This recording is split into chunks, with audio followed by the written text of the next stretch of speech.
Smoking gelato right now, you know what I'm talking about? It's Xavier Jordan. $12 blunt. I wanna be the richest nigga in the room. Got it out the mud, ain't hear no silver spoon. The really nigga in the room. Got it out the block, I came a long way from a goon. The richest nigga in the room. The really nigga in the room. My shit. The really nigga in the room. The richest nigga in the room. My nigga in the room before I knew where I was at. We were catching Nobly, I was on the block chasing stacks. I was in the schoolhouse, had that scrap in my backpack. Teacher get on the nigga ass, fuck it, I'm skipping class. Ayy, back to the block, I'm back to the hood, it's back to that bacon, nigga. Back to the bacon. Now I ain't playing, I ride with the K, and it's all safety, nigga. The richest nigga in the room without a bank account.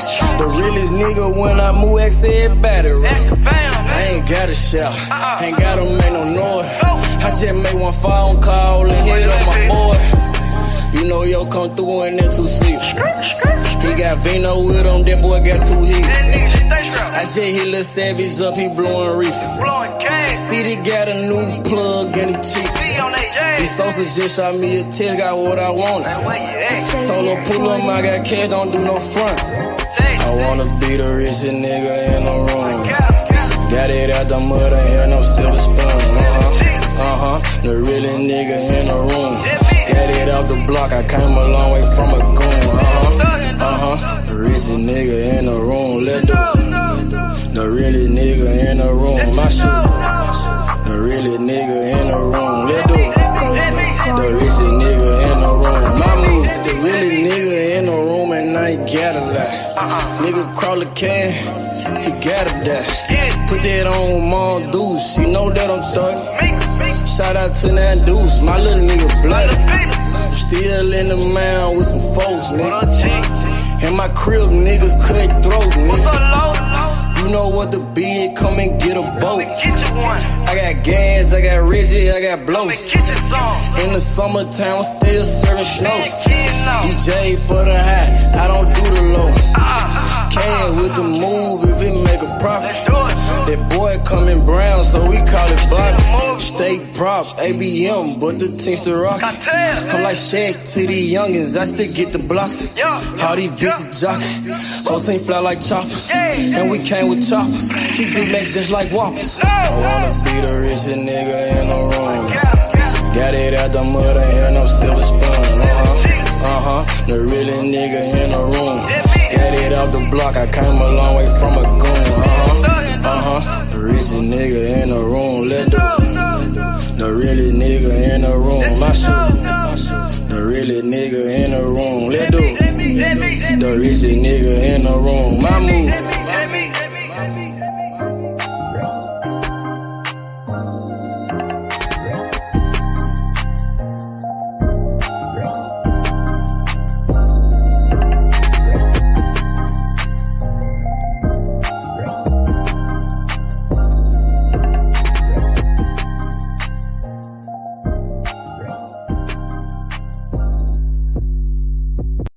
Stop a nigga like me, nigga.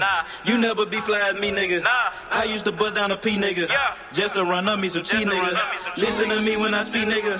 I say you hope I'm a priest, nigga. Yeah, I'm a priest to the streets, nigga. Listen to me, we gon' eat, nigga. Listen up, listen up, listen up. Pull up and hop out that Fendi truck. Flex on these bitches with no muscle.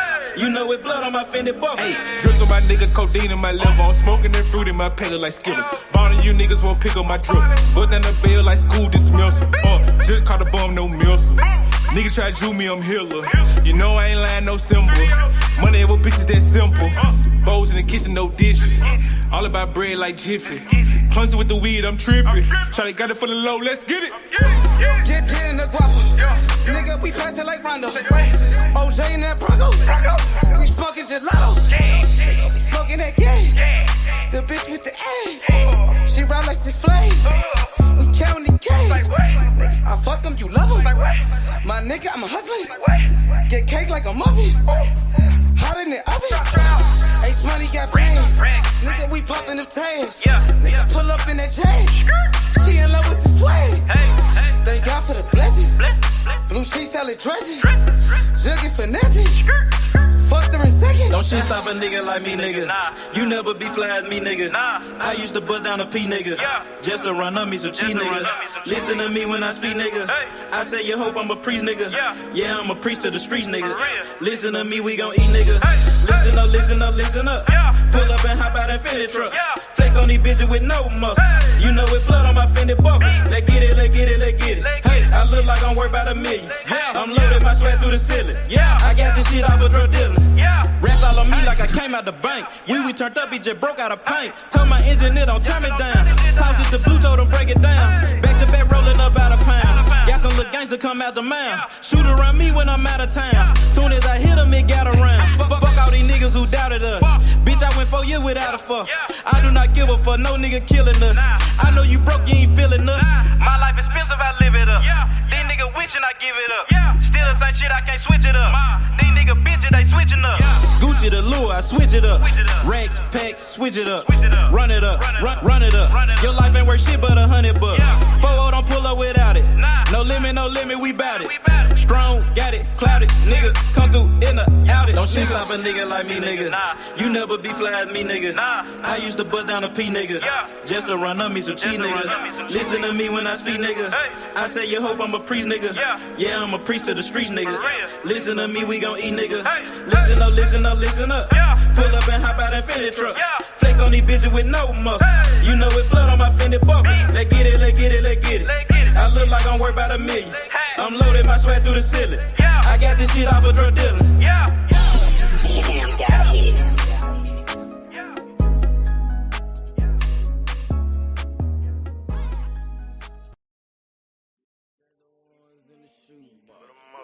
I used to buy a gun, now I got 2.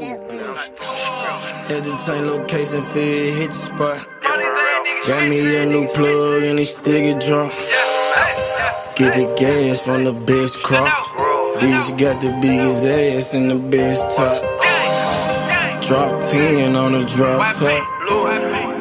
Did 110 when I left the lot. I want that drip in that marinara, and 50 on me like a Zebo. Try to put it so good, but don't want no fuck it, don't come with the detail. Get rid of my old plug, hopped on the plane, we got me another one. Night about full of ones, overflooded, gotta go get me another one. Relocate the spot, the night getting hot, and I know them bitches coming in. About the dividends in the Benjamin, a nigga might have to go kill a friend. Panamera on the Roy Royce, drop top on the Wraith. 150K, I need a higher place, I had to pay at the same. I used to buy a gun, now I got 2 Glocks. Trapped at mama house, now I got 2 spots. All this ice on, I need a flu shot. But don't reach, cause they probably get your crew shot. I used to stash the ones in the shoebox. I used to buy a gun, now I got 2 Glocks. Had to change location, feel hit the spot. Got me a new plug and it still get drunk. Get the gas from the best crops. Bitch got the biggest ass and the best top. Drop 10 on the drop top. Did 110 when I left the lot. I dropped 10 on that roller watch. Then I blew 10 when I left the spot. I made 10 at another spot. We dropped 10 at your beach spot. I got 30 at your whole house.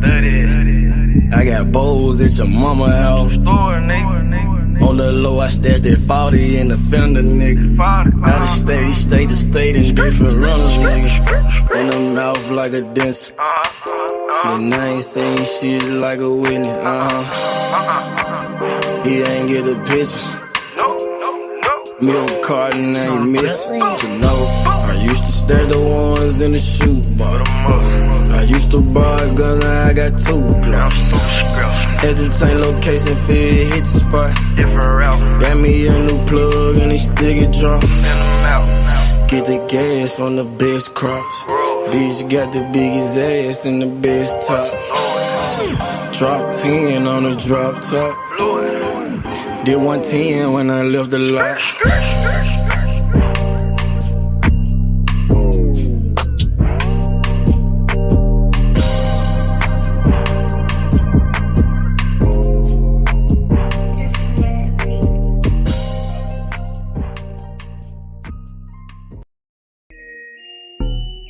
You are now way down with this shit, man. You understand me, you know what I'm saying? Never going broke, man, you know what I'm saying? We gon' hustle all the way to the tippy motherfucking top, man.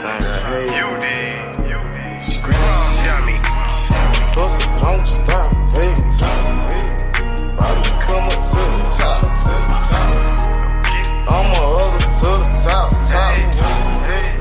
Watch me hustle to the top. I just made a play. Damn, it was all good yesterday. Woke up and smoke a blunt and take a piss. Chicken and sack, moving the pack, taking no breaks. Hey, my nigga, we toting the pills, we out in the gigs.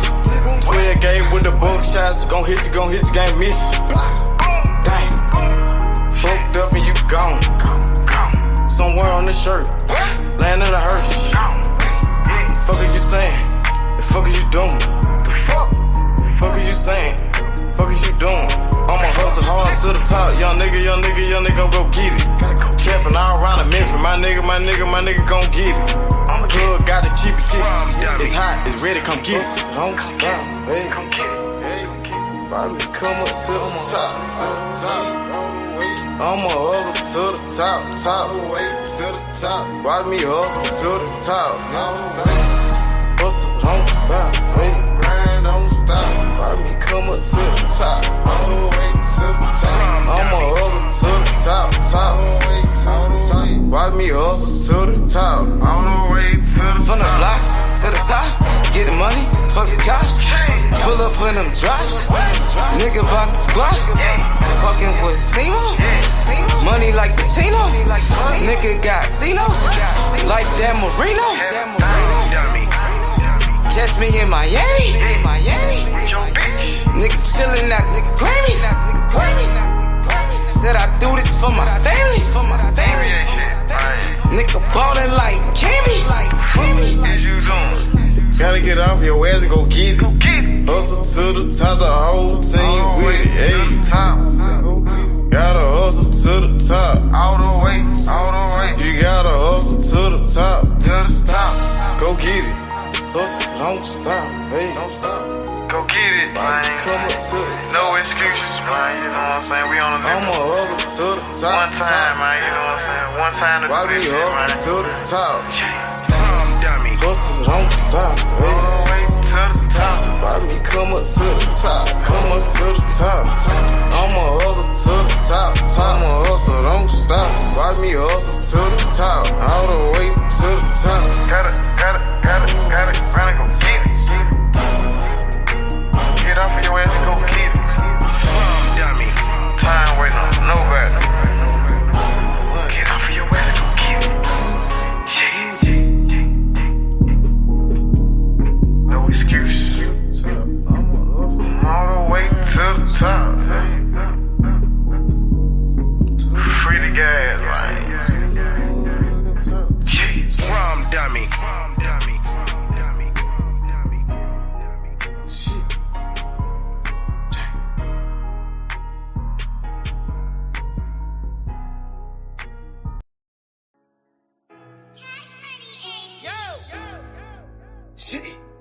Good thing come to those who wait.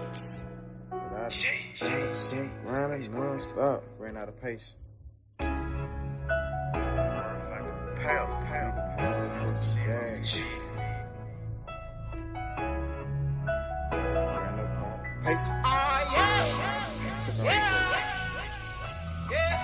Bust the tide, and ran up out of place. Few steps ahead, fuck all that send back weight. Seems so good that you can almost taste it. Ain't no fairy tale, life is just a dream that I'm chasing. Hey, I done ran up out of place. Few steps ahead, fuck all that send back weight. Seems so good that you can almost taste it. Ain't no fairy tale, life is just a dream that I'm chasing. Hey. Steady sippin' nigga, we smell like perfume. Wait, then I murder you. They said patience a virtue. Nigga jugging finesse. Thank God for the blessings. Fuck your bitchin' like seconds. Nigga, we sellin' our records. Remember that day they used to frown. Now I turn head when I hit the scene, everybody turn around. Used to live in the past, but I'm chasing my dream. Like my dream king. If you really know what I mean. I done ran out of patience. Yeah. Niggas waiting on my downfall, but I'm about to let you down, dog. That stay on the ground like a groundhog. On some motherfucking ocean might drown, y'all. Even when the muff ain't go down, y'all. Don't get creased by the heat when we iron, y'all. Yeah. Plus the tide, then ran up out of pace. Few steps ahead, fuck all that sitting back waiting. See so good that you can almost taste it. Ain't no fairy tale, life is just a dream that I'm chasing. Hey, I done ran up out of pace. Few steps ahead, fuck all that sitting back waiting. See so good that you can almost taste it. Ain't no fairy tale, life is just a dream that I'm chasing. Hey, I'm 3 steps ahead, I got a pen in the pad. Hit the button and take a drag. You just living in the past. Hey, young nigga got on my ass. We gon' go get to the cash. Young nigga ballin' like Nash. And the profit is going to stash. I'm screaming double for this armor. Hustle tide. I put that on my mama. And I done ran out of faces. You just sit back that way. I ain't shit. Gon' come to you, so you gotta go out and take it. Hey. Man, I swear to see cash in the making. Baller told me take it to the bases. Got a gun full of paint on my faces. Got a cup full of mud like a pie. It ain't no fairy tale shit, it's just a dream that I'm chasing. Had to open my eyes. In real life, I had to take it. Hey. plus the tide, then ran up out of pace. Few steps ahead, fuck all that sitting back waiting. Seems so good that you can almost taste it. Ain't no fairy tale, life is just a dream that I'm chasing. Hey, I done ran up out of pace. Few steps ahead, fuck all that sitting back waiting. Never seems so good that you can almost taste it. Ain't no fairy tale, life is just a dream that I'm chasing. Hey man, say man, you understand me, real man, you know what I'm saying? Chasing my motherfucking dream, man, you know what I'm saying? Planning my work and working my motherfucking plan, man. You did. Ran up out of paces. Tired. I done ran up out of paces. Yeah, I done ran up out of paces, out of paces.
Back in the day, I was getting it up.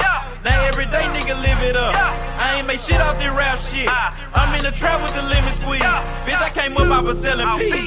I know some niggas who copping keys. I know some niggas that were trapping, nigga. Now they locked up and they copping pleas. Bustin' jug while I'm in the street. These Gucci's on a nigga feet. If I'm broke, then I can't sleep. Run it up, bitch, I gotta eat. I know these niggas can't take me. Never let no nigga make me. Never let no bitch break me. Never let no nigga ape me. Trippin', been trippin', see all of my niggas been trippin'. Serve your ass off at traffic, serve your ass without the plastic. Man, I got a house to store, damn, my niggas been trappin'. Got a 9 to 5, nigga, what you call that shit, that's trappin'. Trappin', see all of my niggas been trappin'. Serve your ass off at traffic, serve your ass without the plastic. Damn, if you got a 9 to 5, what you call that shit, that's trappin'. Holla Lucimo, if you need Simo. He'll make a nigga tuck that jet like he Debo. You niggas saving hoes a hero.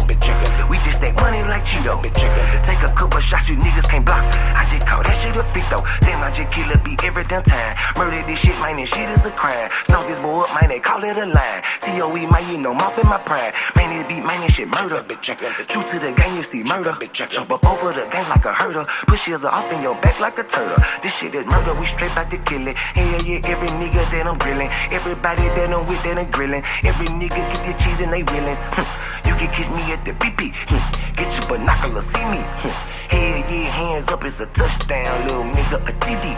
Bitch. Trappin', big trappin', see all of my nigga big trappin'. Serve your ass off the traffic, serve your ass without the plastic. Man, I got a house of stove, damn, my niggas been trappin'. Got a 95, nigga, what you call that shit? That's trappin'. Trappin', see all of my niggas been trappin'. Serve your ass off the traffic, serve your ass without the plastic. Damn. If you got a 95, what you call that shit? That's trappin'. You about the body off the beat. This shit need a casket. Damn.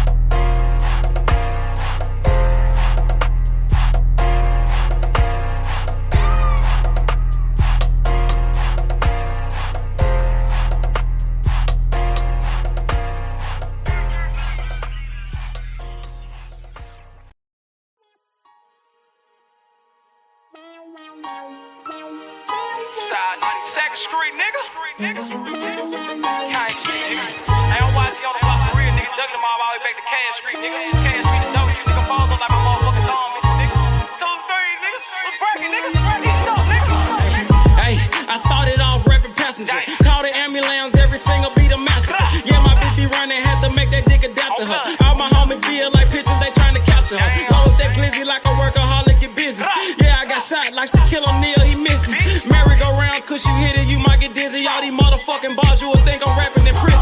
From Memphis to Watts, bitch, I'm pop, bring by ambition. Untouchable with revolvers, got the juice like I'm Bishop.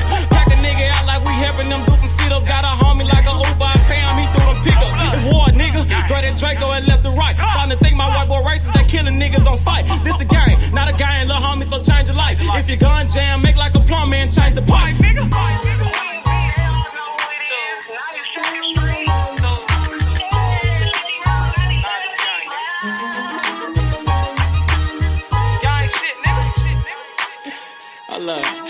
Gang shit, man.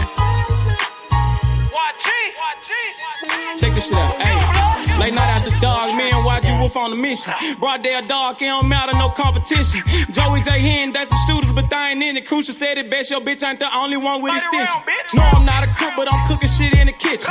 Damn, they broke my hands like that bitch for testing my pimping. Breaking bitches left to right, Brian Nick be my witness. After I get through fucking that bitch, I'm in her mouth like a dentist. Free blood raw, I done turned this shit to a movement. These niggas acting, we load a couple clips, shoot a movie. These niggas pirates, gay as fuck, just want the booty.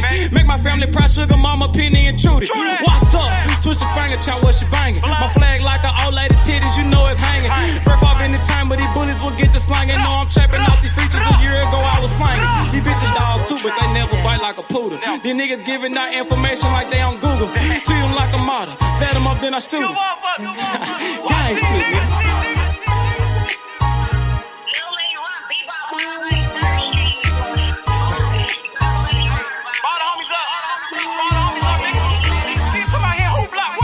G200.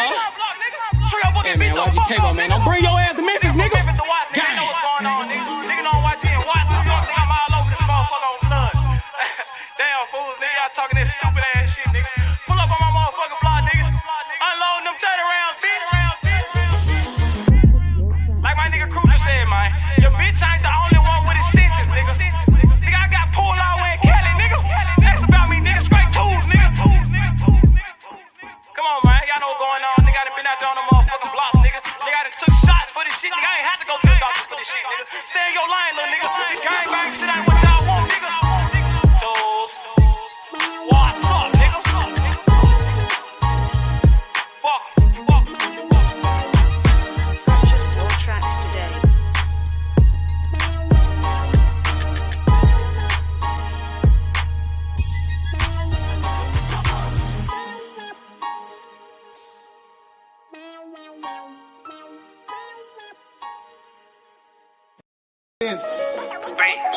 Bankroll full of dead presidents.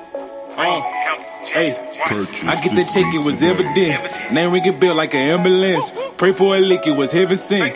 Finna go down like an avalanche. Pulling the pants, fucking a friend. She sucking again, I'm ballin' like 10. I'm talking about dunking, you niggas be bluffing. Swish. I fucked her for nothing, get hit like concussion.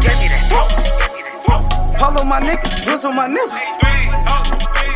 We smoking on Zeros, this shit be so simple. Presidential rolling, presidential continental, and 2 freaky foreign bitches. Smoking that presidential Obama. I'm smoking straight out the cone with it. Purple and yellow, that Kobe. 20 shots on me, Ginobili. I'm Michael Jordan, you can't hold me. Don't make me air you like a slow leak.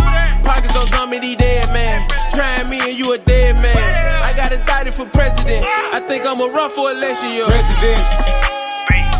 Bankroll full of dead presidents.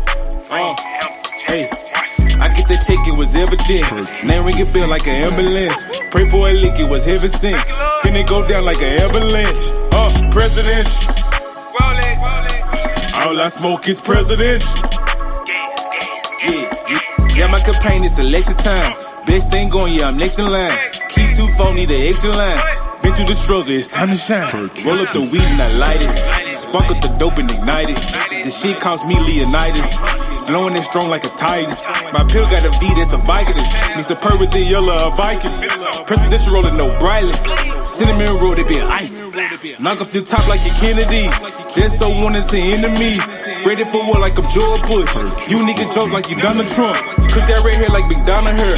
I keep a pet, need Obamacare. I'm dropping born like Osama there. I don't give a fuck if your mama there. Just call me Trey Baby. They label me underrated. Beans got me rolling, I'm skating. Go in, first take no debate. Skid town with your hoe, now you bailiff. Like Steven, I keep me A. Smith. You can get on with that fake shit. Whipping that dope like some cake mix. Presidents. Bankroll full of dead presidents. Hey, I get that check, it was evident. Name ringing bell like an ambulance. Pray for a lick, it was heaven sent. Finna go down like an avalanche. President. All I smoke is president. Yeah, my campaign is election time. Best thing going, yeah, I'm next in line. Key 2 phone, need an extra line. Been through the struggle, it's time to shine. Presidents. Bankroll full of dead presidents. Hey, I get that check, it was evident. Name ringing bell like an ambulance. Pray for a lick, it was heaven sent. Finna go down like an avalanche. President. All I smoke is president. Yeah, my campaign is election time. Best thing going, yeah, I'm next in line. Key 2 phone, need an extra line. Been through the struggle, it's time to shine.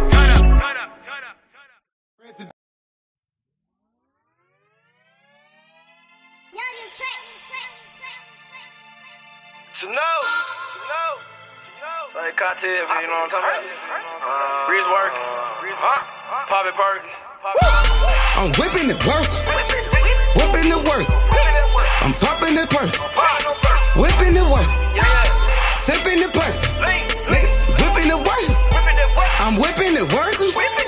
Popping the perky. Whipping the work. Whipping the work. Whipping the work. Whipping the work. Whipping it, working, whipping it, working. Whipping it, work, popping the perk.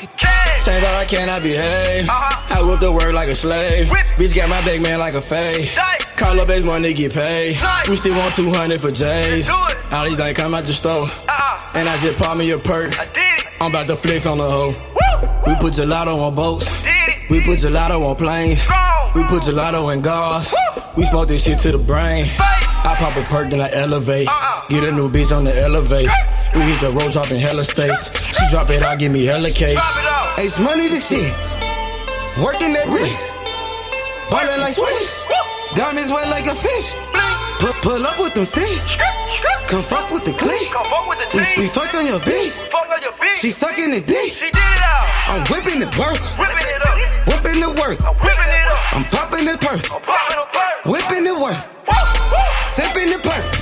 Whipping the work. I'm whipping the work. Popping the perky. Whipping it work, whipping it working. Whipping it work, whipping it work. Whipping it working, whipping it working. Whipping it work, popping the perk. The money and power. I'm serving the powder. I'm smoking that sour. She sucked for an hour. My nigga got Zans. Ace Money got bands.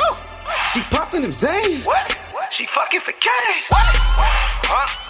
Whipping it whipping, whipping it working. I'm popping it perfect. Nigga the purple. I'm fucking with Bono. Smoking gelato. Call me a cholo. Rats like the lotto. I'm whipping the work. Whipping the work. I'm popping the perk. Whipping the work. Sipping the perk. Nigga, whipping the work. I'm whipping the work. Popping the perk. Whipping it work. Whipping the working. Whipping it work. Whipping it work. Whipping it working. Whipping it working. Whipping it work, popping the perk.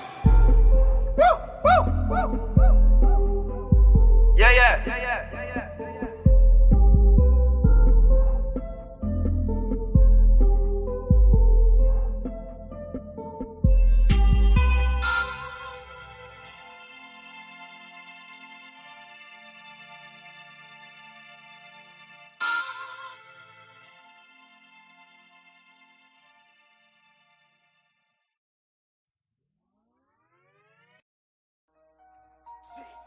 See, sometimes you gotta make decisions.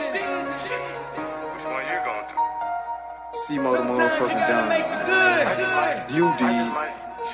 and the bad. I be like, I Fuck what a might nigga say. this.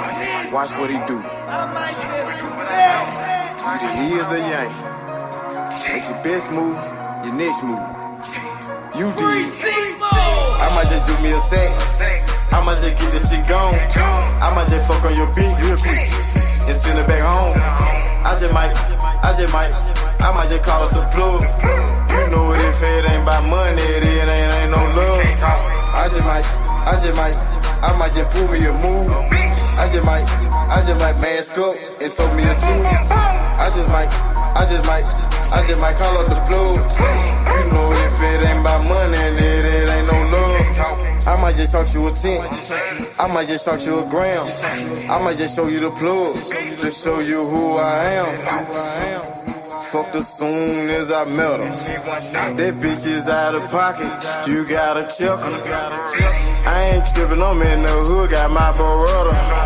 I'm on no block, you nigga flies don't know better. Hard head, that nigga won't do shit that you tell. I can keep this shit going in one day, but them niggas gon' tell it.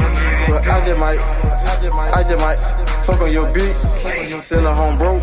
I make it look easy, I'm so lick shit. I just might call up the plug, he send me them drugs. He got it, don't took it, he showed me some love. I might just do me a sec. I might just get this shit gone. I might just fuck on your bitch real quick and send it back home. I might just call up the plug. You know what, if it ain't about money, it ain't no love. I might just pull me a move. I just might mask up and told me the truth. I just might call up the plug. You know if it ain't about money, it ain't no love.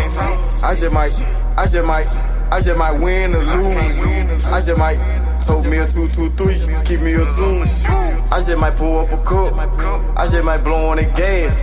I just might pull up on your bitch and drop me some swag. I might just do me a sex. I might just get this shit gone. I might just fuck on your bitch real quick and send it back home.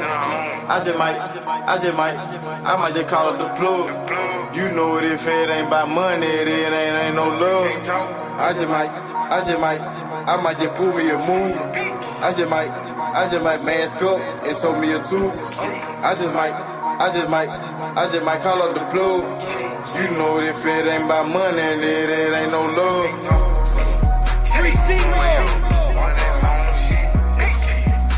Shout out to Walker Home.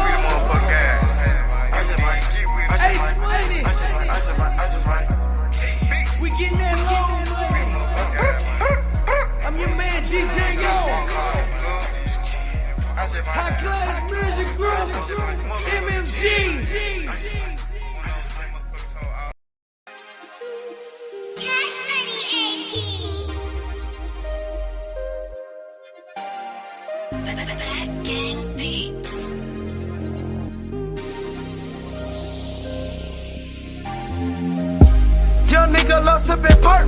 Just pop me another perk. Young nigga shoot just like Dirk. My bitches, she love to twerk. I got bitches on bitches. I got the right side like tennis. I'm in her mouth like a dentist. Young nigga, he whip like a chemist. H money the shit, nigga.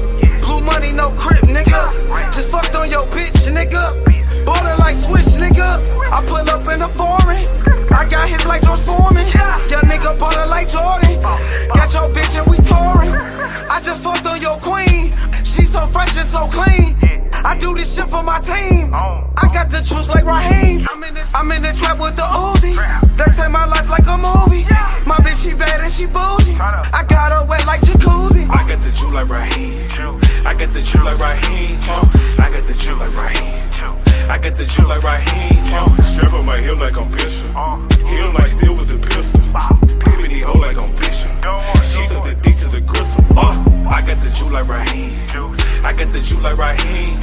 I got the juice like Raheem. I got the juice like Raheem. Strap on my hip like I'm Bishop. Hit him like steel with the pistol. Pivot he hoe like I'm Bishop. She took the D to the gristle. 3D got juices for sale like the candy lady. No coke when I'm dope like an 80s baby. I'm ready to death dressed in the latest. R&B Banco, I'm changing face. Cause I got the juice. Cushion hard, might knock up the two. Team full of kings, yeah, we them a loose. In the VIP, get the fuck out my booth. Bitch, got goon like Bishop. Put a hole in your head, go straight to your tissue. Wipe it down, fuck some tissue. You can get the whole magazine if it's an issue. Yeah, I got the juice like a cute. I'm at the top, they won't throw me off the roof. All bar, no bite, bullets bite like root. Yeah, I'm about to bend it like a tie in the suit. 3 hoes. I got the juice like Raheem. I got the juice like Raheem. I got the juice like Raheem. I got the juice like Raheem. Strap on my hip like I'm Bishop. Hit him like steel with the pistol. Pivot he hoe like I'm Bishop. She took the D to the gristle. I got the juice like Raheem. I got the juice like Raheem. I got the juice like Raheem.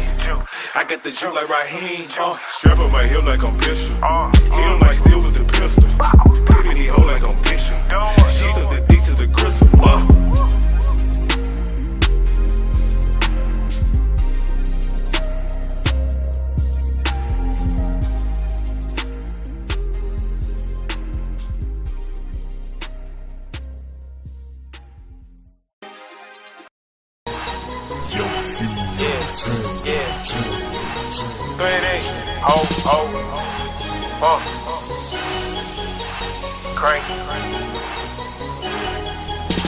Shawty make it work, make that pussy squirt, she say I'm a jerk, hot boy like Young Turk, Shawty make it work, make that pussy squirt, she say I'm a jerk, hot boy like Young Turk, Shawty bend that pussy over, let me see it, let me see it, Shawty bend that pussy over, let me see it, let me see it, Shawty bend that pussy over, let me see it, let me see it, Shawty bend that pussy over, let me see it, let me see it, pull up on the bitch, I'm so motherfucking cocky. I'm on the new wave cap, got these bitches jocking. Off that pussy like some rocks, smoking purple hair, then it's robbing. Getting head in the lobby. I'm big ball like chemo sabe. Shawty don't fuck with no squares.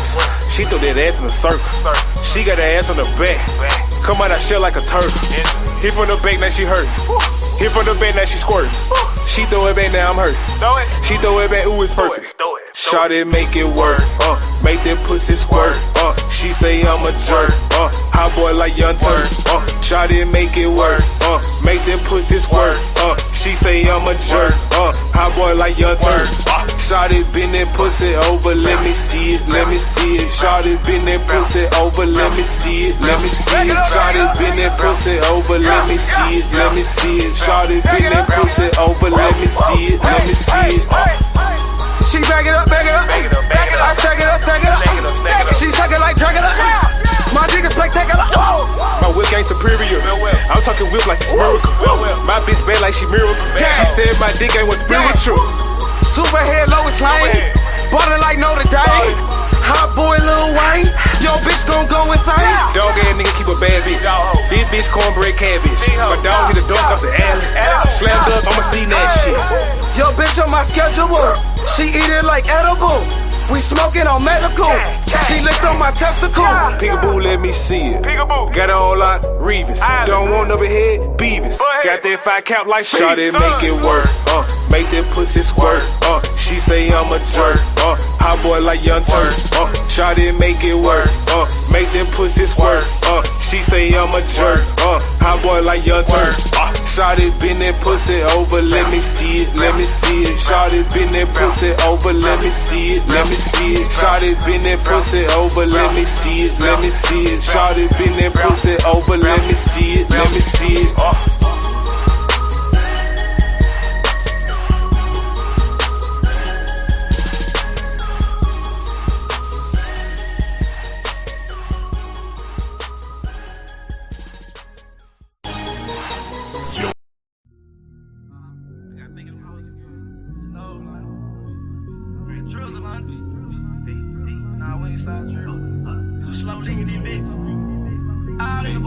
I go hard, hustle on the boulevard. Watching out for narcs in the water like a shark. My bitch head on point, I think she some kinder bar. Keep that Maggie on me, smoke blue hairs like on Marge. They treat me like a star, I get so high, bitch, I'm on Mars. Break it down the swisher, got gelato in my gun. Got rank in my hood, they salute me like I'm Sarge. Nigga for that cheese, tossing bullets like Favre. I don't fuck these fuck niggas. Pull up like what, nigga? I ain't that on duck, nigga. My flow cold, get a puck, nigga. Man, these sticks hitting, got me moving slow motion. I'm on the new way, get the fuck out the ocean. I used to be hurt. I used to be hurt. I used to be hurt. I used to be down bad. I used to be hurt. I used to be hurt. I used to be hurt. I used to be down bad. Now I got the band. Now I got the band. Now I got the band. Now I got the band. Now I got the band. Now I got the band. Now I got the band. Now I got the band. Used to be hurt like a sprained wrist, bitch, I broke down like a motor. I told the team we getting rich, they don't need money to motor. I got the juice in the hood, they treat your boy like Raheem. Check out the starting five, bitches see some Jordan, this the dream team. They got them Larry Jules, I make the surge, he shoot the 3. I drop the package on him, bag to bag like this repeat. Bitch, I'm a savage on him, finesse them and break them, cause that's how we eat. I used to be hurting, on my feet, loose out them curtains and break out them peas. Coat full of ice, but this is not tea, come get you some white, I'm serving them tea. I saw some rats in the backpack, then I skirt off out the driveway. Rats ain't been low in a minute.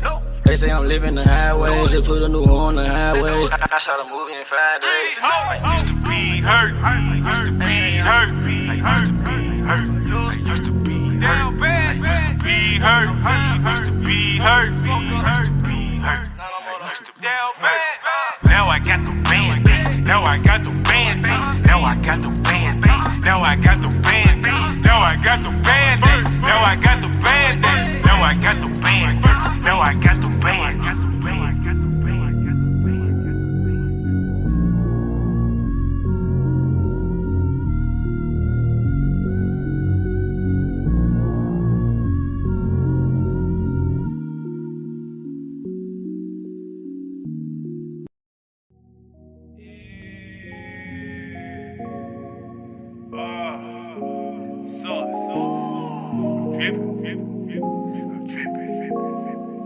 We got a problem. Too much salt might bust the glass. Too much salt might bust the glass. Too much salt might bust the glass. Too much salt might bust the glass. Dripping that sauce when I walk through. Look like a boss when I walk through. Dripping that sauce when I walk through. Look like a boss when I walk through. Dripping that sauce when I walk through. Look like a boss when I walk through. Dripping that sauce when I walk through. Look like a boss when I walk through. Swagged up every day. All about cream like a birthday cake. Copy my salt, that's tomato paste. You niggas garbage, take out the waste. I turn my bitch up like anime. I spit that pussy like Tina. She got the big hair like Gina. Diamond look like Aquafina. Go in bed, this is a subpoena. I'm blowing loud like arenas. 1 million, no Christina. My bitch killing shit like Melina. Got too much salt at the Chico. I keep that iron and Debo. I go to war with Debo. I ain't scared none of you niggas. I receive packets from Migos. No, I ain't lying like a Leo. I'm riding to death like I'm Cleo. 32 shot out the Regal. Bitch know I'm dope like a kilo. I'm all about shit like casino. I can do a song with them C-notes. Too much salt, this should be illegal. Too much salt might bust the glass. Too much salt might bust the glass. Too much salt might bust the glass. Too much salt might bust the glass. Dripping that sauce when I walk through. Look like a boss when I walk through. Dripping that sauce when I walk through. Look like a boss when I walk through. Dripping that salt when I walk through. Look like a boss when I walk through. Dripping that salt when I walk through. Look like a boss when I walk through. Bust the glass open, yeah, I need an apron on. I see your bitch scoping, she say this her favorite song. Mailman, call Malone, post it up, Marcus song, Kill O'Neal, I got these, make it move, lunch and water. The song from my daddy, I'ma give it to my son. This shit in you, it ain't on you, your opinion, don't want none. Dripping this salt when I walk through, look like a boss when I walk through. Drought time prices, I'm awful. All private, just make me an offer. Just make me an offer, nigga, yeah. I'm sauce. Ain't I'm fly. No, I'm fly, you know I'm what the fuck a nigga mean? Hey, Shmoney. Too much salt might bust the glass. Too much salt might bust the glass. Too much salt might bust the glass. Too much salt might bust the glass. Dripping that sauce when I walk through. Look like a boss when I walk through. Dripping that sauce when I walk through. Look like a boss when I walk through. Dripping that salt when I walk through.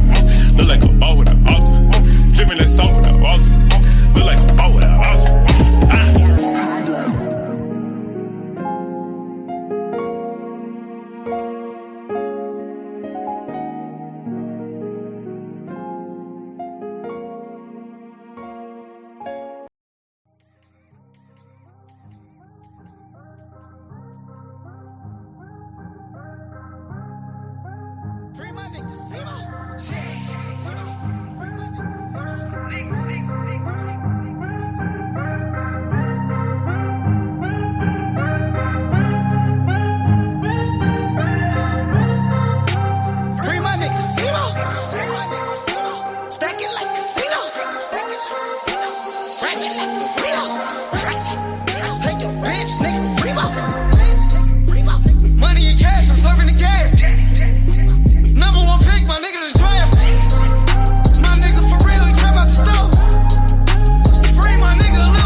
Smoking gelato.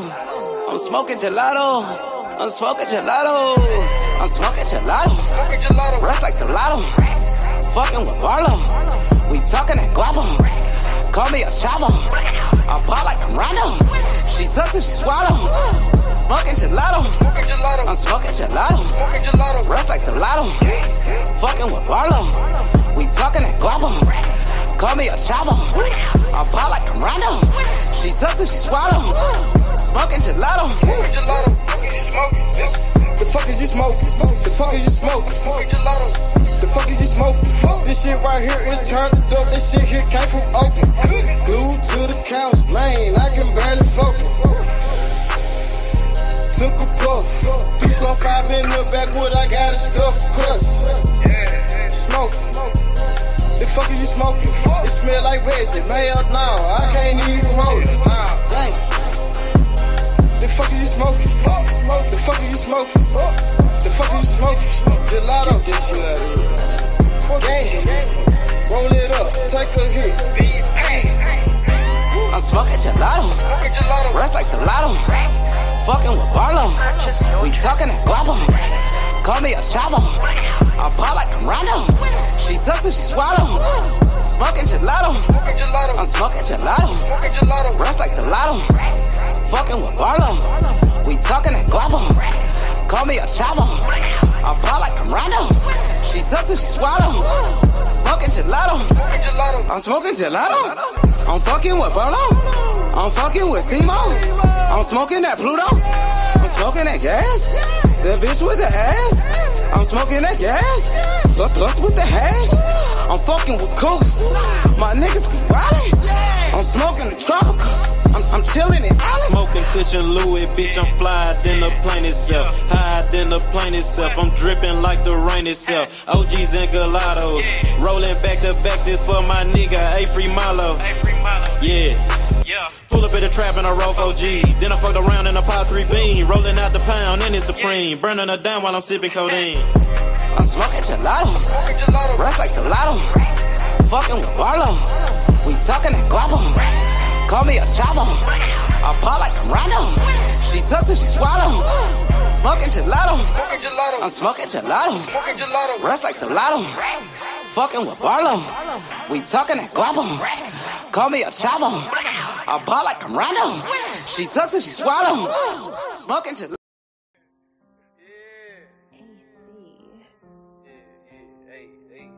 Turn up. Oh, fuck you, man, nigga.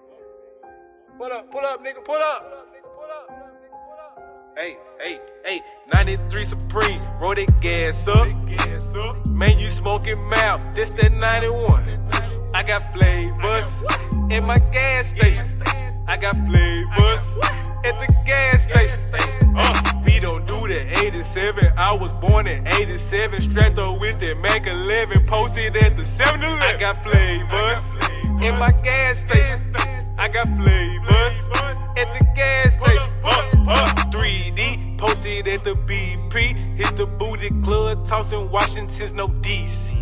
Washington, no Denzel. Bitch, I got that clientele. Breaking down the Kush belt. Residue all on the scale. Pull up at the gas station. Swerving like I'm drag racing. Ramen noodles, different flavors. Making Norway go my neighbor. What the fuck you saying, nigga? About the other bands, nigga. Smoking golden grams, nigga. Like a super saiyan, nigga. Go cool.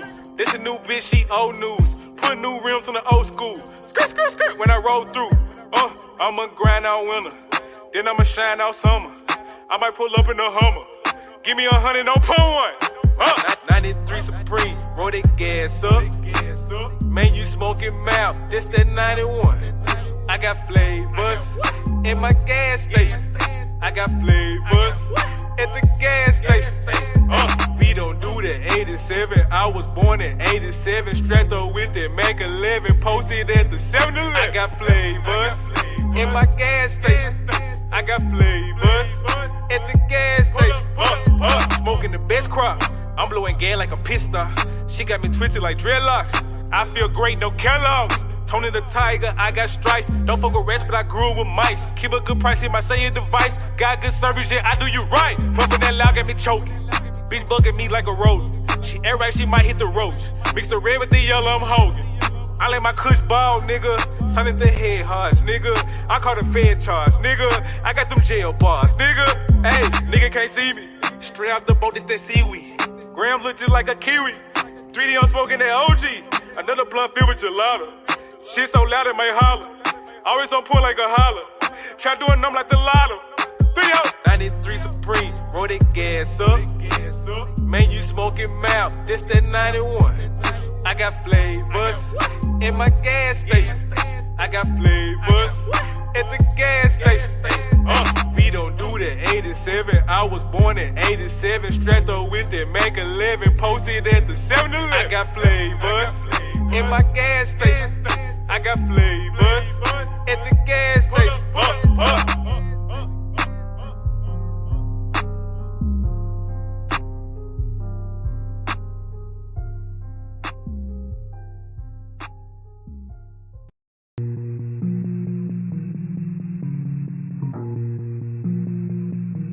Pull up in the pickup.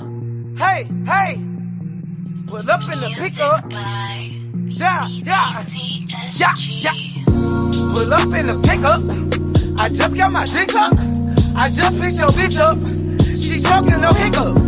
We strapped like it's Columbine. I bought them dollar signs. We bought it like 09. Bad bitch, I just made her mine. She gave me vagina. I'm dressed in designer. Ace money a rider. Stay lit like a lighter. Young nigga with plenty hoes. Bad bitch like there she go. Good brain like honor roll. Money tall like Manu Bo. I'm just being honest. She sucks till she vomit. Money flipping omelet. I bought like I'm Thomas. I stuck to the G code. I feel like I'm Nino. She giving me D-throat. I bought like I'm Zebo. Pull up in the pickup. I just got my dick up. I just picked your bitch up. She choking, no hiccups. We strapped like it's Columbine. I bought them dollar signs. We bought it like 09. Bad bitch, I just make her mine. When he talk like Chris Tucker, I'm fresh than a motherfucker. Sponge my blood brother. We kick shit like Maradona. Pounds of marijuana, dressed in Ferragamo. Bank account full of commas. Fuck your baby mama. Bubble like Obama. Hey, them niggas be broke. I'm fresh like some soap. We smoking that dope. Blue money like low. Young bitch might go insane. Fuck that bitch, I don't know her name. Superhead, lowest lane. Solid gold like Notre Dame. Pull up in the pickup.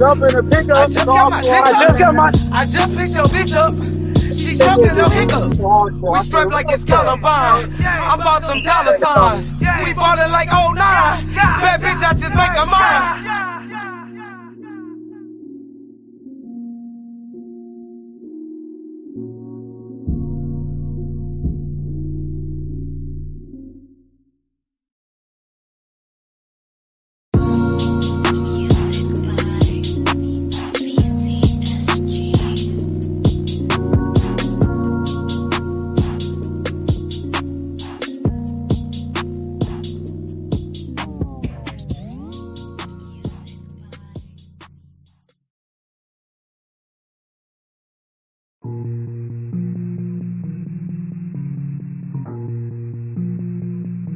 Pull up in the pickup. For the money. You know what I'm saying, man? For real though, man. You know what it is, man. You know what it is, man. Big racks, big banks. Yeah. She gave me that top. I fuck with her thought. Fuck what you thought. Fuck what you heard. We getting that quick. Young nigga doing the most. I'm fucking a bitch in the ghost. I'm getting her bread like toast. She gave me that sloppy no dough. Ay, young nigga doing the most. I fucking a bitch in the ghost. I'm getting her bread like toast. She gave me that sloppy no dough. She gave me that top. I fuck with her thought. Fuck what you thought. Fuck what you heard. We getting that quick. Fucking the bitches you hating. I fucking the bitches you dating. Different bitches rotation. Fuck a bitch in location. Nigga, I'm ballin' a bitch like Kobe. I'm beating a bitch like Toby. I'm fucking your bitch, she know me. She fucking and sucking the homie. I'm switching my bitches like hoes. Ballin' brand new clothes. Young nigga just like ho. Fucking on your hoe. She feeling my energy. The light in the Hennessy. Fucking with Dooley D. We killing the industry. Give me that top. I fuck with her thought. Fuck what you thought. We getting that quick. Young nigga nigga doing the most. I'm fucking a bitch in a ghost. I'm getting her bread like toast. She gave me that slumpy no joke. She gave me that top. I fuck with her thought. Nigga, fuck what you thought. We getting that guap. Young nigga doing the most. I'm fucking a bitch in a ghost. I'm getting her bread like toast. She gave me that sloppy no joke. Hey, nigga, I ball like I'm Manu. Do number like channel. Hotter than candle.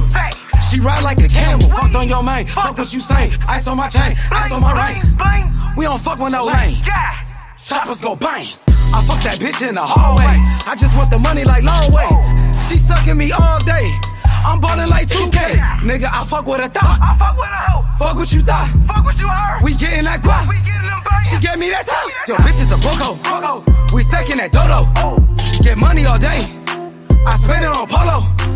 But act in my photo. Get head like a boga. She such a she throw her. H money gon' blow her. She gave me that top. I fuck with a thought. Fuck what you thought. Fuck what you heard. We getting that guap. Young nigga doing the most. I'm fucking a bitch in a ghost. I'm getting her bread like toast. She gave me that slumpy no joke. She gave me that top. I fuck with a thought. Nigga, fuck what you thought. Fuck what you heard. We getting that guap. Young nigga doing the most. I'm fucking a bitch in a ghost. I'm getting her bread like toast. She gave me that sloppy no joke. Young nigga doing the most. Fucking a bitch in a ghost.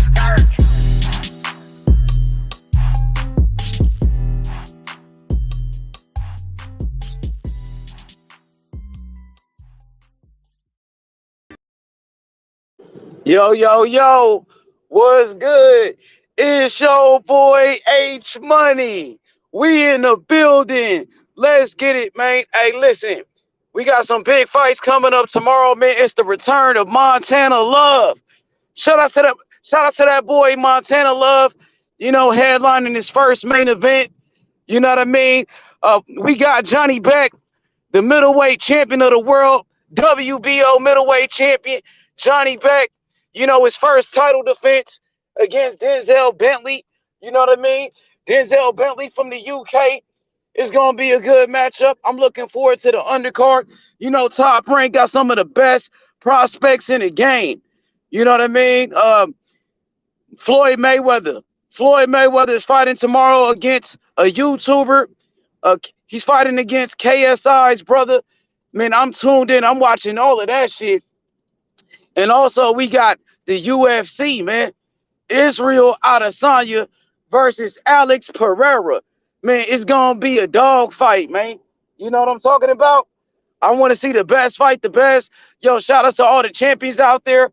Shout out to all the legendary champions of the past. Shout out to the great champions like Marvin Hagler, Muhammad Ali, Sugar Ray Leonard, Larry Holmes, Evander Holyfield, Pernell Whitaker. You know what I'm saying? Sugar Ray Robinson, all those guys. Floyd Mayweather, Bernard Hopkins, because those champions, they paved the way. They paved the way for the new guys like Devin Haney, you know what I mean? David Morrell Jr., of course, Shakur Stevenson, and Tank Davis, man. You know what I mean? Hit that like button, subscribe to the channel right now, man. Let's get those likes up. What up, though? My boy Danny the Great. Young Danny. Hey, Danny, guess who I got with me? Danny. Tap Out King right there. You asked about him. There he go. Holla at the boy Danny. What it do, Danny? What it look like with that livery, cuz? Young Danny. What up, though, man? Y'all hit that like button, man. My boy Sports 7 in the building. You know what I mean? Shout out to my boy Junior. What up, Junior? Coco the Don. My nigga YB. Shout out to Method. Big Method, T.Y., Debo, Jonathan Simon. Y'all niggas hit that like button, man. We got some fights coming up tomorrow. Shelton Moore, Big Taco, Bill Haney. You know what I mean? Shout out to David Morrell, my boy Alexi. Everybody, man. Let's go, bro. I can't wait, man. Tomorrow gonna be some good-ass fights. I want to see what Montana Love look like. I want to see what Richardson's gonna do. Richardson Hitchens. He's making his DAZN debut tomorrow. Richardson Hitchens, his first fight since leaving Floyd Mayweather. I want to see what would be He been doing a lot of barking. We gonna see. He's a good boxer, got good skills. I believe he's an Olympian. You know what I mean? It's about time we see Richardson Hitchens in some tough fights, man. 24, 25 years old. He might be 26 right now. He's a good fighter with good boxing skills. He just left Floyd Mayweather. He signed with Eddie Hearn. Now he back up in that ring. He's fighting on the undercard of Montana Love and Steve Sparks. I want to see what that boy gonna do. I feel like, Richardson hit some good boxing skills. He's not a big puncher, but he do got some skills. He know how to box. So we gonna see what he do. We gonna see what he do when he step it up in competition. That's what I want to see from Richardson Hitchens. Once he starts stepping it up and fighting top guys, we want to see what he does. You know what I mean? What's good, Danny? Danny said Richardson Hitchens is a cherry picker. You think so? I'm not sure if he's a cherry picker. It looked like he fighting a bum. He ain't fighting nobody, but does he pick who he fight? Or is it his promoter picking these bums that he's fighting? Because he is fighting some bums, but is he doing it on purpose? Or is it his promoter, putting him in these type of fights? Maybe they don't think that he's ready yet. Some fighters, they take longer to develop, man. Some fighters ready, man, like Devin Haney. Devin Haney been ready since he was 21 years old. He was a world champion. But it doesn't mean that,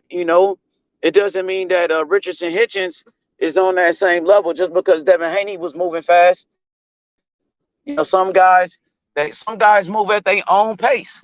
They moving at their own pace, Danny. But this is a good opportunity for Richardson Hitchens to get back up in that ring and showcase his talent and show the people what he really working with. That's what I think. You got a great opportunity right here, man. Hell yeah. So we got Johnny Beck on the top rank card. Johnny Beck, WBO champion, WBO world champion.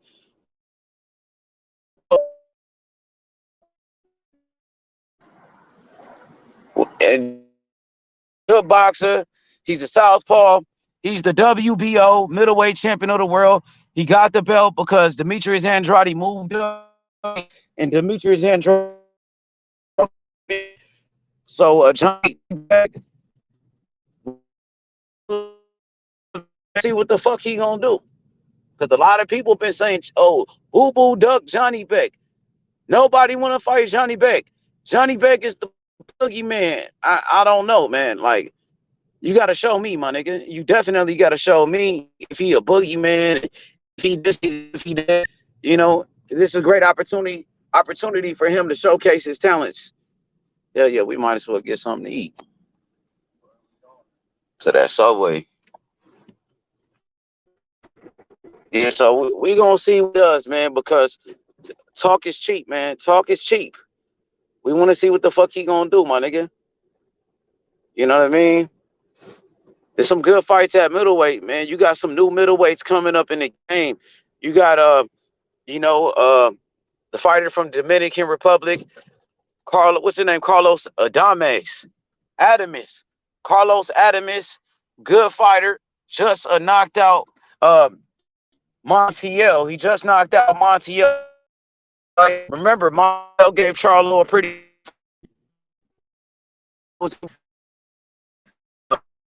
Montiel Charlo a tough. Call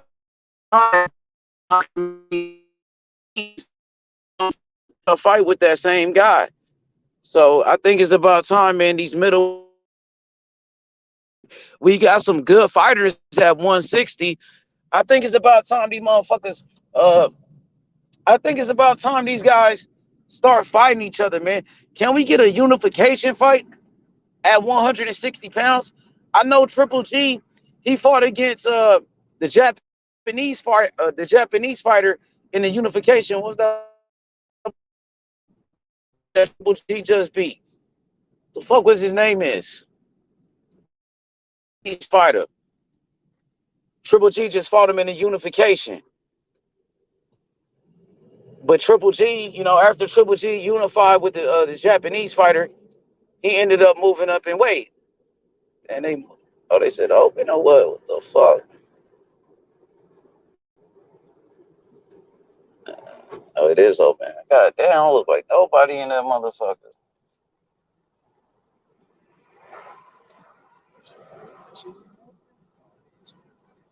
What you gonna get from there?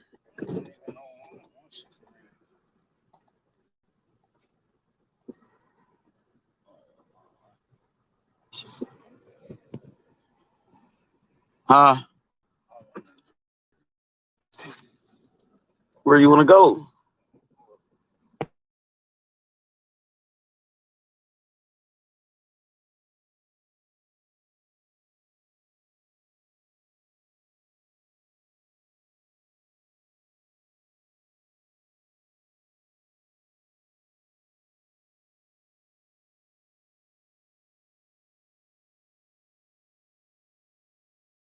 About. Hey, my boy said, bruh was on the shelf asking for fights. Who was on the shelf asking for fights? Man, hit that like button. Let's get those likes up. What up, G? Who y'all think is the best at 160? Type it in the comment section. Let me know in the chat. Who y'all think is the best fighter in the middleweight division? Who's the best fighter at 160? Is it Triple G? Is it Charlo? Is it Johnny Beck? Who's the best fighter at 160 right now? Who would y'all say? Who's top dog at 160 if you had to put your money on it?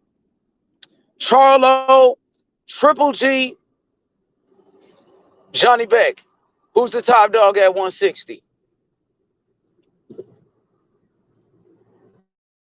Look what Mad Dog talking about, man.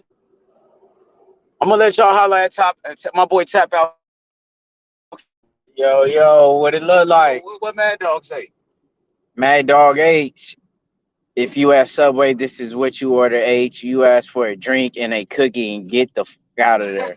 And get you some real food. That man knows what he talking about.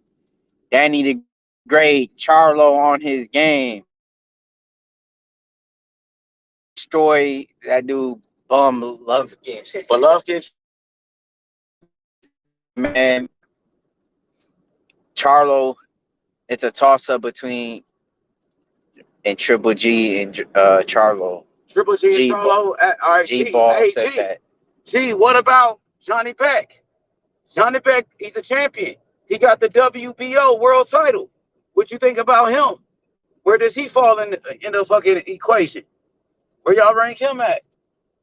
Cornell White, I think Charlo's still just inactive. Hey, yo, my nigga, hey, yo, what up? What's good? Who the best at 160, hey, yo? Is it Charlo, Triple G, Johnny Beck? Who the top dog? At 60. Is that, oh, that's him right there, huh? That's Baba, huh? Yeah, that's him right there. Triple, he said Triple G been washed up. Danny the Great, he beyond washed. Ayo 5'6", 160. Danny the Great.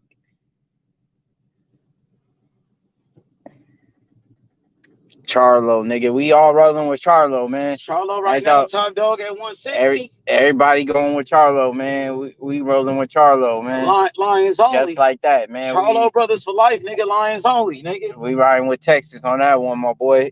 That's how we gonna do it. Shout out to my niggas in Texas. Shout out to my niggas in the H. You heard me? Go up in there, tell them we here. 41 people in here. Cornell White. He said he coming up.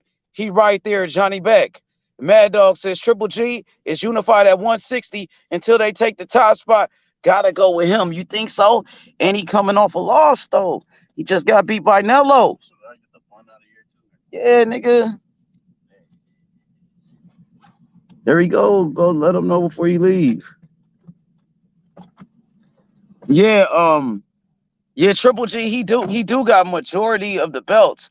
But like, say, like, I know the belts are important. The belts are important, but minus the belts, though, my nigga, minus the belts. Do you guys think that Triple G is the best at 160? If Triple G and Charlo fought against each other, who y'all think will win right now? At this moment, at this time, Triple G, Cassidy, my nigga, My nigga in the building. What up, Cass? You Free saying? Smoke Cassidy. What up? You saying blood? We saying What's good, H. nigga? We saying fam. We saying family. Well, what? What's up with you, my boy? What Nothing, up, fam. though? Nothing, man. What you saying? Trying to get a one little munch in that, yeah? Yeah, trying to get something to blaze on, something to smoke on, nigga, Yeah, something to eat on. You feel me? yeah. Nigga, it's You Friday, nigga. Friday high day, my boy. You know, Friday is a blessed day, man. That's why, people get paid on Friday. Nigga, a Friday is a day that where you get paid, my nigga. You feel me? And on top of that, Friday is the day of Juma. Juma, right? Okay, yeah, yeah, On yeah, yeah, Friday, yeah, right? yeah. So that's why I always think Friday is a blessed day. Well, you get some good. You get some. What you do down? You done down on that today, H. Not today, but man, I was kind of busy today. That's why I remember last night I ended the show early. You Yeah, remember yeah, when I left? yeah. I had to go do something pretty important, so that was the only reason I left early. But every Friday, that's what we supposed to do for sure. You already know that. Yeah. You already know, champ. What's good? I want to ask you real quick. Who's your top dog at 160? Hey, it has to be. It has to be. Most probably, it has to be. It was Andrade, but Andrade moved up, so it's Charlo. It has to be Charlo, but Charlo hasn't fought in a very long time, man. And you said Charlo and Triple G. That's a good fight, man. Triple G up there in age now, but he's still the Stone Cold Triple G, as in he ain't gonna come to fight. You know what I'm saying to you? He's never gonna just get washed over. You know what I'm saying? And Charlo, he hasn't fought in over 365 days, so that would be a good matchup, man. That would be a good comeback fight for Charlo. You know what I'm saying to you? He should be able to dispatch of Triple G, man. If he's hungry, though. You think so? If he ain't hungry, then he ain't getting it. So what you think about Triple G having 3 of the belts? Triple G has the IBO world title, he has the IBF world title, and he also has the WBA super title. So we know Triple G got 3 belts, and Charlo only has 1 belt.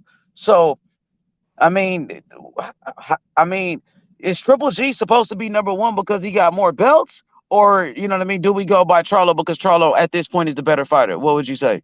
Nah, man. He's obviously No. Triple G has been in the weight division for his whole career. You know what I'm saying to you? He's mashed more work. It's just the same situation with Errol Spence and Terence Crawford. It's the fact that Charlo is not undisputed. You know what I'm saying? He's just got 1 belt.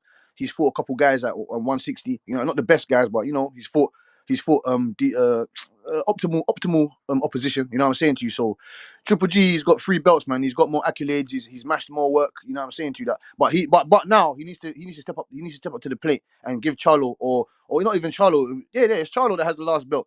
Oh no. There's who's got the regular belt? Is it Lara that has the regular belt? Yeah, Irish Landy Lara. Yeah. See, I'd love to see a fight between Charlo or Lara and Golovkin. That should be the fight, Lara and Golovkin. You get me? Unification fight. Lara with his regular belt, you know what I'm saying to you, and then Charlo can face the winner of that. If Triple G doesn't want to fight Charlo, you go fight Lara. You know what I'm saying to you? That'll be a very decent matchup.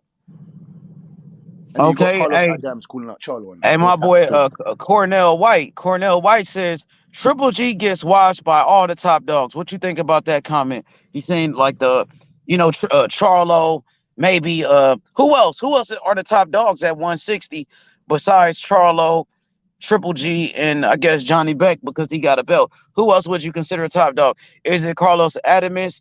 Is it guys like Aris Landy Lara? Who else? Is it Falco from Brazil? Who would you say is the rest, like the rest of the top guys? I like Patrice Volney. You know about Patrice Volney? No, who that is? 165. He lost to Falco, but he actually won that. Like to me, he won that fight. You know what I'm saying to you? They robbed him from that fight. He's a Canadian fighter, man. He's pretty good. Nice, strong guy. He's a durable guy. You should go check him out, man. Patrice Volney.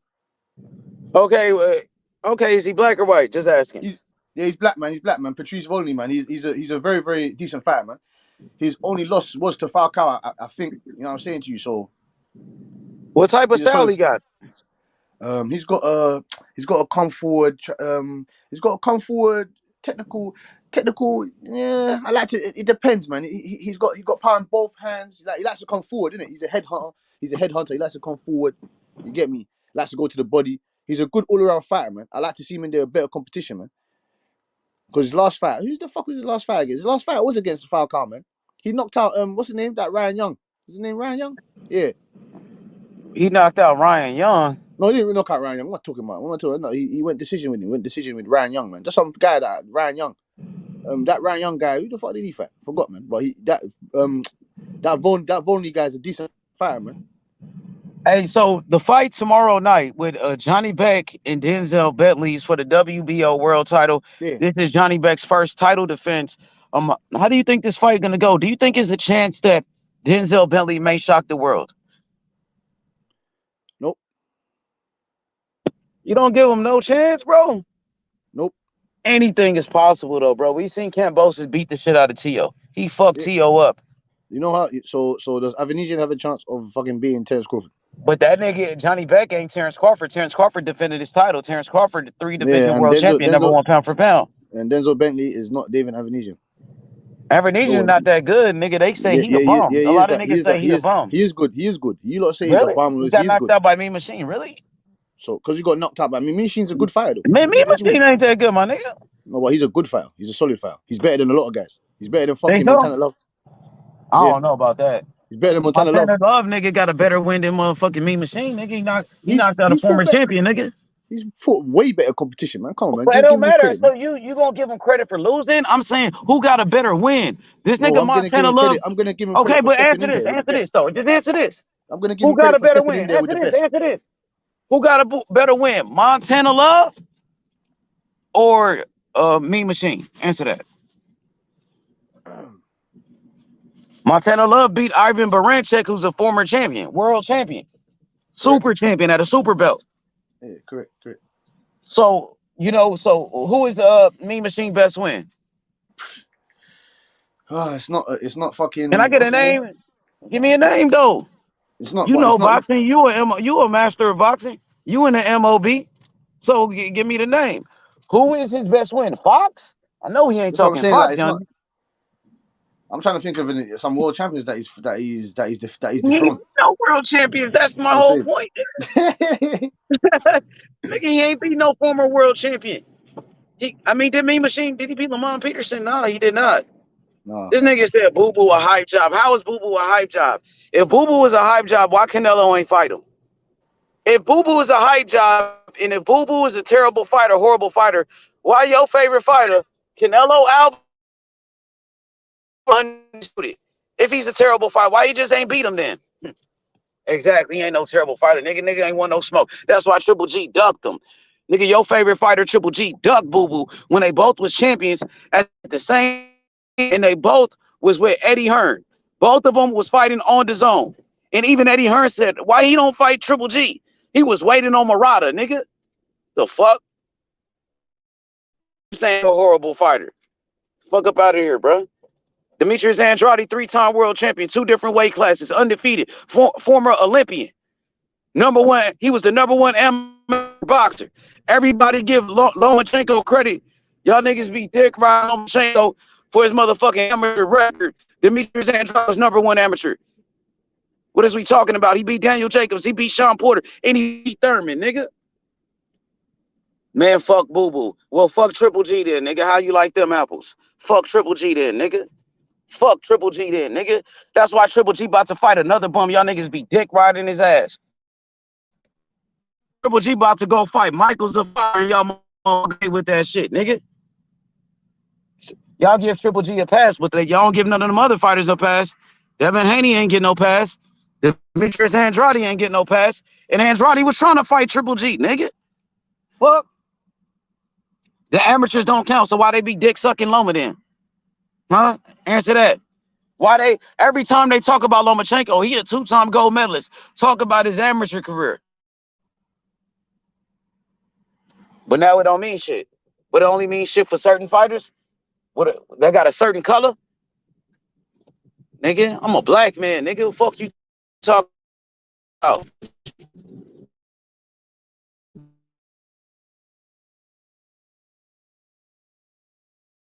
Triple G didn't want to fight Boo Boo. Neither did Canelo. And then Boo Boo tried to fight Billy Joe Saunders. Billy Joe Saunders tested positive for a banned substance. Talk to me about that, Cass. Let's talk about that, fam. Where my nigga Cass go? What up, Cook? What you saying? Oh, I'm asking you about Demetrius Boo Boo Andrade. Demetrius Andrade 3-time world champion, undefeated, 2 different weight classes, Olympian, right? #1 Yeah. amateur boxer. Why people hate on Boo Boo? Is it because I don't know why? Just answer that for me. Is it because they're Canelo fanboys and the Canelo No, I fanboys? don't. It might, no, it might, I think it's like 50-50 with there, like 50% of the fanboys, and then 50% of you get me, fam. I don't understand how he goes to multiple guys' press conference. He's the only guy that I've seen actually go to someone's press conference and say, "I want the smoke." What the fuck is going on? You get me? I want the smoke. He's the only guy that I've seen do that, and they didn't give him what he wanted. Obviously, I've heard that he's a bad businessman, i.e., like Terence Crawford, all the other guys say, you know what I'm saying, these people are bad businessmen. I don't know how they're bad businessmen when they've got multiple millions or whatever in their account, or they're worth millions or whatever it is. You get me? So I don't understand how they're bad businessmen. But on the other hand, they need to open up the door for Boo Boo Andrade. He's coming to the end of his career. I have no idea. I want an answer from Triple G and Canelo Alvarez as into why you How is won't Boo fight this Boo at guy. the end of his career though? I don't understand how you guys can say he's at the end of his career and he's younger than Because Terrence Crawford, or he's the how long do you same see age him? as Terrence Crawford. He's the No, same age as how long Terrence do you see him Crawford. fight? No, I'm saying, how long do you see him fighting for? Because he ain't fighting to no 40. The same So, amount of Terrence Crawford, maybe like 3 years or something. Shit, 2 years or and some then in shit. that 3 years, how many 3 fights do you years think he's gonna have? depends on who he's with, Cass. You That's what I'm know, saying to you. It's looking bleak right now, it man. It's looking depends on bleak. who he's with. Probably like 2 fights, 2 fights. So you get 2 a year for 3 years is 6, Yeah, 6 fights, right? 5 to 6 fights, 5 to 6 fights with Yeah, this 5 to Andrade. 6 fights, something like that. And then in those 5 to 6 fights, I want to see Charlo. I want to see Benavidez. I want to see David Morrell. I want to see unification at 160 if he can make 160. I want to see these type of things before he leaves the sport.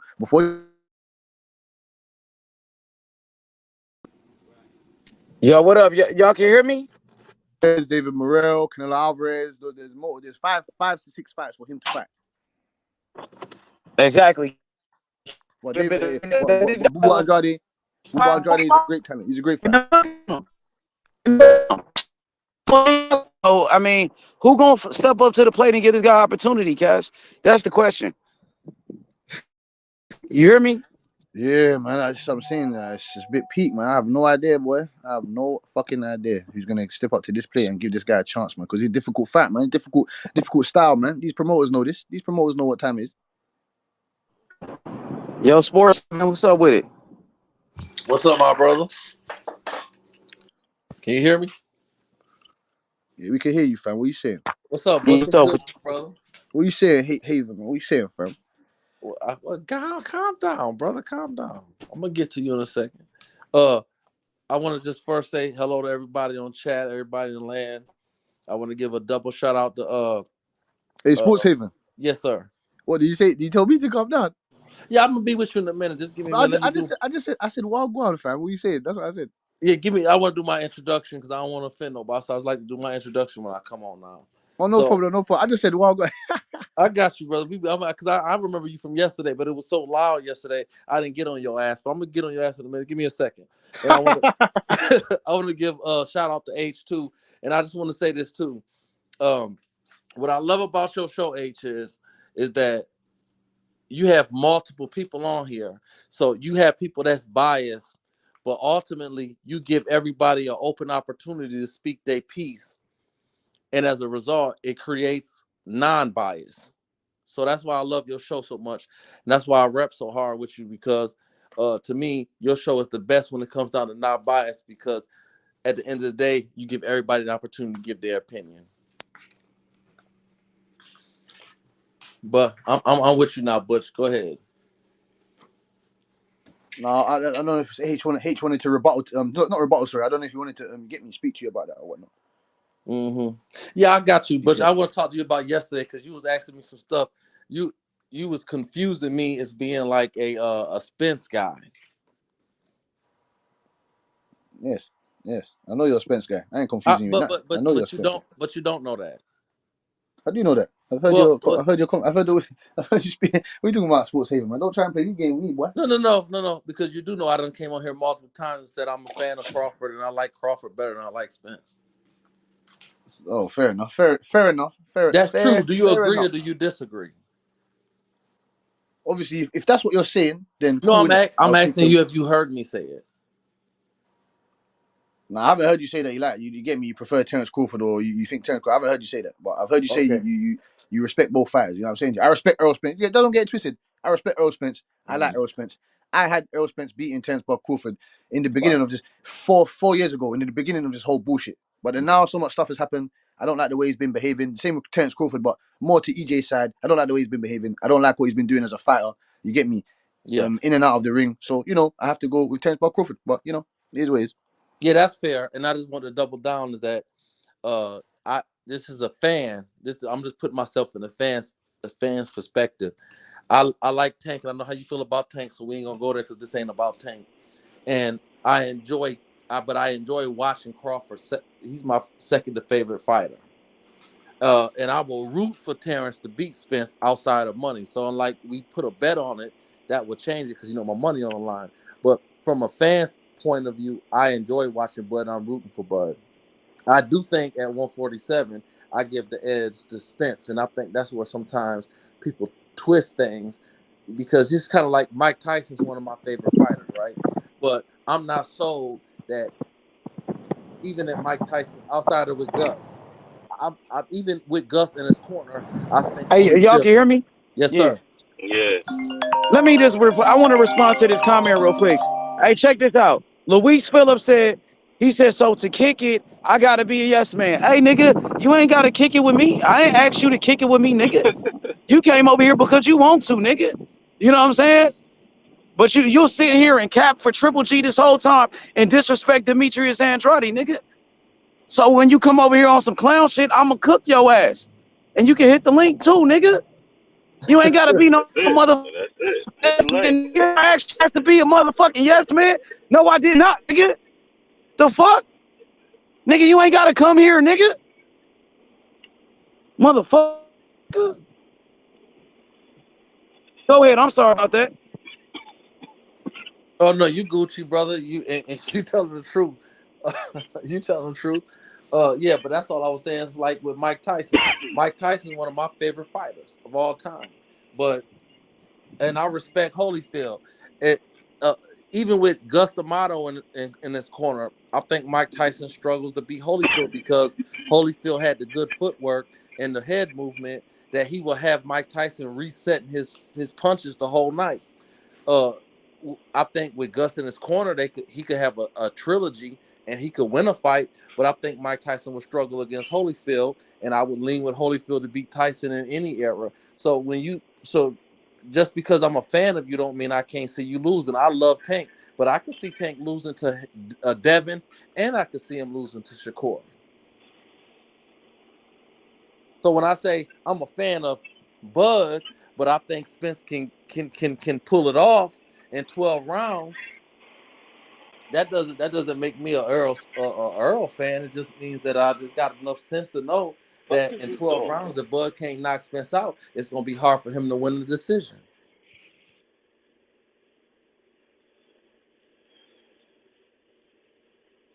Facts. What up, Dre? What's poppin'? What's good? Good. Same shit, different day. You already know. I just was Hell yeah. What you thought about what talking about Boo Boo? Yeah, man, people hating on Boo Boo because Boo Boo wanted to fight Canelo. As soon as he wanted to fight Canelo, and he walked to that press conference and confronted Canelo like, "Let's fight." He been calling Canelo out. All these Canelo fanboys, Triple G fanboys, started hating on the man. But in reality, Demetrius Andrade, one of the best boxers in the motherfucking world. He got some of the best skills in boxing. He a 3-time world champion, 2-division world champion, and he's undefeated. And there's a reason why Canelo didn't want to fight him. Canelo could have fought him for undisputed. He could have made $40 million fighting that man. You know what I mean? And the same thing with Triple G. Triple G could have fought him. They both was on the zone. Both was with Eddie Hearn. And even Eddie Hearn, he told Triple G, just fight Boo Boo. Why the fuck you waiting on Murata? But they hate on him and say, oh, he's not good. He whack. He ain't got no skills. Man, that shit is straight hate. They know exactly why he didn't want to fight. It's high risk, low reward. Point blank, period. Everybody know that.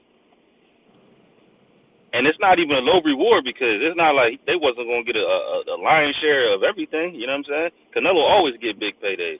So you telling the man that he want payday, I mean, he was already getting like $2-3 million a fight, right? Like with Eddie Hearn with the zone, and that's why they let him go, because they was like, we didn't give you too much money, and then the people like, why this motherfucker always fight Europe and shit, or wherever, you know what I mean, or fighting people that most people never heard of, especially casual people, you know what I'm saying? So, but we all know why them dudes don't want to fight. The same reason they don't want to fight Charlo. Triple G been avoiding Charlo for I don't know how long, like, and that's evident. Like, it's nothing more to say. Like, he been champion. They could have unified. He been straight avoiding the man. Same way he avoided He's a good fucking fighter.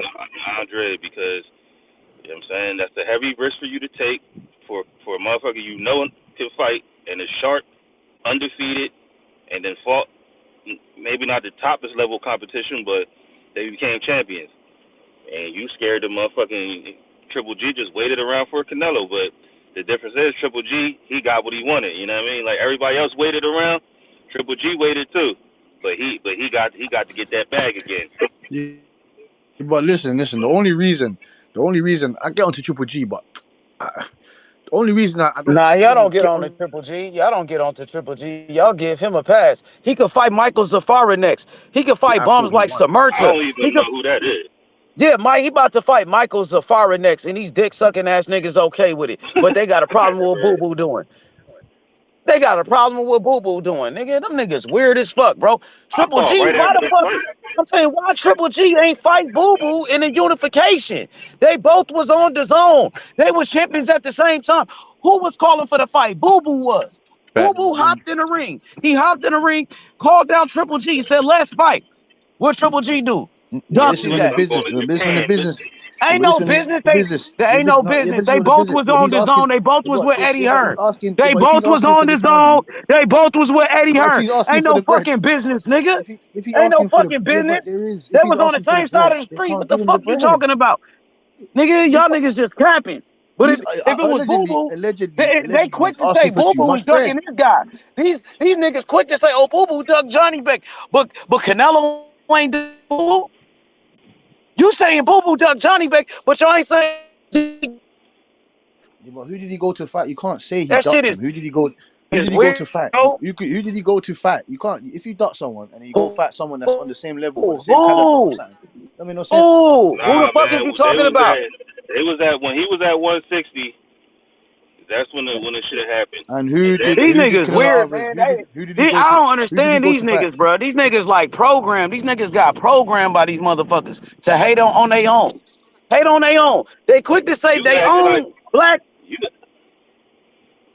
Well, now I want to say you acting like you said. Who did he go to fight? You acting like he went and fought a superstar. Go ahead, you got it. Who did he go to fight? And I said, who did he go to fight? He went up to fucking 168. Who was his first fight? It was John Ryder, right? 168. Who you talking about? When Canelo left 160, right? When he had the opportunity. No, my brother. John Ryder did not fight Canelo Alvarez, so that's a waffle. Who did he fight? That's what I'm saying to you, man. You need to get the, you know what I'm saying? Just get the facts, or not get an Nah, y'all niggas capping. You capping like these niggas capping for Triple G. There they go again, capping for Triple G once again. Triple G got to be one of the most overrated fighters in the history of boxing. They say Tank Davis got a fake belt. They say Tank Davis got a fake belt. Tank Davis got a Reggie belt. Triple G had that same belt. Facts. As the champion. Triple G got like 30 title defenses. Belt that Tank got. But why when Triple G had that same belt, nobody said he was a fake champion? Y'all said he was a real champion. But when Tank got it, oh, the black man a fake champion. Getting tired of you hoe ass niggas, man. You bitch ass niggas ain't gotta come here, dick sucking ass niggas. Fuck y'all. So I'ma say, nigga. Hey, bro. Y'all niggas don't keep the same fucking energy, bro. This nigga Triple G about to fight Michael Zafara next. You being serious though? He fighting a bum. Yeah. It's okay with it. The only person he fought was Canelo. Shit. Triple G got to be one of the most overrated fighters in the history of boxing, bro. He's good. Like I'll give it to him. He's a good fighter. But the shit they be trying to say he the next Mike Tyson, he the greatest middleweight, all that dumbass shit. Who he beat? He beat Kell Brook, who's a welterweight, nigga. Came up for 147. And then he beat Danny Jacobs. Danny Jacobs got like 4 losses. You act like Danny Jacobs was undefeated when he beat that nigga. Danny Jacobs already was knocked out by fucking Dimitri P. Rock. Put his ass to sleep. John Ryder just beat Danny Jacobs, nigga. Fuck you talking about? That's all he got? Out of all those fucking fights, 40-some fights. And Cal Brook was giving him that work. Exactly. Yeah. That's all he got out of 40 fights. But they say, oh, Wilder ain't fought nobody. Wilder was a hype job. The black fighter ain't fought nobody. That's what they quick to say. But they don't keep that same energy with them niggas. You hoe-ass, bitch-made-ass niggas be dick-sucking the shit out of Lomachenko, hating on Devin Haney, pussy-ass nigga. Devin Haney undisputed, bitch. Let's go, man. Y'all tap in. My bad. I just wanted to get that off my chest. You got it. Nah, well, you know, just some people you never gonna change their mind. They gonna see things however they see it. You know what I'm saying? Even when something right in their face, you could lie to a motherfucker right in their face and they'll believe it. You know what I'm saying? So that's just the way people see Look at this clown, Don Ramon. Like, look at this clown right here. What he said, what Charlo has done. I'm not around here saying Charlo the greatest middleweight of all time. Exactly. I'm not saying Charlo. Yeah, we ain't said shit about Charlo, nigga. Y'all niggas dick sucking. We see them niggas fight. That's what we said. We said, why didn't Triple G fight the man if he the champion? You got nothing else to do but sit around and wait for motherfucking Canelo. You know what I'm saying? It's like just like the same way he didn't want to fight fucking Andre Ward. Oh, Andre Ward too big, but you won't call out Floyd. Like, come on, man. Yeah, he said Andre Ward was too big. Exactly. He said Andre Ward was too big, but he just went up to 168 to fight Canelo. But at the same time, he didn't mind fighting Brook, though. Exactly. Like, come on, man. Yeah. He don't fight the smaller man, but you know what I'm saying, when motherfucker want to do the same thing to you, it's like, nah, he too big. They say you could put a lie right in the motherfucker's face and they'll believe it. You know what I mean? Triple G definitely one of the most overrated. I don't know. He definitely been around for a long time and avoided some top level competition. He gonna live and die with Canelo. You know what I'm saying? That's what he gonna live and die with. Yeah, the only person he fought Canelo. Shit, Canelo came up from 147, so you fought a nigga that was smaller than you and Canelo. You was quick to fight Canelo because he was smaller than you. You was quick to fight all these other niggas that was smaller than you. He'll fight anybody smaller than him, but as soon as somebody bigger than him, I don't think I ever seen anybody bigger than him in the ring with him. They probably say Danny Jacobs, but that's what they go. So Danny Jacobs was taller than him. He might be taller. Yeah, they was the same size. They both started off. Yeah, you right. I don't know. Like you said, I don't know who that dude. I can't even remember his name. You know, you done said it like 5 times. The nigga who he about to fight. I thought they said after the fucking Canelo fight that he was supposed to be in negotiations with Charlo, but obviously that was a lie. I thought Sergio beat Triple G. Yeah, I thought Sergey what's his name? Dervianchenko. I thought he. Yeah, I thought he won. He was giving Triple G that work. He got dropped. He got dropped early in the fight, and that was the reason. But shit, Deontay knocked Fury out twice. Deontay put a Fury on his ass twice, but they didn't accept that though. Nope. And gave him the super long count. Even though I seen the reason why they did it, and I didn't know that was a rule, but you know what I'm saying. But still, like that shit was still. I never seen that rule enforced. Because you ain't in the because you're not in a corner that the ref point to. Like I never seen that rule enforced where the ref stopped counting for like fucking 2 seconds just to tell you to get in the other corner. That shit was crazy. That shit was like a 15-second count. And there's no way in hell that Tyson Fury knew that shit neither. Like it's not like he laying on the ground like, oh, this nigga's in the other corner. Let me get a few more seconds out of it. Hell no, that motherfucker was down for the count. Like if that rule right there wasn't a rule, that fight was over. And it wasn't like that first time Deontay dropped his ass. He dropped him twice in the first fight. That should. Well, I'm talking about the first fight. I'm talking about the first fight when they had to, because you remember everybody kept saying about the long ass count in the first fight. True. When he dropped him and shit, and I'm like, yeah, it was a long ass count, but I didn't know what it was for. I just automatically, I'm assuming I heard they go with the cheating shit.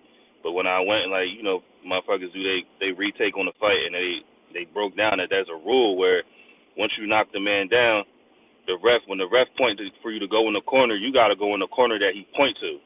And if you don't go in that corner, then they can stop the time that they're counting for the knockdown until you go in that corner, and then they restarted where they left off at. So that's why it was such a long count, because he pointed to one corner and Deontay wasn't even paying no mind. He was just on his shit like, yeah, bitch ass nigga, you on your back. So they stopped the count, and then he went to the other corner, and then they restarted the count from like 7 or something like that. But it seemed like that shit was like 15 seconds, bro. Well, that's why I'm saying, like, the first fight should have already been a W for Deontay. I've never seen that rule enforced ever.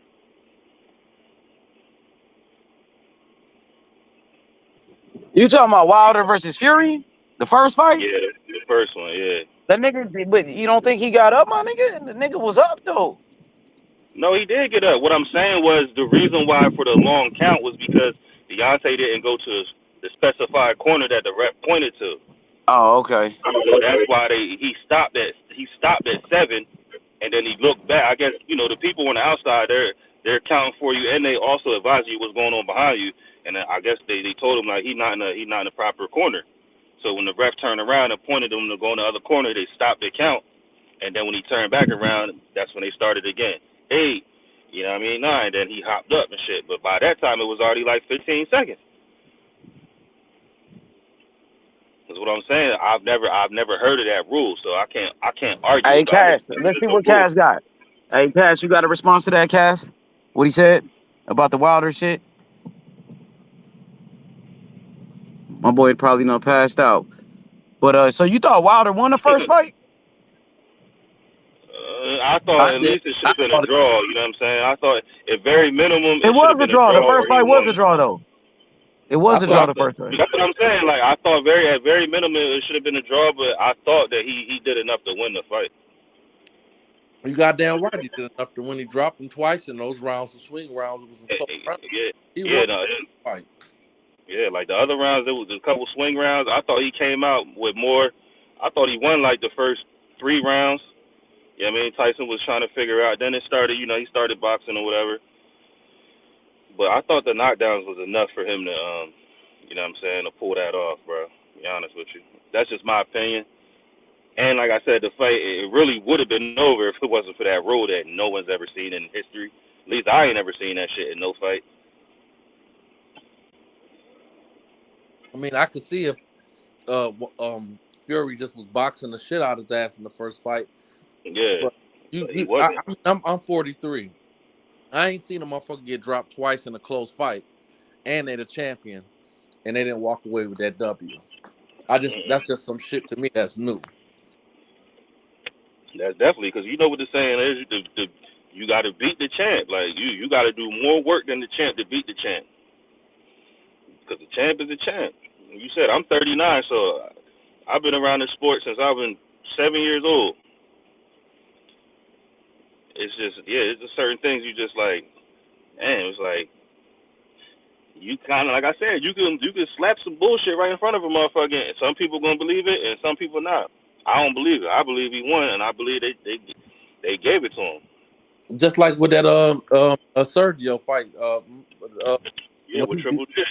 The reason they gave Triple G the edge is because he dropped him early in the fight. One time. Sergio was boxing the shit out of his ass for that fight. But yeah, like you said, the Tyson Fury Wilder fight ain't look like that. Yep. Sergio was boxing the shit out of his ass. Wilder was keeping motherfucking Tyson on his toes. Like I said, it ain't start getting to the swing rounds till like 4, 5, 6. You know what I'm saying? Tyson was kind of winning those rounds, but the knockdowns, that shit negated all that shit. You know what I'm saying? I ain't never seen a nigga get knocked down twice and come back to win without knocking the nigga out, straight out, putting your lights out. Unless y'all both knock each other down twice. You know what I mean? Some shit like that. Like how like Diego Corrales, you know what I mean, versus fucking wasn't like, you know what I'm saying? Shit like that. Mickey Ward versus Arturo Gotti, that type shit. You know what I'm saying? Like bloodbath wars.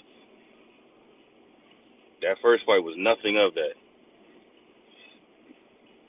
Deontay came out on his motherfucking toes and put the man on his back twice.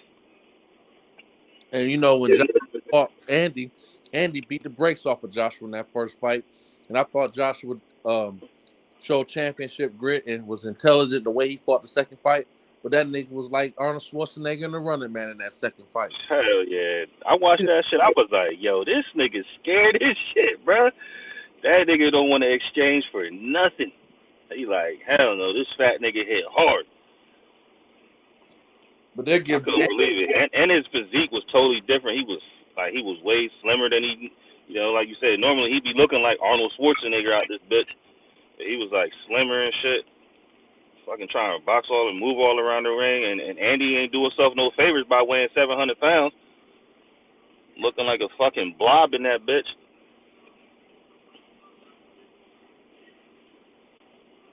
But you know what I mean? Anthony, and don't get me wrong, based on rankings, Anthony Joshua, I give him his props. He does have a good resume. He is. Hell yeah, he got a hell of a good resume. Yeah, right, he does have a good resume. But if we want to keep it all the way 100, a lot of them guys that Wilder would have knocked out a lot of them guys. That's on his resume, and they'll say, well, Wilder, because he lost to Fury, arguably the best fight of his era, but yeah, they'll give Joshua a pass after he got his ass knocked out by Andy, and ran for his life in the. Technically, had to give Andy a third fight. Fuck. Ran for a fight. That nigga like Forrest Gump in that second fight. Yeah, he definitely was fucking on his motherfucking bike. And I was rooting for his ass. Don't get me wrong. Yeah, I'm for. Yeah, I was too. Rooting for that nigga. Like, run, nigga, run. Like, damn, how dare you? I wasn't saying that shit. I was like, damn, nigga, you on your bike, nigga. You ain't trying to mix it up with this nigga at all. Like, there's no mix-up going on in that second fight. And you fuck around, Andy get a third shot at that motherfucker. So I don't see him. He ain't beating Wilder. I know that much. He getting his lights put out. I can almost guarantee it. And they already talking about, and listen, brother, they already talking about. That's what I've been hearing people say. That ain't no pay-per-view fight. That ain't no good fight. What the fuck you talking about? Andy a top 5 heavyweight and Wilder a top 5 heavyweight. That's not a pay-per-view fight. Are you crazy? Fucking straight pay-per-view. You got the fucking the number 1 knockout artist in the history of boxing fighting a nigga who done changed his whole fucking shit around, his whole boxing career around. You know what I mean? Like you said, top 5. Hell yeah, that's definitely pay-per-view. Even if it was undercard, it still would be on a pay-per-view card. Like, co-main event, you know what I mean? Even when he beat Elenius, we all knew that he was going to beat Elenius, but that's because that's just a tribute to how good Wilder is. But Elenius is a decent heavyweight to come back, especially after taking an L. And so, this was going to happen. He fuck around and knock Andy out. People still going to be saying, oh, well, the Andy ain't nothing. Well, hold on. He beat the shit out of Josh Anthony. He beat Anthony ass. Of course they gonna say that. And Anthony got the best resume in the heavyweight right now. So if Wilder knocked him out, what the fuck are you talking about? Nah. He got the best resume. It's between him and Tyson Fury because they both fought a lot of the same people. Nah, you right. I think he do got the better resume because he got. So they both got starting with Klitschko. They both got Klitschko. Fucking. They both got. Well, they about to have whatever this old black. What's the dude name again? Nigga Tyson Fury about to fight. Derek Chisora. Chisora. Well, they about to both have that. Then they both fight Dillian White and knock them out. Well, no, I think Chisora lost to him once. I believe he lost to him. Who lost to him? I believe Chisora lost to Dillian White. I could be wrong. They might. No. I mean, I'm talking Anthony Joshua and Tyson Fury both fought. Chisora. Chisora, but who's the next thing? Dillian White. They both fought Dillian White, right? Yep. They both dropped him. Yep. So they got Dillian White. Both of them, neither one of them. Somebody got Joseph Parker or not? Yeah, Anthony Joshua got Joseph Parker. So he already beat Joseph Parker. Well, Tyson Fury ain't got that. No, Tyson Fury resume ain't all that.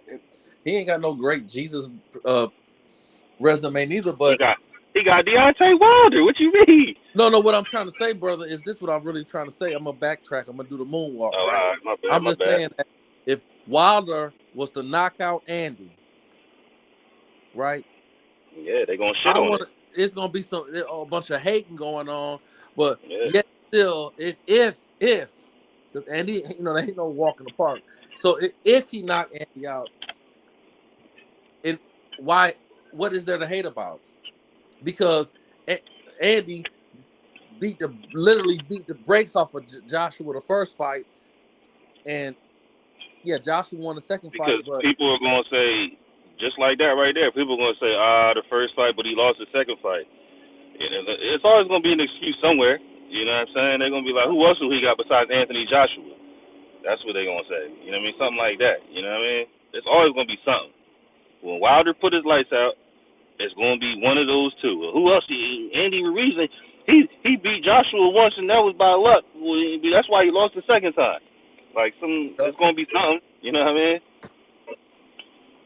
Look, even though Joshua basically said, please just stop the fight, I'm done. Hell yeah, out his own lips. Nigga was standing up and everything. He was like, man, I'm done. I shouldn't have came to America.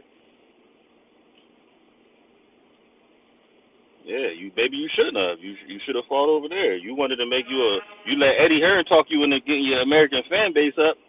Came over here and you wasn't ready. American fighters is different than them European fighters. And that's all he's used to fighting, you know what I'm saying? And they said, our fan base, your fan base ain't got nothing to do with the motherfuckers that's in the ring. Exactly. But I will say one thing, he did make Andy a household name. You know what I'm saying? That's for sure. Andy fucking ate off that. That nigga, when that motherfucking went and brought this big ass mansion and shit, I was like, damn, this nigga, he making sure he's spending that money fast. And I'm glad you said that because they talk about the PBC, and I respect Joshua Anthony, but I'm curious to see how he would do against Sanchez. I am too. I think Frank Sanchez will give him that work. Yeah, I do too. That's another name he just been out of the mix because he up and coming. Oh yeah, but he nice, yo. I fuck with Frank Sanchez and Big Baby. You know what I'm saying? Young Big Baby. Oh yeah, well, Big Baby, yeah. It's, you know what I mean? But Deontay Wilder just got that. He got just enough skill to where you can't just beat him up because he big, but he got that equalizer though. Niggas can't withstand that man one hand punch. That one punch, that right hand down the pike, that shit is a devastator. It ain't even a hook. That's just straight right down the pike. Yeah, you got to I say this over and over again. I'm gonna say it again. To beat Deontay, you got to go to sleep and wake up and say, it's kind of like watching a Rocky movie. Get up. Yeah. You got to reach down deep into your heart and your grit to beat that motherfucker. It's like you got a Fury outside of the second fight, the first and the third fight. Fury had to go to sleep, go to Valhalla, and wake up to beat him. Yeah, I'm gonna be clear. Deontay's not one of my favorite heavyweights. I'm just saying I respect the fact he gonna knock you got to go to sleep to beat him. Fuck all that talk.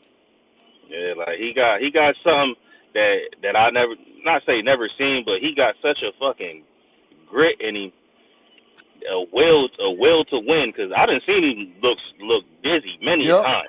You know what I'm saying? Because he ain't the greatest boxer by far, and so I done seen him look dizzy. But for some reason, this nigga will to win is like bar none, bro. Besides, like you said, Tyson Fury, the third. Dizzy with Ortiz. Ortiz had him wobbly. It's like, damn, dog. Dropped him. Dropped him and everything. Fucking, but he got the will to win, bro. and he got the power to do it. Well, that's one punch, like dog. And he not like he's sharp with the 1-2. His 1-2 is sharp. You know what I'm saying? That's the sharpest combo that he has is his 1-2. Other than that, everything else is just fucking. He just be wailing, especially when he think he about to knock you out. He start wailing like no other. I be damn, bro, like calm down. Well, I mean, that ain't no different than George Foreman. If you watch George Foreman fights as an old guy or a young guy, he ain't George like Foreman got skill.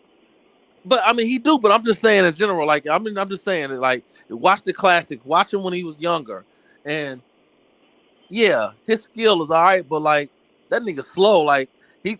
I mean, that's why Muhammad Ali did what Muhammad Ali played him like he did. Like he was throwing a lot of wild punches. He was fucking wailing on Ali, just like you. Yeah, basically the same thing. You right? He was wailing like he wasn't textbook. No, George Foreman ain't no textbook. As he got older, he learned to work that jab. But when he was young, he was just getting off on his size and his power. Word up. For sure he was, but he had a little bit more skill than Wilder. Just a little bit. I'm not going. I'm not there. Wilder is one of the rawest boxers that's a professional I ever seen. To make it that far and knock out that many people and your skills never. I'm talking. I ain't never seen this nigga look sharp. Not one fight. I don't care what fight you can name it. I never seen him look sharp. He just looked like he out there like a fucking. He just out there. For the older brothers, what was the brother that Foreman fought when he was young and he ended up beating him? But that nigga Foreman got dropped to I think twice in that fight. Are you talking about Ron Lyle? Yeah. Yeah, Ron Lyle. That was a war. That was a fucking I'm just war. saying is that I'm not trying to compare the skill level. I'm just saying that as great as George Foreman is, right? He's a top 10. I mean, I won't take nothing from the brother. He ain't no Holyfield or he ain't no Muhammad. I mean, he ain't no super skilled brother. He getting off. You definitely right. And the thing with Wilder, while I respect Wilder, is he ain't got but one punch. And he's still knocking your ass out. Still get your ass with that motherfucker. And that go for Fury too, because technically you can make a strong argument. Fury was the better man. He showed grit in the end. But nigga, you can make an argument that nigga didn't make the count. It's an argument. I mean it's not something that an argument like I said. Once a motherfucker broke it down and I seen it, all right, there's an actual fucking rule. You fucking pulling this rule out the fucking rule book that I've never seen. Like I said, dog, I've been seeing boxing for a long time, over 30 years. Like I ain't never heard. I never seen that rule enforced. If it is a rule, you know what I'm saying? Well, a lot of times niggas they hate so much on their own people. They'll go off of what a motherfucker tell them and act like that means something. It's just like what's Kyrie going through. Niggas are reach down and some of our biggest problem. We want to be so righteous and we want to be so righteous. We ain't got nothing. We don't stand for nothing. Well, I will say one thing about the Kyrie shit that he you can see that he got a strong following, right? And that what he introduced is something that you know what I'm saying I've been on for 10 years. Preach. And it's good to see the amount of people that actually stood up and said something on his behalf. That ain't got to be celebrities, none of that. Just regular people attacking the motherfucking celebrity motherfuckers who's saying something about him. And you notice now, everybody want to backtrack now. Everybody want to everybody, just let the man play. Oh, now y'all, you trying to do too much with giving him those 6 rules he got to go abide by. Oh, that's too much and all this. You ain't had that same energy for Nick Cannon. When Nick Cannon brought up the same shit. And he went through the same thing. He went through the same thing. He went through the same shit. But he went through and did that shit. That's the difference why I fuck with Kyrie. Because he like, man, I told you, bitch, I ain't anti-Semitic because I am a Semite. What the fuck are you talking about? How the fuck can I be anti-Semitic? And I'm not backing down from it. You know what I'm saying? And it be the brothers. And a lot of the brothers have something, sometimes we fuck up because, like, I work, let me tell you, I got a couple of properties and maintenance supervisor, right? The brothers, my techs that's under me, they feel like they want to, they get comfortable, want to compete with me. But if I was a white boy, the same motherfuckers they call when they need help, they'll go on the side and call the white boy, but the same white boy be the same motherfucker that throw you under the bus, dummy. You feel me? But that's what we do to one another. Then that's why I respect what H be on so much. He keep it down the middle. He's not biased, but he'll call these motherfuckers. A lot of these motherfuckers they talk about. Here's an example. I'm a Crawford fan. I think Spence can get him a little bit, but I'm definitely shit. This is a 50-50 fight. I'm a Crawford fan, but a lot of the same brothers that be hating on Spence, they hate on the PBC. If you really pay attention to them, it's the PBC finna close. Deontay ain't shit. Spence ain't shit. Tank ain't shit. Bob Heron ain't shit. But wait a minute, hold on. But Bob Arum's all right though, I guess. Top Rank's all right when they give you a subpar main event, right? That's decent, and you sit up there and watch some of the best talent in the world, because Top Rank got some of the best talent in the world. Don't get it twisted, but they fighting easy money fights. PBC got some of the most competitive fights you're gonna find. The Zone is Eddie does a good job with what he do. I'm not gonna hate on Eddie in the Zone, but when you get down to competitive fights, PBC put on competitive fights. Even if you don't know the motherfuckers fighting, it's still a competitive fight. But niggas, they want to hate. There's something wrong with niggas. They sick. He said you want to know what it is? It's exactly what Kyrie was. It's exactly why Kyrie posted that link. Niggas need to watch that shit. You know what I'm saying? Yep. And then you'll find out why we act the way we do. You know what I'm saying? Like I said, I've been knowing about Ronald Dalton for like 10 years from now. I remember when he first made the shit, and nobody would take that shit. Like he wasn't even like, he couldn't sell it nowhere. He tried to put it on Amazon. He tried to get his own website. Well, basically he had his own website, and that's where he had to get it at back in the day. You know what I'm saying? But I remember when he was pushing. Like every time like he would put that shit on the gram, they would fucking scratch that shit, strike that shit down. You know what I'm saying? So he's been at it for a long time to get this shit, you know what I'm saying, to get this shit out to the people. And finally, you know what I'm saying, he got on a large enough platform where somebody like a Kyrie could come across it, you know what I mean, and boost it. And all Kyrie had to do was put the link. Yeah. And just him putting the link on created all this. Yeah. And that's what blew my mind. I'm hip to it. For a minute there, I was studying. Man, my wife would go to work on my day off. We worked at the same place for a hot second. She come home. I'll be on it. I was heavy on the Hebrew, the concept of it, right? I'm not gonna get into all of that. You know, I respect. Sure. But the point is that I remember what you thought. That was probably like 5-6 years ago, and I remember when that shit first jumped off. I wanted to see it. I just didn't get into it. I didn't watch it. But when I realized that, hold on a minute. That's because he when they told me, when I realized, or I did enough, I researched and realized because he retweeted the Hebrews to Negroes, that's a problem? Are you fucking serious? Shit, ridiculous, man. Ridiculous. Man ain't even say a word. But the Hebrew to Negroes is a problem? Oh, I know what that is. Oh, no. When niggas uplift themselves and we realize we more than just niggas. And I see what it really is. We more than just black. You know what I'm saying? That's it's what a problem. Like niggas was saying, like, but it's no problem with the fucking Hitler, the Mein Kampf shit being on there. You know what I mean? It's like, how the fuck y'all not complaining about that when y'all the one Hitler was the one who whatever you want to use the word. I don't even want to use these words on YouTube, or wherever we at, but. You know what it is, like, how you want that group, but you don't got a problem with that person? Obviously not alive, so I don't know who's putting it out and all that, but y'all got a problem with that, but you got a problem with this though, huh? Of course you do, because you know what it is. That's why. Nigga, you know what it is. Nigga hating, man. Brothers are getting mad too. Because they don't know no better. Because that's the situation we've been placed in. You know what I'm saying? They don't know no better.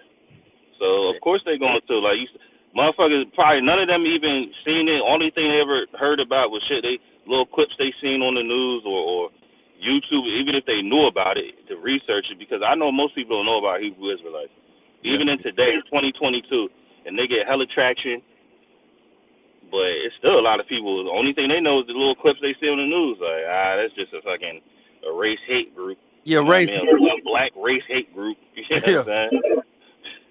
In a country that was built in a country and don't get it twisted. America's better because nigga hating ain't just in America. Nigga hating worldwide, right? Mm-hmm. So I don't want to get that twisted. I don't want to misunderstand that. But yeah, because they uplift instead of calling they brothers and sisters niggas and bitches, they call them chosen ones, kings and queens. It's a problem. When you say black power, it's simply just to uplift your people or to have pride in who you are, and that means that you're a problem, you know. But what makes me the maddest is, now let's get back to boxing. When we talk about boxing, like with Dimitri Andre and Jamal. Oh, well, they ain't fought nobody, but Triple G ain't fought nobody. When he fought Sergio, he lost. When Jamal fought him, he put a damn a gorilla testicle in his eye. Hell yeah. Put a what bitches called hematomin on his shit.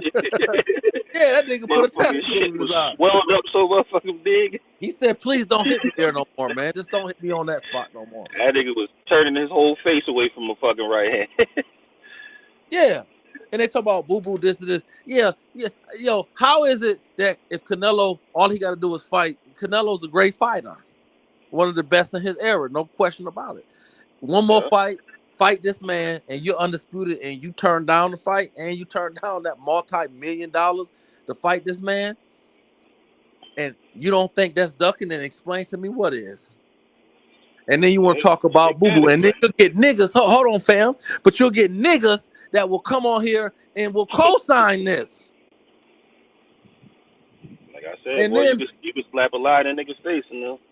And then when they meet Canelo, they say hi Canelo, and Canelo are talking Mexican, but what I'll translate real quick, he really said, "Get out of my face, nigga." He was just tripping right now. Don't pay no attention to that. Word up. That's what upsets me when I listen to these panels. I have a lot of respect for other panels. They come on, and they just be like just smashing on PBC as if like Top Rank is okay. They praise Bud, but they forget that Bud is in the process of suing Bob Arum on racism. But yet and still you pumping up Top Rank and shitting on PBC. I'm confused. Be like niggas that, good brother. Niggas be in their feelings too with PBC, and their own brothers, call them names and like you know they get excited. Like when my wife goes through my phone and see some shit, she get excited. But at least she got a reason. At least she got a reason. These niggas don't have a reason. Right? You know she might stab me. I gotta watch her. I try to stay awake as long as I can. But at least she got a reason. To get you an auto cleanse on your shit, a nightly auto cleanse. Delete anything that I say every night. She asked to see my phone. I'll be like, okay, and my heart be beating fast. I can't let her tell it, and I'll just be holding that phone like, hold on, let me see. Hold on, baby, let me just make sure. Yeah, I'll be doing the same shit. But let me see your phone. I'll be like, hold on, let me put the password. Let me look through this bitch right quick. Yeah, I just walk through She be on the phone. She be on the phone. She be on the phone, nigga. You just walk in the room. She be on the phone. You earlier, H, on that Andrade shit, right? Yeah, that's what he was on earlier on a why people don't be giving Andre the respect that he deserved. But this is what I don't understand, right? But this is what I don't understand for all these motherfuckers, right? You say he don't fight nobody, he's a horrible fighter, right? That's what they say? Yeah, basically that's what the So if he's a horrible fighter and he don't fight nobody and he ain't shit, why don't you just go and dust his punk ass off then? Because it don't make sense. Obviously, they brains don't work properly. Because when you drop something that easy on them, they're like, well, nah, that ain't it. He just you don't want to fight him because he's a horrible fighter. Like nobody would avoid the easy way. Yeah, I'm a 2-division world champion, but I can't fight. So why don't you go and just beat me up then? Get me out the way. Yeah. And make a lot of money for it. Yeah, because you know it's too much of a risk. You think you gonna lose. That's why these motherfuckers, they be lying, man. They just lying through their teeth. Exactly. Scary motherfuckers, bro. It's not that they scared of each other. It's just they scared to lose. They don't want to lose their O. Because they lose their O, then their pockets get full. And that was what Canelo had that feeling after Floyd, so he received that, and that's how Canelo was operating after Floyd. You know what I'm saying? He fought a couple niggas here and there, like who he knew he could beat. You know what I mean? Like Danny Jacobs not the nicest. Like he took every time Danny Jacobs had a step up fight, he lost. Yeah, kind of like Sean Porter, kind of like Danny Garcia, same thing. Yeah, exactly. You know what I'm saying? But the thing is with Canelo, he's taking the Floyd route, whether he wants the most money for the least amount of risk. Yeah, that's what he wants for sure, and he will have it no other way. But the thing is, the sad thing is, as a boxing fan, you can't get mad because as much ass as he's putting the seat and money he brought to the sport, he earned that. He's earned it. And that's another thing. That's why I don't get mad at him. I just be like, hey, you just on your Floyd shit. We was having that discussion the other night, and I was like, it's the Floyd effect. It's like, it's the Canelo effect. And then I had to say, well, it's just the money effect. Oh, it's smoke. It's like, it's regardless how you want to think of it, it's a money effect. Like, if you have put in a lot of work and you beat enough good names, and you can fucking fill fucking stadiums and arenas, then you basically reached the pinnacle of boxing, because not many people can do that. You know what I mean? So they can do what they want. Like Fury can do what he wants. Canelo can do what he wants. I'm still impressed with him fighting that fucking bum in Texas, and he put 73,000 motherfuckers in that stadium in the pandemic. He did that. Yeah, 73. Had a whole spectacle too. Fucking fireworks, concert, Spanish Bull, the J Balvin. You know what I'm saying? I was like, damn, this shit crazy for what? Hey, we already know what the outcome is. You know what I mean? So, you know, like I said, I don't hate on Canelo because I have no reason to hate on the man. Yeah. Like you said, he earned his spot. He the fucking big dog when it comes to this money. Yeah. When it come to boxing. And I'm not, I would be out of pocket hating on him because I'm really not a Canelo fan. I mean, I watch his fights, but yeah, I'm not a Canelo fan. I watch his fights, but I can't hate on him. Well, I can tell the truth. I can say that the man avoided Andre. He avoided Charlo. He avoided that 160 undisputed. That's what he did.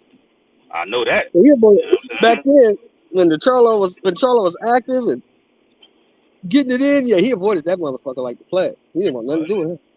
He just took the easier route to 168 because he knew he was going to get it. He went up to 168 and tested the waters and fought Rocky Fielding, which I don't know how that's testing the waters, but everybody who had a belt, I never even seen them niggas in no good fights. Nobody had heard of Callum Smith. Nobody had heard of fat white dude is now, whatever his name is, Billy Joe Saunders. Yeah, nobody. People knew who Billy Joe Saunders were, but if you weren't a hardcore boxing fan, you had no idea who that dude was. Exactly, you know what I'm saying? So, and who was the other one? We knew Caleb Plant didn't have no pop. He couldn't keep the nigga off. Caleb Plant. Yeah, that's what we knew. We knew. But we knew he had skills. We knew Caleb Plant had skills. That's why everybody was like, yo, he might But we also knew, if you watch Caleb Plant fight, because I've been watching him since he was on Showbox. He don't like to get Caleb Plant gasses out.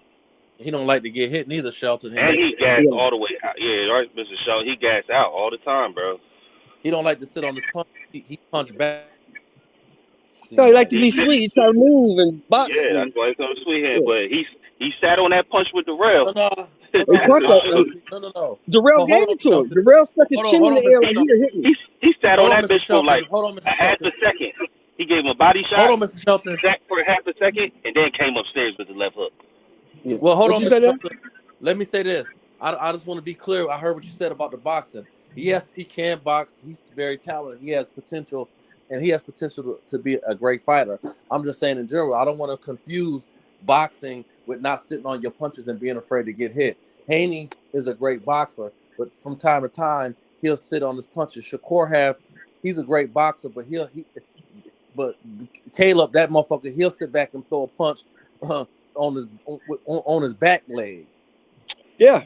He don't like to get hit, and guess what? That shit against a fighter like Benavidez, that shit. He sat on his punch against Darrell. Darrell old and like Larry Holmes, flabby and sick, like Pac said. But when he get in that motherfucking ring, he might do that shit for 1 or 2 rounds against Benavidez. And when Benavidez catch him, because see, Benavidez don't mind about getting hit. The question is he gonna start going back to? Is he gonna be sitting on his punches in the 6th and 7th round when it's gonna count? And he's not. I think he's gonna have to, because he ain't gonna be able. If he don't, he's not gonna be able to keep Benavidez off him. Exactly. That's I right. feel like it's And that's I what feel I'm like saying. with Caleb Plant, I feel like he kind of had the same. Him fighting Canelo was the same effect with Canelo fighting Floyd. It's like Caleb Plant, he definitely a fine tuned boxer. You know what I'm saying? You could tell he take his craft very serious, and he very efficient. He just run out of gas. But fighting That nigga, Canelo, I feel like that motherfucking that might have put him up there. You know what I'm saying? I know it gave him a boost. You that know what nigga, I'm saying? that, Well, I if feel you like saw when that he gave Darrell, him if you saw that with Darrell Caleb, fight, bro, if you saw that Darrell fight, when you get hit with a shot like that to the ribs or to the lip, you get hit. You immediately once you get hit like that, you're supposed to bring your fucking hands back up because you know something else is coming. He got hit and just sat and just stood there.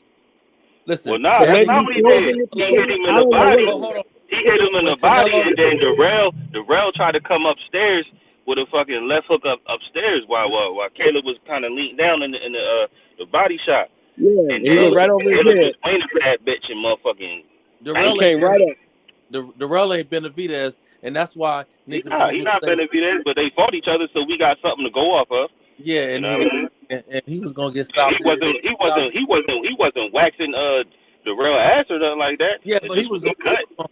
it was going to let the fight play out. He'd have got stopped. Look here.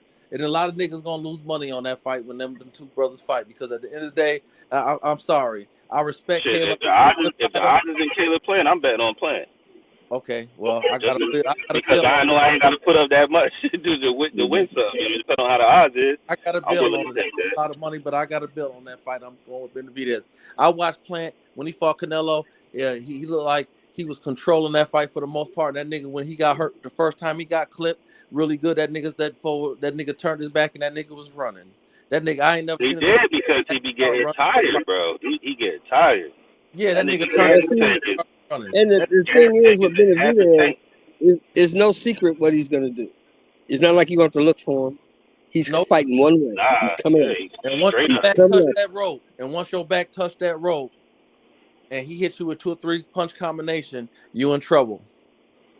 All right, so let me say this then, right? Since you say that we know what David Benavidez is going to do and all that, and excuse me, people have been similar opponents have been in the ring with each other, right? Sean Porter gave his analysis and said that he sparred both of them, and he said that David Benavidez, he got power. He said, but when he be throwing a lot of punches, it's not for power. It's just to throw an accumulation. So you know what I'm saying? He was like, if he get him with a couple clean shots, he might could get it off, but he gave it a 50-50. He was just like, his power is there, but he was like, when he start trying to shoe shine, you know what I mean? It's not really, it's pity pat, you know what I mean? It's not a pity pat.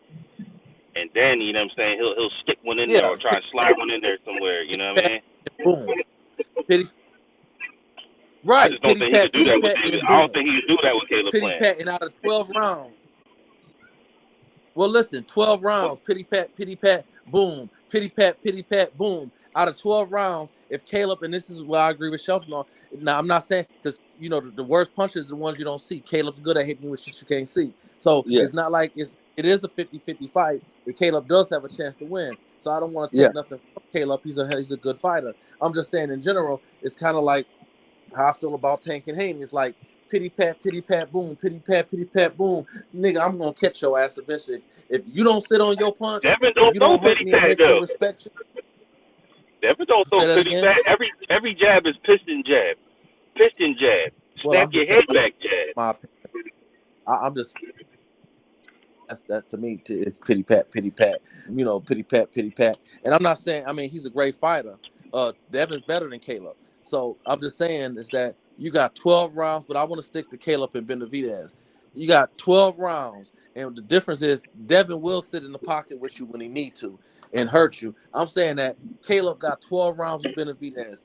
If he don't grow the balls and sit on his punch and do what he need to do, and when you get into the 7th and 8th round when Caleb is known to gas, and you gonna gamble on, or all of a sudden he not gonna gas now, you got to sit in the pocket. We gonna compare him to the 40-year-old Darrell No, we're not talking about Darrell no more. He got to go in there with Benavidez for 12 rounds, and we know that Benavidez is throwing a lot of punches, and he like pity pat, boom.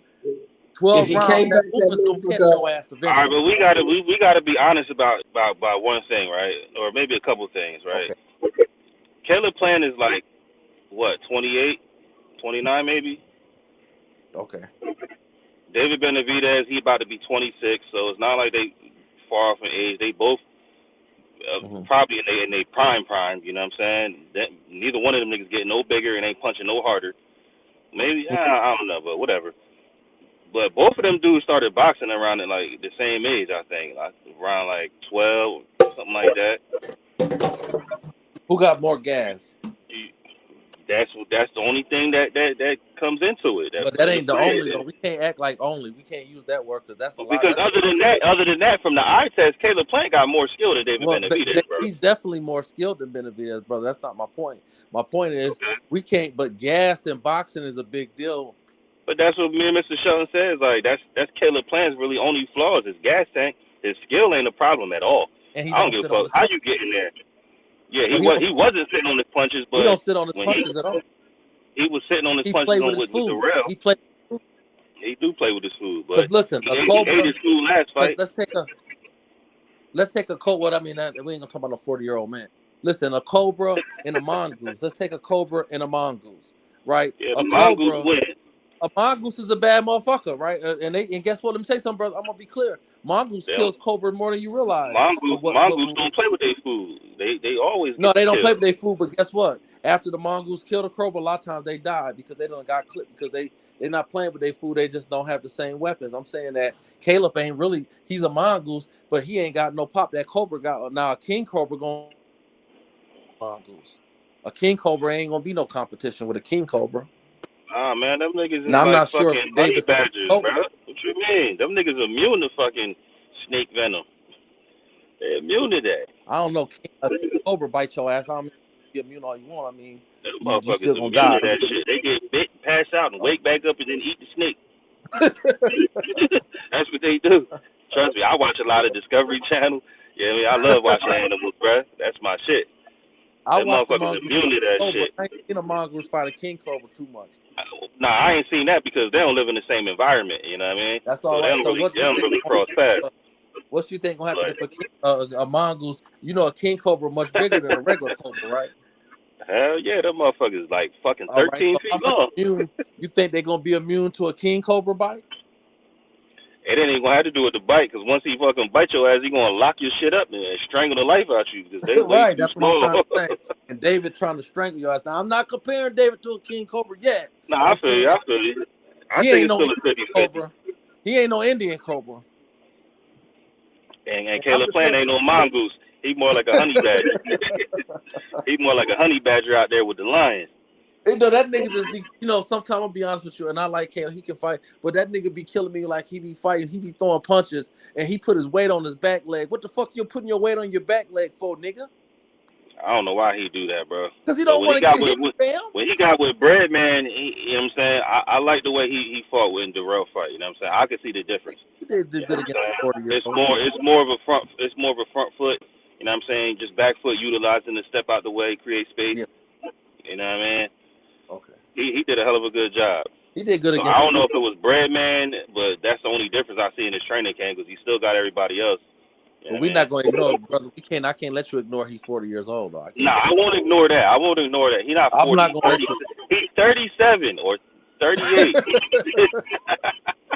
But yeah, I'm saying he definitely had that tail end of his shit. If he don't retire, I don't know when he come back for. To be honest with you, he did put that. Really ain't got.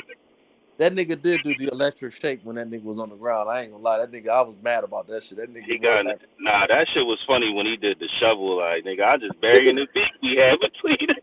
I like, ooh, that shit hurt right there. Said I was burying the beef we had between it. Yeah, that shit hurt. That shit hurt. Okay, that's nice. But, like I said, 50-50. Caleb Plant got all the skills he needs. He has no gas tank that I've ever seen yet. So he better hope the motherfucking, which I don't see him getting David out of there before 12. But he got all the skills to win a 12-round fight if his gas tank hold up.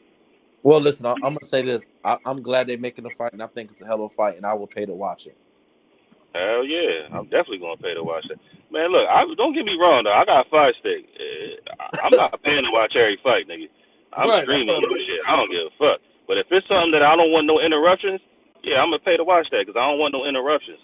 I want to see the shit all the way through. I want to hear all the commentating. I want to hear all that shit. Yeah, sometimes you got to support it because they depend on it. When they put the good fights together, we got to support it so they continue to put the good fights on because sometimes they don't, the motherfuckers, they don't put good on fights and we don't support it like we're supposed to. Well, and that's why they don't get the support. You putting out product I don't want, then I ain't buying it. I'm gonna send a booster in there to get it more. You know what I'm saying? Hell yeah. Oh, what y'all talking about? Plant and Benavidez. Yeah, that's a good ass fight, man. That's a PBC fight too. So, like you said, they putting on competitive fights, and ain't no one-sided fights like that, nigga. So those are the type of fights we want to see, man. You feel me?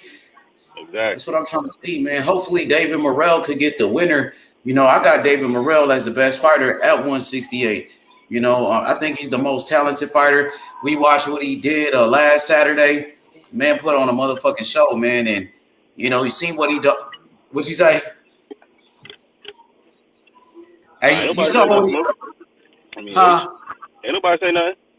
Yeah, and you saw what he did to his opponent, man. Like, he punished that brother, man. That brother fighting for his life now. And that's the second fighter Morrell put in a hospital like that. You know what I mean? One guy he knocked out in the first round, he almost broke his neck. You know what I mean? And now this brother is in a coma. Man, it's a sad situation, but it just show you what type of fighter David Morrell is, man. Did you watch that fight, my brother, Sports Heavy? And what did you think about Morrell? I think he's the truth, man. I watched that, man, and he's the truth. He does it all. He does it all, man. He's dangerous. I would like to see what happens when he get clipped. But other than that, man, like I think he has the physical ability and the size, to beat anybody. And based on his size and his skill set, like Benavidez's defense is suspect. And if he gets in there with somebody his size, because you can make an argument he'll weight bully. So I would like to see him in there with him to see how that works. Yeah, after the fight, they asked Morrell, like, who you want next? He said, I want Benavidez. But we know Benavidez is about to fight Caleb Plant. And now the WBC is saying the winner of Benavidez versus Caleb Plant will be Canelo's mandatory. So I don't hear Morrell's name floating out there for Benavidez. Benavidez about to fight Caleb Plant. If he beats Caleb Plant, he's going to be the mandatory to fight Canelo. So it looks like he's going to be, doing something else. So do you think Canelo, let me ask you a question. Do you think Canelo's going to take that fight? If Benavidez according to what he said, it doesn't seem like he's going to take that fight according to what he said. He about to fight Catterall. Yeah, so you about to fight Catterall, man. You about to fight at 140. I'm fucking around. You about to fight somebody like a Catterall, one of them type of guys. Yeah, that's what he about to fight. You know what I'm saying? He not fighting Benavidez. Look, if there's one person like who can keep their word, like when Earl say, I'm never fighting Keith Thurman, I mean, we gonna find out if he's not about to fight Keith Thurman, but I keep hearing that it should be good for February. But Earl, he's been holding on to that shit for a long time. Like, look, bro, I'm not fighting you. When I said never, I meant never.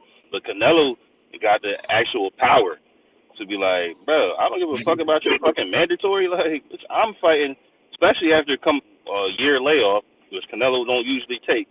You know what I mean? He's not about to fight the winner of that fight.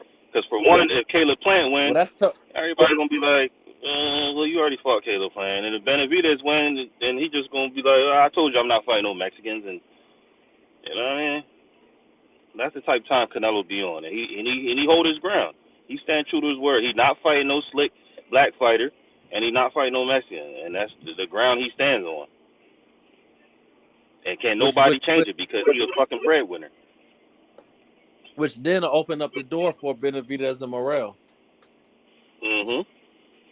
You know, now it opened up the door for a lot of fights. For Benavidez, or Charlo versus fucking Caleb Plant, like them niggas can mix it up. You know what I mean? Especially if Mel move up and Spence go to 154. What'd you say, H? Yeah, I think Sports Heaven got a good point. If Canelo finds a way out, not fighting Benavidez or whatever he gonna do, because Canelo got all the belts at 168, so he got more mandatories than Benavidez. Morrell is his mandatory for the WBA. Morrell is the world champion. He got the same belt like Tank.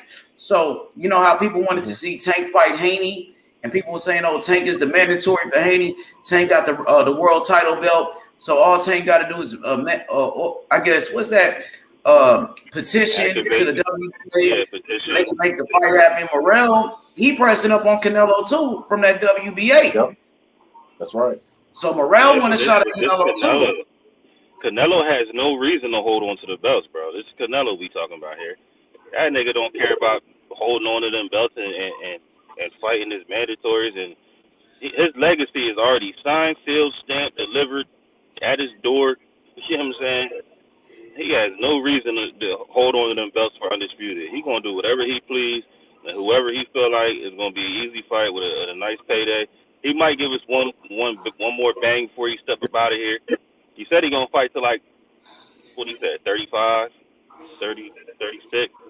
That's what he said on Aqua Rock one time. Man, that nigga like 31 years old, Canelo. He like 31, bro. He's 31 or 32. But what I'm saying, he's still not gonna give us the fights we want. That's some bullshit. When Floyd Mayweather was 31, 32, he was fighting Oscar De La Hoya. He was fighting the undefeated champions like Ricky Haddon.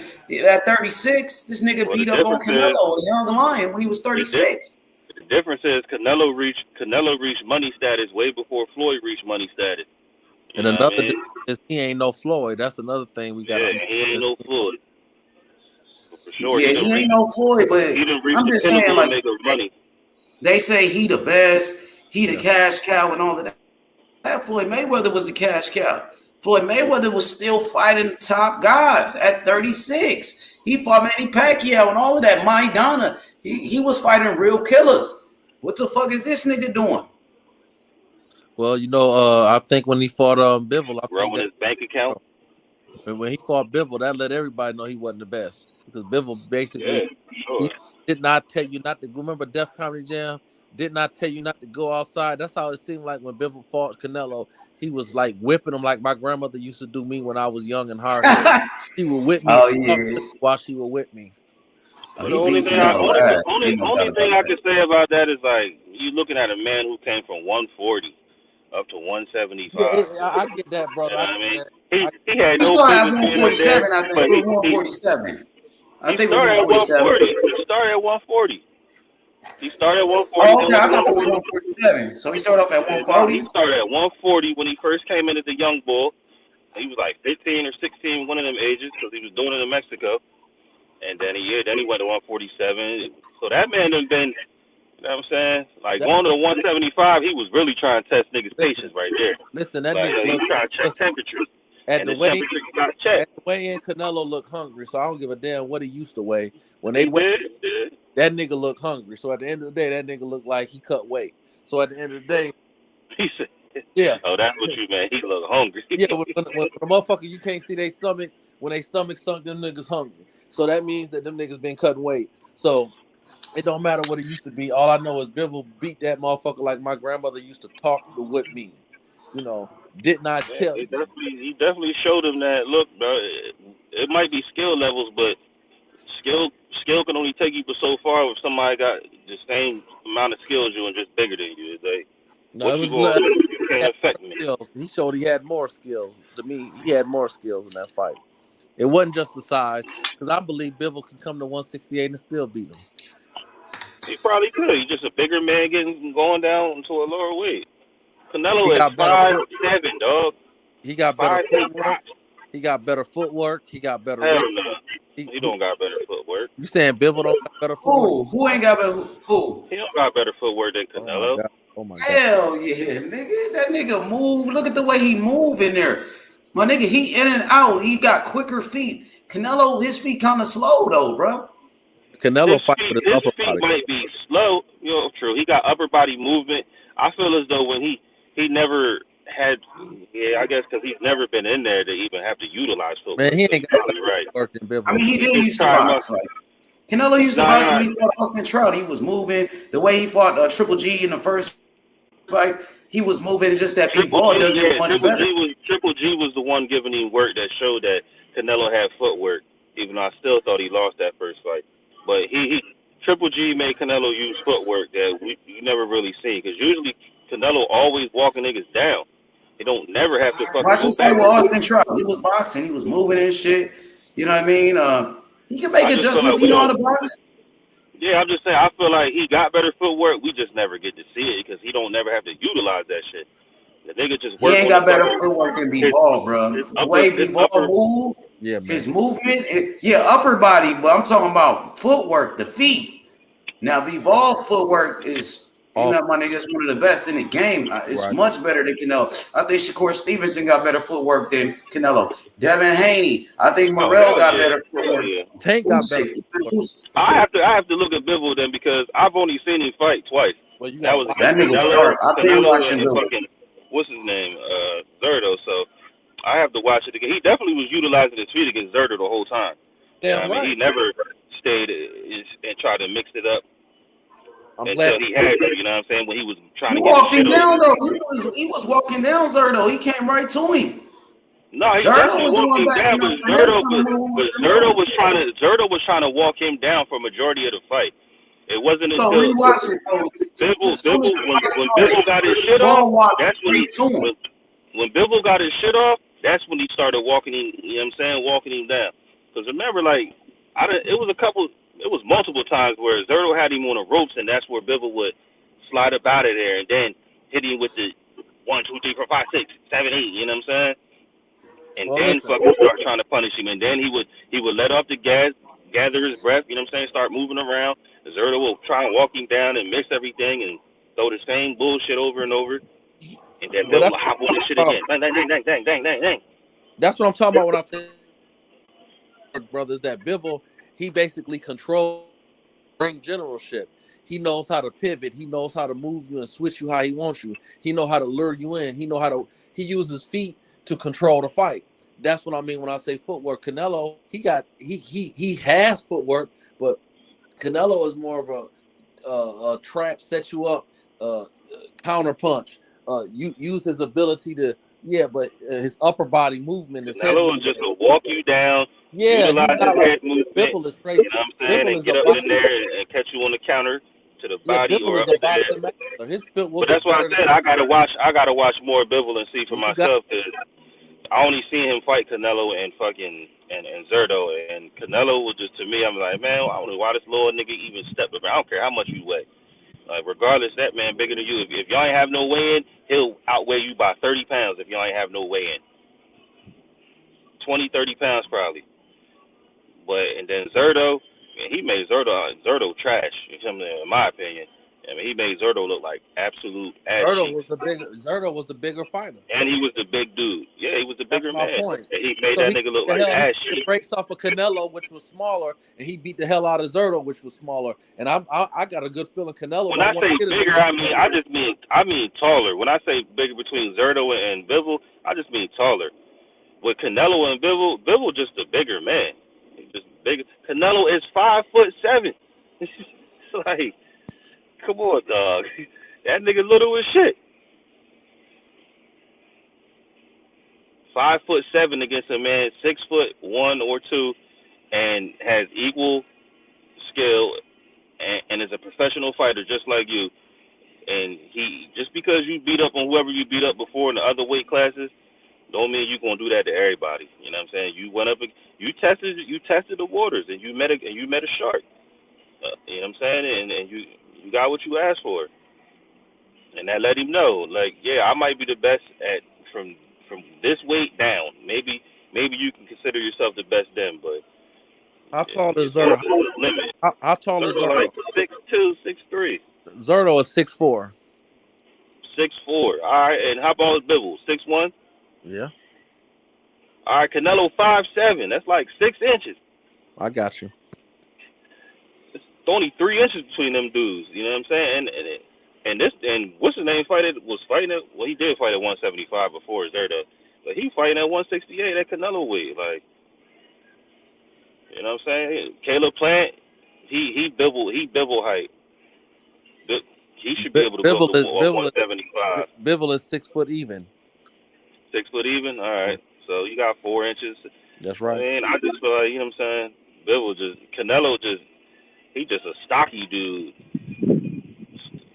He probably one of the stockiest Mexicans I ever seen. You know what I mean? Like, besides like a cholo dude or something on the West Coast, like, but he for a little nigga, he's stocky as shit. Well, when you roared it up, you'd be stocky as shit too. I don't know nothing about that shit. Oh, you know, brother. Yeah, man. I remember when I was young and we was in high school, we played football and shit. I remember that was when creatine was real popular. Yeah, all the motherfucking linemen wanted to fucking take all the creatine and lift all the weights and shit. Mm-hmm. Like, y'all fucking musclehead ass motherfuckers. Y'all motherfuckers gonna be big as shit. They could be like 15, 16 years old. Motherfuckers lifting 400 pounds and shit. I'm like, god damn. The only steroids I knew about was watching bodybuilding. I thought all bodybuilders use steroids. That was what I thought when I was young. I ain't know about natural bodybuilding. I ain't know about just being shredded, you know what I'm saying? Besides, if you was a lean athlete, like Olympic, like, you know what I'm saying, like track and field or boxing or basketball. I mean, to me, that was a lean athlete. But if you wanted to be brolic, you had to use steroids or you got to creatine. use something like that, brother. You can't be Ronnie Coleman and Lee Haney. Nah, you can't be that and be normal. Nah, that ain't normal. Oh, yeah, that ain't normal at all. I go to this one gym, man, and it's a lot of professional bodybuilders there. Some of the women be bigger than I be, and I'll never forget the motherfuckers. They just pulled out this bag and pulled they shit out in front of me. I'm like, oh my god! I'm looking around like, no, don't do the shit in front of me. Like, you make just shoot the needle up right in front of you. Well, they didn't, but they just pulled it out and started examining the shit, and they sitting right next to me. I see my reaction. I'm like, get the fuck up, fuck. But you just act like you don't see the shit and just keep on doing what you're doing. Like, god damn. That's crazy. It's crazy that like you would say something because I ain't never seen that shit. You know what I mean? Yeah, right in my face. You know what I mean? But look, but I want to say this to say that, or say that to say this. Them motherfuckers will pull out needles. They doing drugs or whatever, right? Yeah. I'm used to being in the trap house, seeing that shit all day, like motherfuckers. And I ain't gonna go here or there, but it's crazy how one thing can be looked at different than another. Yeah, yeah. You know what I mean? It's like, damn, like these That's motherfuckers, it's all fucking, they fiends too. You know what I'm saying? That's the motherfuckers use that shit till they die, bro. Like, that shit crazy. Yeah, you got a good point because it ain't like they did something that was like unvisual to me, but it's just like it's a different environment, it's a different world. You like, I ain't never seen that shit before. So to me, I'd be like, oh shit. But then the motherfucker see what I see and be like, whoa, what the fuck is going on here? He like, this ain't nothing, you know, it's just what they do. Yeah, it's like a motherfucker telling you a story and you laughing and shit. And you like, man, you crazy. And nigga look at you and say, well, nigga, you laughing. Nigga, you just as crazy as I am. Average motherfucker wouldn't be laughing. Nigga be looking at me. Yeah. Motherfuckers are looking at you like, wow, you really been around that? Like, that's real? That's real life? Get away from me, you immoral bastard. Yeah. But that's neither here nor there. Back to boxing. But I just want to see, Blue Blood had made a video today. And, you know, Blue, he make 1 million videos a day. But he was saying that the Spence Bud fight should be Gucci for 2023 in the summer. I think he said June. Damn. Obviously, withstanding that they both win the fight, because he was saying that the Spence Thurman fight should be a go because this is what PBC always wanted, even though Spence didn't want it, and he was able to get around it for all this time, but they always wanted it because they knew it would be good.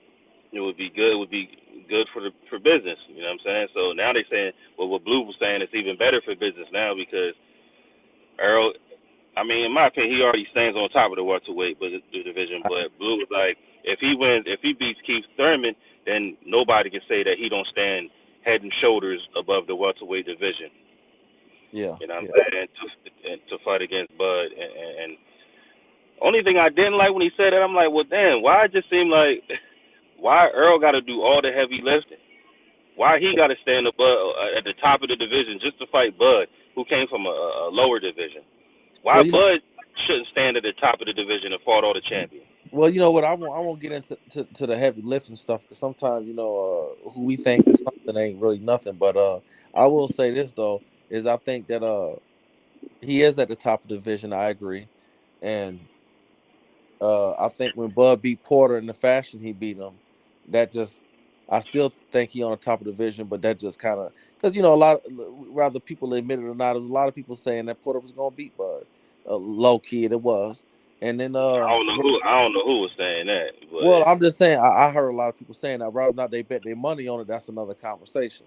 But a lot of hate. It might have been hate, but it was a lot of people saying that they thought he would beat him. But anyways, so I think when Bud beat Porter in the fashion he beat him, I think it kind of took some of that. So I think that if Spence beats Porter, beats one time, I think that does clearly put him back at the top of the division. But at this point, them niggas just need to fight though, because at the bottom line, No, I said they do for sure. So I think that if they just fight, because I think at the end of the day, it don't matter who people think is on the top. I mean, we can't ignore the fact that Bud has been undisputed. We can talk about. You can't do that. But bro, you gotta understand. Now we talking about. All right, Earl has beat Kell Brook to win the belt. Mm-hmm. He beat Danny Garcia. Mm-hmm. He beat Sean Porter to win the belt. Mm-hmm. He beat Mikey Garcia. I'm sorry, before that he beat Mikey Garcia. But then he beat Sean Porter to get the belt. Yeah. And then he beat Ugas to get a belt. He didn't clear the way. Yeah, the whole shit. How come Bud ain't had to fight none of them niggas? He fought Sean Porter, that's it. Well, let me say, I'm not gonna debate it. I'm glad you cleared it up because I wasn't finna entertain Mikey, right? But I do agree. I'm not gonna entertain that, but I do agree with the fact that he beat champions and he just didn't fight one person to get all these belts.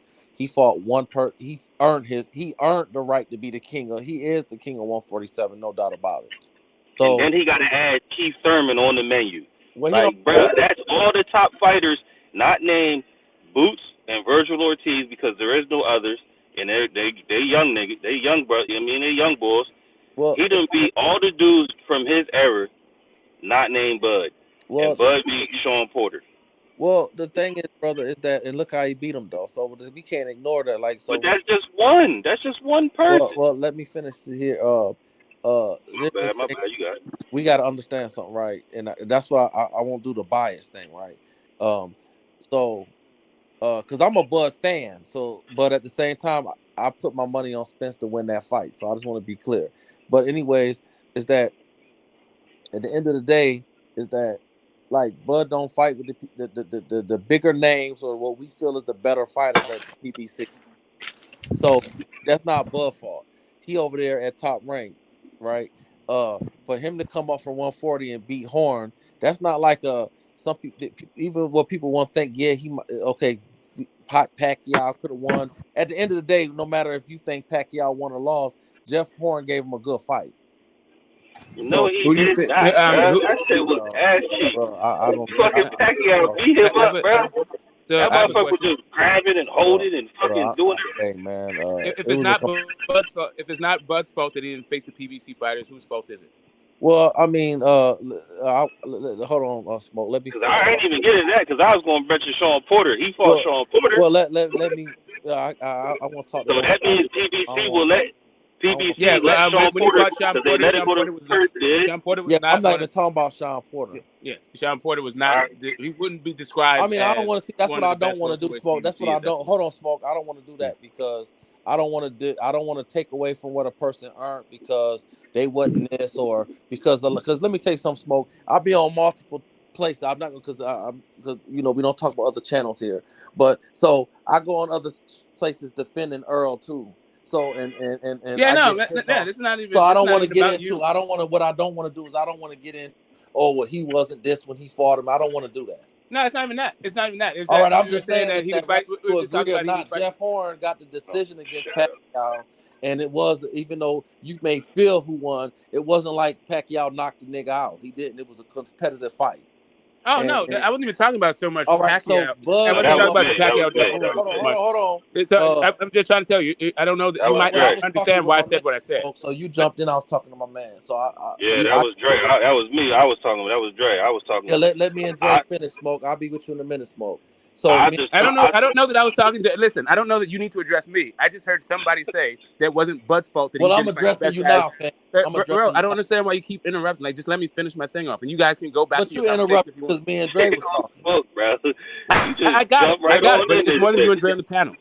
I Right, know, so I'm just trying to figure out a thought, and then you guys can let me get my thought out, and you guys can go right back to it. But it's all Yeah, good. but I'm not you mad. hopped on the panel immediately and hopped in first place. It's like, dang. No, I didn't hop in first place. I'm not trying to take over your guys' conversation. Ain't I'm just trying nobody to else here but us.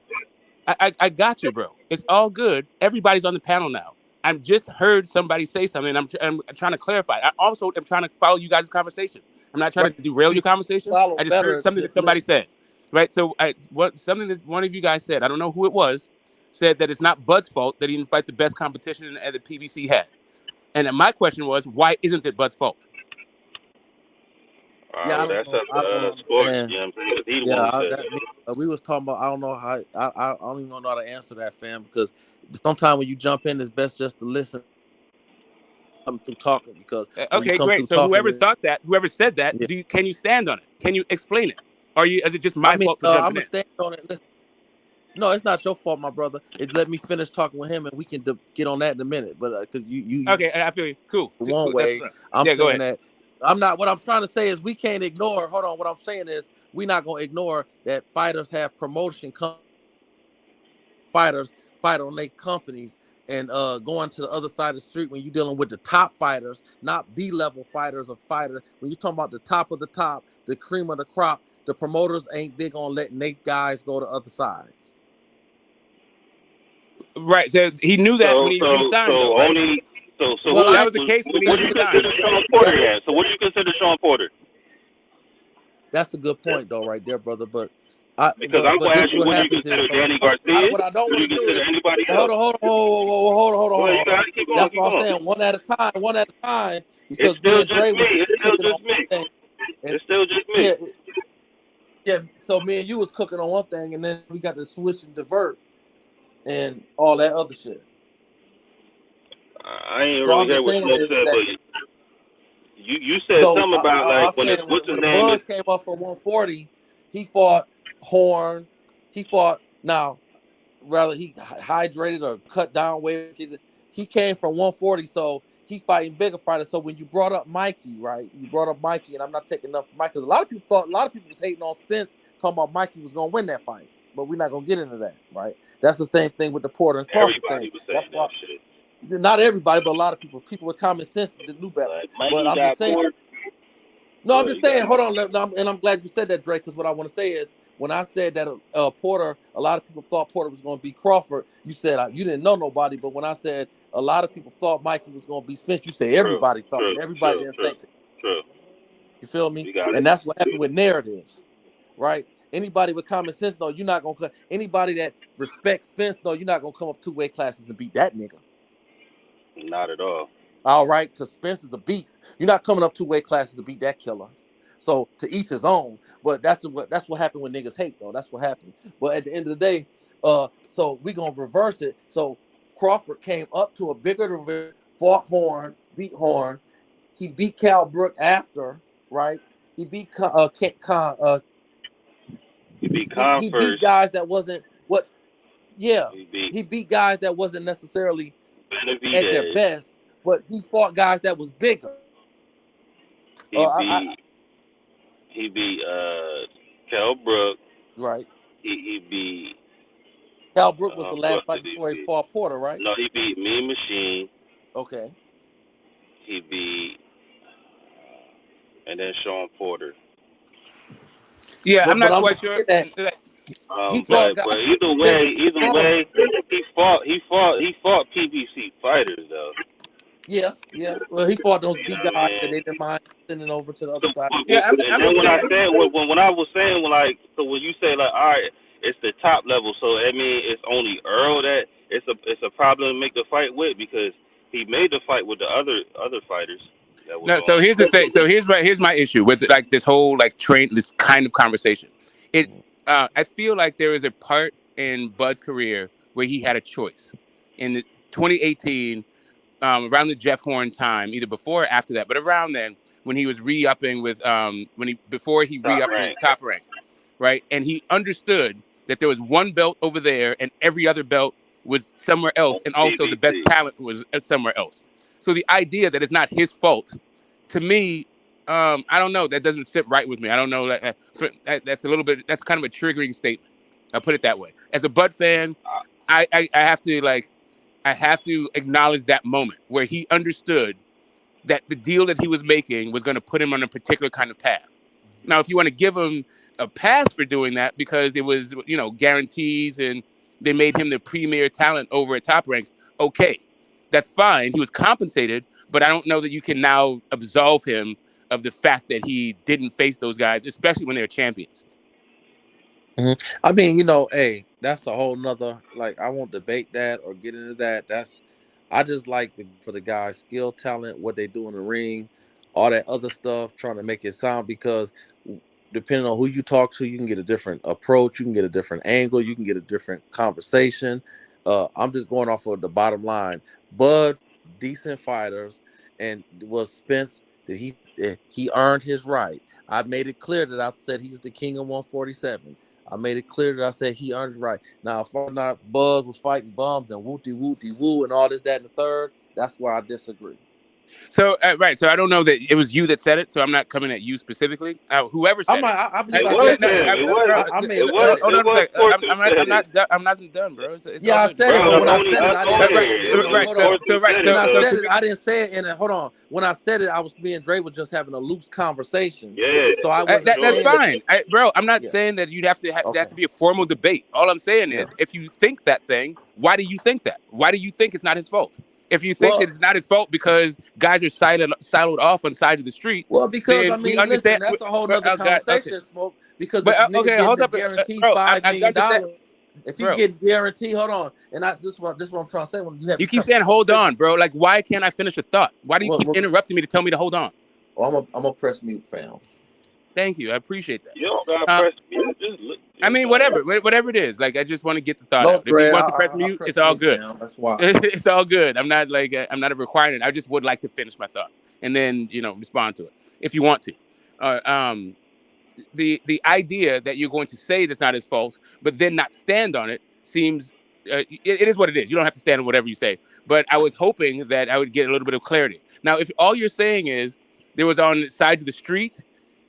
I still think that he understood that when he re-upped. So it still seems that he has some kind of culpability in the fact that he is in the position that he is with one belt and not fighting the best guys when they're at their best. When you say, let me stop you real quick. When I say something that don't stand on it, let me say it again. You came in on the back door, and I've done it a lot too.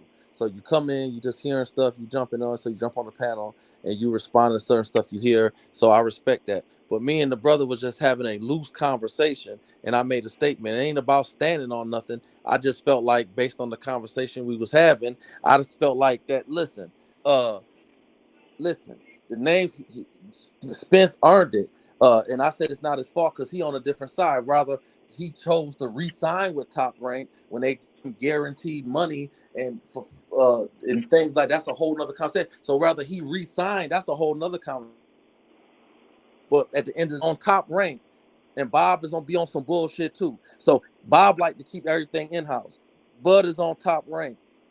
He re-signed with Top Rank. But I'm just saying he over there Top Rank. You saying Terrence? You saying that Spence did all of the heavyweight?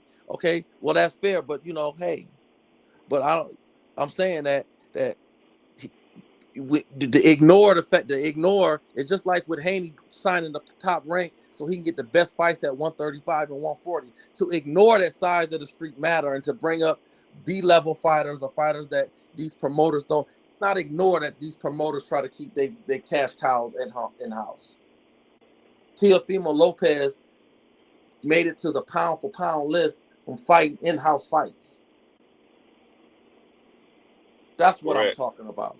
So when I say it's not his fault, I'm not trying to make some victim out of the brother. I'm just saying that he on a different platform, and the best fighters is at PBC at 147. He over there. So when you say he pushing, but what I tried to say, hold on, now sports, you keep going. But so now what I was trying to say was, how can you say that if he already fought someone on the other side of the street? Well, because the idea when he fought him being the best is laughable. Like the idea, like when in 2018 you can make an argument that Sean Porter is one of the best welterweights, in the world, right? Not in 2022. Like, I mean, you kind of can, but he's in the one of the best welterweights in the world, like Virgil Ortiz is at that point. Like, so what you saying is basically Sports said the same thing. So basically what y'all both saying is, as long as it ain't the best of the best, they'll let them cross the side of the street. In my opinion, that ain't a fact. Right. But that is a. I don't know. I think let is the wrong word. Whatever word you want to use, but no, I'm just saying that because he was the top premier. Right, because the competition and the money is there. Why would you cross the street? If you have the best competition and the biggest bag at PBC, what is the incentive to cross the street? I mean, hey, I don't have. You're definitely right about that. But that's what why I was saying. To me, that's not a let issue. So that's why That's why it's weird to say. My apologies for using the incorrect. No, it's not even that. Because the thing is, see, here's the thing. There's a couple of different narratives that I feel like are in the word choice, in the language that you guys are using. It's not. It seems like it's not narrative. It's word. I know it. Yeah, I don't know about you guys. Again, I'm just saying that there is a narrative out there. Not that you're pushing one. I'm saying there is a narrative that exists outside of this conversation, and that narrative is, Bud was trying to get the fights, but he just couldn't because the PBC guys weren't allowed to take the fight. That's one of those things, and the other part of it is that Bud himself got caught up in a bad circumstance, and he didn't have any sort of hand in the own environment that he found himself in. And for me, those. Well, hold on. I'm one of those guys. I'm one of those guys because I understand. Like, I'm pretty sure you understand, Smoke. Everybody may say that, the fighter can do what they want to do. That is not true at all. The fighter is not the motherfucker at the pinnacle of the motherfucking at the pyramid, bro. The pinnacle is the network. Motherfuckers gonna do what the network say. If the network don't agree with it, you don't got money, then go put your shit on BLK Prime. Then, if you feel as though you can make money over there, then go the fuck over there. We don't. Yeah. The notion that people think that the fucking the motherfucker who is at the top of the pyramid was the motherfucker who had the idea at the bottom of the pyramid. You know what I'm saying? He just found the motherfuckers who would work for him to get into the pinnacle where he wanted to be at. People always, I don't understand this notion of when people think about business, like, you think about the employee. Like, the employee is not the product is not the fucking end all be all. Them motherfuckers will find another product. You don't want to fucking box, them motherfuckers will jump into another sport. Yeah. It's just like, I don't understand what people I'm not quite, like. I'm a little bit lost as how that is. What you lost it makes plenty sense. Because you were about to get into the point of where when I said about let, to get into it, huh? You know what I'm saying? They letting motherfuckers do that shit. There is no the fighter makes all the rules. That is not how it works. Again. All right, so now go get into it. Hold up a second. Because you interrupted me to assume where I was going. And then you talk about something else. He corrected no, he didn't correct me at all. First off, let me fit, bro. Can I get my thought out? Jesus. First off, PBC is not a network. So when you're saying that PBC is letting people do something, when you're talking about the network being the boss, that doesn't even make sense. Fox is the network. Cut it out. You know what I meant. Right, but you said PBC would let him go places. See, here you go with these words. It's like, but you know what I meant. You know what I meant. I don't. Okay, all right. So first off, just so we understand. So I meant Fox was not even in the position. Wasn't even in boxing in the area that we're talking about. Fox didn't even come into the sport until 2019. We're talking about 2018. I don't care who came into what. I don't care whether it's Showtime or HBO, Fox, whether it doesn't matter who it is. You trying to stick to Fox. I'm talking about who runs the shit. It ain't the fighters. So that's what I'm saying. Whether you want to say HBO, you want to say ESPN or Walt Disney, whatever word you want to use, whatever company you want to use. No, it's all good, bro. It's all good. I'm trying to tell you that because of what you're saying, I'm thinking something else. When you say PBC doesn't let him over there, it makes me think. It puts me in the mind of the narrative that Al Heyman is blocking these people's opportunities because of his own agenda. Nobody. But that's what I'm just trying to tell you. When you say, "Can I finish, bro?" But I'm not done speaking, guys. Give me a break, please. Fuck. Like I was saying, when you say PBC isn't doing that, and then you switch that up to the networks are the ones playing, those are two totally different statements. One is about PBC and perhaps them blocking fighters' opportunities. If that's what you mean, then we can have a discussion about that. If you're actually talking about the money comes from networks, that's a completely different conversation. But to act like they're the same conversation, to me, is confusing. That's why I'm like trying to ask clarifying questions. I'm not trying to play gotcha games or anything. I'm trying to figure out what you mean. That's it. Okay, so what's the clarifying question again? He don't right. know. Right. When there's two. Forgot. There's two. No, I didn't forget. My initial question. Quick question. I'm sorry, Smoke. Quick question for y'all. Go ahead. Bob Arum came out today and said that Pitbull Cruz will pretty much duck Shakur Stevenson. You know, he said Pitbull. He said that fight won't happen. He doesn't think. He said he doesn't think the fight will happen. He doesn't think Pitbull will take a fight with Shakur Stevenson. What y'all think? He trying to make an in-house fight. He don't want to do out crossing. Yeah, I seen that same shit. I mean, y'all believe Pitbull really wants some smoke with Shakur?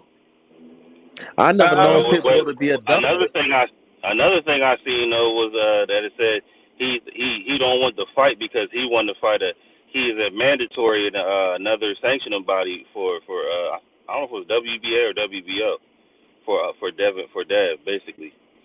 Yeah, I think yeah, go ahead. Pitbull. Oh, Pitbull. Okay, go ahead, Smoke. Yeah, I think Pitbull is probably going to wait for a Tank Davis rematch on pay-per-view. I don't think Bob Arum wants to split co-promotional fees for a fight of that magnitude. I don't think he's going to bend over backwards for a guy that's not signed under him for a few fights. And Pitbull Cruz has got a big payday waiting for him. So, but that's not what Bob said. Bob said he welcomed the fight between Shakur and Pitbull. He said I think that's a good fight. He said, but he spoke to Sean Gibbons, and he said that they're not looking to go that direction. They looking to fucking. Okay, so when has Bob ever taken responsibility for a fight not being made? I'm just saying. So I understand that. So you agree with the first thing he said when he said that Pitbull don't want to fight. You know what I'm saying? But then you don't agree when he said that Shakur do want to fight. Like, okay, what I'm saying is I don't agree. What I'm saying is when Bob is trying to not make a fight, it's always the other person's fault. Well, let me say. I'm not the one who wasn't trying to make the fight. Let me Bob, say. Bob is what he's literally telling you. Bob is literally telling you the fight ain't going to happen. It's the other person's fault. Bro, let me say. Listen. Let me break this down right quick, though. Let me break this down. The dude from Top Rank was there. I forget his name. He was at the WBC convention. He the one who petitioned for the shit for Shakur to fight Pitbull. He did not petition. That's not what he petitioned for. Then he petitioned for a tournament. And then correct. He came back that's what they petitioned for. Then he said that Shakur willing to do anything. And then that's correct. When they that's what he said. That he didn't say Pitbull Cruz. All right. The so WBC is the one who threw that out there. You got that off your chest? Let me I'm almost not done. I don't know why this became so adversarial, bro. I'm not trying to. I just seen what Bob said. Look, Bob said. Like, I don't know what the fuck is going on. Hey, look, let me just say this real quick. Bob Arum said he doesn't think that fight will happen. He said nobody is in a rush to fight Shakur Stevenson. He said nobody is in a rush to go fight Shakur.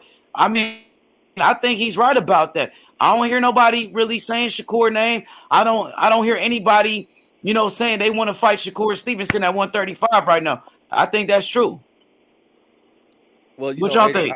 I definitely think Shakur ain't somebody people running the fight, but I just wanted to say what I was saying earlier, and it goes back to what I was saying earlier. When you're dealing with guys that's under these promotional companies, and they bringing money to the table, and they building a name for themselves. Pitbull has slowly done built a name for themselves. PBC, Bob, it ain't that he's scared or he don't think Shakur can fit, but it's like, why do I want to go outside of what I got and split money when I could put Shakur in a fight here at Top Rank and make all the money for myself? But Bob Arum said he doesn't think Isaac Cruz is anxious to fight Shakur Stevenson, and he said it's just like the rest of the guys at 135. Nobody won't smoke with Shakur. Nobody really want to fight him. If you know what, I'll say this just on that. If a motherfucker will get in the ring with Tank, I don't think you scared. I think Shakur is a different type of fighter. It might be a bad matchup for Pitbull, but we'll see what happens when he put pressure on Shakur. But if a nigga will get in the ring with Tank, I can't see you being afraid to get in the ring with nobody. But a lot of people feel like Shakur is better than Tank, and some people look at Tank like they feel like Tank is beatable. Where Shakur we haven't seen any flaws in Shakur Stevenson. He's barely even lost a round. So, but Tank, you see, like Leo Santa Cruz was winning rounds against Tank, but Tank knocked him out. Barrios was having success. Even Rolly had a little bit of success. And what happened to all of them? Oh, they all got knocked out. But the thing with Shakur, ain't nobody even had any type of success with Shakur. No, I hear that, but I'm just saying that the bottom line is the end part, the knockout part. If I'm finna get in the ring with you, unless you're just worried about you taking an O or losing or whatever, and I think that's past Pitbull, losing because he already lost. Listen, if I know I got 12 rounds and you ain't knocking nobody out, I got 12 rounds to catch your ass, and then you might not, I feel like you ain't hurt nothing. I'm coming to get you, or you gonna get in with a motherfucker in the ring with somebody that's known to knock your ass out. 90% of the time, you get in the ring with both hands at any given moment. I will say something like this. Just speaking from experience, not professional experience. Sometimes when you see motherfuckers who be like, yo, that motherfucker hit hard, right, and they be dropping shit, but then you see a motherfucker who just sharp and crispy, you'll take your chances with the motherfucker who's like, man, he might knock me out, he might not, but I know for sure this motherfucker going to win every motherfucking round. Tank sharp and crispy too, though, brother. Tank ain't just some. He is sharp and crispy. He ain't sharper than Shakur, though. He motherfucking knock everything out, and he get touched up a lot. He's sharp enough, though. He's sharp, but Shakur is sharper. He ain't got to be as sharp, but he's sharp, though. I mean, Pedraza is sharp. Look, Pedraza is a pretty sharp motherfucker too, and he went to sleep too. Yeah, he did. Right. Tank actually dominated that fight. Tank destroyed him. I think that Shakur's the sharpest motherfucking crayon in the litter. I'm just saying, Tank in the same litter with him. I'm just saying, like, he definitely in the Tank is good, man. I got respect for Tank. Tank is the truth. But when we talk about the skills, I think Shakur is more skilled. I mean, when he hurt his hand, he broke his hand or hurt his hand. He beat him with pure skill. That motherfucker beat him with his footwork and one hand. So I'm just saying is that Tank don't throw a lot of punches. Pitbull has no skill. Pitbull has no skill. This looks like we've given this dude credit just for losing to Tank. Like, that nigga don't got no fucking skill. Tank beat him. Tank outboxed him, but Pitbull gave Tank some problems, and Pitbull was hitting Tank with some big shots. He put pressure on Tank. But that's all he has.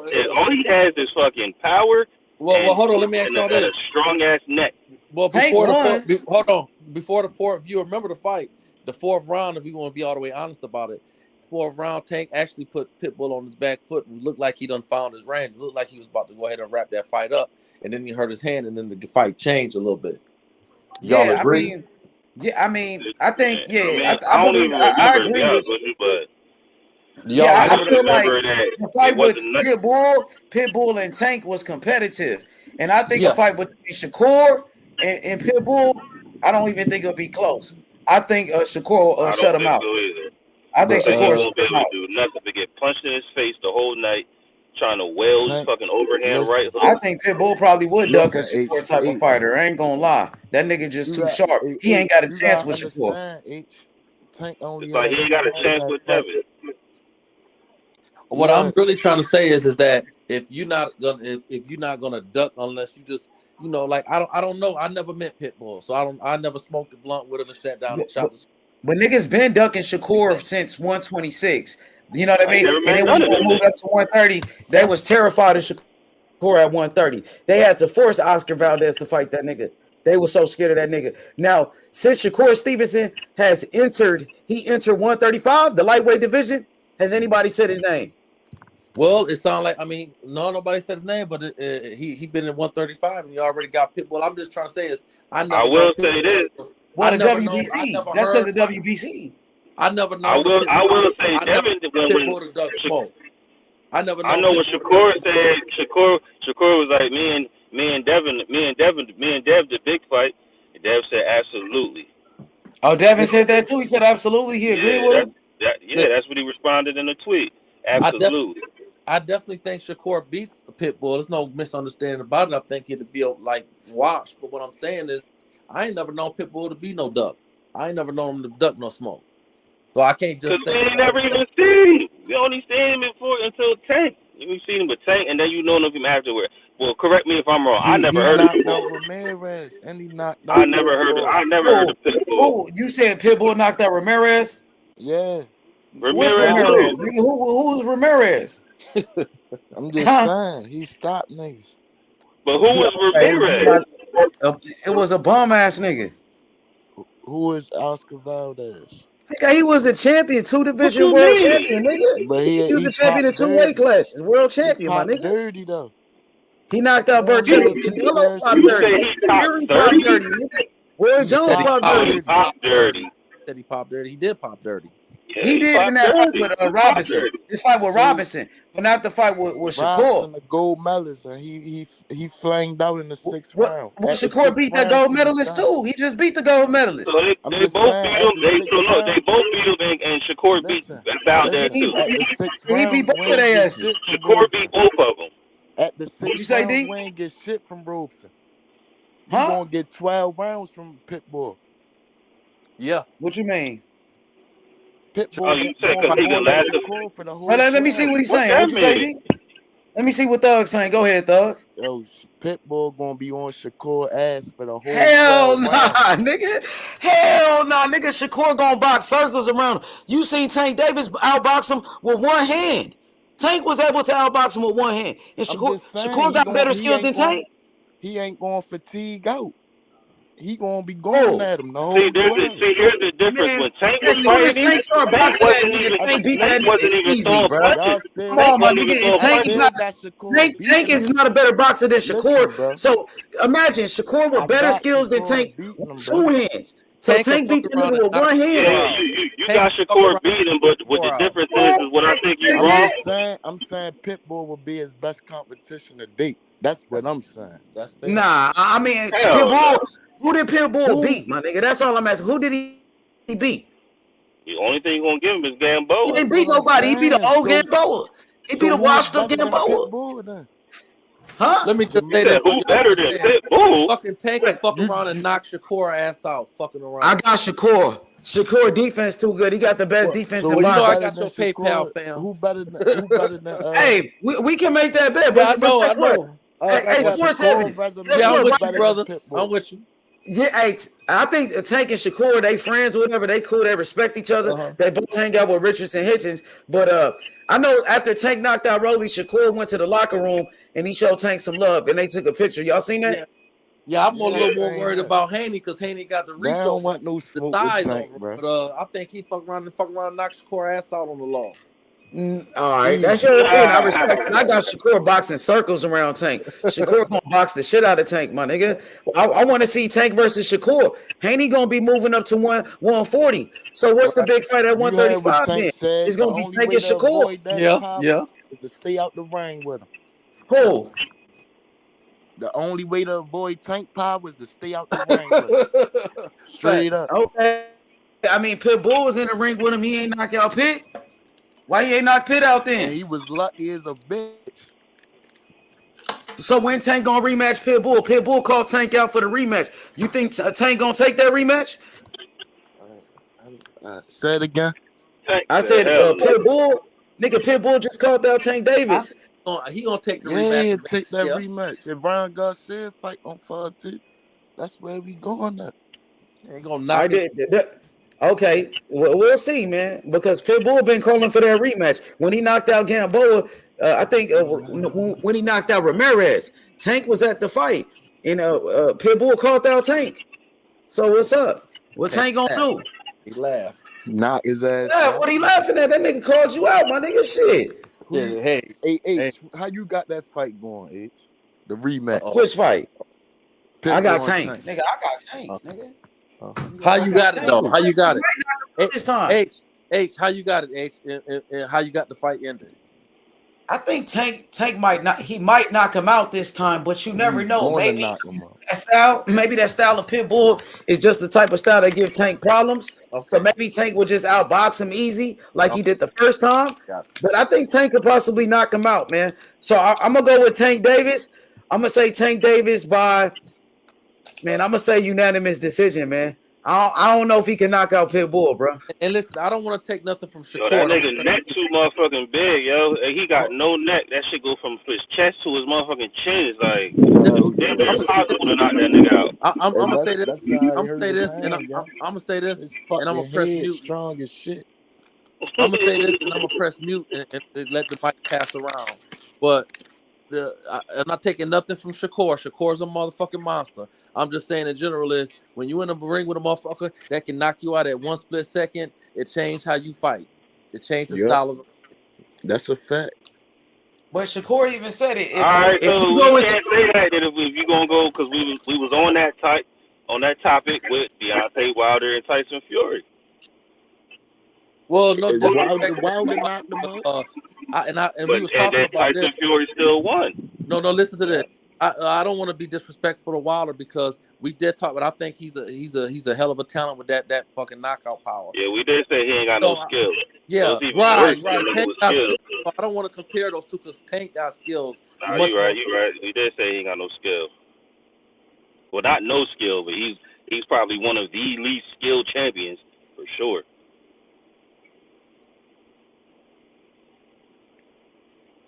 And we already know how that Loma versus Devin fight going. Mm-hmm. Yeah, I got Devin Haney all day in that one. Y'all think Devin Haney might stop Loma? Anybody think Devin Haney might knock Loma out? It's possible. It's a possibility he could stop. Well, I will say this: if he come to the weigh-in looking like he did with fucking Kambosos, all his opponents was tailor-made for Lomachenko, basically. Loma for all different kind of competition. Look, I'm not a Loma hater. You know what I'm saying? I respect Loma's skill. He nice. I mean, it is what it is. He nice. I just don't see it's another thing like with when you reach the top of the level that you can get to. Loma come from what 126, 125, 135 is the highest he can get. And it's just difficult, you know what I'm saying? If you don't got skill, then yeah, Loma can exert his skill on you. But if you got skill and you bigger than him, you see it's difficult for him to you know what I'm saying, to enforce his will on you. And the way Devin looked next to him in the ring, which is not different than Nakatani or the other dude, Comeg, they both was taller than him, but them motherfuckers not Devin Haney. You know what I'm saying? Devin would beat the shit out of both of them too. And you could just see it in Loma's face. Yeah. He's like, you know what I'm saying? Even joking around, just to even joke around and say, what is this, heavyweight? Like, yeah, he was scared. Like, he like, damn, like, this motherfucker, I ain't think he was that big. He was scared as shit, you know what I'm saying? Young Now, boy he way got bigger than scared. you. He got scared, nigga. He's already making excuses. So when he He loses, he's like, already. Devin Haney was too big. Nigga, if he's too big, what? Lomachenko fought guys bigger than Devin Haney. He fought against Luke Campbell, who was taller than Devin Haney Exactly. and bigger. He Luke fought against Campbell, Nakatani. Nakatani. Nakatani was like 6'3". That nigga's what the fuck? He ain't said nothing about that because he It's knew he had different when better. He knew he could beat Nakatani. He knew he was a better fighter than Nakatani, but he know he can't fuck with Devin Haney. That's why he said that. That nigga's a bitch. Loma's a bitch. can't Fuck exert Loma. your will on Devin, nigga. Like, nigga, you gonna Loma's a have to bitch. You gonna have to be at your tippy top Didn't he A beat plus Comey too? game. Comey? Yeah, he beat Coleman. And so I'm saying it's another talk. Coleman like 5'10". You know what I'm And the saying? dude he just beat, I thought he lost that fight. Ortiz was bigger than him too. Ortiz, the same size as Ortiz Devin like Haney. 5'9". Yeah, Ortiz like that. But he knows it's different. It's levels to this shit. You could be taller than. It's not the height that he's scared of. It's the height plus the skill that he knows Devin Haney has. You know what I mean? He know he got longer reach and he know he got better footwork. Haney was ready to jab his ass up He right know there. that Dev got everything he got enough to beat that motherfucker. He was ready to jab his ass up right there in that ring. Yo, you know it was even more funny when Dev was talking and like the commentator asked him a question. Dev said his answer. Loma had looked away for a second, and Devin just stepped off. And then when Loma turned his head back around, he just laughed like, "Damn, I thought he was still standing here." Like, yeah, he just stepped off on his ass. Like, nigga, I'm done. Nigga, if it makes sense, we gonna fight. If not, whatever. Yeah, I know Bob Iron ready to put that together. All the way together. That shit already in them. Bob Arum been wanting this for a minute, but you know, unfortunately, Loma's like 35 years old, man. So I feel like what he want to do, or what he better do, is do his best to keep Devin. You know what I'm saying? To keep him signing like 1-fight deals or 2-fight deals. But 135, 140, who at 140? Top rank. He gonna find a way to get them belts, the Shakur or something. Like, that's what I think. Yeah, but if Devin move up, it will be left for Shakur. Definitely. If Devin move up. Well, it won't be left for Shakur, but it'll be scattered. You know what I'm saying? Everybody got to get their infinity stones up.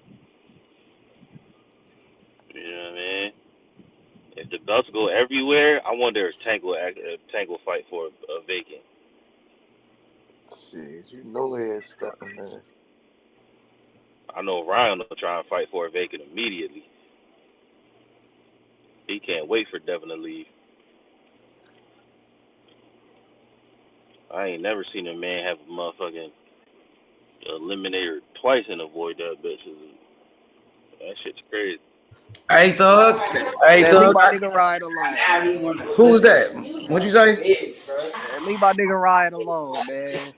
You said leave That Ryan. nigga bitch made, nigga. That nigga be doing- Ryan is a mark, nigga. Chill with that Ryan is a bitch mark word. ass nigga, bro. Chill, He ain't fought nobody, nigga. Ryan is a mark, nigga. Nigga, Tank Chill. knock that nigga out, Man, nigga. chill, Tank man. Davis all day, nigga. Javante Tank Davis, nigga. Yo, Baltimore, chill. nigga. Knock that nigga out, nigga. On God, nigga. Chill. Nigga, Javante Tank Davis, nigga's a Chill. monster, You can't be out nigga. here. You can't be out here fighting motherfucking fucking your interim. You know what I'm saying? To get the fight for the title, and then be back in. I'll give you the fucking. Yo, I take the leash what's his off name, when I but see 2 more fights, man. I just need to see I 2 ain't- more I ain't- fights with Goosen. You say you'll take the leash off that after 2 more fights? Yeah, I just got to see 2 more fights. I mean, If you ask but me, yeah, he gets knocked. If you ask me, niggas know I'm the only Ryan fan, but I tell the truth, you get knocked out. That's that's why I'm like, chill, bro. Like I ain't trying to see it. Like, you I gonna think get that's what started. they gonna do. That's what Oscar gonna do. Give him about 2 more fights and shit, and wait. They gonna wait it out. So it's not going down. I don't know what there is hell to nah. wait out, bro. It's like, yo, he already, in my opinion, it's proven that he's just not gonna be like that. You know what I mean? He a hell of a young fighter. He's a nice young talent, but he should just venture off and get his money elsewhere. You know what I'm saying? I don't think he's gonna be like that. Because if he was to fight like Victor Ortiz, because he's the same size as Victor Ortiz. I'm not Virgil Ortiz. Ooh, I think Ryan bigger. He like 5. Ryan got to be at least like 5'10". You know what I mean? Yeah, Ryan pushing 6 feet. Ryan's a Ryan is tall. You know what I'm saying? So she's trying to keep fighting down here at 135 or 140. Hey, Petway, big bro White B met him in person. He said he pretty tall. Okay, so exactly. I mean, he looked tall, even though, you know what I'm saying, when he fight against people. So he keep trying to be down here. He the same age as Virgil Ortiz, man. And he don't get nearly none of the respect that Virgil Ortiz get, because it just, we know he got quick hands. His defense is terrible. It's just straight up and down. Don't move out the way of nothing because he ain't had to. Yeah, that's it. But he got quick hands, and he got some power in that left hook. You know what I mean? That quick check left hook. That's some good points. All right, I gotta ask y'all about tomorrow, man. Cause I ain't gonna lie, I'm interested. Cause this nigga arms as long as a motherfucking giraffe.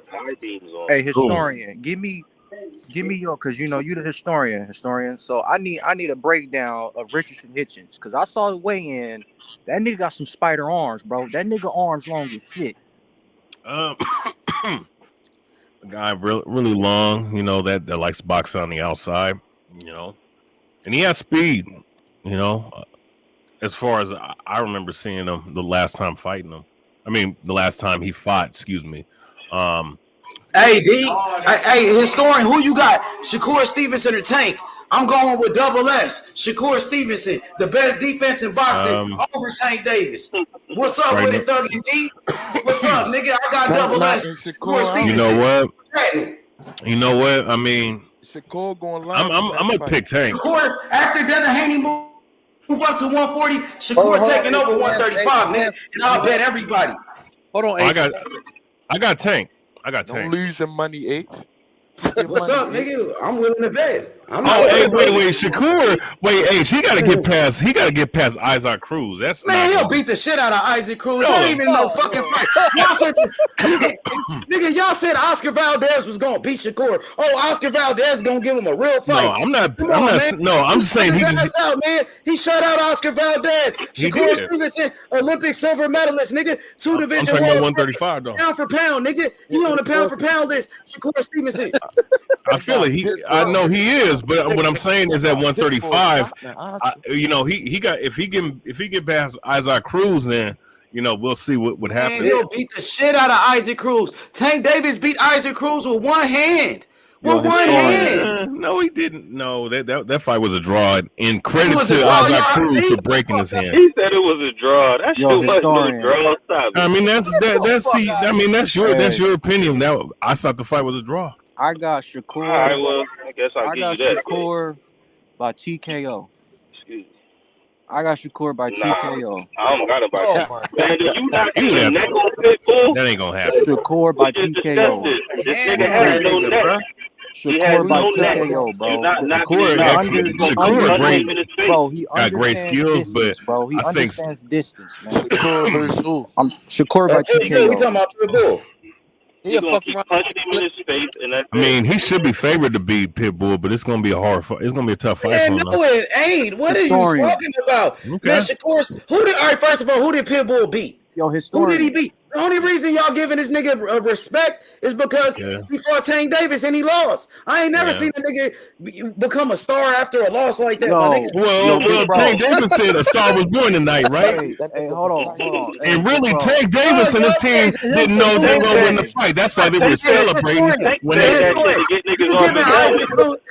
historian is giving Isaac Cruz credit for losing to Tank, and Tank had one hand. Well, Tank gave him credit. Tank gave him credit, eh? No, Tank said that shit. Tank said a star was born tonight. Tank said that shit to get motherfuckers off his helmet.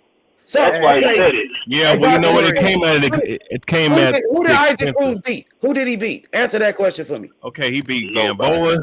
Gamboa! You bullshit historian. You already knew that was coming. That's how you know they be capping. Got him. Hey, but big bro. This fight gonna be like Terrence Crawford versus Jeff Horn. TKO. Watch, I'm telling you. Terrence Shakur and Pitbull. Shakur's it's gonna be a TKO. No, it's not, bro. Shakur's not Terrence Crawford though. He's not. You're not knocking Pitbull out, bro. The man got a neck like a tree stump. Hey, I didn't say knockout. I said TKO. I thought you said you gonna knock you. You said like TKO. get form. TKO, Alright, bro. TKO. I'm I calling don't even see TKO. that. I don't even see that. I just see Pitbull relentlessly charge the floor and get beat the fuck up.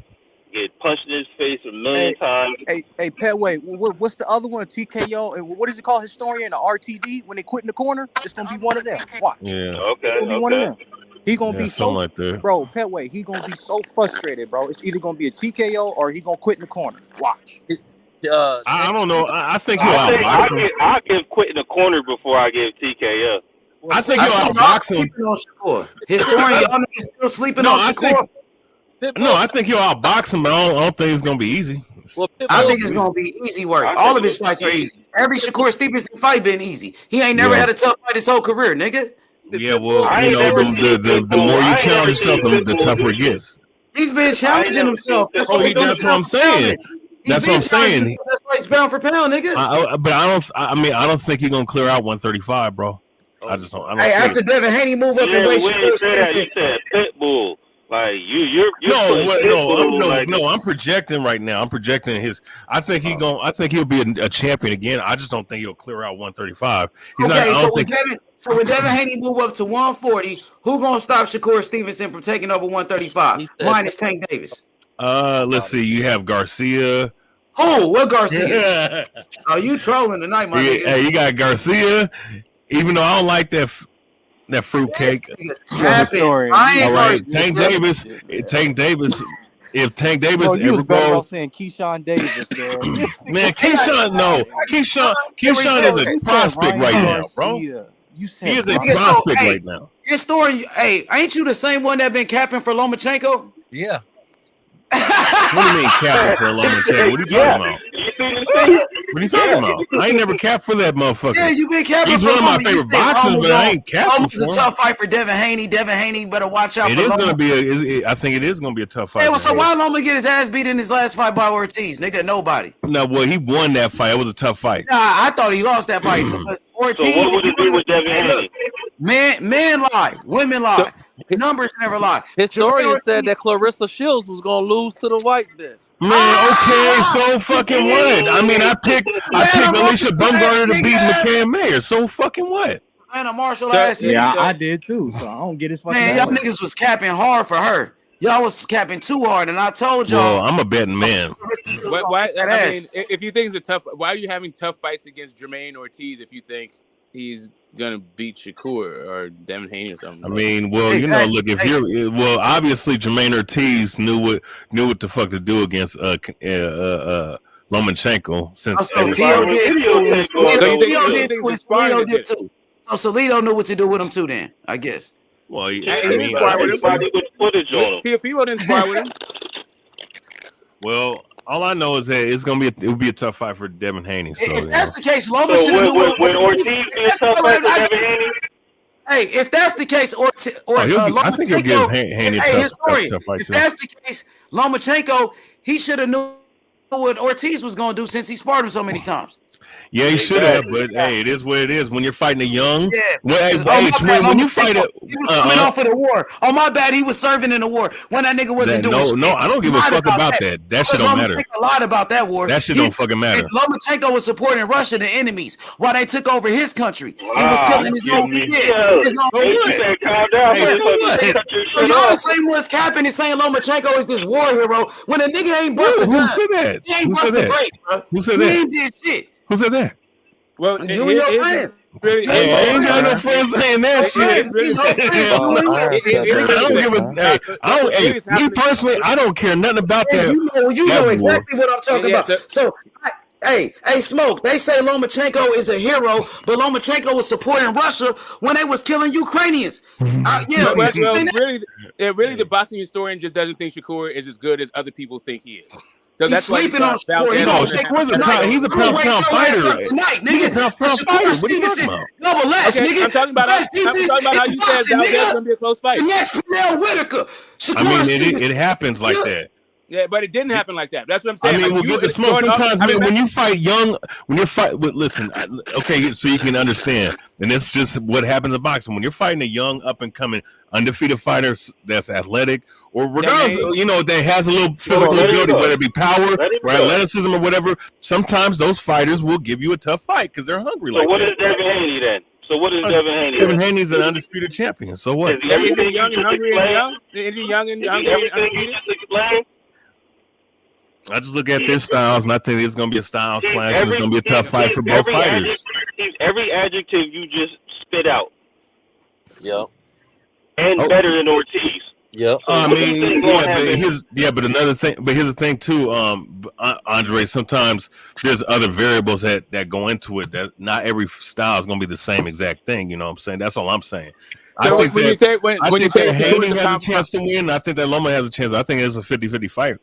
So when you said Shakur, when I said that you said that you didn't think that Shakur is as good as we did, and you said, but you had him as a 50, you had him as a pound for pound guy.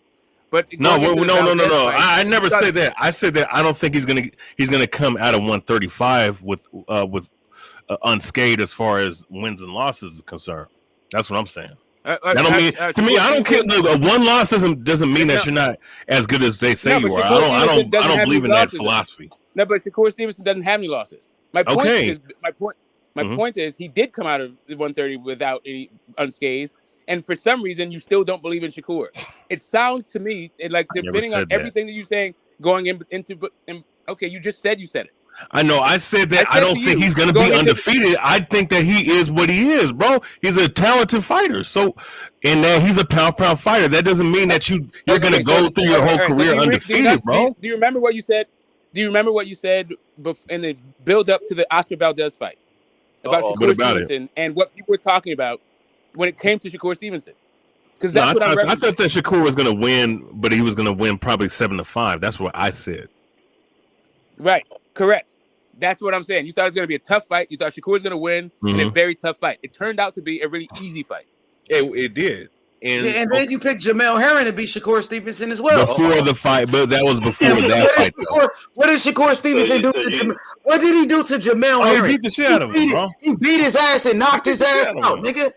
It seems like you have a history. This nigga picked Jamel. I have a history of going 1-for-1 against Shakur Stevenson. I picked him to win this last fight. So what? And don't forget, you picked Jamel Herring to beat him.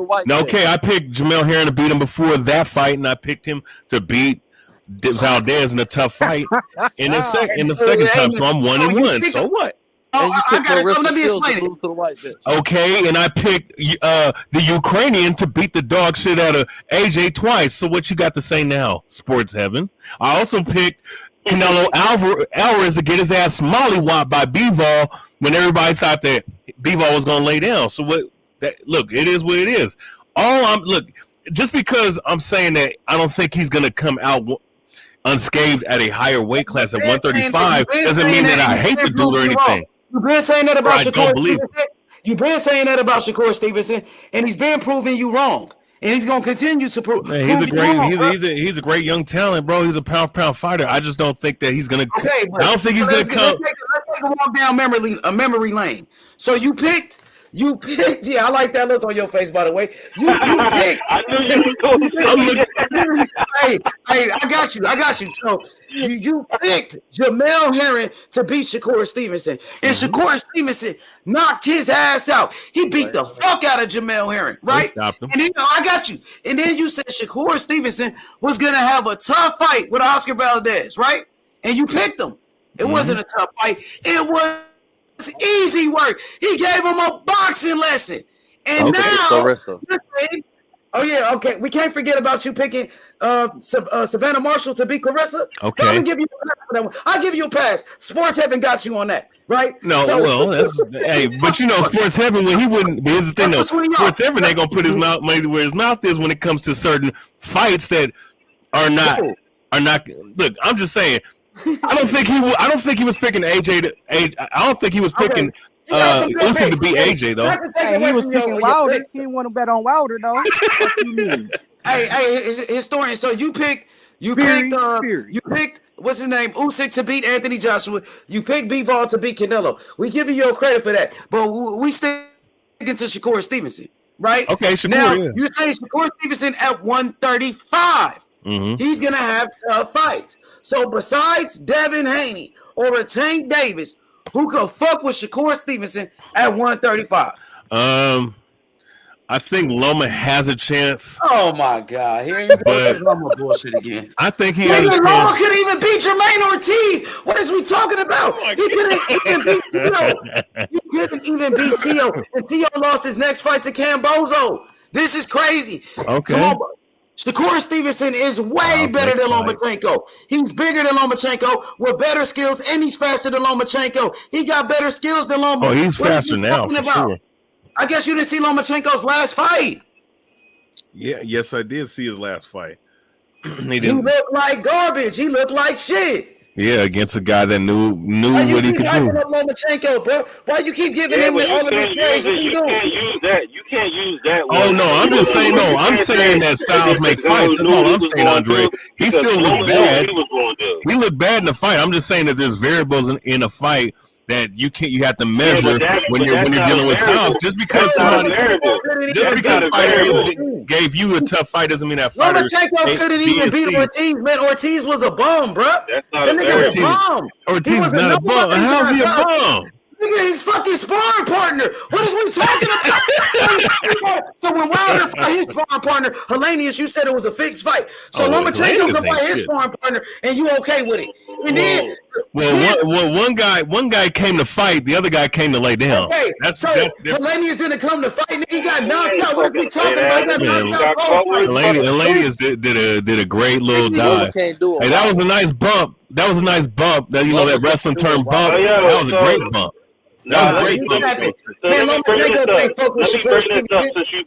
So you saying like Wilder, the punch wasn't official? Is that what you saying? That's what he's saying. So remember the first fight between Andre Ward and Kovalev? What about it? Remember when Andre Ward got sat down? So what? What kind of punch was that? That Kovalev hit him with. Oh my God! Okay, what are you talking about? A stiff ass jab or right hand? No, it's the same punch. The right hand that didn't fully extend. Bro, that doesn't. Bro, you can't measure that punch that Kovalev hit Andre Ward. Oh, and that's another fight. Wait a second. That's another fight too. I went on 7 Days page and said that he was going to stop Kovalev in the second fight with body shots, man. So I know what the fuck I'm talking about when it comes to these damn fights, bro. You know what I'm saying? But that same fight. No, it's not the same shot. Hey, you know what you're talking about when it comes to Shakur Stevenson. That's what I'm telling you. Shakur Stevenson is you saying fucking Isaac Cruz gonna give Shakur this tough ass fight? Who did fucking Isaac Cruz beat? Answer that for me. I'm still waiting. Francisco Vargas, I think. Francisco Vargas. Who the fuck is that guy? Now you capping for his resume. But you say Wilder beat the same guy that okay. You said Wilder beat all bums. You talk about Tank who Tank beat, but you hyping up who Isaac Cruz beat. I mean, Isaac Cruz. Look, I never said that Isaac Cruz was anything special. I never said he was anything for beating Isaac Cruz. He ain't special. But I'm just saying that he's a tough enough fighter. Who he beat? Why you giving him all of this praise? I never gave him praise. I thought that was a cherry pick by Tank Davis to begin with, but he should. Let's give it credit to where credit's due. He gave Tank Davis a tough fight, just like Jermaine Ortiz, another so-called nobody, gave Lomachenko a tough fight. It was a yeah, his sparring partner almost beat him. That shit was ridiculous, bro. Okay, and Isaac Cruz almost beat Tank Davis. So no, he did not. He broke Tank's hand. He blocked that. He blocked the uppercut that broke Tank's left hand and shit, bro. That's why he had Tank running and shit, bro. And Tank blocked the punch and broke his hand with it. Wow, I mean, shit, that's not knocking nobody out. You act like he knocked Tank out or something. You give him praise for blocking a punch that broke Tank's hand. Come on, hey man, the fight's a fight, bro. Riding on that, hitting the snag. Like, who is this nigga on that I'm trying to bet this nigga. Historian, you said you got Loma over Devin Haney. Let's bet, nigga. What's happening? No, I didn't say that. I said it's 50-50. Oh yeah, okay. I don't know. Look, I gotta go. I gotta watch the fight. I gotta think about that fight, man. Honestly, you know that's some bullshit, nigga. I'm gonna think about that fight because okay, Shakur Stevenson versus Lomachenko. I got double S. Shakur Stevenson. Let's bet, nigga. What's up? I got Shakur Stevenson over Lomachenko, nigga. Let's bet. What's happening? Okay, you know what? I got double S. You know what? I respect Haney. I respect Haney, but here's the thing, though. I think that Isaac. You know what? If Isaac Cruz. Okay, how about this, Age? How about this? You already ducked that, man. You just ducked that smoke. You said no to Haney versus Loma. You ducked that. I mean, it's a close fight, so it's hard. It's hard for me to really, I got to play my things right now. Look, Isaac Cruz and Shakur, bro. Hey, wait, isn't one of them from PBC? One of them from Top Rank? Yes. Yep.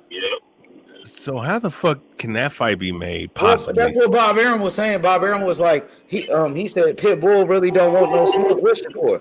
Bob Arum said Pitbull is ducking Shakur, and that fight ain't gonna happen because he know what Shakur gonna do to him, and you know what Shakur gonna do to him. That's why you scared to bet me, man.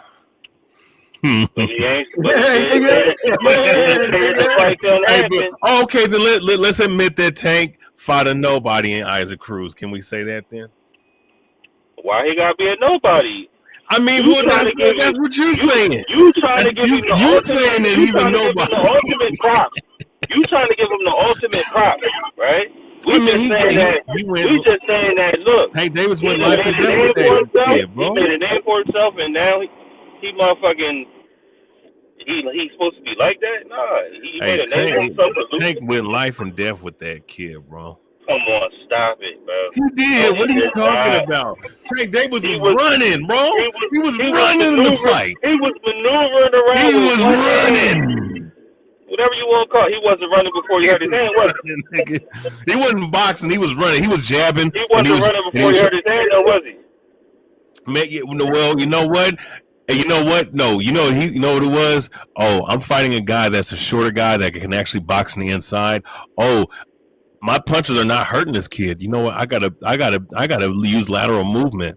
I gotta try to make what I do to other people, which is run from me. That's what he did in that fight. All right, so he made adjustments. Then is what you said. Yeah, the bully was a short midget from Mexico. Didn't he break? Well, I don't see nobody knocking him out. Like he has no fucking neck. How the fuck you gonna knock him out? The motherfucker got a fucking little motherfucker. Hey, that dude crouches and his whole body's on the floor. That's how short that motherfucker is. Man, he fucking tough, but he ain't got no skill. He don't got no. Oh, he got skill. No, he got some skill. He got skill. No, he has good head movement and he has good defense, bro. And he has. Okay, I'm sorry. He has good. He's good. But these dudes are not good. Tank is not good. Devin is not good. Shakur not good. Them young niggas is nice. Right. You know what I'm saying? They top of the top, creme de la creme. Tank Davis can be great. He just don't want to be great because he's still with Mayweather, unfortunately. Yeah. You know, and he wants to make his money, and that's cool. What's wrong with being with Money Mayweather? No, I mean, yeah, he want to make his money. That's cool, but as far as his legacy is concerned, it's not going to be what it is. Creme de la creme. I mean, Tank Davis should be pound for pound, really. Hell Tank no, Davis, he should be pound for pound. Over who? Wait, over over Tyson Fury, bro. He's a heavyweight. Heavyweights don't belong to pound for pound. You know what? No, you know what? Heavyweights were included in the pound for pound originally. Originally, yes. Originally, yes. Smoke, don't do it. Smoke, you know better. You know better. The original pound for pound list prior to the Queensberry rules was included heavyweights. Right, there was not a list. It was just like newspaper people like putting monikers on people. Yeah, but just like today, there's no official. There's no official pound for pound. But go ahead. I wasn't even gonna. Ain't nobody yelling. Stop it. Okay, Smoke, go ahead, bro. Okay, I'm gonna go on mute. I'm gonna help you out. I'm gonna go on mute. I'm trying to make a point. You don't have to go on mute. I just want to finish my thing. So nobody was on the pound for pound list off of beating Dillian White, and that's the only guy you fought in a year. Like, that's bullshit. Like, whether or not you think he's a heavyweight or not a heavyweight, Dillian White doesn't qualify you. But the pound for pound list didn't happen until after Sugar Ray Robinson. Yeah, it was a name, pound for pound, that writers would use, but there wasn't a list really. The thing was popularized after Sugar Ray Robinson. Go ahead. Thank you for confirming the obvious. There you go. You didn't confirm anything. You're the one who said you confirmed it for me, my nigga. So don't stop. I didn't confirm anything. But you did. Okay. H Money became official with Sugar Ray Robinson. So technically, you're just saying there was a list, but it was unofficial. It was not a list. I didn't say there was a list. There wasn't a list. The list was Sugar Ray Robinson, not the Queensberry Rules in 1850. They weren't the same thing. I didn't confirm anything you just said. Everything you said was bullshit. Tyson Fury should not be on the pound for pound list. Like H Money just said. H Money just said that Tyson Fury shouldn't be there. You said he should be because heavyweights are there. Meanwhile, Tyson Fury fought fucking Dillian White. So Tyson Fury shouldn't be there, regardless of the fucking heavyweights ever being there. That's the first part of it. The second part of it is the pound for pound list. Don't go 70 fucking years. All right, 100 fucking years, 150 years. It don't go back that far. Fuck. Why are you so mad, my nigga? Yeah. Okay, I don't know. I'm not that mad. I don't know why you're laughing so hard. Like, I'm not. I mean, nigga, the way you can always I'm fake mad like you're fake laughing. I get it. I get it. You're not really laughing. I got it. Smoke versus Historian. Where you at, Smoke? Where you at, Historian? Smoke on your ass right now. Smoke on your ass for boxing. You trying to troll him? You trying to be a comedian? You're trying to be a comedian while he's talking boxing, bro. He just fucking confirmed what I said. What I was talking about. I thought you was the historian. I thought you was the historian, not the comedian. Man. Hey, there ain't nothing else to say. Prior to the Queensberry Rules, prior to the Sugar Ray Robinson, so there's nothing to say. There was no list prior to the Queensberry Rules. The list didn't come until Sugar Ray Robinson. That was in the fucking 50s. Not Queen. That's not 100 years before. Listen. Hey, listen. Tyson Fury. You just said no. If we could rewind it, you literally said get the smoke. Fury should not be on the pound for pound list, and you shouldn't have. That's your opinion. There you go. You're the one who brought up this argument about back in the day when they were on the list. When the list didn't even exist. They were on the list. The list didn't exist in the time period that you're talking about. No, the official list that you're talking about list whatsoever. is talking about Sugar Ray Robinson. Yes, that was in 1952, nigga. No shit. But you were the one who brought up Queensberry Rules and lists. There was no list back when Queensberry Rules was fucking being made. Nigga, oh my, Smoke. Come on, bro. Come on. Okay, come on. Listen, I know your original argument is bullshit, and your example for your original argument is bullshit. Oh my god, this dude literally confirmed. Yes, there was a list by the newspaper articles. No different to how today you have. No, there was no list. There was no list, bro. I keep telling you, it was a name that they gave to a fighter. There was no list. Okay. Pound for pound had what? It had heavyweights on it. There you go, nigga. Stop it. The pound for pound list didn't happen until Sugar Ray Robinson. The list that you said that there was a list when they did Queensberry Rules in like 1850. There was no list back then. Back then, they would just bestow that on a fighter. There wasn't a list of people. Okay. So if you want to take the list out, cool. A pound for pound fighter can include heavyweights even prior to Sugar Ray Robinson. No, not a pound for pound light, bro. Again, that's like so there used to be a time when there was no sanctioning bodies, right? So the idea that a champion, right, that was just bestowed on somebody by a newspaper. That doesn't mean that person was actually a champion. It was just some shit to sell newspapers. Now they created a list. So even with your history is fucking off, and regardless of all this thing, it's a really weird argument. Your argument that Tyson Fury should be on the list is bullshit. That's the actual point. ESPN has Tyson Fury in their top 10, and there's other so-called credible places that have heavyweights on their list. Now, a list is obviously critiqued by the person that's creating it. Okay, everybody has their own little rules and regulations with their lists. Some people have heavyweights, other people don't. When you deal with the term pound for pound, I don't care what they said about Sugar Ray Robinson. Oh, if he was, the logic don't even make sense. If you put him as a heavyweight, he wouldn't be the same motherfucker if he was 200 fucking pounds or 100, you know, whatever. The point being is that the best fighter regardless of weight class.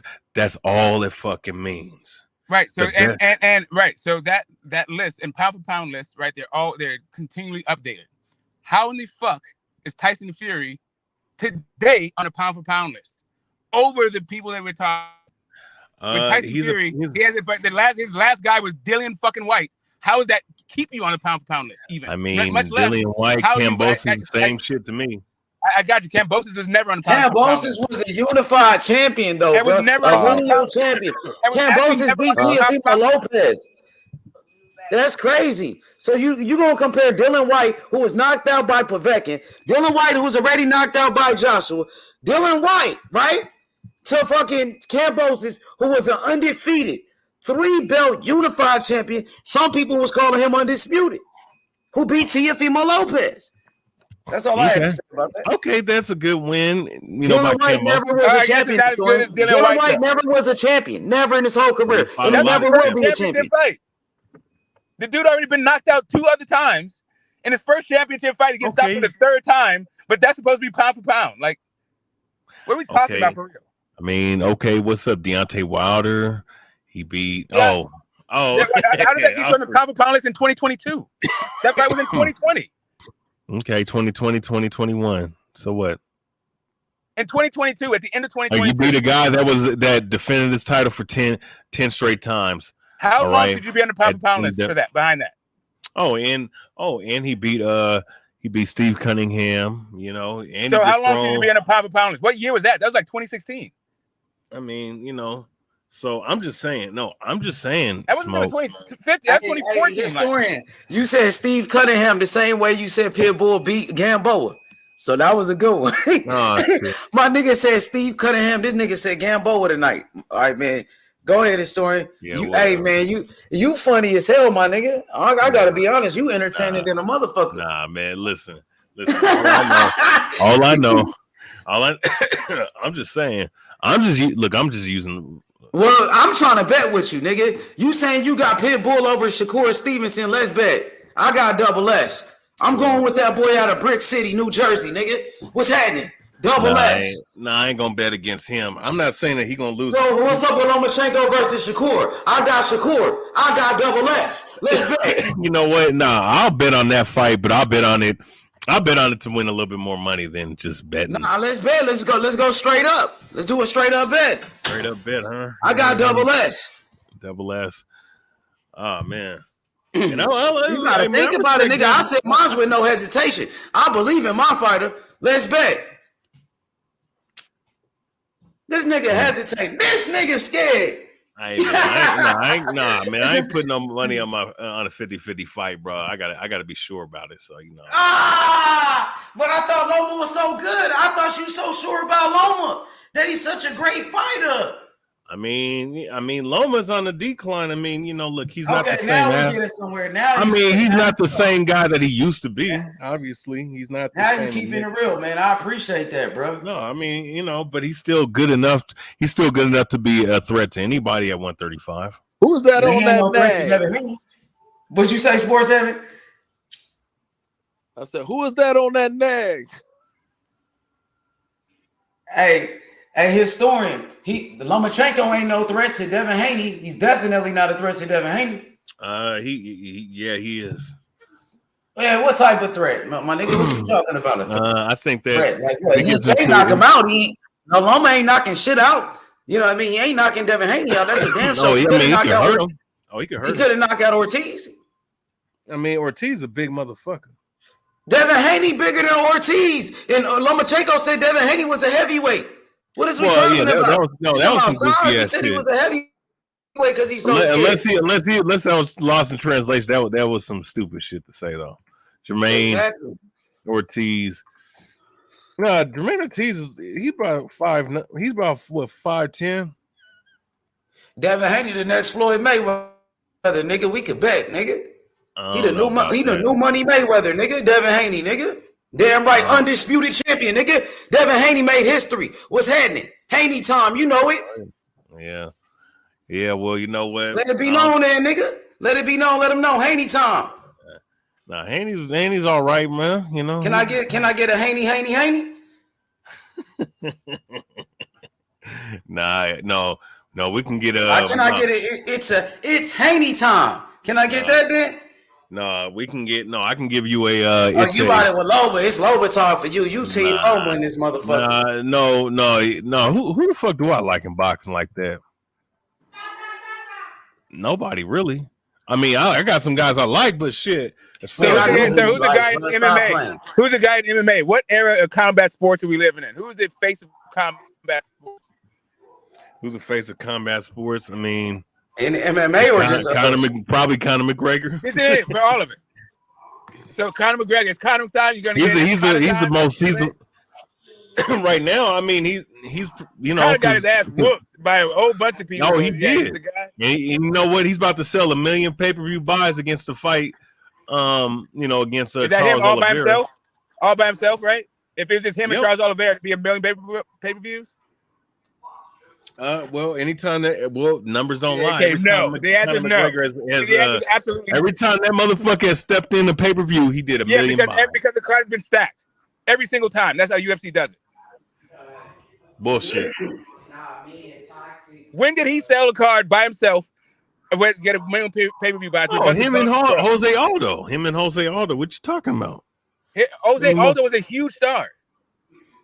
He was past it by the time he fought McGregor. Actually, the heavyweights were the stars of that card, not fucking Aldo and Conor McGregor. No.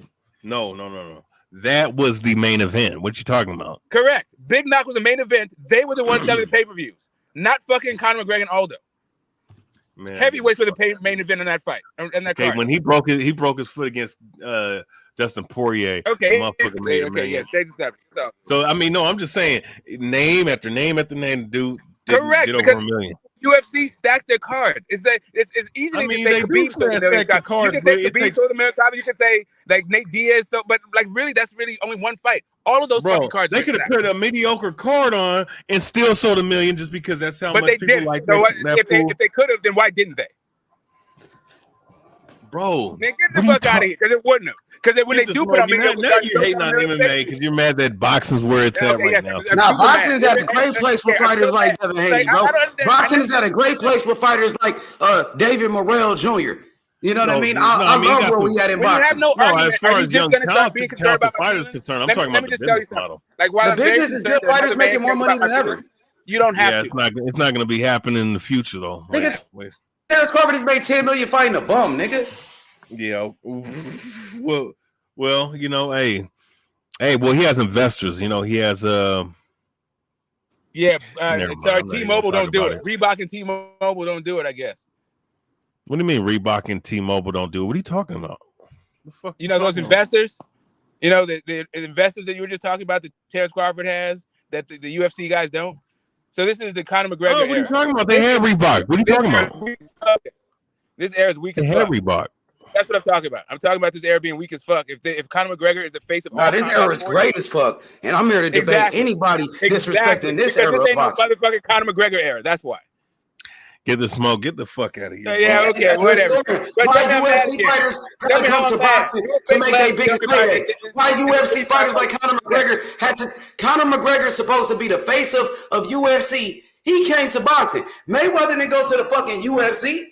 You know what I mean? And why you got guys like Nate Diaz trying to fight Jake Paul in boxing? You know, Ben Askren coming to boxing. All of these guys, because they're getting raped. They're getting raped over there in how you gonna say the business of boxing is fucked up? I mean, the business of boxing is fucked up. No, it's not. The business of boxing is good. Fighters are getting paid, nigga. Bro, it's too top heavy. If you're talking about who's making what, it's top heavy. It's not like it's sustained. The business model is not sustainable, bro.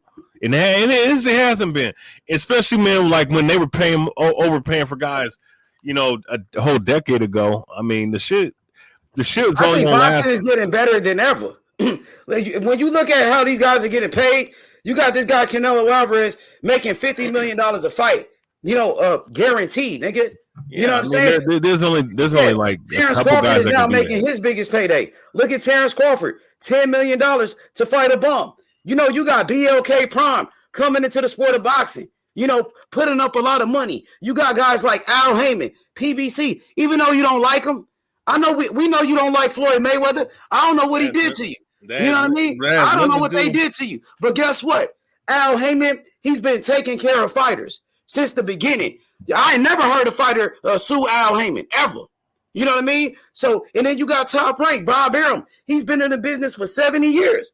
Look at what Bob Arum is able to do, bringing boxing to ESPN. In boxing, you got more eyes on the sport. And now Showtime just got to deal with Paramount Plus, nigga. Now Showtime Boxing is on Paramount Plus, but you said Showtime Boxing was going out of business. You said PBC running out of business. Let's talk about that. What do you mean? Your false allegations. I want to talk to you about your false allegations against Al Heyman, Earl Spence, that's the scene. Earl Spence, Floyd Mayweather. They're the one that put Paramount's the one that put the information out. What you talking This about? flop on some Conor McGregor fucking. Get the fuck out of here, man. Stop crying. You over Conor Stop McGregor. crying. You're the one who said Conor McGregor was a fake sport. I mean, well, shit, man. Like, there's a whole lot more people that know Conor than they know the vast majority of boxers. I saw it too. Nah, he's not more popular than Tyson Fury. He not more popular than Tyson Fury. Yeah. He ain't getting more money than Tyson Fury. Let's talk about the money. Hell no, It's not about the more, money but at the end of the day. Yeah, we talking about money, nigga. He ain't getting paid like Tyson Fury, Canelo. This nigga Conor McGregor ain't getting that type of money, nigga. Oh my god. You want to go by popularity, my nigga. Since when Not you even go by popularity. Instagram followers? I don't even think he's more popular than Tyson Fury in Ireland. Like, exactly, because Tyson Fury is that's cap. That is not cap. Tyson Fury no, is it is Ireland. cap. It is cap because every time that motherfucker is fighting, the motherfucking Irish boys and gals be up in them damn bars watching the damn fight. And and also in the stadium watching the damn fight. They were fighting like when he's fighting Surface of Fury. That fool's thing was that when he's fighting Pianetta, they were fucking there. Like that dude always got people there. He's not fighting in front of empty stadiums until he came to Las Vegas. Then he started fighting empty fucking arenas. But there, he's very fucking popular. Oh man, get the smoke. Your insolence is silly. No, man. I'm mad. Let's go back to that. Go back to me. No, I'm just saying. I mean, your insolence is silly, bro. Yeah, your arguments are fucking dumb as shit. No, they're perfect. They're on point. They're perfect. You're Conor McGregor. just mad. You're just mad, you know. Yeah, no, I'm mad. Like I get it. I'm mad that you have dumbass arguments. I'm very upset that this is the argument you bring to the table. I know you get your fake laugh about it. Yes, I'm very upset about that. Yeah, I'm very upset. Why do you get very upset about your fake laugh and your stupid ass? Why the fuck do you besides myself bad like that, bro? Yes, it is what it is. Oh no, we got him mad. Oh my god, nigga. Yeah, you got me hopping mad. I'm Yosemite Sam out here. 6 shooters, everything. Bugs Buddy. I'm super mad, right? It's funny, dog. Oh my god. Hey, good God, man. Get the fuck out of here. I don't understand why people who are so fucking gung-ho on MMA come on boxing channels just to do this type of shit. I don't What are you talking about? My name is Boxing Historian. And I've done this shit since 2010 talking boxing. But your history. Is Izzy gonna win Saturday? Who's Izzy? Oh, never mind. Oh, you talking about? Oh, that's a good question. I think that he could get knocked out. The reason why I say, the dude's a great kickboxer. They're both great kickboxers. If he lost to him twice, it's not hard to assume, even though what's-called has more experience in MMA. Izzy does, but what is Izzy gonna do if he's getting the better of him in the stand-up? Is he gonna grapple? Is he gonna wrestle? He's never shown none of those things, none of those qualities. He's shown improved wrestling defense, but as far as offense and trying to fight in the clinch, that's not his style. So I'm gonna say this: I think that Alex Pereira has a chance to knock him out. And the reason why I say this is because when he moved to heavyweight and he fought that one dude from Argentina, that power striker, he didn't know what to really do against that guy, and plus it was a bigger weight class. I think Pereira is probably a little bit bigger than him, and I think that's why he took him on the ground. He was doing his damn thing, and he got taken down and got the weight got thrown on him. But I'm just playing with you. But I think it's a 50-50 fight. But I knew you was going to say with you really. But I agree with what you're saying. No, that's gonna be a crazy fight. If he get destroyed if he get knocked out again by that, if he loses and get knocked out in MMA and then kickboxing by the same motherfucker, that's gonna weigh on your motherfucking head, bro. Like you get beat by the same guy in two different combat sports. I agree. Is Montana gonna lose on Saturday? And I agree with everything you said, brother. Is Montana gonna lose on Saturday? Montana Love? Yeah. Man, I don't see. Look, when I look at Alexander Sias, I see money. When I look at Jared Anderson, I see a future heavyweight champion. When I look at Keyshawn Davis, I see a future lightweight or maybe junior welterweight champion. I don't see it with this dude, Montana Love. He might go out similar to Colbert, man. No, I got you. That's your. He might be a little bit better than Colbert. Colbert just relies on the speed. He doesn't really have any technique or any ring IQ. Montana Love has at least a jab, and he has speed and whatnot. But and he got power too, and he a little bit. He got respectable power. You know? Yeah. Because the last he dropped homeboy in the first round, and then he got dropped in the second round, and he realized that motherfucker had length and he had power. He just outboxed him, so he did what was smart. But because he didn't blow through him like a lot of people wanted, they call him chinny. But just because you didn't get hurt, don't mean you chinny. It means you got clipped and got hurt. The fact that he was able to recover. Listen, what's up with this nigga's hairline though?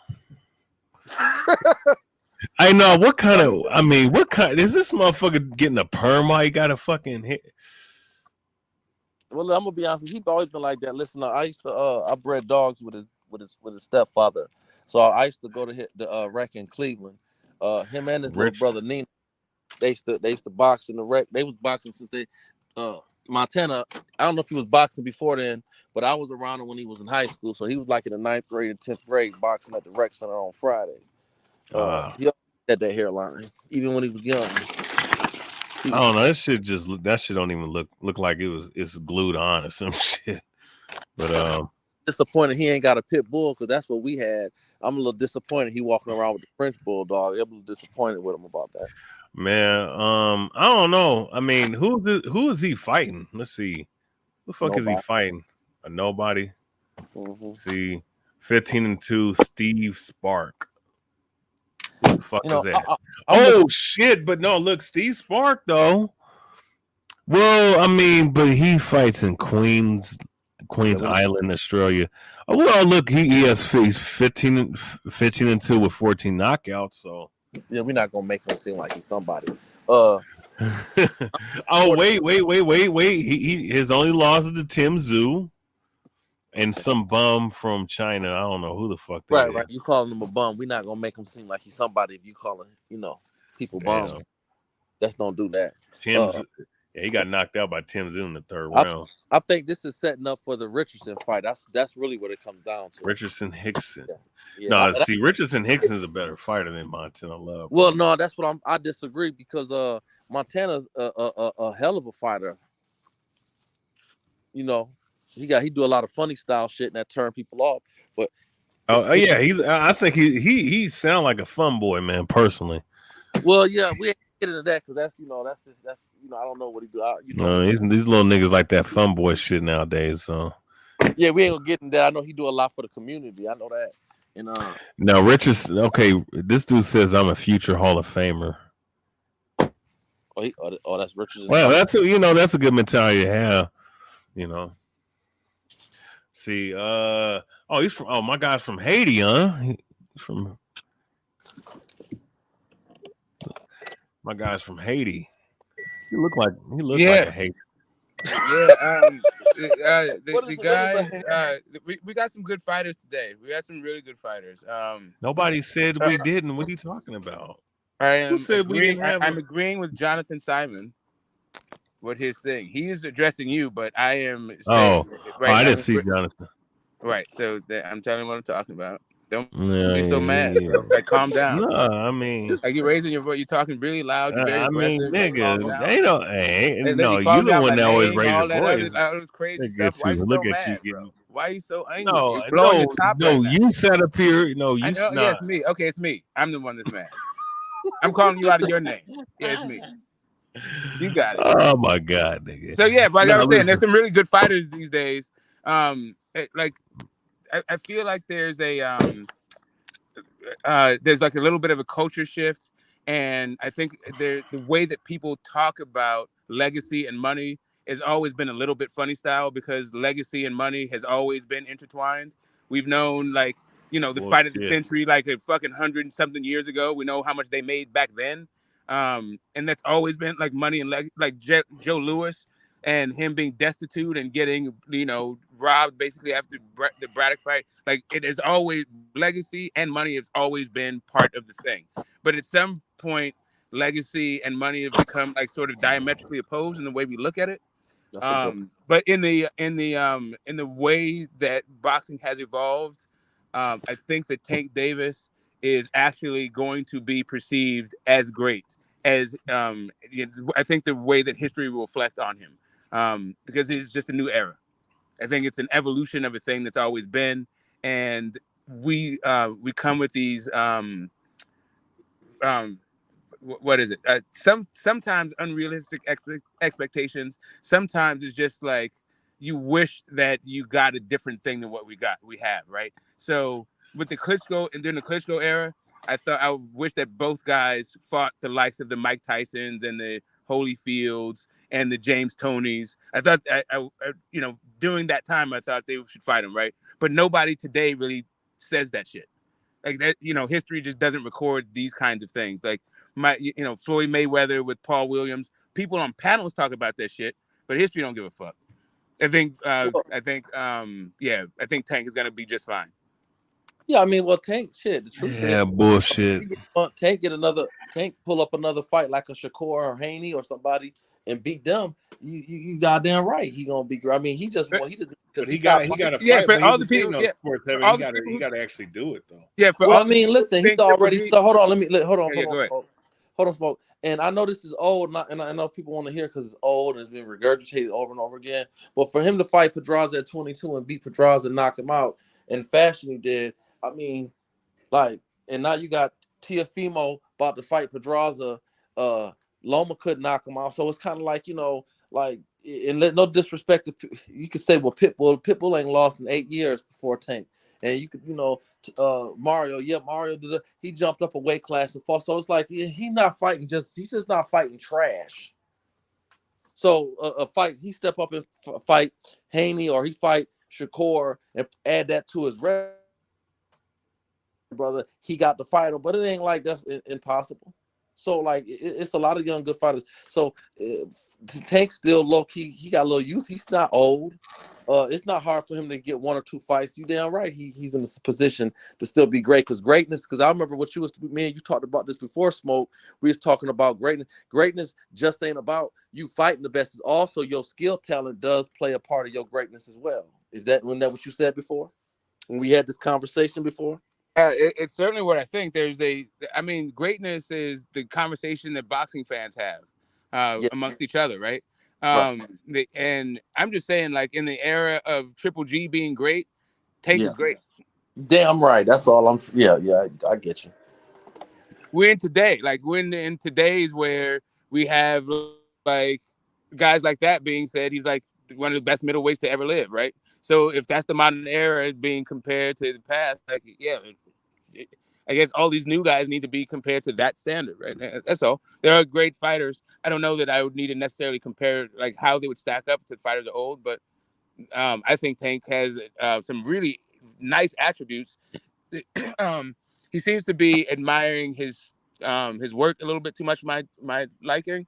But he is what he is right at this point. But I think he could have been better if he was moved differently. But who knows? He maybe never would have been what we see today. I'm just saying, like by today's metric, I don't know why he's not great. Because I mean, shit, Triple G, his best. I mean, and that's a hell of a fight. But his best fight was against Canelo. I mean, you could throw Jacobs in there, and he didn't start doing shit until he was like 32, 33 years old. Like, yeah, he ain't got no outside of Canelo. He ain't got no all-time great on.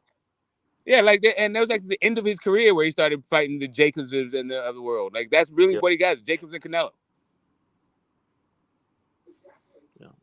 Back indoor Jacobs. He didn't get the Jacobs that was. Yeah, he didn't even get the best Jacobs. I mean, some people listen. Not everyone thinks Triple G is great, so I understand that side of the argument too. But for the people who say he is great, and he was definitely on pound for pound list when he was fighting the same level of competition that Tank Davis is. Mm-hmm.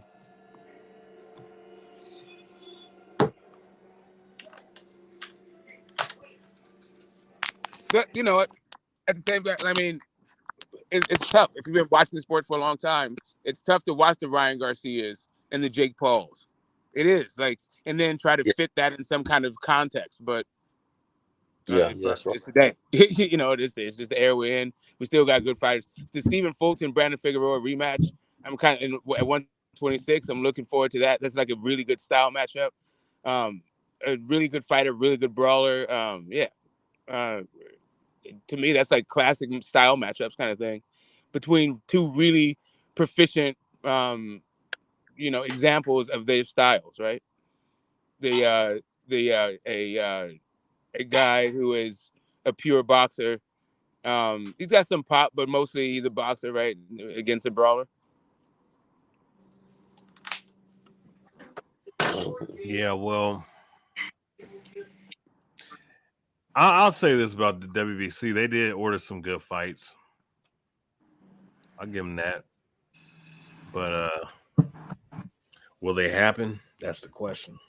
I think Harrison Fundora will happen. I think Figueroa and Fulton will happen. Maybe because he didn't relinquish his title, so I'm a little bit iffy on that one.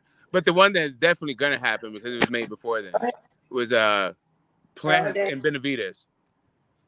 Oh yeah, that got to happen. That's a good one. I don't know, man. I got unlike other people and the channel host, I got Tank beating Shakur. But I wouldn't be surprised if it went the other way. I'm glad y'all brought it up. Fundora, what's y'all take on Fundora and Tony? Tony don't have he likes to fight in the pocket a little bit too much for Fundora. If he had a better gas tank and use more lateral movement to offset, right? Then I think he'd win that fight. But I don't think he has enough lateral movement and enough of a tank. Spence versus Thurman. Spence. Yeah, that's a. I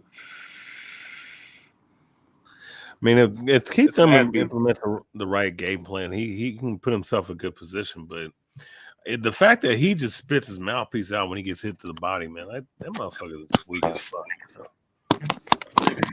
Yeah, somebody's weak to the body and somebody who loves it, like rib sandwiches, right? The problem I have with it is that Thurman couldn't keep Mario from coming. Now, don't get me wrong, he had that motherfucker looking like he had brain. It looked like the Elephant Man. That's what he was looking like. Brain damage. There's no mistaking about it. But at the same time, he couldn't keep Mario from bringing that pressure to him. Goddamn well he ain't gonna be able to keep Earl off of him. Yeah, his best chance is probably catch him with the left hook, man, when he comes down to the body and catch him a couple times. If he can do that and rock him, then yeah, he got a chance. But if he don't, Thurman, he's finished. I mean, unless Thurman can run around and use his jab, which he's not going to have. He's not going to have a significant. not going to have the reach advantage. He doesn't have a really great jab. It's just more of a scoring jab. I mean, I don't know. I don't know, man. I give Thurman like a 30% chance. Thurman spit his mouthpiece out. Spencer pick it up and put it back in his mouth for him and make him spit it out again. Spit that shit out again, nigga. Yeah, man. Well, he let me down. I'm done with that motherfucker. Wilder and Ortiz is gonna be Ruiz is gonna be a good fight. Hell of a fight.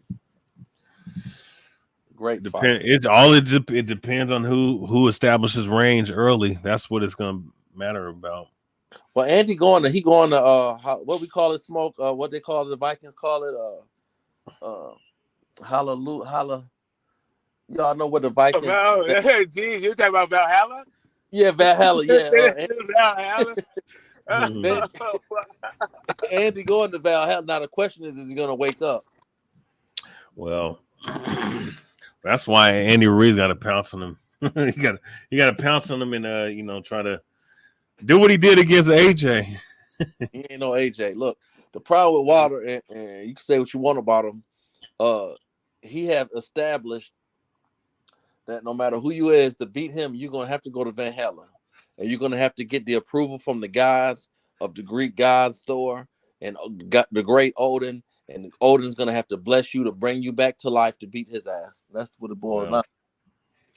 I wouldn't go all that far. He ain't. It's not. Well, like didn't Fury go to sleep? I think he might be Catholic though. I think he's. I think he might be fucking with white. I think he might be fucking with white Jesus. Who? Ruiz. Oh yeah, he ain't going to Valhalla. I got you. He going. I'm pretty sure he does. Just like a lot of I know. I feel like I think that's what because I think I've seen him rock the cross and all that stuff. That's like Yeah, well, he got like heavy Catholic vibes too. I think he's fucking with Leonardo's cousin. He gonna go to heaven. He gonna go up there and they're gonna say you cannot get through the gates of heaven with tattoos on your ass. You must. Oh damn! No, I think that's Valhalla. I think that's Valhalla. I think it's also. Hey, no, that dude's a faggot, bro. That dude was a faggot for that shit, bro. I ain't gonna lie. You gonna sit up here and write on another man's ass, man? You fucking fruitcake motherfucker, man. But hey, man. But what do you think? What do you think of people who have to perform surgery on asses? Like if you're a man and you're a surgeon, we'd be like, oh no, I can't perform any surgery on that ass. It's too fruity. Yeah, well. Yeah, Deontay Wilder, I mean, he's going to be favored. I would say 60-40 Wilder because Ruiz. Yeah, I think, It's a fight of distance. If you say it's who controls range early, I think it's just really if the fight happens on the inside, it's Ruiz is going to win. And if it happens on the outside, it's Wilder. The thing about the difference between Ruiz, AJ and Wilder is AJ is mostly a combination mid-range puncher and Wilder is actually a long-range guy. So the fact that Ruiz likes to actually fight on the outside favors Wilder actually then in a way that it didn't, I don't think the comparison to AJ is going to be particularly apt. No, I mean, not really, but not really. But I'm not sure which guy Ruiz fought. Like it's really like an outside, 1-2 guy sniper. I don't think he's fought a guy like that. But one thing he does have is some hand speed, and he has a jab, and he has combination punching ability, and that's one thing that if Wilder hasn't faced really against a heavyweight. So it'd be interesting to see if Ruiz can work his way on the inside with the jab.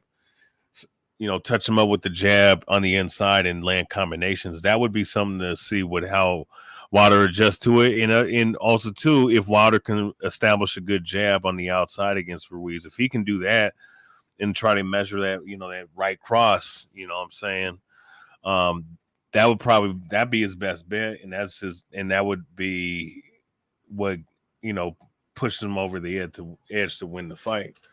And probably, get a stoppage on Ruiz. But Ruiz is a capable puncher himself, man. He got power. He has decent power, and his hand speed is explosive. Good jab. So it's really about the range, man. But look. I have to lean with Smoke. He does. He kind of Andy's a momentum fighter, right? And he starts off on the outside and then creeps in. He got clipped fucking with Areola with that.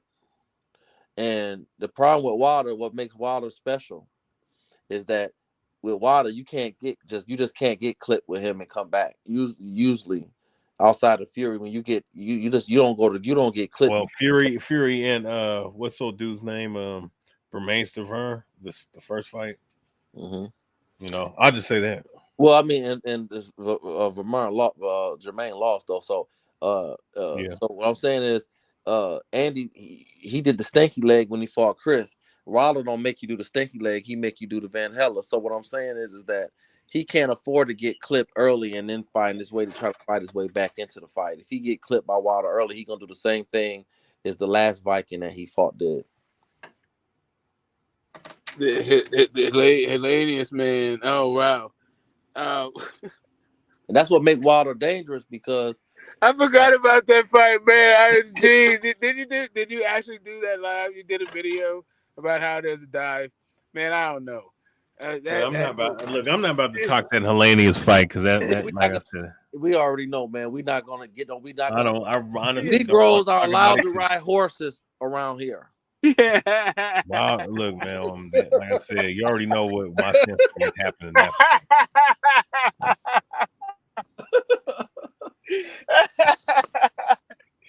That's hilarious. Yeah, man. Story, man. Yeah, man. It's a wide tent, and man, I appreciate all of it. Like, for real, I'm gonna check it out. I know I'm subbed, but I don't get any notifications. Well, I haven't uploaded a video in like a couple weeks, so yeah, I'm definitely gonna check that out. Like to me, that is must see TV. You got a segment. I'm gonna check your channel out and support it. You got a whole segment talking about the fight was rigged, brother. On which fight? Wilder. The last one, you know what I'm talking about. The last one. I mean, shit, I have a whole fucking video talking about rigging down, and Loma was fucking rigged. I mean, I have a whole bunch of fucking shit. I'm focused on Wilder and the Viking. Who the fuck is calling me? 1 second. It should probably take that as a yes. It's there. But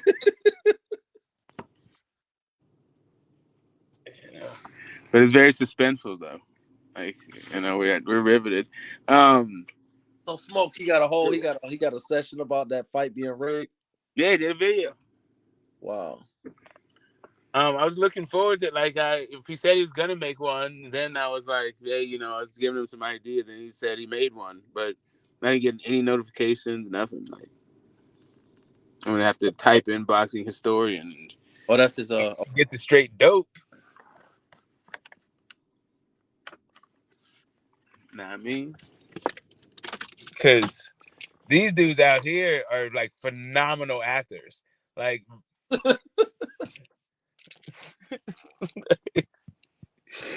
they can do the physical shit like nobody.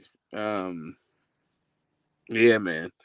But yeah, there was some good fights ordered. Like, definitely. I think the historian had to go call some backup, man. That nigga had to call backup, man. Smoke. He had to call some of his homies. Hey, man, I don't know, man. Sometimes, some days, right? Yeah, man, but I'm gonna stick to what I was saying, man. 135 is the hottest division in boxing. You got Devin Haney versus Lomachenko coming up next. You know, what y'all think about that one, man? You think it's gonna be a big fight, or what? You think it'll be bigger than a Kambosos fight? Oh yeah. I think. Hey, Thorne, you had to call some backup, huh? You had to get some help, man. Smoke was getting on your ass. No, I don't need to call no damn backup. You better call some of your homies up, nigga. Some bullshit. So yeah, man. It's gonna be the Dream versus Old Tech. That dude is VHS in the streaming world. That's all.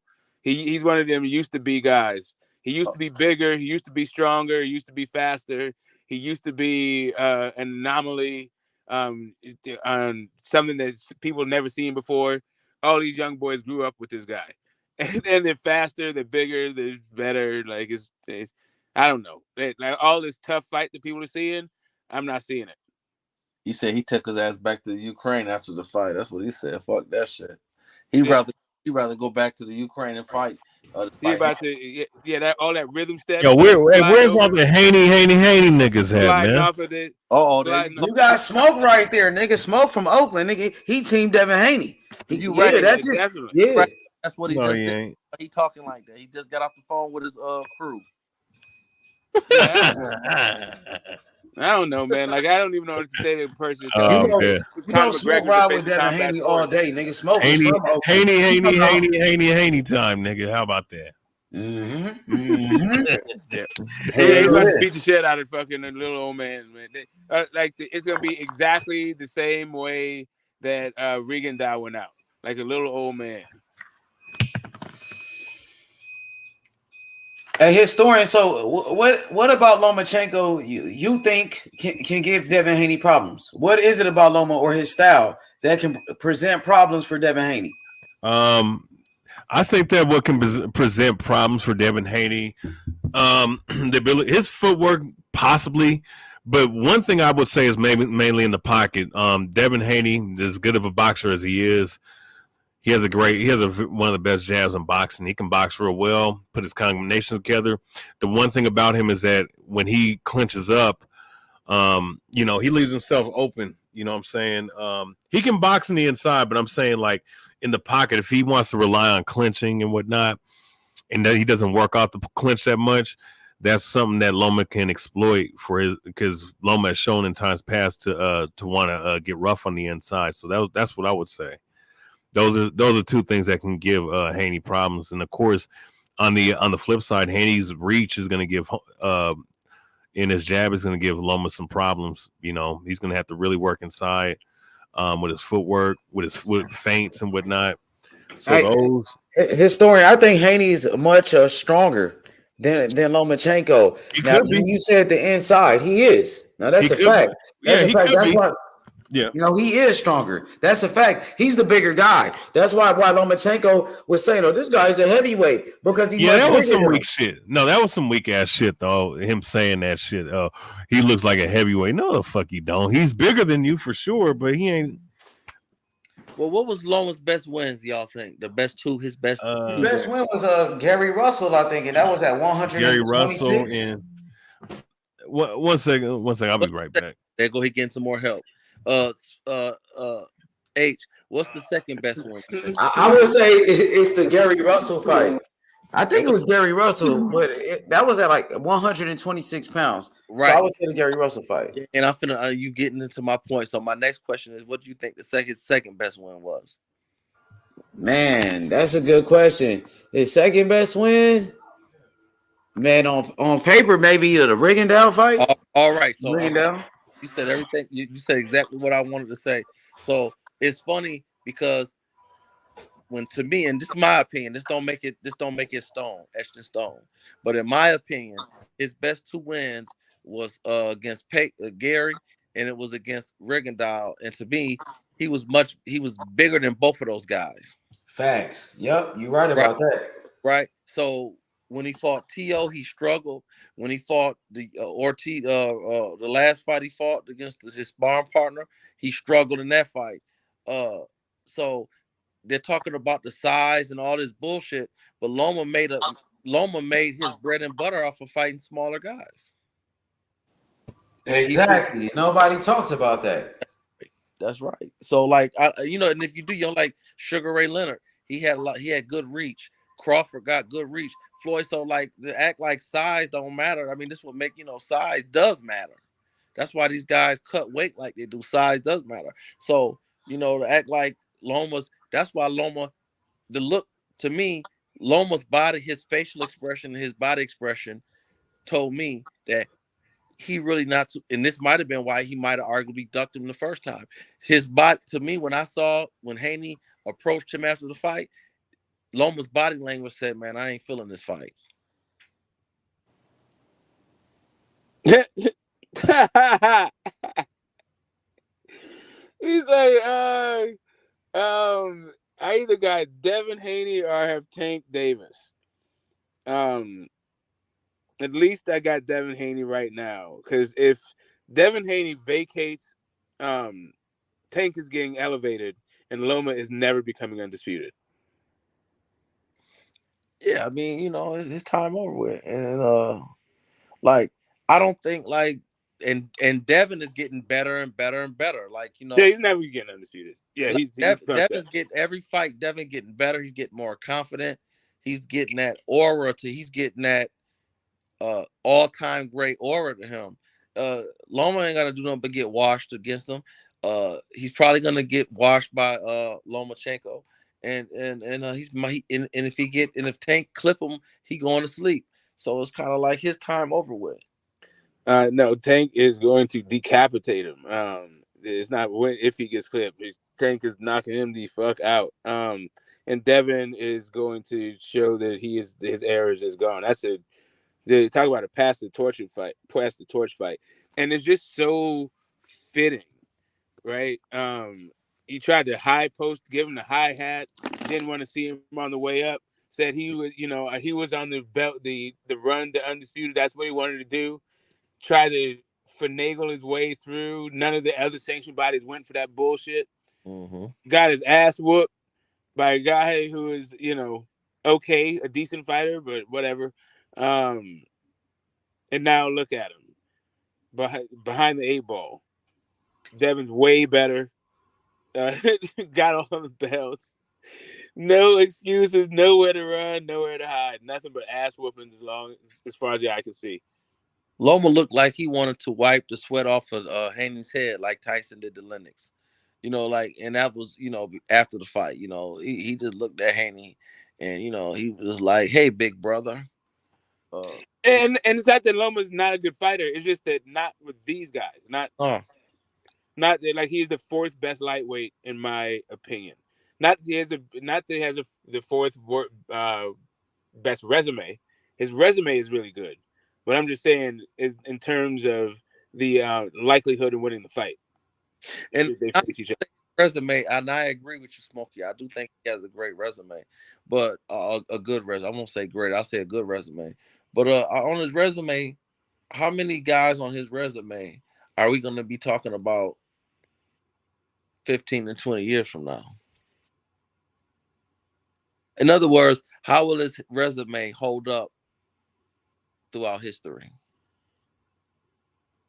But sometimes it's fairly thin, right? I mean, the dude has like 20 fights and 2 losses and 20 fights or something. Does he have fewer than 20 fights? Has he had the 20 fights yet? I don't know if he has. I don't think he has. I mean, it's just a thin resume, right? But in that resume, there's some names there's recognizable names throughout it. So it has that going for it. Are there Hall of Fame names? I mean, the closest Hall of Famer he has on there, I think, is gonna be Rigo, and I don't know that Rigo gets in. See, and that's what I'm really talking about. Like his resume good now, but when we get into how many, to me, because that's what makes the greats. Like when you retire, like in other words, as great as Roy Jones is, if we being honest, it's not like his resume is some long list of, his resume don't add up to Floyd, but he got Hopkins, he got James Toney on there, he got a couple of guys on his resume that are going to be looked upon as some of the greatest fighters who ever stepped in the ring. Yeah.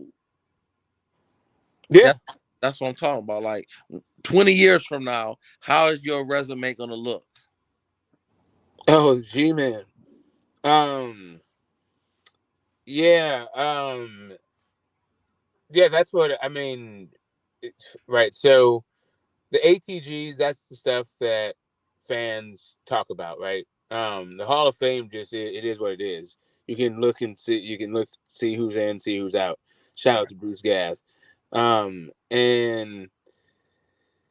yeah, as far as that goes, just talking it up, I don't think anyone thinks that he is a ATG.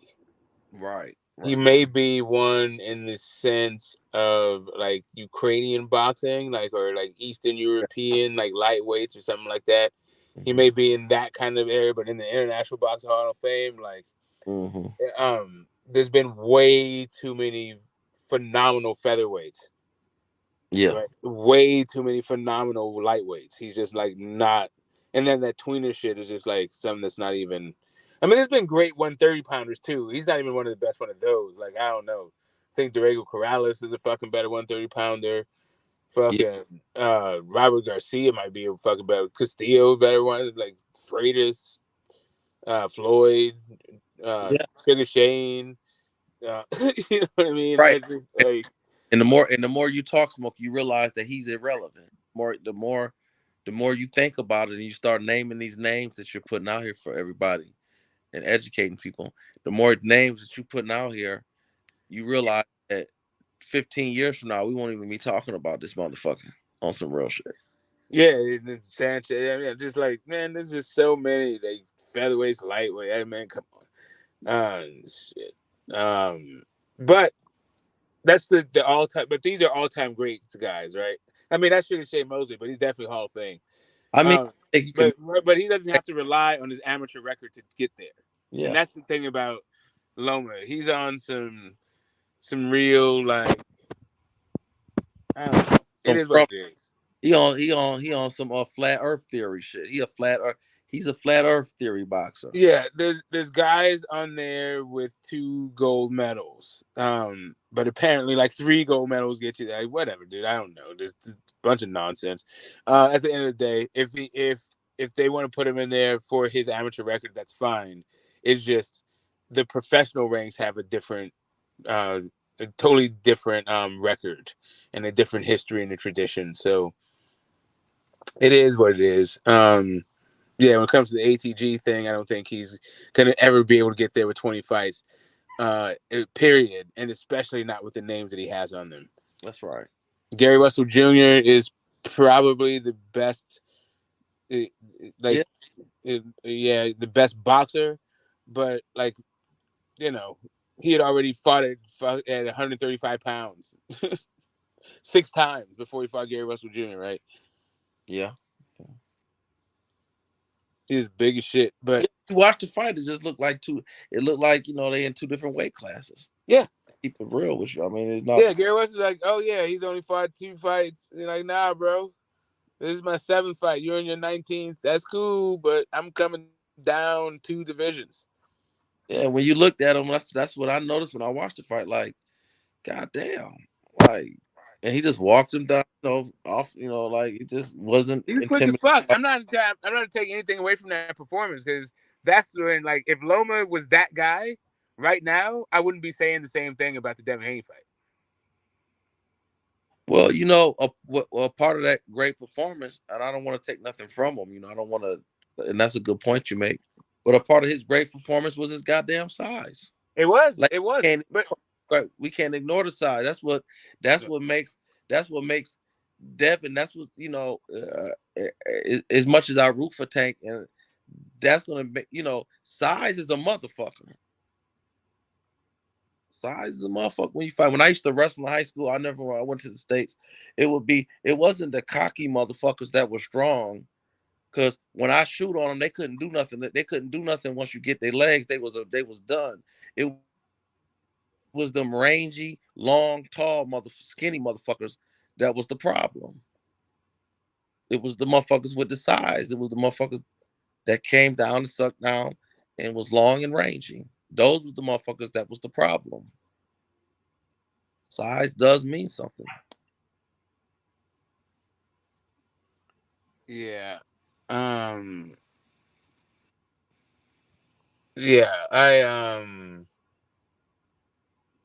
Listen, I think that's why Shakur has been looking the way he has against guys. Right? I think it's going to be a completely different ball game at 135 for this guy. But we'll see. It's not that I don't think he can fight or anything like that. I just think his size won't be quite so pronounced as it has been in his last couple of fights. You saying that basically he gonna have to actually earn some of the wins at 130. He's not just gonna be just making people look like they don't belong in the ring with him. You saying that he's gonna run I'm saying into the fights level where of competition is different, and also the Right. way that he's been winning, he's gonna have to win a different way than he has in his last two fights. And people are saying those are the best kind of fights, like outside the Nakatilia and anyway. Yeah, but those are the best three guys. I don't know, like any of those guys are shining the shoes of Devin Haney or Tank, or even really Loma for that matter. I think Loma beats all those dudes. Loma already beat dude in the Amis, and I think he beat him in the pros, Conceição. Well, I agree with you. I think Shakur gonna look good, but like this Pitbull is the example. I think he's gonna wash. I think it will be a good fight. I think Pitbull gonna put pressure on him. I think it'll be a good fight. If they fought, it'd be a great fight for Shakur to prove himself at 135. And I think it might come certain points in the fight where we get to see, okay, where's his heart at. But ultimately, yeah, that fight might lead to, he ain't gonna be able to just go out there and because he might say, well, he might get cocky in the fourth round and say, I'm gonna get in the pocket with this motherfucker, and then when he get in the pocket with him, he get clipped, and he say, okay, well, I'm just gonna box this motherfucker. I'm not doing none of that. I'm just gonna box him for the rest of the night. That's the difference to me. That's the type of shit that has happened. Yeah. Yeah, people will see. People will see what I see. But he admitted, though. He did say it, though. He did say, I can't fight everybody the same. So he ain't no fool. Yeah. I mean, yeah, man. He was beating Valdez's ass, but the way he fought Valdez, if you substitute Valdez for Devin Haney, that's not gonna get it done, son. That's not it. And the Conceição fight, those two really just like if you somewhat the Conceição fight, but more so those two were just like that straight right is gonna be there for Haney probably all night because while he may have a really good offense defense ratio against the guys he's fighting down there, it's not gonna be the same when he fights Devin Haney. It will probably be there for Tank, but Tank hits different. So you got that right. That changes the game. It changes. Yeah. So like all that defense shit is cool. It's not like you're not gonna not get hit. So how you deal with that? Yeah, it's gonna come down to how the judges score that fight. I think he can outbox Tank. I think he has a good shot of outboxing Tank, but I think Tank has a better shot at knocking him out. Well, the thing about Haney and Shakur, and I root all the brothers on. They haven't fought one another yet, so because of that, I ain't had to cross my views. So at this point, I've been watching them as fans, rooting for them. I've never watched not 1-3 of those fighters and wasn't rooting for them. But the difference is, when I watch those three fighters with Tank, it's kind of like I'm just waiting for the trap to click. The Pitbull fight was a little that was the first time I was like, okay, Tank, what you gonna do, brother? Now, but with Haney and Shakur, even though they wasn't losing, wasn't a lot of rounds, they was losing. It got to the point that it's like, okay, you get to the 7th, 8th round, it's like you kind of get on the edge of your seat because it's like you done fucked around. They're not playing with their food, but they're not eating their food, right? So it's like you gonna fuck around and get clipped. Don't fuck her. Like in a perfect example, when Devin fought Linares, he got clipped, and it's like, oh shit, come on, Devin, snap out of it, because you ain't really getting them out of there. And to me, that means something. You might, and it's cool. You want to get in the box and the pocket and show that you can put on a show and you can put on a good fight, but nigga, you ain't got no power for real, and you not no real threat. So basically, every round your opponent has a chance. And that's what worried me about both of those two brothers, because it's been, even with Oscar, Shakur was never in any danger of losing, but it was a couple of moments in the fight where it's like, oh shit, what you gonna do? What you gonna do, Shakur? Get that motherfucker out and start playing with that motherfucker before he hurt you, before he clip you. And with Tank, I don't see that. With Tank, it's like, yeah, that nigga trapping your ass. Even if he lose 2 rounds in a row, it's like, yeah, he gonna fuck around and catch his ass next round. And that's but Shakur and a guy like Devin Haney, they are threats too, just off their boxing skills alone. I feel like their skill set is more dangerous than a lot of these guys' punching power, just because the way they box and they, how smart they are, and they boxing IQ. That's dangerous too. They might not have the punching power, but they might possess something that's even more dangerous, and that's the boxing skills and the IQ and the defense. You know what I mean? That's dangerous too. Well, H, let me be clear, right? I'm not saying that that's not dangerous, right? I'm not saying that, because I'm not sure if Tank beats Haney, right? Because of the size, right? I'm not saying that's not dangerous. I'm not saying that's not great. I'm not saying none of that. What I'm saying is, because they don't got that band, they don't have that equalizer. It's been a couple, not a lot of fights, but it's been a couple of fights that I watched them in, that it was moments that you letting the motherfucker, some fighters, it's a lot of motherfucking fighters that have won fights with 1 or 2 punches and changed the whole game. Do you agree?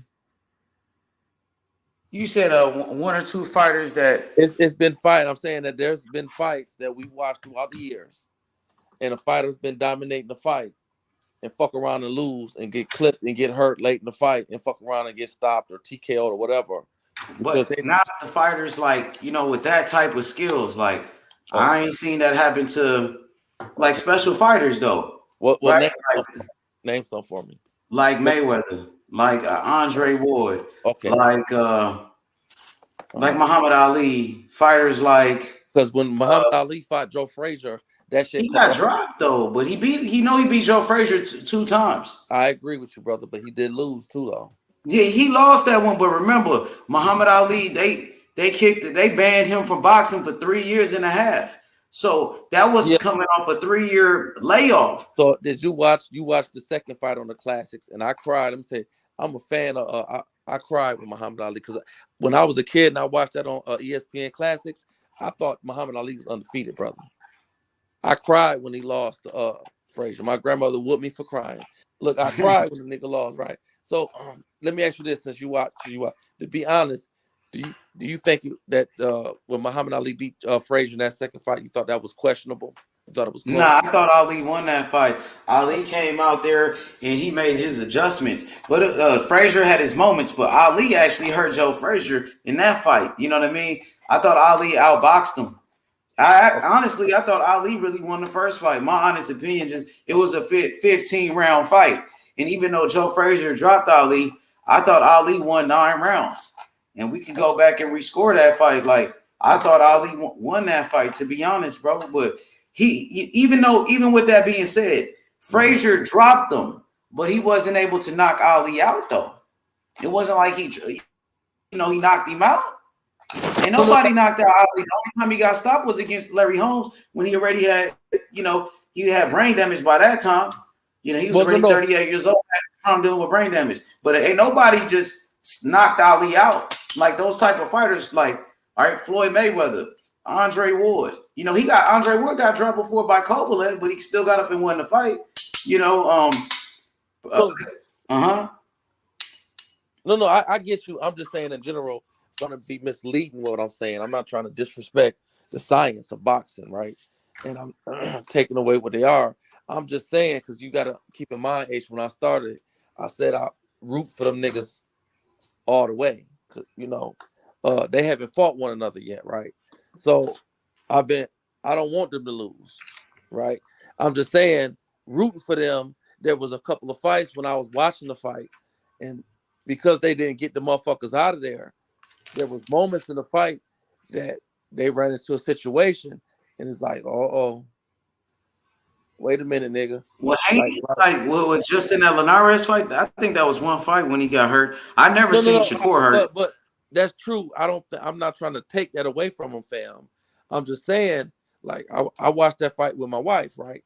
And I'm like, because I said I thought that was a spectacular fight he put on Linares. I thought that was one of the best fights of the year. But I'm like, man, get this motherfucker out, stop playing with him. And when he clipped him, I said, come on, wake up, Devin. I'm just saying, and even though when he fought Oscar didn't hurt Shakur, but it was just still, it was kind of like, at the same time, Oscar was missing that overhand right. It was a couple times he missed it by about an inch. So it's kind of like, you're not getting him out of there. You fuck around and get clipped, and the game can change. That's all I'm saying. Yeah, I mean, anything is possible in the fight. Anybody can be clipped. I feel like that type of style that like a Demetrius Andrade, what he got, a style like what Devin Haney got, Shakur Stevenson, his type of boxing skills, the way Bernard Hopkins was. The way Floyd Mayweather fought. Exactly. I think those fighters are like the most dangerous fighters, to be honest. Like a guy like a Mayweather, like how could you prepare for a Mayweather type of fighter?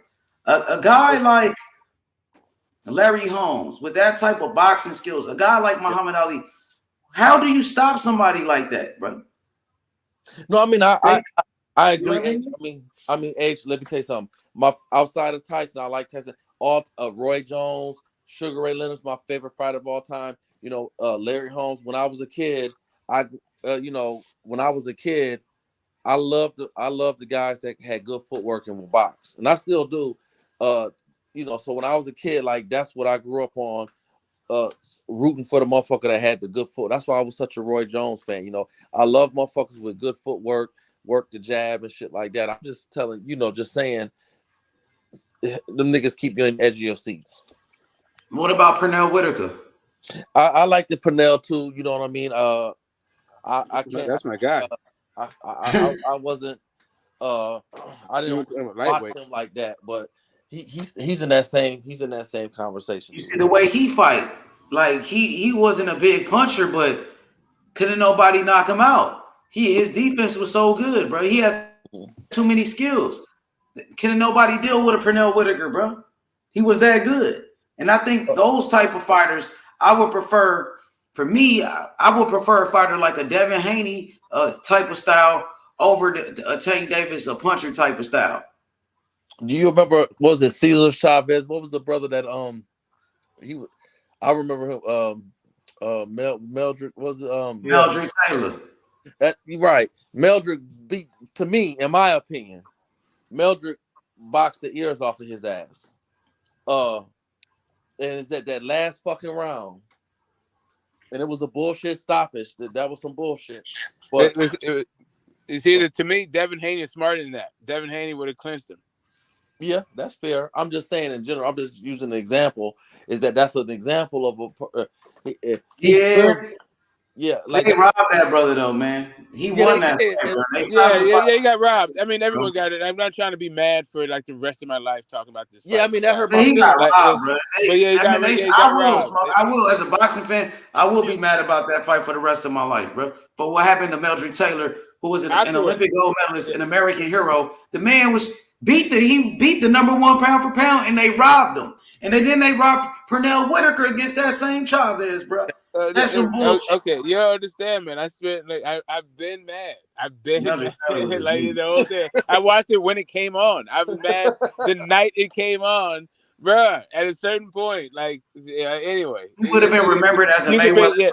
I'm gonna let you pick up the torch. Let the next generation have it. Because Meldrick Taylor was gonna be the next Mayweather. Meldrick Taylor was supposed to be the next Sugar Ray Leonard. And if he would have beat Chavez, who was like 89-0 or some shit at that time, man, Come on, bro. He would have been #1 pound for pound. He would have been the next big thing in boxing. And they ruined his career, bro. With 2 seconds left on the clock, they stopped the fight. He was up on the scorecards with 2 seconds. That was bullshit, bro.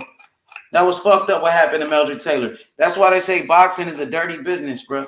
Boxing is a dirty game. Psycho was like, he's a legend in Mexico. He sees it, people as a hero like Meldrick Taylor. I'm like, yeah, of course, man. Like shit, I would have. Anyway, he got robbed, but again, for all you people who say you like clinching is lame or all that shit, no, clinching would have been the difference in that fight. Yeah. Well, they were so dirty with that motherfucker. Would they have robbed him on the scorecard? Is that something? Nah, he was up. Nah, he was up. He was winning. He would have won the fight. Oh yeah. I mean, I know he was up, but I wonder if that's why Meldrick was doing what he was doing because he was like, he know how to. Yeah. Maybe he didn't think so, but still, I don't know. But no, he just fought that way. He just wasn't that guy. Like some people clinch. I mean, they're great in their own thing, but the thing about boxer punchers is they're really good at a whole bunch of things, but one of the things that they're just not as good as one particular kind of thing as they are at everything else, and you can exploit that thing, right? And it just is what it is. Floyd Mayweather's not the best inside fighter. They robbed Meldrick Taylor because Chavez was a big star in Mexico, and he had that winning streak, and they just try to keep that winning streak going, my nigga. It was some bullshit. You know what I mean? Even the fight with Pernell Whitaker beat him easy, and they gave it a draw just to keep his winning streak going, bro. He beat him easy. Mm-hmm. It's one of the biggest robberies ever, and they robbed Pernell Whitaker his first loss against Jose Luis Ramirez. Robbed him. That was man was a gold medalist like Meldrick Taylor. What'd you say, bro? When he rematched that guy, he blanked him. His 120. Yeah, and the rematch beat him. I think he blanked him in the first fight. This shit was just some bullshit, bro. They robbed Pernell Whitaker so many times because he was gonna be like that Mayweather before Mayweather. Pernell was that guy, and that was the whole thing. The slick black southpaw. That's a whole. Yep. Even the commentators said it was a robbery. I know. It's been plenty of robberies. Like even when Thomas Hearns, he fought Sugar Ray Leonard in that rematch. Nigga, Thomas Hearns dropped Sugar Ray Leonard two times in that rematch. He beat Sugar Ray ass, bro. And they robbed him and gave him a draw to keep Sugar Ray going. To keep Sugar Ray winning, And everybody knew he robbed Thomas Hearns, bro. That shit was bullshit. They be doing that. And his many great fights as Thomas fought, and as much as he brought to the game, it wasn't nothing wrong with keeping it real and giving him that W that he earned. It wasn't nothing wrong with it at all. Yeah, he said, like, even Sugar Ray Leonard said he lost that fight. He knew he lost that fight. He admitted he lost that fight. He lost the fight. You remember that, bro? Yeah, of course. He told him in the ring he lost the fight. He told him. You talking about the Hagler fight? No, the Tommy, the second Hearns fight. Tommy Hearns was beating the shit out of him. Yeah, the Hagler. I don't agree with you on the Hagler. Yeah, I think Hagler lost that fight. Yeah. If Hagler would have just stayed in southpaw, he would have won. Yeah, I thought Sugar Ray beat Hagler with the footwork, but I definitely thought he lost the second Tommy fight. Definitely. I thought Hagler won that fight with Sugar Ray. I got to be honest. I thought Hagler was, he was the defending undisputed champion at that time. And to beat the champion, you got to go take the fight, bro. And Sugar Ray didn't do that. Sugar Ray actually was running in that fight. He was running the whole fucking fight. He was tired, holding on like for dear life. Hagler hurt him a couple of times in that fight. Well, you gotta watch that fight, brother. Well, you've probably watched it many times, but I watched it again. But I mean, I agree because let me tell you. Look, when I was a kid, my stepfather went to prison. We used to watch fights together, and we watched it live. I had the Sugar Ray Leonard, gloves and the punch, the speed bag and the jump rope. So I was in love with Sugar Ray Leonard, and my stepfather, he was so mad after the fight because he felt like Tommy won.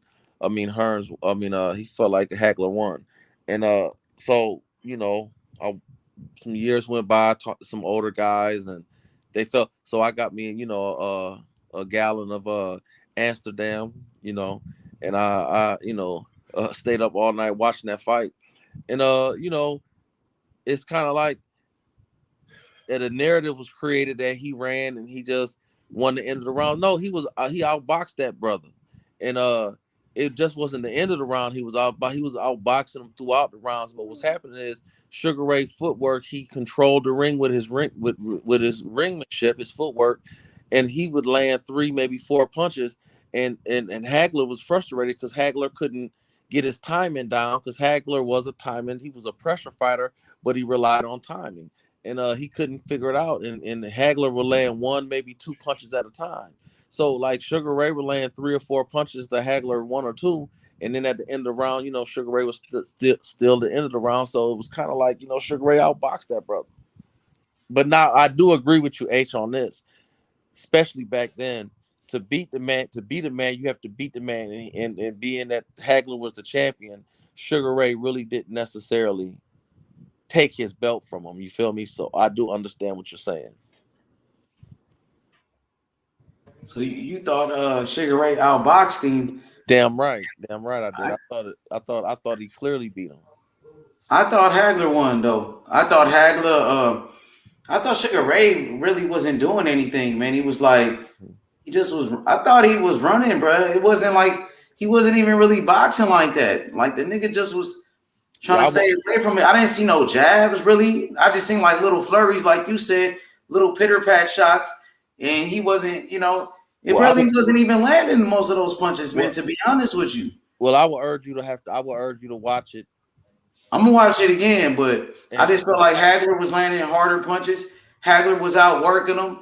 Hagler was hurting Sugar Ray, and Sugar Ray was tired, bro. He was holding most of the fight, and he was trying to stay away from him. And once Hagler worked his way in, he would clinch him. But maybe you're right, bro. Maybe Sugar Ray did outbox him. I'm gonna go back and look at it. Yeah. But I feel like they robbed Marvin Hagler. Yeah, I would definitely urge you to not what I will say again, as far as especially back then, it was definitely the thing. Like to beat the man, you have to really, really, really, really convincingly beat the man because it's But as far as like landing punches and scoring it from a scoring position and ringmanship and just straight boxing, it wasn't like this the narrative that was painted. Nah, man, Sugar Ray fought that brother. But he fought him smart. He didn't go toe to toe. He ain't really fighting though. He was running from him, bro. I mean, I would have to urge you to watch it again. That's why I say I would have to urge you to watch that fight again, brother. And I'll watch. You know what? And you know what? I'll watch the shit again myself. And you watch it, I'll watch it, and then we come back on here and maybe we can reevaluate it. But I watched that shit because I watched it intentionally, and I watched it like I was by the motherfucking ringside. And I ain't gonna lie, I was drinking. I was drinking too. So, but I was watching that shit, and I was like, wait a minute, this nigga boxing. So nothing that the old school brothers told me was what the old school brother. And I came to work that Monday and said, you niggas some goddamn lies. So you think Sugar Ray had that like Devin Haney type of style, and Hagler was the puncher, and you know what I mean? Is that what that was? Like what we were talking about? Did he do that? Yeah, I mean, hey, that's fair. That's fair. That's fair. yeah. Taking Haney, I got you. Yeah, but that's fair. I mean, I'm just saying that when I watched it again, it's just like when boxing is about matchups. When Hearns beat Duran, he beat he stopped Duran early. But to me, I thought Hagler beat Duran, but Duran gave Hagler a good little fight. So I just felt like, Sugar Ray I thought he beat Hagler, And like I said, when I was a kid, I was biased, because I was a Sugar Ray Leonard. But as a kid, I was like so young, I didn't know what I was looking at. But as an adult, I watched it as an adult, and then Sugar Ray fought Hagler. It wasn't like It was like Sugar Ray was throwing like little combinations at the end of the round. Like he wasn't really doing shit. He'll wait for 30 seconds, then try to fight. Yeah. So like, damn, he ain't did enough to win a round. You only fighting for 30 seconds out of the round. But what I'm saying is that's not necessarily true. That's why I need you to. I urge you to rewatch it because, brother, he fought throughout the round. It ain't like he just played games the whole round and then at the end of the round he stole it. No, he was throughout the whole round. It wasn't just the end of the round he did this. Throughout the whole round, he commanded the lead. He commanded the lead. He just didn't stand toe to toe. Of course, Hagler was a pressure fighter, but there was times that Sugar Ray got on the front foot and was throwing punches on Hagler. He was getting off on Hagler, then he would fall back a little bit in his footwork, and Hagler had to reset. He kept making Hagler reset. Hagler kept having to reset, so therefore Hagler wasn't getting no punches off because he was having to reset. And it's like he get a 1 or 2 punches off, and if you rooting for Hagler, you're like, yeah, that's what I'm talking about. Hit his ass. But after a while, it's like, well, man, you need to hit him more than that, brother. Marvin, you got to do more than that because Hagler was constantly. Sugar Ray made Marvin reset the whole fight. Marvin was resetting to establish his momentum. Sugar Ray was running for his life in that motherfucker. That nigga was acting like a fucking track star in that motherfucker. He made sure he had that big ass ring too. Well, hey, Sugar Ray was boxing though. I ain't gonna lie. You right. He was boxing though, and Sugar Ray was fighting a little bit. He was fighting off the ropes and shit a couple times. You know what I mean? Yeah, he was fast. He was fast as fuck. Yeah, I don't want to lie and try to exaggerate to make a point to make me sound right. Like, yeah, no, I'm not saying all that. I'm saying he fought very intelligent. Okay, ding, ding, ding. The round start. Sugar Ray going there. Boom, boom, boom, boom, boom, boom, boom. Fall back a little bit. Hagler come back. Boom, boom. But momentum. Hagler couldn't get the momentum. He might get 1 or 2 punches. Sugar Ray will go ahead. He'll use his footwork, spin him around, get back in the center of the ring. Boom, boom, boom, boom, boom, boom, boom, boom, boom. Now all of them wasn't landing, but he might land 2 or 3. Okay, Hagler come back. He might get him against the ropes. Hit him with 1. Miss, maybe hit him with 2. Sugar Ray will go ahead and work him. Boom, boom, boom, boom, boom, boom. And that's how the fight went. Sugar Ray just basically is like a bull man. You might be right though. Maybe because I really like Hagler a lot, but man, he put on him. It's like Sugar Ray. Sugar Ray was good. I like Sugar Ray. I love and hate Sugar Ray at the same time because Sugar Ray was a hell of a fighter, but Sugar Ray did a lot of bullshit too. Yeah. He did a lot of bullshit, Sugar Ray, that I didn't like, but he was a great fighter with great skills, and that is the type of style that that I prefer, anyways. So Sugar Ray, I'm gonna go back and look at that shit. Matter of fact, I'm gonna get my batteries for my wife. Yeah, because there was some argument that he ducked what's his name? Aaron Pryor. Yeah, and Aaron. And he was ducking Hagler for years too.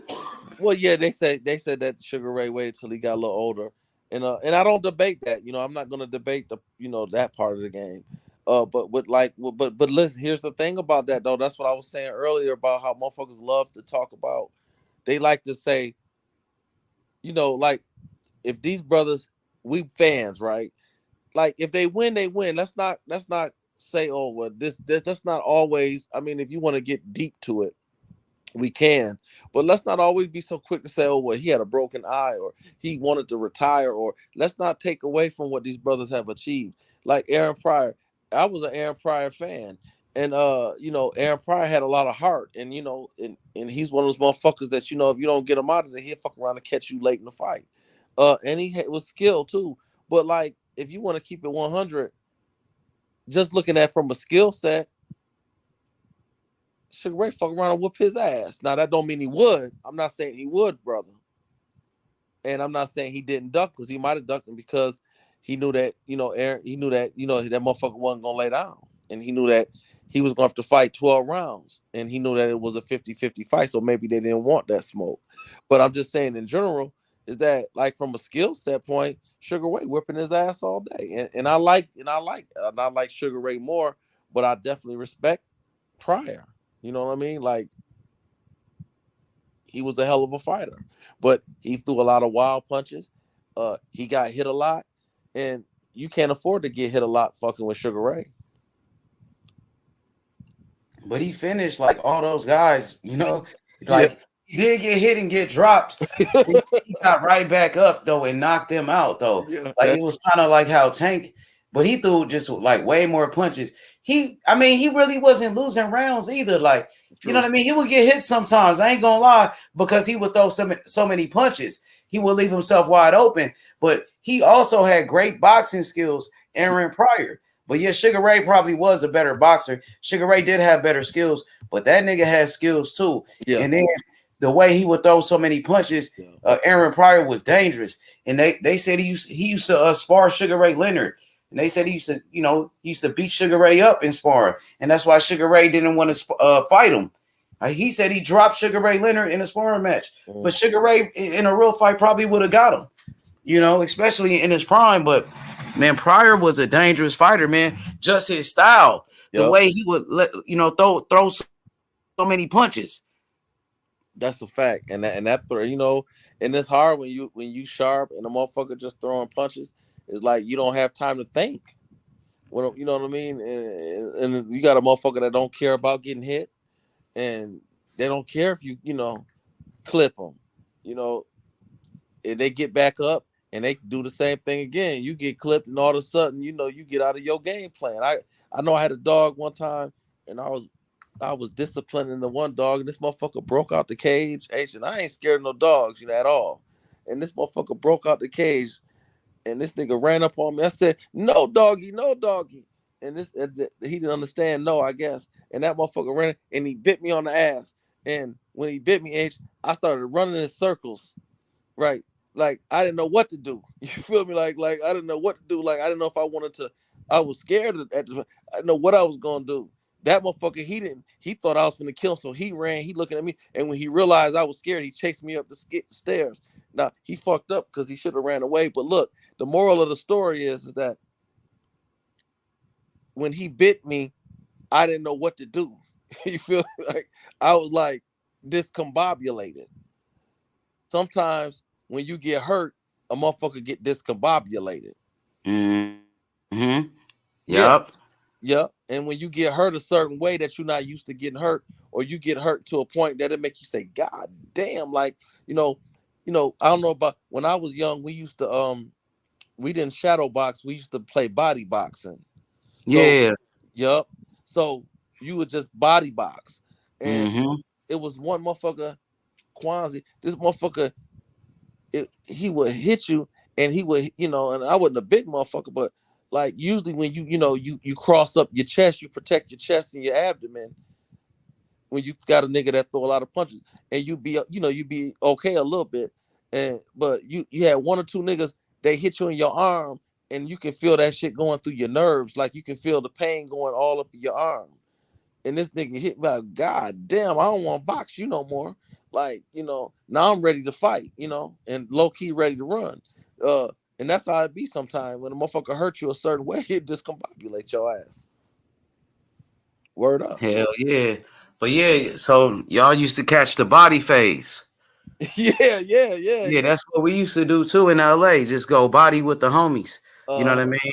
Just catch a body fade. So so have you ever got hit by a brother that hit you in your goddamn bicep and that shit hurt so bad that you can't recover? Nah. Oh, I can't remember that one. Well, I do. And a nigga hit me in my bicep, and I say, God damn, and I don't even want to be there no more. Like, my pride gone. So I just turned to the other side, but guess what? He fucked that side up too. So, it's like shit. So when you get hurt a certain way, you don't think, that don't mean everybody, but most people, most creatures, it's just like when dogs, get bit a certain way, or anything in life, you get a certain pain is a motherfucker universal conversation. I don't have to understand your language, but pain will make me understand. Hell yeah. What's up with it, Taco? What's good? What's happening? What's up with the big dog, man? What's up with you? What's good? You know what I'm saying? When the big dogs come out the house, you feel me? The little dogs go in the house. You know what I'm saying? When the big dogs come out. Yeah, my boy Taco. Hey, Taco, what's good, man? Talk to me, man. Shit, y'all was talking about that body shit, nigga. Bro, my nigga, me and my brother, nigga, I dropped my big brother, nigga. I was juice, nigga. Like, oh yeah, nigga, I was juice. Nigga, hey, ever since then, we ain't never did that shit no more, nigga. I just took my win and left it. Hey, Taco, remember when like niggas used to catch body fades back in the day? Yeah, And yes, I said I dropped my brother. fade. I dropped my brother like that. Nigga, dropped his ass. What you hit him with? You hit him in the face? Nah, in the solar plex, right in the middle where the six pack is. Caught him, took all the air out of him, flat the tire. And nigga said, "Oh, melted him." Damn. Ever since then, that's when I learned, like, you feel me, when I do get into I ain't never really had to get into no fights as I got older though, but nigga, that's what let me know, nigga, if I did get into one, nigga, I'm going for a body blow, nigga. I'm dropping nigga to the body. Nigga, fuck the face. He'll drop a nigga to the body. You know how sometimes you will catch body fades and shit, and somebody might hit you in the face by accident? God damn. Yeah, that shit sucks. Now I used to hate when they hit the side of your rib, like the side. Oh man, you just had that nigga have a lump right there for about a week or two. Nigga, that shit used to hurt. Nigga did me like that one time. I went to school the next day looking like a goddamn hamster, had some seeds in my mouth. I was mad. Me and that nigga fought. That nigga fucked my jawbone up. That shit nigga had me running around looking like I had a tennis ball on the side of my face. For real? Man. Yeah, because I used to think I was Sugar Ray. I told you I thought I was Sugar Ray, and I used to try to dip and move around with the body punches. And that nigga hit me with a hook and hit me in my goddamn cheek and damn near killed me. Damn. My cheek was fucked up. That shit was lumped up for like a month. Damn. I ain't never had nothing like that. But I had got my shit wrong though. Shit, man, my cousin though, he cheated though. This nigga, you know, he had to cause he used to go do that karate. So he had to like the karate mitts. You know, the karate mitts, them motherfuckers ain't really got a hella pattern like that. So I'm beating his ass. I'm getting on him. Bro, I got him like he like down, like squatted down. Why this nigga catch me with a backhand, bro? Like, nigga, hella quick. Nigga, like, boom, caught me off guard. I was like, ooh, nigga, I'm gonna beat your ass. Nigga, I wanted to beat his ass, bro. Everybody held me back, bro. I'm like, nah, fuck that. That nigga gotta see me, nigga. I'm gonna whoop his ass. That nigga didn't want to see me no more, bro. I was hot. Yeah, we didn't use gloves, brother. We just was like bare-fisted in that shit back then. No, we used gloves because we didn't want to fuck nobody up too much. Hey, Taco, what's going on with Bud Crawford, man? I seen him do an interview with DAZN, and they was asking him all type of questions about what he was saying on that Instagram live video. And Crawford ain't say much. He really wasn't trying to answer those type of questions. Well, I mean, what you think? I think he did. He said that what EJ said was a lie about him asking him about who was gonna give him the money. He said EJ didn't ask him about that. You know what I'm saying? So you got a little clarification on a couple of little things. I kind of forgot everything that went on at the time, but he said a lot to me that he don't pay no mandatories and shit. You feel me? Basically down there, like, you feel me? Well, I got a little bit more from Bernie and shit, like, listening to him, because he was saying that they once they found out that he got the fight, then they want to say, okay, we're gonna tell you and shit like that. You feel me? Once they know that Terrence Crawford, you feel me, walked away. Hey, Taco, you know what Bill Haney said about Bernie, right? He called them Bernie the bum. Bernie the bum. You know what I mean? Because, you know, Bernie was hating on Devin Haney. But Bernie cool, you know what I mean? I know that ain't got nothing to do with you, but I know you rock with Devin Haney. I want to know what you think about Bill Haney, you know, calling him Bernie the bum. and he was hating on Devin Haney. I mean, if that's if that's what he want to do, that's what he want to do. You feel me? I'm saying I kind of felt like, you know what I mean. You think he a real nigga? You think he's solid? He was giving this opinion, but it was some little, that nigga, nigga just put a little bit too much to it. Like just to say he be doing the same shit when he be talking about Crawford. That's why I don't take everything he say. I be listening to like little shit and be like, oh, okay. I don't take everything. Well, I take some shit that great because he go on and he make shit like a little bit more, put a little bit more on the shit. You know what I'm saying? He like one of those type of dudes, want to put a little extra on the shit. You know what I'm saying? So but Bill Haney within his right to say what he said, but it's like you can't say something to everybody who say something about him. You know what I'm saying? Like, I mean, niggas gonna say their opinion and shit like that. But Bernie was hating though. He was hating. I didn't like that hating shit though. Like, you feel me? Yeah, saying Devin Haney not getting better. How he's not getting better, my nigga? He made history. Like, He bro, the undisputed champion. How he ain't getting better, bro? Like, what you mean, bro? Like, you feel me? So what? Like I would like for him to clarify and explain it. Like, he ain't getting better. Like, so you mean to tell me from his last fights, from previous fights, you ain't seen him getting better at nothing? Like, come on, bro. Like, shit don't make no sense, bro. Like, that's why I say, nigga, I got you. Out of his mouth sometimes. Yeah, but that ain't got nothing to do with the Spence situation, though. That's how you feel probably, because you was listening to what Bernie had to say about Spence. Yeah, I don't really be listening to all of this shit, bro. Only time I really listen to it is about something like that. You feel me? Some Crawford or Spence shit. But other than that, I don't be listening to that nigga, bro. Like, real shit. Hey, Taco, so what you think about Devin Haney versus Lomachenko? You ready for that fight? I'm ready, bro. I can't wait until he wash this nigga, bro. Put this nigga in a washing machine. He gonna put this nigga in a washing machine, bro. Bad. Watch him be even worse than T.O., bro. Like he ain't gonna even probably lose. Like, that second half shit ain't gonna go with Devin. Now he gonna probably do a little have a little not no success, but he gonna probably hit Danny once a couple of times. You know what I'm saying? Do some little shit, but Devin Haney gonna stay behind that jab, beep bing, because I think Devin Haney should play smart, because they gonna already try to play him. You know what I'm saying? So just dominate his ass. You know what I'm saying? Do what he been doing, like with the Camboses, carry that shit over. Dominate his ass. Just dominate. Yeah. You know what I'm saying? You don't gotta do nothing. You don't gotta knock him out. You don't gotta go in there and fight with him. Play your game. He was doing this first. Devin Haney, the youngest fighter in boxing. We knew him for being the best defensive boxer at one point in time. You know what I'm saying? Remember? You remember that? You feel me? He was hardly getting hit and shit. You know what I'm saying? He bought it like this. And Shakur Stevenson came in, you feel me? But Devin Haney younger though. You know what I'm saying? So Devin Haney the man.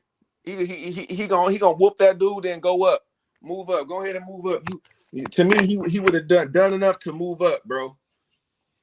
You think he done enough to move up right now? I mean, without fighting Loma? Yeah, without fighting Loma, but after beating Loma for sure. After that, they always gonna bring up another guy. You beat one guy, and then they gonna say, "What about Tank Davis? Man, what's up with Tank Davis?" Tank took a fight at 40, so he can't go up to 40 no more. Like, you feel me? There's no excuses. Everybody's trying to hear that shit. You know what I'm saying? You know what I mean? Sports Heaven, go ahead, bro. Oh, no, I refrain it. I mean, I respect his opinion. That's fair. I mean, that's fair. I mean, he already fought at 40. You know what I mean? It's like no, I get it. You gonna fight Mario Barrios? He ain't going back up to 140. Yeah, we talking about one. To me, it's like you can go up to fight Mario Barrios, but you can't go up to fight Ryan Garcia. Ryan Garcia just got there. Nigga, he just now moving up. It ain't like nigga he been at 140 like Mario Barrios. Listen. Reality is a motherfucker, right? All due respect to Mario Barrios, he ain't Garcia. So look, with that being said, I agree with what H said. It's always gonna be, because they did that with Floyd, they crucified Jesus. So so it's like, oh, well, you beat Loma. Well, what about Tank? Or what about the next? So hey, if Haney want to go up, he go up. Tank, unfortunately, Tank a little motherfucker. Tank ain't got to go up to 140 because Tank said he didn't like it at 140, and he comfortable at 135. Now, if you want to talk about Ryan, if you really want to fight Ryan, then bring your ass down here because you about 6 foot motherfucking one, punk ass nigga. You want to fight me because I'm little and you think you can get off on me? Well, don't worry about it, homeboy. Just come on down to 135 and fight me at 135. I mean, what's the difference though if he gonna knock him out? Like to me, I feel like to be real, I kind of got like I got Garcia winning this on this because, bro. But on some real shit, Tank should knock that nigga out. Like I don't care if it's at 140. I don't care if it's at 140. And then if they fight at a catch weight, Taco, that weight class is for a reason, fam. But if they fight at a catch weight, well, like, Taco, look, weight classes. I mean, okay. If they fight at a catch weight, what you think they gonna fight at? What Ryan Garcia gonna come in at what 138? Brother, first check this out. I respect Garcia. I think he's a dangerous fight. He got power in both hands, but he keep his chin up a lot. He don't have good footwork, and he's easy to be trapped. I said that. And that's my and that's so let me finish. And that's what I'm saying. So what I'm saying, however, but look, he got ultra fast hands. He got the reach advantage. He got reach advantage. He on another platform. So here's the thing, right? Tank at 135. Tank 5'6". He a motherfucking midget. Look, how many times Floyd fought niggas that was bigger than him? Guess what? He not that nigga, man. He came in underweight a few times against niggas. Do me a favor, Taco, when you get a chance, look on BoxRec and watch how many times. Look at the people he fought and see how many times Floyd fought people that had longer reach than him. Man, now we gotta go down to see. No, we ain't got the. No. I mean, come on. Hold on, Taco. Hold on. We're not gonna ignore. We can't ignore. No, we just speaking in general. I thought you was making a basis on the weight, like no side. I'm making a basis on size. Now we going to the reach too. Now, well, you brought Floyd. No, you brought Floyd up, and I just want you say he fighting bigger guys. I'm saying that Floyd might have fought somebody. Hold on. You said You said Floyd fighting bigger, fought bigger guys, but I'm saying understand Floyd had reach in these fights. I'm just saying this that. All right, what about Pacquiao? Well, Pacquiao did. He wasn't bigger than Floyd, brother. He didn't have the size. I'm saying though, he fought bigger guys and a lot. He got his ass whooped. Say that again. Pacquiao fought a lot of big guys, but not had reach advantage, all that shit. Yeah, well, he was, nigga that he was. I'm just saying though.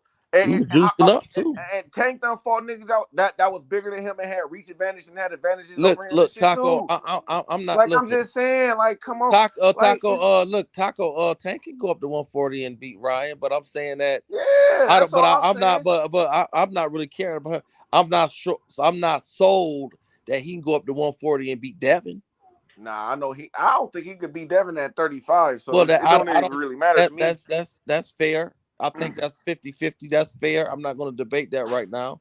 But I get you now. But I mean, that's just my opinion. If you want Tank, here's the thing. If you want Tank, come to 135 and fight him at 135 and stop playing. I just think Devin Haney don't run into the traps that Tank like to set. You know what I'm saying? And I think he stay off his jab and he just work him and keeping it in the middle of the ring. That's fair. I mean, so you saying Devin no better than to try to mix it up? Exactly. That's fair. That's fair. Exactly. I mean, and then if he do mix it up, he's gonna make sure that he's he can't at a distance, and he's gonna keep his range. Well, he can't. If he decide to mix it up, brother Taco, he can't control nothing. I mean, he can because once he mix it up, then that means that he's gonna take a deep breath. He's gonna take a deep breath and say, "I'm about to prove something." For example, I don't really think Tank do as good on the ropes. Like so. Mario Barrios, to me, he was trying to fight him at the wrong time. Like, you feel me? And fair, good point. And the other guy, motherfucking the nigga he knocked out with the uppercut, hit him with the all you can. Oh yeah, Cruz. Yeah. Cruz, yeah.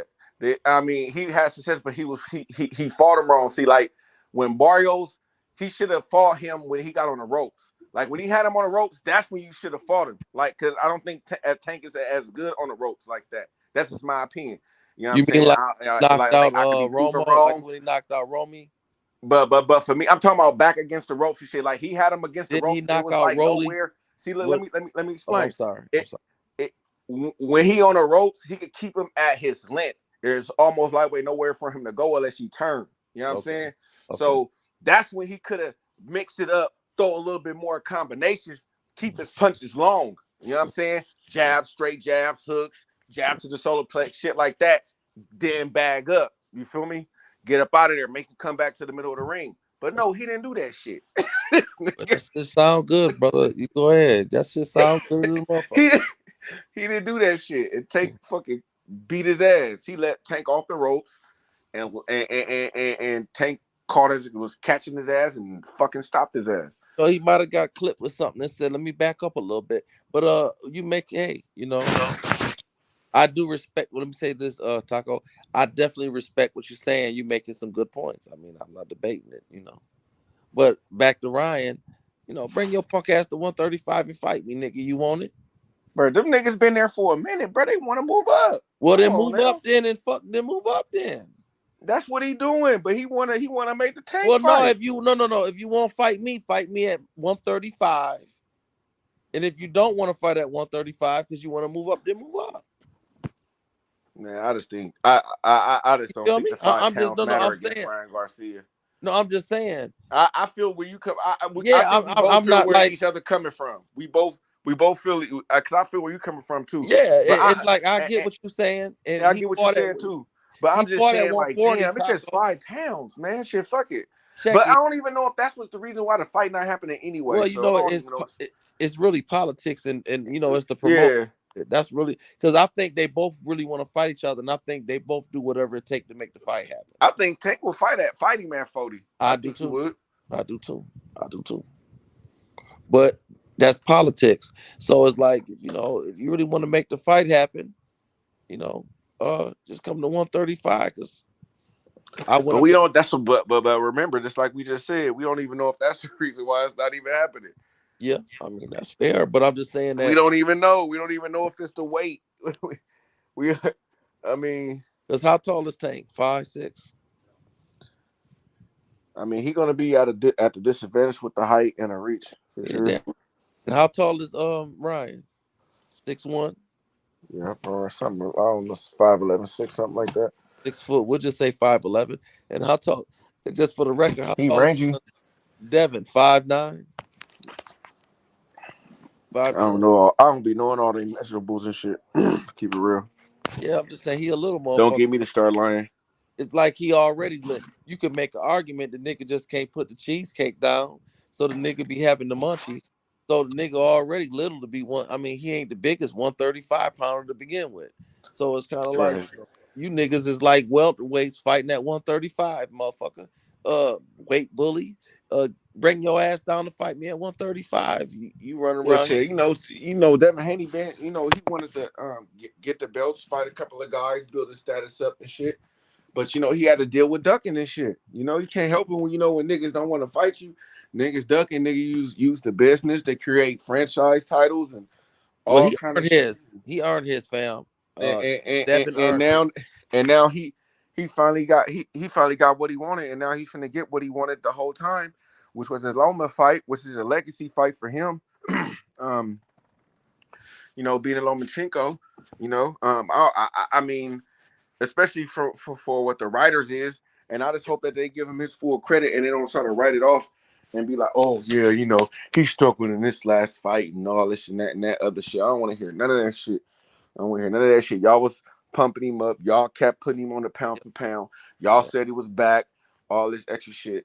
Nigga shit. When he get his ass whooped, I don't want to hear nothing. Give my boy Devin Haney his praise and then put him where he belongs in the top 5 pound for pound. For sure. Top 5 pound for pound. Well, he definitely, man, I can't say nothing about Devin. He earned it. He worked for it. He made the proper sacrifices. And at this point, he's the king at 135. To me, you can't say nobody's better. I can't.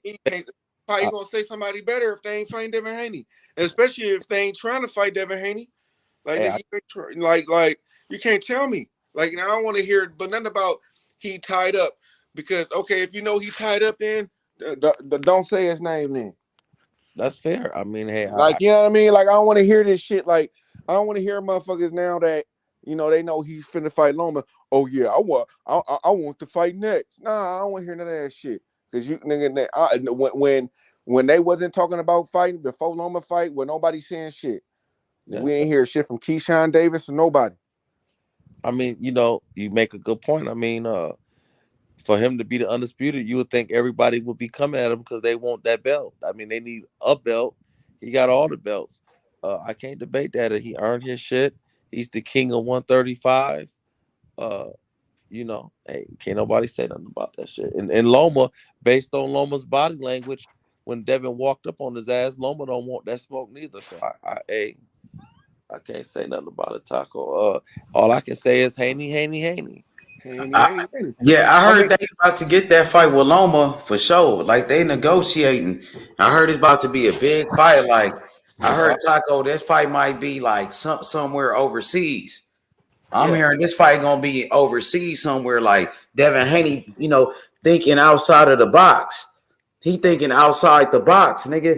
He Yeah, wanna be a global star. He should have it like out. If he have it overseas, he should have it somewhere like in London, out there where he could get those euros. What you think about in Dubai?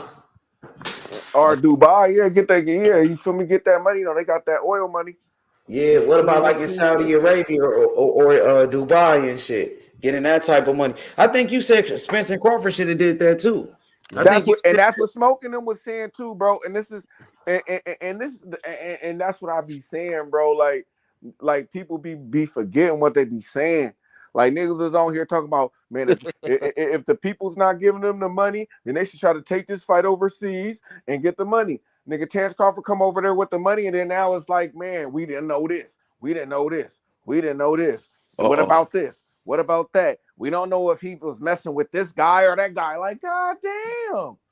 Hey, Taco, what's happening? What's up with it, DJ? What's good? I was gonna ask.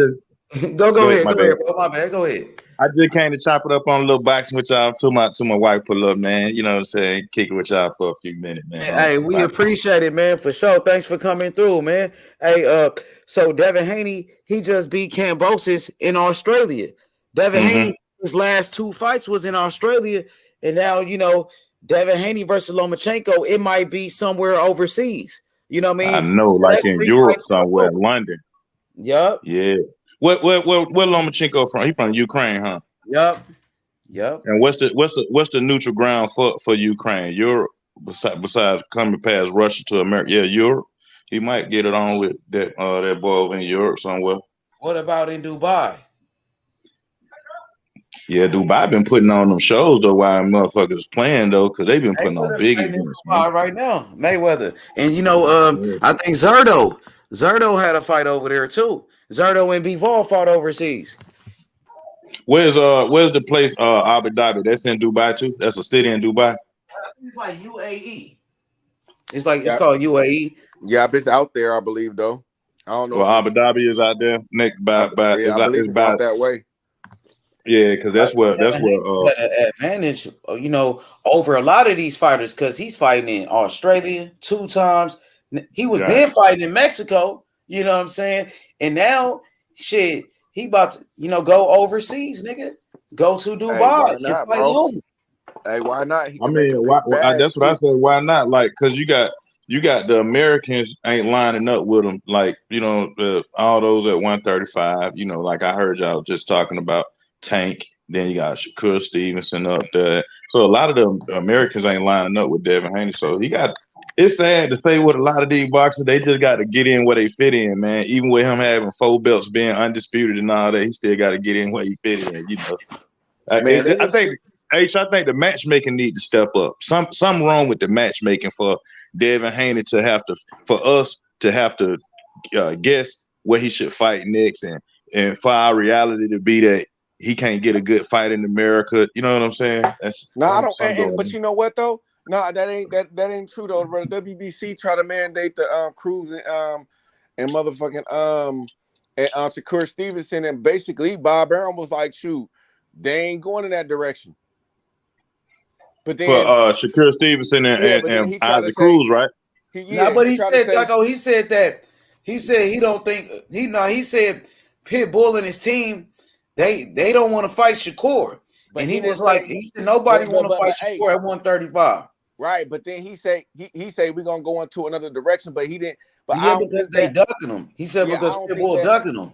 I don't think that. That's what I was talking about. That matchmaking, man. Like for us to be. But then look, H, why not stay in the WBC then? And then if he duck, then they'll put somebody else.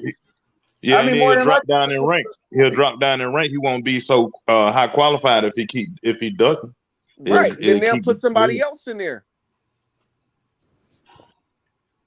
Yeah, I think one thing we got to keep in mind with Bob, and I'll be telling people like this with T.O., like, and I'm not taking nothing from T.O., he put T.O. on a fucking shine. He put the light on his ass. I think he want that WBO for Shakur. I think he liked the WBO. I think because you can move the way you can move up and shit. But what I'm really trying to say is that Bob like T.O. made him T.O. put himself in the pound for pound by fighting in-house with Top Rank. So not like Bob has a reputation flat out for keeping, and that's why I get mad at brothers when they get on PBC. Nigga, everybody in boxing keep it in-house for the most part. Yeah, that's right. And then the ones who good, the one they put their paper behind. My thing is like when Terrence Crawford was with Top Rank though, and winning and stuff like that, the shameful thing was every time he was getting ready to fight, they would promote Lomachenko or Tyson Fury or somebody else. Like they would do more promoting on those people than, you know what I'm saying, than shining the light on Terrence Crawford. Now, Teofimo Lopez, they shined the light on his ass like bright as hell, and he lost. He lost big time. You know what I'm saying? And Devin Haney had to go redeem them shits and bring the belts back home. Hey, but I put some of that on Terrence Crawford too, though. Like, you feel me? I don't like. Is he trying to get out there? I mean, is he talking to the ESPN? Is he talking? I think they could have set him up some interviews. And I think they could have set him. They were setting them interviews up for Lomachenko though. Them interviews should have been for Terrence Crawford. Not. But what I'm saying is Terrence Crawford doing what he needs to do to go and be on First Take, going to be on ESPN. That's a whole nother thing itself. But I gotta keep it real on that one though, H. Like I don't know if he was trying to do his best effort to do that shit. You feel me? He been on there, Taco. He was on First Take. No, I'm just talking about more. I'm just talking about a little bit more, bro. Like not being on there like one. I'm talking about being on there more. He go every time he got a fight. But Lomachenko wasn't on First Take like that. Yeah, because they just promoted him like that. Bob Arum was Loma. Right. Yeah. They was already pumping him They up. was pushing Terrence Crawford a little bit too. I think they was pushing Crawford too.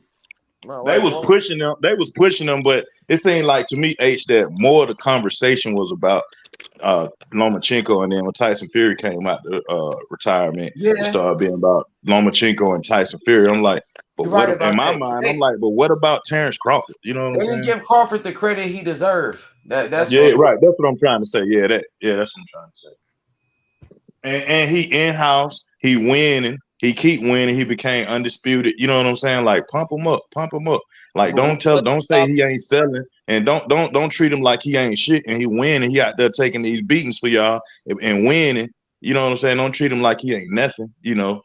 And what did Bob actually say about him? Here, brother, go ahead and add this to it. Now let me ask you this, big brother. What did Bob actually say about him? About him can build a house from the ground and build right.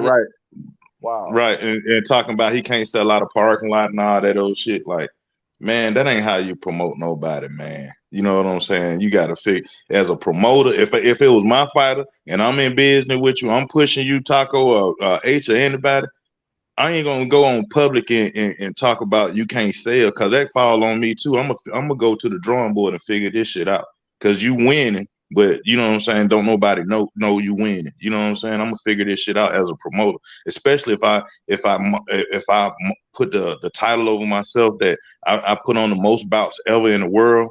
9,000 fights. Like shit, you got to figure it out. I was on Bob, didn't figure it out. Now Terrence Crawford on his own, and he been with Bob Arum for 10 years. Bob can figure it out. Now he's 35, still trying to figure it out.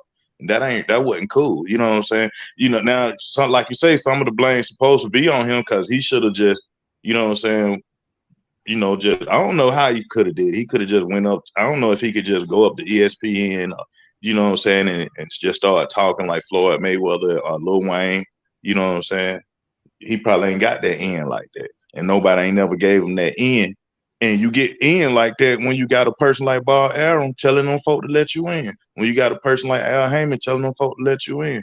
And Terrence Crawford ain't never had that. Not to me. I don't think he ever had that. Called balls. Yeah, they called balls. I mean, he had when he stepped up to the plate to fight Gamboa. You know what I'm saying? I thought them folks, I ain't gonna tell you no lie. I thought the boxing people, the top people in boxing was gonna get behind Shawty, and they didn't. You know what I'm saying? they did. I agree.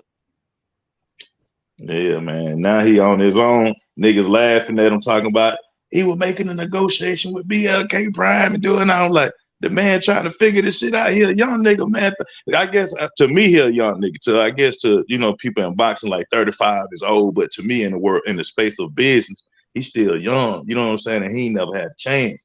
You know what I'm saying? To try that shit. Like Devin Haney, 23. So Devin Haney can bump his head a couple of times before he turned 35. So and he learned. He started early. Tank is gonna be like Terrence Crawford because he ain't stepping out. And Floyd putting that shine on him, so that's helping him out a little bit with his fame and shit like that. But as far as handling their business, he probably don't know how to handle until he step out like Terrence Crawford, and he ain't gonna know how to handle their business until he make that move. I think Floyd made that move when he was like 27, 28. You know what I'm saying? When he just went over to Showtime, he was kind of young, but hell, he figured it out by, like you say, having some balls. Like shit, nigga, you owe Bob Arum $3 million, but he took that risk. Because I know he wanted to be more famous than what he is. We knew about Floyd, but when he lined up with Golden Boy, ain't that's who he lined? Yeah, that's who he lined up with when he left Top Rank, Golden Boy. And shit, Shawty was taking some risks. I thought he was gonna lose one of them fights out of them 6. I ain't gonna tell you no lie. When he made with Showtime, a 6-fight deal with Golden Boy. No, it wasn't with Golden Boy. He signed with Showtime. But he used to fight Golden Boy fighters, though. He was fighting a lot of the Golden Boy fighters. Yeah. He fought all they fighters. He fought Canelo, who was with Golden Boy. He fought Robert Guerrero, was a Golden Boy fighter. He fought Maidana, another Golden Boy fighter. So he would fight all of their fighters. And Golden Boy would, he would be promoting the fight with them. And be Mayweather Promotions with Golden Boy Promotions. So you think that by just by listening to you saying that, you think Floyd Mayweather and Oscar De La Hoya pulled a move on everybody like they beefing for real and they really just making money and doing it for entertainment? I think Oscar De La Hoya is like really jealous of Floyd Mayweather. He's a hater. I look at him like he's a hater. He's jealous of Floyd, man. And I think that's real. That jealousy is a motherfucker. So I just think he jealous because Floyd beat him. Like Floyd beat his ass, and then Floyd beat all of his fighters too. Right. So yeah, Oscar. I think Oscar full of shit, to be honest. Yeah, Floyd beat Robert Garcia jam up too. Yeah. I know. Oh yeah, Maidana was his fighter, and Maidana was with Golden Boy. So he beat Maidana. Who else he beat out there, Jim? I know he beat Maidana. He beat him 2 times. I gotta go back and look at it. Well, I know Robert Garcia was always talking shit, and Floyd used to tell him, when you was a fighter, you ain't get in the ring with me. So who you think is the top dog then in the sport? Who you got number 1 pound for pound? Who your top dog is? My top dog right now, pound for pound, is Errol Spence Jr. What about Terrence Crawford? I like Terrence Crawford. He daring to be great by stepping up to 147 and stuff. He moving like Manny Pacquiao and Roy Jones Jr. But the only difference is when they was moving up, they was fighting the people who was considered to be the best at that next level. So that's why I at 140 he was to me he was number one pound for pound out of all fighters. When he moved, when Roy Jones say it again. Yes, sir, my brother. When Roy Jones stepped up, who did he fight that was the best? Tony Otava, John Ruiz. You think Louise? The people who was winning. The people who was winning. The people who was winning at the time. Yeah. Yeah. So if you was winning at the time and your name was being spoken of more than Roy Jones Jr., he had a point to prove. Either talk shit about you on TV, if you're in the same weight class, get in the ring with you. And that's why Bernard Hopkins, the executioner, wanted to fight him a second time. Like, nigga, you know what I'm saying? You got me the first time. I think I was robbed, but we need to do it again, Well, what about that white boy that used to come to all his fights?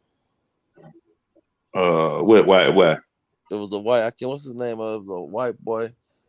He's an all-time. Not that white boy that beat him up back when he got old. No, not Joe. Not Joe. It was another motherfucker. European. I think Joe beat him too.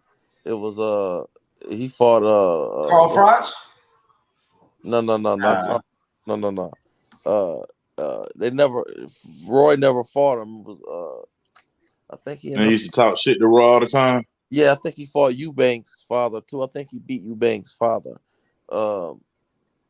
Damn, I can't think of the white boy name. The white boy. I can't wait till you think of it because that'd be bringing me back. Who was it, like Darius Minchinski or something? What's his name? Darius Michael Chinsky or something? No, was that him? No, but we keep talking. So you got Earl Spence as your top dog in the whole sport, number one. Yeah, I got him. Like, I can't really. I'm with the traditional boxing folk H that say you can't add heavyweights and stuff. You know what I'm saying?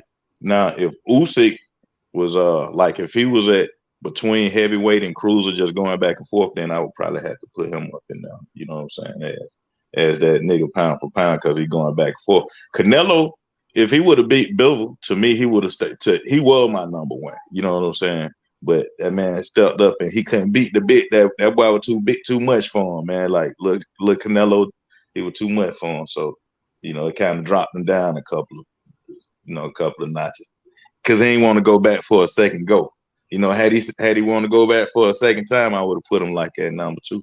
But how Errol Spence beat Ugas, that's what made me think of, you know what I'm saying, like put him right there, because it's like that was too dominant of a performance after, you know what I'm saying, he had got days, if you will.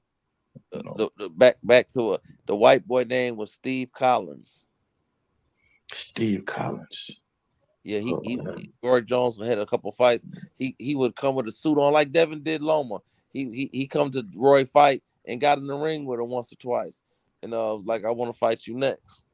Yeah, Steve Collins. And say Roy was decking that fade. I gotta look him up so I can remember. Roy did like pretty much fight everybody, so I don't know if he was ducking. Like I thought he was ducking Hopkins in that rematch, but he did beat Hopkins the first time. But when it came to giving Hopkins that rematch, that nigga didn't want to give him that rematch. Yeah, he was. But now Hopkins was screaming for that motherfucker one. Yeah, he wanted that rematch. He didn't want to give it to him. He was like, he said something like 60-40. He said that 60-40 shit to Bernard Hopkins. Hopkins wanted that fight bad, but Roy was like, I'm number one pound for pound. I don't need you. You know what I mean? But Hopkins, he just beat Felix Trinidad and he beat Oscar De La Hoya. Hopkins was undisputed. So at that time, you couldn't deny Bernard Hopkins. Right. Oscar was the cash cow. But you know what, H though? Guess what though? Here's the thing.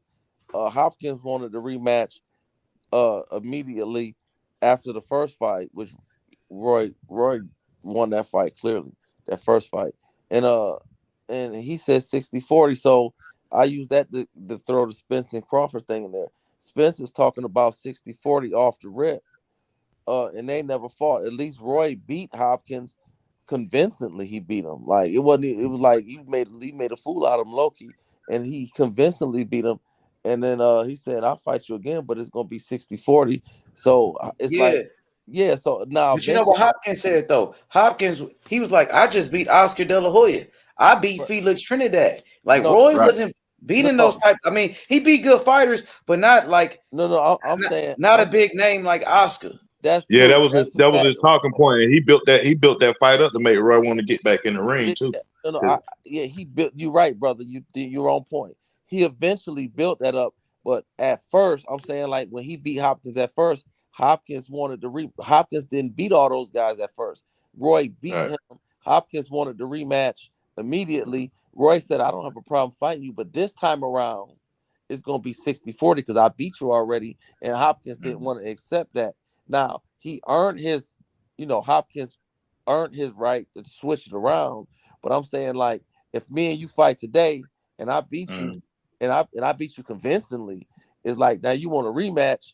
Well, nigga, you really ain't got nothing to bring to the table. I want 60-40. And you like, well, no, fuck all that. Don't call me a duck or don't call, because I beat you convincingly. Because if Roy would have fought Hopkins 6 months or a year after he beat him the first, he'd have whipped his ass the second time. Back then, Roy was not that nigga to fuck with. So if he say 60-40, I respect it. But guess what? Spence talking about 60-40 off the rip with Crawford. He never fought him. Right? Just something to think about. That's all. Yeah, but I know that Bernard Hopkins, he was calling for that rematch for years. He was calling out Roy. And Roy Jones, he went up to heavyweight. He went up to heavyweight and he beat John Ruiz. So, and then he came back down and then he fought against Antonio Tarver and he got knocked out. But, Roy Jones was the man. He was the man, but he started getting knocked out. Hey, H, did you watch the first Roy Jones and Hopkins fight? Yeah, I watched it. I thought it was a close fight, though, to be honest. But Roy Jones, he beat him. He won the fight. So you do based on that. Say me and you. Hey, y'all, my lady here, man. I'm gonna go back to the chat, man, and check y'all from the chat. For sure. Peace, man. Okay, Peace. all right. So say H. So you beat me the first time, right? Then I say I want a rematch. You say Rod. You say sports. I beat you, man, and all due respect, I'll run it back with you, but it's gonna be 60-40, right? I say no. I don't got no belt. I don't got nothing. You know what I mean? At this point, I ain't nobody. I mean, Hopkins was a respectable fighter. He was known, but it's kind of like he wasn't no James Toney, at that time. So but I'm talking about like after he beat Felix Trinidad, and then at that time Felix Trinidad was considered to be one of the best fighters pound for pound, and Hopkins knocked him out. Hopkins became undisputed middleweight champion, and then So what about around that time when he was asking for that rematch after he beat Trinidad? That's fair. That's a good point. That's fair. Yeah. You think, but he still was asking for too much because he was saying 50-50, around that time. I mean, that's a good point you're making. The on the back end after he accomplished what he accomplished, that's that. But do you feel like Roy was still the A side though at that time, even though because Roy beat him? Roy was Roy, you know what I mean? So I still think he was the A side. I think hardcore fans, I think if you really a fan of the sport, I think that's arguable. But Roy was Roy. Roy was like, he was like the next coming to Mike Tyson. Like Roy was still the A side. Like Roy Jones, if your name wasn't Mike Tyson, Roy was the A side back then. But what you're saying, based on what you're saying, it's definitely fair to make a strong argument that, nigga, I don't give a fuck about all that. Nigga, we 50-50. That's fair. I still but would be the see, Bernard didn't take that 60-40 deal. And then he went on to go fight against what's his name, Oscar De La Hoya. Mm-hmm. And he made about $10 million in that fight with Oscar De La Hoya. So he made more money fighting Oscar De La Hoya than he would have got fighting Roy Jones. Roy Jones in that rematch for that 60-40. So, yup. And then he made himself a star at that point, and then they end up doing a rematch later. And what you thought about that rematch? I thought Hopkins whooped his ass. Yeah, I think. Yeah, he finally got him back up in that ring. Yeah, He finally got to him because he was running from him all that time. And then when he got him in the ring in that rematch, he beat his ass though. Well, I want to be clear about Roy though. Actually, if we're gonna be honest. Okay. Roy lived off his speed and his athleticism, right? As he got older, he lost some of that, right? So I don't want to take nothing from Hopkins. I don't want to make it seem like, I believe if Roy would have fought Hopkins within a 1 or 2 year period, when he beat him the first time, he beat him the second time. When Roy was in his 20s, right? Wasn't nobody fucking with that man. Now, so I just want to be clear on the duck concept, right? Yeah, but I'm just saying, like, it felt like he didn't want to give him that rematch, so he waited and waited.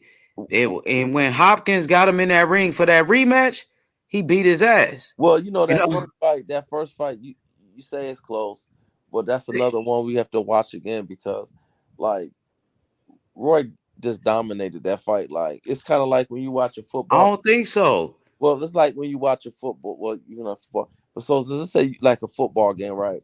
Let's take a football game, and the team might win 21-17, right? That's not a bad score, right? The score is kind of close, but if you watch the game from the beginning to end, you realize like the offensive line was just crushing the defensive line, and you realize the quarterback got sacked 5 times. So it's kind of like, even though the score was close, they whooped their ass. Like, so even though like he didn't make a fool out of Bernard. Yeah, he ain't drop him. He didn't hurt him or none of that. But it's just kind of like, he was just at will. He was just getting punches off at will. We got to go back and watch that fight because I thought Hopkins put up a good fight, but at that time, Hopkins, he beat Hopkins. Yeah. But at that time, Hopkins, remember, he just got out of prison. So Hopkins, he didn't have that much experience. He was in jail while Roy Jones was going to the Olympics and, having an amateur career. Bernard Hopkins was in a penitentiary. So he came out of jail and he had like a late start in boxing, and he still was able to have a great career. But at that time, Roy Jones, I think, had more experience, and Roy Jones did beat him. But I thought it was a pretty good fight. I mean, it was decent, but like I thought, like when Roy fought James Toney, I thought and James Toney is one of my favorite fighters, brother. I love James Toney. He beat, he beat, he didn't. When I say beat, I don't mean he like fucked him up. I mean, he just beat, from a boxing standpoint, just beat the shit out of him.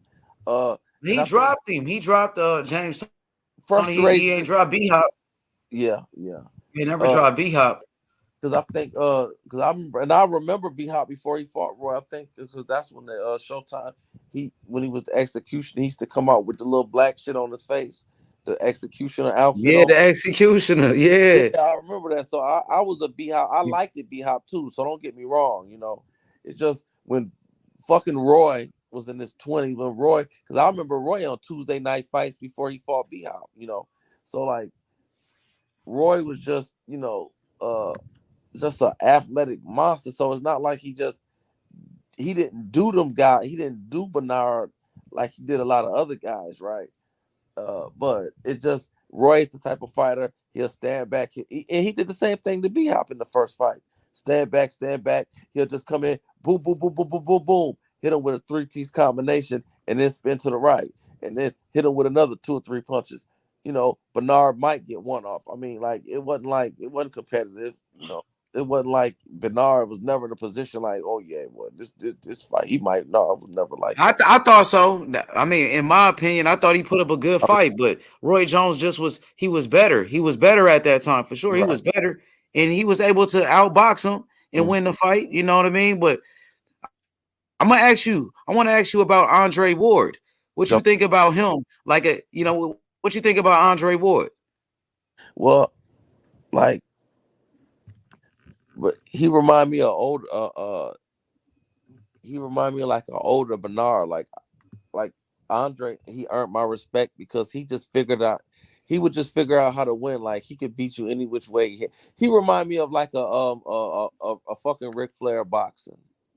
That's what I think of him. He like Ric Flair boxing. Like this motherfucker just figure out how to win. I think he was good. He get it done. I'm a fan of his. Like nothing about me, nothing about him. Just like he never wowed me.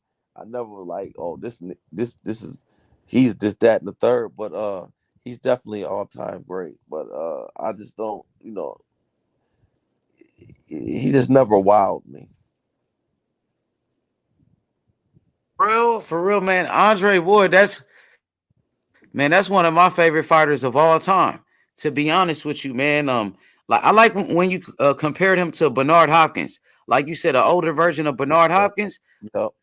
Like I like that comparison because he always reminded me of Bernard Hopkins because he just had that toughness. He was a dog. He did what he had to do to win, and man, he could box. He was a smart fighter, man. He was undefeated, Olympic gold medalist. Man, I like Andre Ward, man. That was one of my favorite fighters for sure. So I'm gonna ask you like this. Andre Ward, right? Yeah, how you think he would have did against Bernard Hopkins, against guys like James Toney and Roy Jones? Well, he's like one of those motherfuckers, like he just figure out how to win. So it's like, regardless if I say he wowed me or not, right? That don't mean like I say, just to be clear, when Roy was in his 20s, right? I don't give a fuck who you is. You're gonna have trouble. I don't, think nobody beating him. When he got in his 30s, that's different. I think as when he got into his 30s, like the same, the same time Bernard fought Roy, I think Andre definitely beats Roy convincingly. It might would have stopped him. And then Hopkins, they fight so much alike. I think that Andre was just a little bit more skilled than Hopkins, so I would think Andre could beat Hopkins. And I just think, Andre. What I'll say about Andre, Hopkins is the same way, but especially Andre because he had to look. Andre put me in the mind of a motherfucker fighting back in the day, Sugar Ray Robinson. Like he just put me in the mind of an old school, like throwback fight. Andre will kick you in your nuts and fucking bite your ear off. Like Andre just the type of motherfucker that figure out how to win. So yeah, I think Andre Ward, he would have gave some good fights to those guys. Like anybody, he would have gave Hopkins a good fight. I think he would have gave Roy Jones a good fight. But like you said, Roy Jones when he was young, man, he just was so special. It was his talent was on a different level. So it would have been hard to deal with that type of Roy Jones for sure. Especially the first one that Bernard Hopkins fought. The one that Bernard Hopkins fought at that time. Yeah. The way he beat Tony. What'd you say? I said it would have been damn near impossible to deal with Roy Jones at that time. Roy Jones was fucking ridiculous. Like I've heard people talk about like Sugar Ray Robinson and like how great and shit he was, but to me, Roy Jones, like when he's like 160s coming up, like that era is like the best fighter ever. Like he was so, and it wasn't even like he had just superb boxing skills. He wasn't a bad boxer. He's a really good boxer, but it was just his talent. Right. Like he was faster than everybody else. Reflexes, like all. It's like looking at It's like looking at a faster Boo Simmons. Yeah. Like all the shit you see in Boo Simmons, he's slick, he's fast, he got power and shit, but just faster. He was kind of like Sugar Ray Leonard, though. Roy Jones was a lot similar to Sugar Ray Leonard. Even faster. He could flurry. He could do it all. Like all that shit. Like because he crazy. He was just a specimen. Like that dude was like not normal. I mean, he'd keep his hands down and he'll figure his range out, and then next thing you know, he'll just jump in and he'll catch your feet off an angle, so you'll be off balance. He'll hit you. Yeah, it was kind of like Manny Pacquiao, Manny Pacquiao Gamboa, like some type of dudes that's just like they got Sugar Ray. It was like Sugar Ray Leonard. He just was bigger than Sugar Ray Leonard. He was like a bigger, stronger Sugar Ray Leonard. That maybe even faster. I don't know if he was faster than Sugar Ray, dog. I don't know if he was. I don't know if he was faster than Leonard. Leonard yeah, I mean, ridiculous. But I think the only fighter I could really compare him to is probably a Sugar Ray Leonard. And I won't say faster. It's just that like Sugar Ray, as far as his hand speed, but Sugar Ray was a lot more textbook. Sound. Yeah, sound. Yeah, he's more sound. Sugar Ray, like Roy Jones would be fighting with his hands down and shit. Like So did Sugar Ray though. Sugar Ray would do that. Where you think he got it from? Sugar Ray was doing that. Ali, but you know, Sugar Ray was able to do that, but he wasn't as. Yes, I think he was. Nigga, Sugar Ray beat Hagler. We just talked about that. He beat Marvin Hagler, nigga. Roy was awkward. Roy was an awkward fighter because he would do shit that just completely go against what they teach you in the goddamn. He do shit. Yeah, that I feel like. You don't think Sugar Ray did the same thing? Nah, I feel like Leonard was more technically sound than him, though. You know. Okay, I got you. I got opinion. you. Okay, I got you. Yeah, I agree with the bro. But yeah, Leonard can get away with shit like that too. Leonard was like crazy fast. Like when you fought Hagler, like the hand speed was just like people say that fight was close. Now I watch that shit, and I don't see how the fuck you couldn't give that shit to Sugar Ray Leonard. I gave it to Hagler. I just was debating my brother about that. I gave it to Hagler. I don't even see it. I might be wrong though. I agree. Go ahead, bro. I told him to rewatch it, brother, because I agree with you. I told him to rewatch the fight. Bro, Leonard was in his ass with so many goddamn punches and them flurries, bro. I was like, God damn. It looked like two totally different weight classes. Sugar Ray looked like he was tired to me in that fight, and he was holding on and looked like he was running, to be honest. Yeah. He definitely was trying not to get hit by this motherfucker Hagler.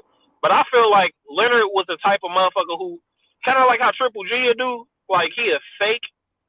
Not that he don't be tired, but he'll fake like he's more tired than what he is, just to get, his opponent to act on that shit. You know what I mean? Like certain fights, it's just like tactics motherfuckers do. Like what kind of like what Tank did to Rolly, not exactly, but like he act like his hand was hurt, so Rolly would come in. Like Leonard, Ali would do that shit too, act like he more tired than he is, and just hit your ass with like 10 punches in like 2 seconds. You know what I'm saying? Like, yeah. I gotta give Sugar Ray his credit, man. I gotta stop hating on Sugar Ray, man. He won, man. He beat Hagler, bro.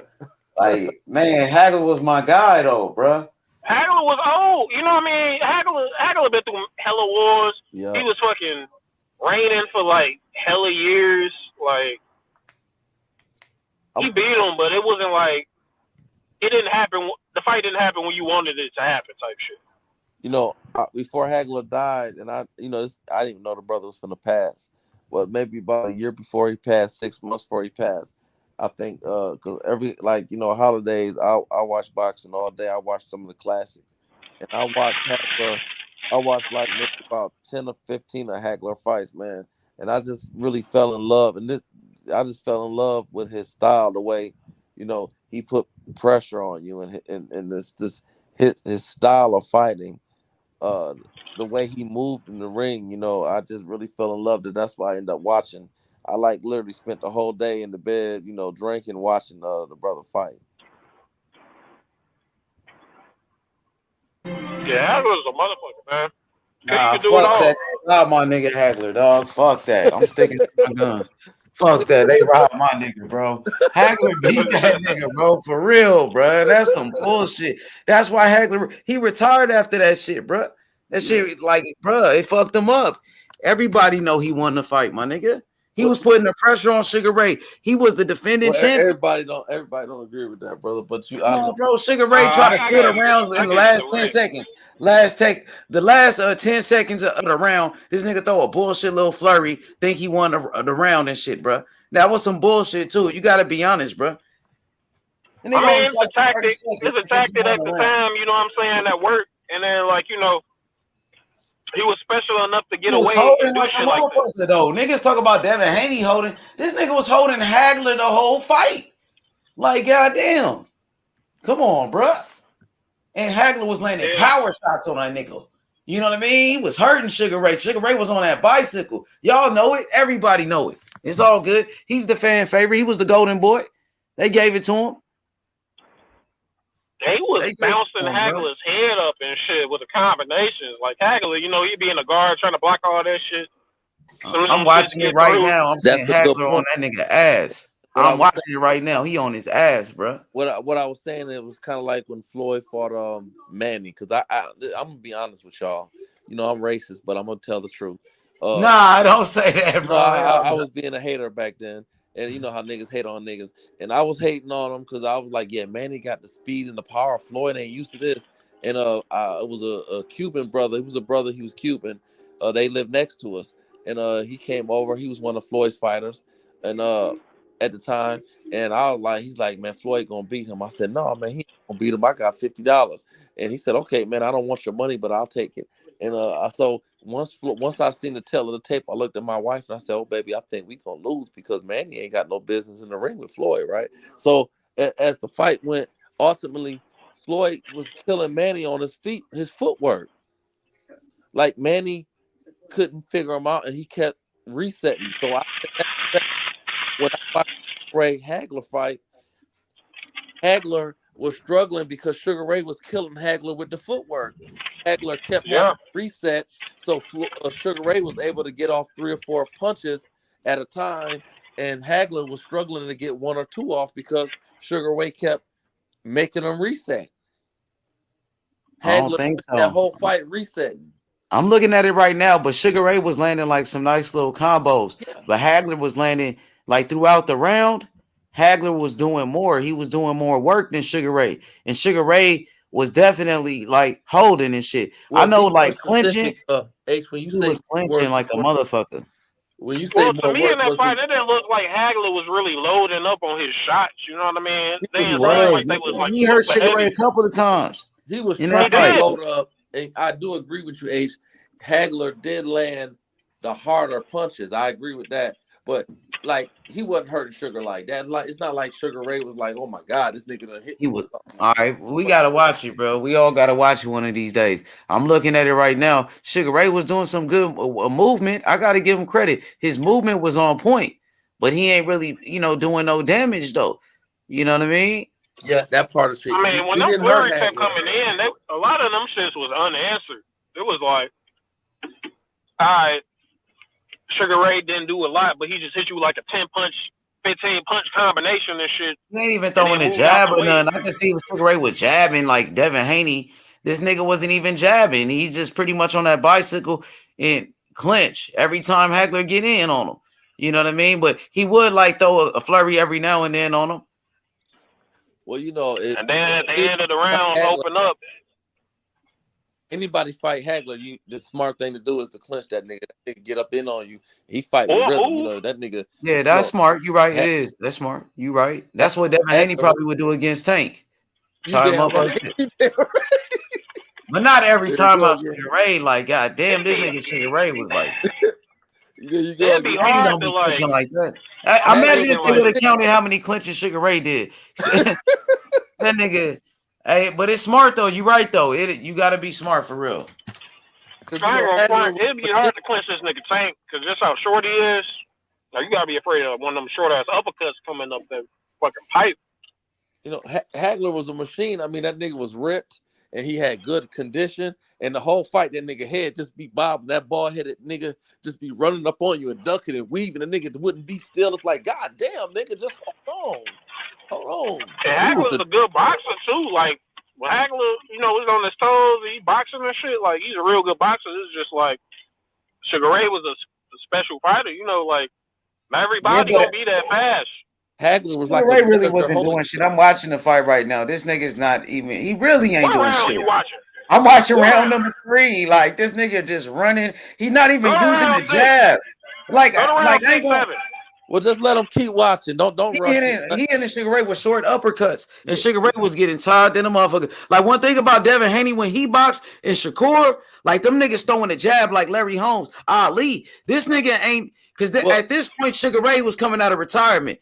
He was pretty much washed up at this point anyway. You just can't throw jabs at certain fight. I mean, back he wasn't really like jabs. He just like when y'all say he boxing. Well, I mean he ain't jabbing. Like when you box, I think a nigga pop a jab and all of that. All he doing is just on a bicycle moving. And when Hagler and running, he running. And when Hagler get in on him, Nigga, he would tie up Hagler and hold. So you ignoring those combinations because you ain't talking He barely throwing combinations. Really, it's like every now and then he'll throw like a 3-punch combination, but it's not like he throwing a lot of combinations. But Hagler ain't hitting them with nothing either. Because that nigga running, how you gonna hit that nigga when he running like that? That's what I'm saying. The shot tackle even hit him with where like hard shots don't look like. It looked like he just hit past. Hagler would get in like some hard shots every now and then on a clinch on him. But Sugar Ray, he does throw those combinations, like Sports Heaven said. And he would throw some combos. He throw some, but it's not like a lot of punches that he throwing. He not throwing a lot of punches either. The nigga, he was old at that time. He didn't even have the energy, bro. He wasn't throwing that many punches. He was tired as fuck in this fight. Oh no! Well, I'm about to start. I just stole the batteries from my wife, so I'm finna start. Yeah, hey, let's watch it from the beginning, and you can tell me what Sugar Ray really doing. How many punches is Sugar Ray throwing? Is he really boxing? All he doing is moving. He got the movement on point. I give you that. His footwork is on point. But damn, my nigga, are you gonna throw any punches? Do you got a jab behind that? Where your jab at? He ain't even popping the jab. He would throw like a 3-piece combination every now and then. Think he won a round. Nah, my nigga Hagler is constantly bringing the pressure to you. That's Hagler popping the jab. That's Hagler bringing the smoke. He's the aggressor. One thing you gotta keep in mind, H, is you gotta keep in mind, H, you just can't land one maybe 2 hard punches per round and say, oh, I won. Right? But Hagler throwing more punches. That's what I'm saying. He more active than Sugar Ray. He more busy. How many punches he missing though? Yeah. How many punches Sugar Ray missing? Okay, I'm gonna pull it up. Probably less than Hagler. Sugar Ray is throwing these little 3-piece combos. He might get 1 punch in out of 3 of them. He throw 3 punches, only land 1. Like, come on, my God. That shit was pitter-pat punches, pitter-pat shots, bro. So I can make sure I can be all there. They really robbed this nigga Hagler. That's why he retired like that, bro. That shit crazy. And I love Sugar Ray. I love that type of boxing, but you ain't giving me no jab, though, Sugar Ray. And Sugar Ray was really washed up at this point. He came out of 3-year retirement. Yeah, you gonna run like that, you gonna win just to show up and run. Just because you Sugar Ray, they're gonna give you the fight. That's some bullshit. With a fucked up eye. Don't forget about he did. But come on, bro. Like, let's be honest, man. Hagler won the fight, bro. Like, for real, bro. On everything I love, man. I was actually older than Sugar Ray, so I got it on now. Man, they did this nigga dirty as fuck, bro. And Hagler had a good jab by Sugar Ray, though. He landed 1 hard jab right there. But he's not consistent. I give him credit when he threw it. Landed it. He landed another jab. There you go. In this round, he was getting to the jab in round number 4 a little bit. Yeah, he getting better in round number 4, Sugar Ray. He get better as the fight go. But I thought they were saying he won the first 3 rounds though, and I don't think he won the first 3 rounds. Well, I will say this, and I'm a Sugar. He's arguably my fighter, so I don't want to be biased. But Sugar Ray getting in his groove in this round. He did that 1 punch. He did that 1 punch. He was winding up with that shot. Yeah, this round he getting more confident. Round number 4, I give Sugar Ray round number 4. This was his best round so far. Oh yeah, good combos. Yeah, Sugar Ray landing hard. Yup. Yeah, Sugar Ray. Yeah, he was doing good in this one. Yeah, okay. Hagler ripped like a motherfucker. That motherfucker was in shape. Damn. Yeah, that's the Sugar Ray round though. I give him round number 4. I would have hated to have to fight Marvin. That nigga head. He was a beast. Yeah, that was Sugar Ray round right there. Hagler was like a miniature Holyfield. Yeah. He was a beast. Yeah, I hate he passed. I hurt my feelings when he passed away. Like, it's a few people, like when Bernie Mac passed away, it hurt my feelings. Some people when Red Fox. Like Kobe, huh? When Kobe died. Yep, that hurt my feelings too. That was a low blow by Sugar Ray too. They ain't even warn his ass. But Andre Ward, hold on, brother. Andre Ward is your favorite fighter, so don't do that. Yeah, but he was. Hey, this was a low man. Hey, listen. He didn't throw that many low blows. Was that Kovalev fight? Kovalev fight. Yo, him and B Hop, some of your favorite fighters. Don't know, you know them niggas was. I got you, but Sugar Ray, they didn't even warn him. Like they didn't even warn the nigga. If it was Hopkins, they would have took a point away.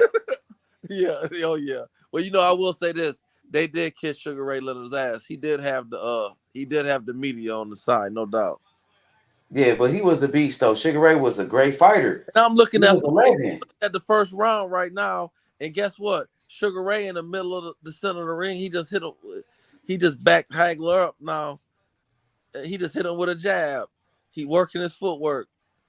Dang. Round number 5, Sugar Ray just landed a hard 1-2 on that nigga. And the whole look, Hagler keep having to reset. Like it's like that's what Sugar Ray did. Look, he just hit him with a 3-punch combination. Hagler having to reset.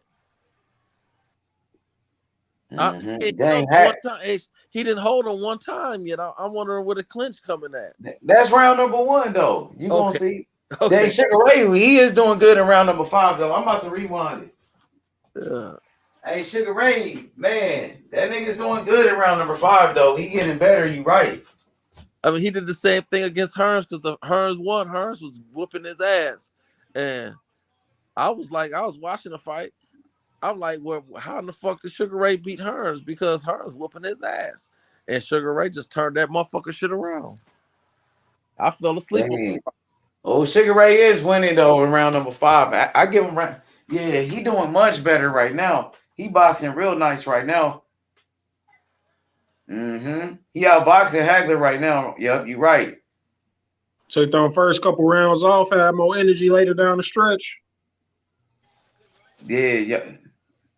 Sugar Ray looking sharp as fuck right now. I can't lie. That nigga boxing. And he throwing his jab now. Because that's where Tommy fucked up. You know, when he fought Hagler, he got into a like. Well, that's who Hearns is, so we can't take away what he is. But you know, Hearns wanted to try to mix it up with Hagler. Like, you know, he clipped his ass early. It's like, just use your reach and box, and you know, you gonna go toe to toe. This nigga Hagler crazy. He don't, you know, you don't go toe to toe with a crazy motherfucker. Yeah, Sugar Ray, he looks sharp though. You right though, man. Now I'm starting to see what happened. Like a Hearns ever broke his hand.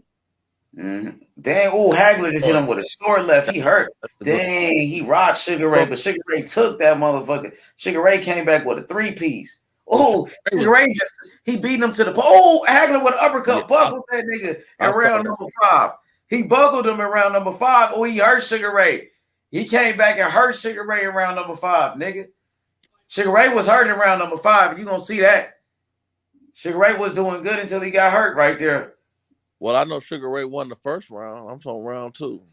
He hurt him at the end of the round. That was his problem. Yeah. Sugar Ray came back swinging off the ropes. Hagler with hard body shots. Damn. They was fighting round number 5. Damn. Hagler pushed him after that round. Hagler hurt his ass. How y'all feel about these WBC mandatories?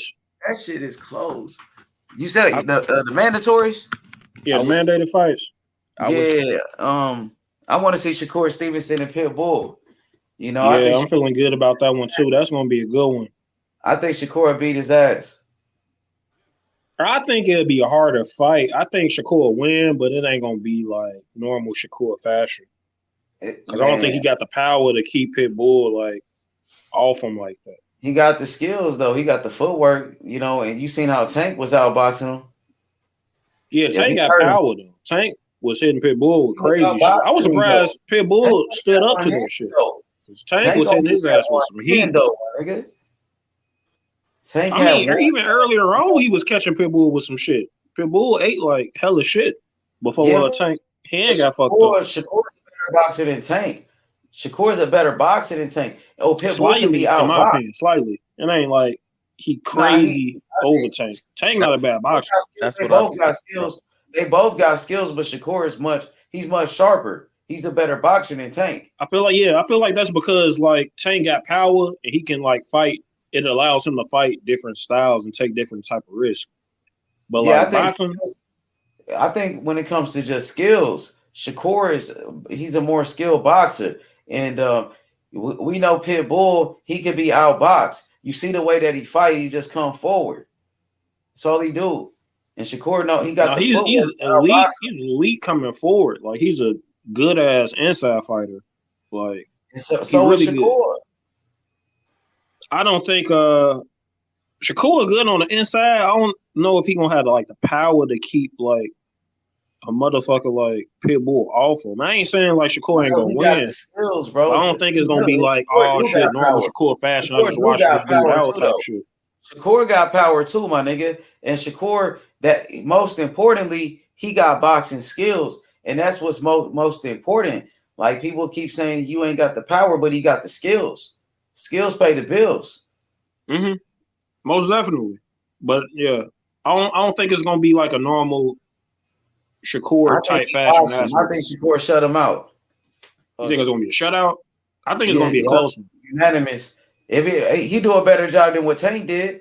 He'll beat him easier than what Tank did. But I know Tank was injured, and Tank still did a good job boxing. But I think Shakur do an easier job. Like he make it look much easier. I don't know. Because I don't think he's gonna have the power to keep him off. So I think like Pitbull should be hawking his ass down. Man, how we gonna hawk him down when Shakur is using his footwork, my nigga, and turning his ass every time? It's just pressure. It's kind of like a Steel Mayweather type shit. That's how I'm saying it. Yeah, but Mayweather was in that fight. Of course, Mayweather was injured, and if you watch the second fight, Mayweather outboxed him easy.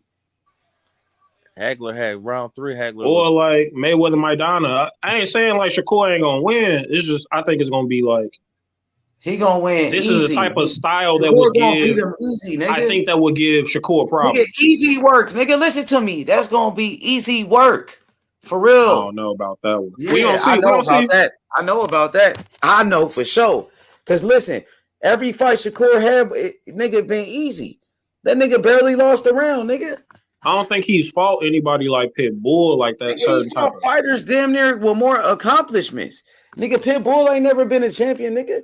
Pitbull. I'm talking about styles. I'm talking about styles. Okay, Oscar Valdez is a pressure fighter, nigga. He's a Mexican Not fighter. like Pitbull is a pressure fighter. Nigga, he got Oscar Valdez was a champion. Pitbull ain't. Come on, my nigga. Yeah. Oscar Valdez, nigga, was a champion in 2 different Oscar weight classes. Valdez is like a boxer though. Like he tried. He was a brawler, bro. Oscar Valdez was a pressure fighter. That Mexican Not style. after he got Reynoso, he was more crisp. But like you see Oscar Valdez versus fucking Berchelt. He just like, knocked out Miguel Berchelt, my nigga. That's what I'm saying. Like he was boxing. He knocked him out stepping back. He was knocking shit out. He was bringing the pressure. He was knocking shit out. He knocked him out stepping back. He wasn't like coming forward. He was boxing. I mean, it was a war. He wasn't really just boxing him. He brought the smoke to him. You know what I mean? He did a nice job mixing it up. Oscar Valdez is bringing the pressure just like Pitbull, if not even more. Now, listen, Oscar Valdez, he a 2-division world champion, my nigga. What did Pitbull do? What has he accomplished besides losing to Tank Davis? I ain't saying Pitbull is or Oscar Valdez is more accomplished. I'm just saying like the pressure ain't the same. I think it might be the same, or if not even better. No, we'll see. So where was the pressure from? I mean, Tank Davis was able to outbox that nigga for 12 rounds, though. Really, nigga. So we talking. No, he had moments with Tank. Like it was competitive rounds. I would give the Tank. I would edge Tank too, but they were like competitive rounds. Was with Tank. You say what? How close was the fight with Tank and Pitbull? I don't remember like how I scored it, but I remember it being like close. When they were going up to the decision, I was like, this motherfucker might be able to fucking win. Like, it wasn't like it now, nigga. Hell nah. I scored the for Tank, but it was like I thought Tank was gonna stop him before his hand got fucked up. It looked like he was on his way to breaking him down, but you tripping, my nigga. Pitbull ate that shit. You thought Pitbull came close to winning? You thought Pitbull won or what? You thought he won the fight or what? No, I thought Tank won. I thought Tank was on his way to knocking him out. Like how many rounds you thought Tank won by? How many rounds you thought Tank won? I don't remember how I scored it, but it was like I remember it being close. It wasn't like a wash. And Tank beat him with one hand, nigga. With one motherfucking hand. And Tank outboxed him. It wasn't that close, nigga. Tank, he was able to outbox that nigga, bro. Like now, Pitbull, he had his moments in that fight where he was able to hit Tank. Now you ain't gonna be able to hit Shakur like that. You can hit Tank with them type of shots, but Shakur got a better defense than Tank. That's what I'm saying. That shit he did to Tank, it ain't gonna work with Shakur, my nigga. It's not, nigga. I feel what you're saying with the better defense and shit, but I'm feeling like if Tank wasn't able to keep this mount, Tank was on his back foot the whole fight, boxing very well. He wasn't on his back. So if he wasn't able to keep Pitbull off, I'm just talking about keeping somebody off you. Like if he wasn't able to keep his ass off him with the amount of power he got, we talking about one of the hardest punches in lightweight history. Hey, this nigga Doug and D said Shakur was running. Nigga, Shakur was standing right in front of Oscar Valdez the whole fight. He walked down Oscar Valdez. No, he gave Oscar Valdez that work, but he beat the fuck out of Oscar Valdez. Come on, what I can say though is like why I think Shakur will win this fight is because even though I think Pitbull hit harder than Shakur, when I seen Shakur get hit by that tall ass African dude, he showed a level of defense that was he won every round against that motherfucker, bro. I mean, yeah. I'm not saying he didn't. That was easy work too. What I'm saying is like when he got hit by this motherfucker who was like a power puncher, he felt that shit. What? That nigga Nakatilia might fuck around and knock out Pitbull, nigga. That nigga shit, he might. Shit, it's maybe possible. Nakatilia just knocked out Miguel Burchell. Yeah, sure. He might be able to. What I'm saying is like when Shakur got hit by his power though, he showed like he got like another level of defense that's like boring as fuck. It's almost like it wasn't boring, nigga. That defense was on point, nigga. And that's what's the most important thing in boxing is defense. Defense is the most important thing. That's what Floyd Mayweather. That's what he said. Nigga, he said defense, nigga. Like a young fighter, Floyd Mayweather just met this young fighter from Cuba, and Floyd just gave him some advice. He said, "I'm gonna tell you two things. Remember this." He said, "Defense, nigga." And he said, "Save your money." You know what I mean? But he said defense is the most important thing in boxing, and Shakur got the best defense. You can't deny that. I don't give a fuck if it's boring or not, nigga. That shit is effective. I'm not saying it's not effective. That's the reason I said he'll win. I'm just saying like he has a level easy, of though. defense. That's what I'm telling you. That's why it's gonna be easy make work. A fight completely boring. Nah, it wasn't horrible, my nigga. What you talking about? I didn't say boring. I didn't say horrible. I said boring. I don't think it was boring, my nigga. Oh, the fight will not continue. It's like as soon as he was more willing to throw his hands and shit earlier on, but when he got caught, he's just that much better than his opponents. Bro. They said the same thing about Devin Haney. Oh, this nigga boring. They say the same thing about Floyd Mayweather and shit. That's fair criticism for Mayweather too. Not that it's bad. Not that I don't enjoy watching the shit, but I mean, it's boring. Nigga, that's it's boxing, only boring. Nigga. It's only boring because like the other person can't not be hit. Get to that level. Not be hit, my nigga. Well, I mean that's not boring boxing, brother, because a brother got good boxing skill. No, it's boring because it's like not competitive. You know what I'm saying? Like that's not his problem. He's much better than his opponents. That ain't his problem. That don't mean it ain't boring. Like, it's a fair criticism. He was fighting a killer. Like this nigga, I ain't saying he's fighting a killer, bro. Look, the way he keep his range and work his jab and his footwork, that's entertaining in itself. I appreciate it. I appreciate like boxers watching boxers box, but like, I mean, but I get it. I appreciate different styles too. I appreciate all of it, but it's like, yeah, but some things are more entertaining than others. They try to. I don't think that makes you like a bad boxer because, but like, that's certain styles and shit. That's but I think it's a fair criticism. Yeah, it's criticism. I mean, that's not given. You know, that's a narrative that get put. He's a boring fighter. He's a boring fighter. But Fury and Lomachenko, that's not considered boring with them. That's called entertainment. So you know, that's. I wouldn't consider. I don't think Loma fights like that. Fury sometimes like when Fury fought Klitschko, that shit was boring as fuck. even though he beat Klitschko ass, like I appreciate the skill watching. Like it's amazing to see what you could do, but like it wasn't competitive at all. It was just like right. So that's not on his fault because he was. Nobody said it was his fault. I didn't say it was his fault. But it's the other guy's fault, you know. But it's like, and your boy Loma easy work, by the way, too. I know you like Loma. Oh yeah, Loma my ain't shit, my favorite nigga. lightweight. Loma ain't shit, nigga. You seen his last fight? That nigga got fucked up by Ortiz's sparring I partner, didn't nigga. even get Nobody to see ass all nigga of that beat shit. that I nigga. missed it. I was working and He shit. fucked up, But Loma. like, yeah. Loma got fucked up. Yeah, that's your boy. He got fucked up by a sparring partner, nigga. You know what I mean? And that dude, listen, Jermaine Ortiz, who the fuck is that guy? Never heard of that nigga. A nobody nigga was putting I heard hands he on. did I heard he did a good job. Hey, listen. Jermaine Ortiz, he landed more punches than Lomachenko, and he threw more punches than Loma, my nigga. So we got to give some respect to Ortiz. Now, Shakur Stevenson and Devin Haney, they going to beat the shit out of Lomachenko. Devin Haney going to fight Lomachenko next. He going to beat the shit out of Loma, nigga. You know Much that, right? respect to Devin Haney for fucking doing this shit. Like, Man, this it's easy motherfucker work. moving the right What you mean? way. Much respect for Loma because that nigga was scared. He terrified. He been ducking Devin Haney. He tried to duck out I of don't this think he fight. ducked, but that's He been ducking. I hope we've he just take it this time. discussed those opinions. You said what now? Over. We got somebody new on the panel. What's that? What about Tank? Oh, Tank Davis? Yeah. Tank Davis is a beast. So you got what you think about Tank Davis versus Devin Haney? I think Tank takes that one.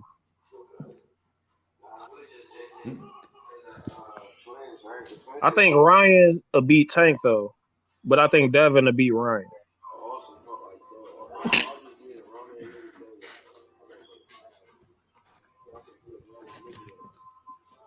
I got Devin Haney beating Tank Davis. Your Just boys on outboxing him? so what you say? Just by like what outboxing him? Well, that's the only way he gonna beat him. I mean, Devin Haney. I think Devin Haney, like hand speed wise and like boxing wise, is better than Tank. I think Tank just got power. That shit separates. So like on the inside, I think Devin Haney's a better inside fighter, better combination, like punch selection, all that shit. But like you don't want to step on the inside with a motherfucker who crack like Tank, and that's why I think like Devin would have to outbox him. But I think Tank's a good. I don't know if Devin's skill in boxing is that much greater than Tank's boxing skills to separate the power difference. I agree with that. 12 rounds out of 12 rounds, he gonna have to mix it up. And when he mix it up, I'm wondering how he gonna act when he get clipped. That's what I'm wondering about. Because he gonna get because Tank got that one punch hit. Like that motherfucker can really get you out with one punch type shit. Like. And he said Travis, he got an IQ. It's just you're not gonna go in a fight with Tank for 12 rounds and not get clipped. So the question is, and I give Pitbull his credit for that. The question is, in 12 rounds, what you gonna do? Because you're gonna get clipped. So how do you act when you get clipped? Now, if you or not, like Devin Haney got the type of defense where he probably wouldn't get clipped.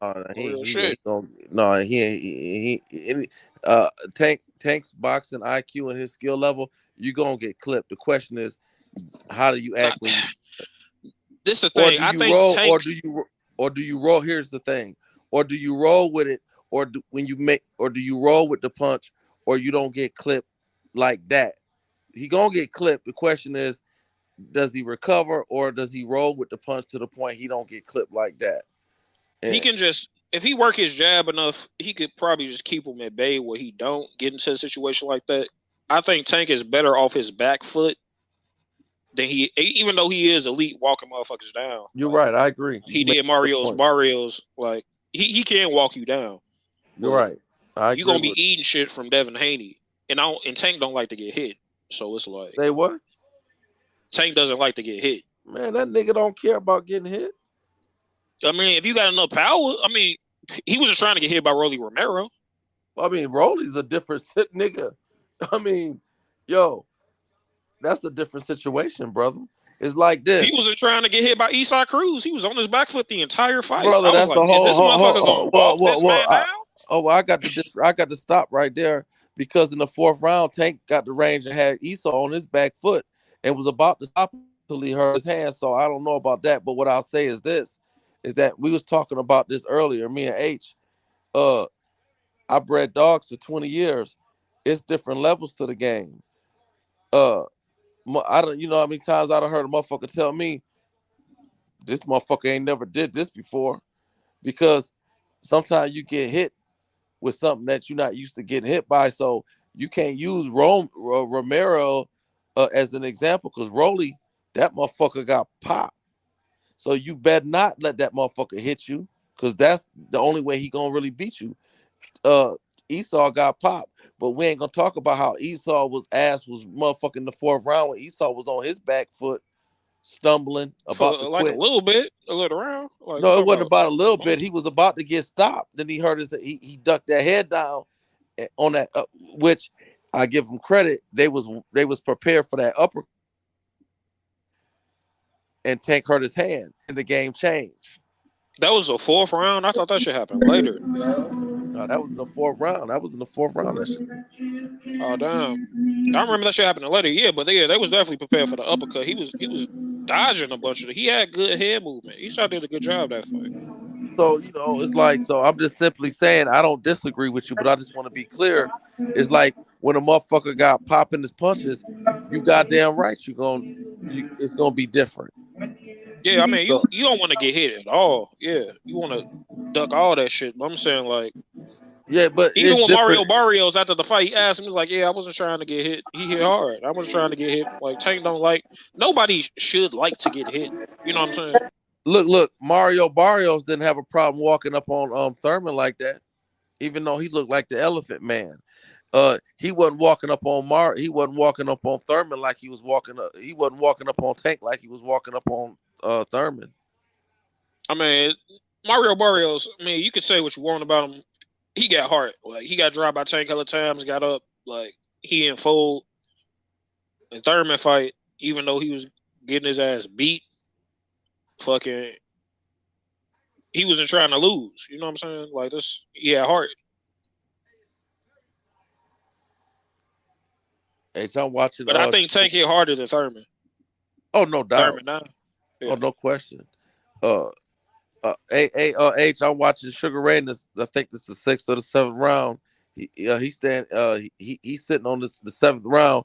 He's sitting on his punches, going upside Marvin's head. Yeah, Sugar Ray. Yeah, that was a good round for Sugar Ray. Sugar Ray was putting hands on him though. But you know what? I'll say this though. I'll say this. Watching it, I thought that Hagler actually won the 4th. I thought he won the 3rd, the 4th, and the 4th round, and arguably the 5th. And even in the 7th, I see Hagler. Turning it more into a dog fight. Mm-hmm. And I really like that. My bad. Go ahead. No, I'm gonna be quiet. I'm gonna press mute. And I do agree. Hagler did kind of hurt Sugar Ray a little bit in the 5th. Yeah, he hit him with an uppercut. He kind of like buckled his knees, you know. But Sugar Ray took it though. But he hurt him like at the end of the round and shit. So he got saved by the bell. But man, Sugar Ray tough, man. You got to give him credit, man. Sugar Ray he got great skills, bro. Sugar Ray Leonard is one of the greatest fighters of all time, my nigga. Like Sugar Ray, bro, knocked out Thomas Hearns, bro. Sugar Ray beat, bro. Yeah, he was a dog. And then, like, with his speed and his power, his boxing IQ, his footwork, Sugar Ray Leonard is one of the greatest fighters of all time, bro. Oh, yeah. It takes great fighters to be great fighters. You know what I mean? Usually. Yeah, that's a good point. Yeah, Sugar Ray was so good, bro. They compare Sugar Ray Leonard to Muhammad Ali. Like, when Muhammad Ali retired, Sugar Ray Leonard took over boxing. He actually had the same style as Muhammad Ali because he copied Muhammad Ali. He tried to be just like him, talk like him. You know what I mean? And that's what the people loved him. He was like the new Muhammad Ali without the controversy, because Ali had all that controversy. But this Sugar Ray didn't have no controversy with him. But Sugar Ray, what happened to him? He got injured. He got injured his eye, bro. And Sugar Ray lost to Roberto Duran that first fight too. Mm-hmm. You know, so but he Roberto came back Duran in was the a rematch. motherfucker, bro. He was a motherfucker, but Sugar Ray, he fought the wrong fight. Sugar Ray, you know, he let Roberto Duran get in his head, and Sugar Ray start fighting like he fought flat-footed. In the rematch, Sugar Ray outboxed him easy, made him quit. Oh yeah, but we already know what happened to Roberto Duran that second fight. What happened? That nigga was like 190 pounds, like a month, 2 months before that shit. He fucking, you know that Andy Ruiz shit, like heavy as the head that wears a crown. Motherfuckers gotta be disciplined when they get to that pinnacle. We can't do that. That ain't Sugar Ray's fault that happened to him. But I mean, like you can't do that because Duran got in Sugar Ray's head in the first fight. So Sugar Ray, so that's one thing we was talking about that earlier. Is that's one thing I'm not big on. We're not gonna make excuses, even if they hold legitimacy. Because like the first fight, Sugar Ray, Duran got in his head so hard he didn't even. He was in there fighting a completely different fight than he should. That's credit to Duran. You know what that I'm was saying? a close fight too. Sugar Ray fought his ass off of that when Sugar Ray was actually beating his ass. Sugar Ray was fucking up Roberto Duran in that first fight too. Yeah, Duran barely won that shit. That was a close fight. It wasn't like man, it was Sugar competitive. Ray. Sugar That's Ray why it's is one a of the dog. greatest fights. You know what I'm saying? You look at anybody list, that's like one of the greatest fights you could see. Hell Like, yeah. No That Four first Kings, Sugar all Ray them, they was mixing it up. Sugar Ray was beating That's his why ass. they He beat immortal. Roberto Duran in that So we fight. talking about that shit 20, 30 years, 40 years after it happened type shit. Like these niggas immortal for what they do. That's a fact. Yeah, those are the I'm legendary really things. feeling like the Fundora, Tony Harrison, bro. I love Tony Harrison, man. That's my nigga. I got Like that shit. Fundora in that fight right now. I think Tony Harrison is kind of old. He kind of like past his prime at this point. I just feel like the style of Fundora might be a little bit bad for Tony. Tony been knocked out a couple of times. We seen him get knocked out by Jared Hurd. He got knocked out by Willie Nelson, and he also got knocked out by Charlo. So I just think Fundora is young, but I think Fundora gonna beat him, man. I just think he's too much for him at this I point. feel you. I feel what you're saying. Like Tony Harrison got problems with motherfuckers' power. It's like him and J-Rock in that division to me are like the best boxers, but they just lack chins to take those fucking shots. Because dudes on 154 it's some hard ass hitters. And it's just like I could see Tony Harrison just outboxing his ass because Tony Harrison is like a crazy boxer. Like that motherfucker be looking like Mayweather sometimes. Like how fucking when he in his bag, like he be beautiful to watch. And it's just like he'd just get caught by some shit. It's just like, God damn. And he got decent power too. So I could see him like outboxing him. I am like leaning more towards Fundora, but like I'm really rooting for Tony. I think he a better boxer than Fundora, but that style, like this motherfucker so tall and he got power and shit. Like how many punches can he take before? It's like how many punches can Tony really take before, he get dizzy? And if he can avoid them, because he is the better boxer, but I mean Fundora, he don't fight using his reach and height all the time like that. So it's like if he can outbox him, he got better feet, he got better jab. He's just a better boxer to me. I could see him like winning on some point shit, but it'd be a hard ass fight. I don't think even if he win, I don't think he's gonna beat like Charlo if he fight him again. Cause Charlo last fight versus Castaño, like shit, that motherfucker looked unbeatable. Like he was so damn sharp. It was nuts.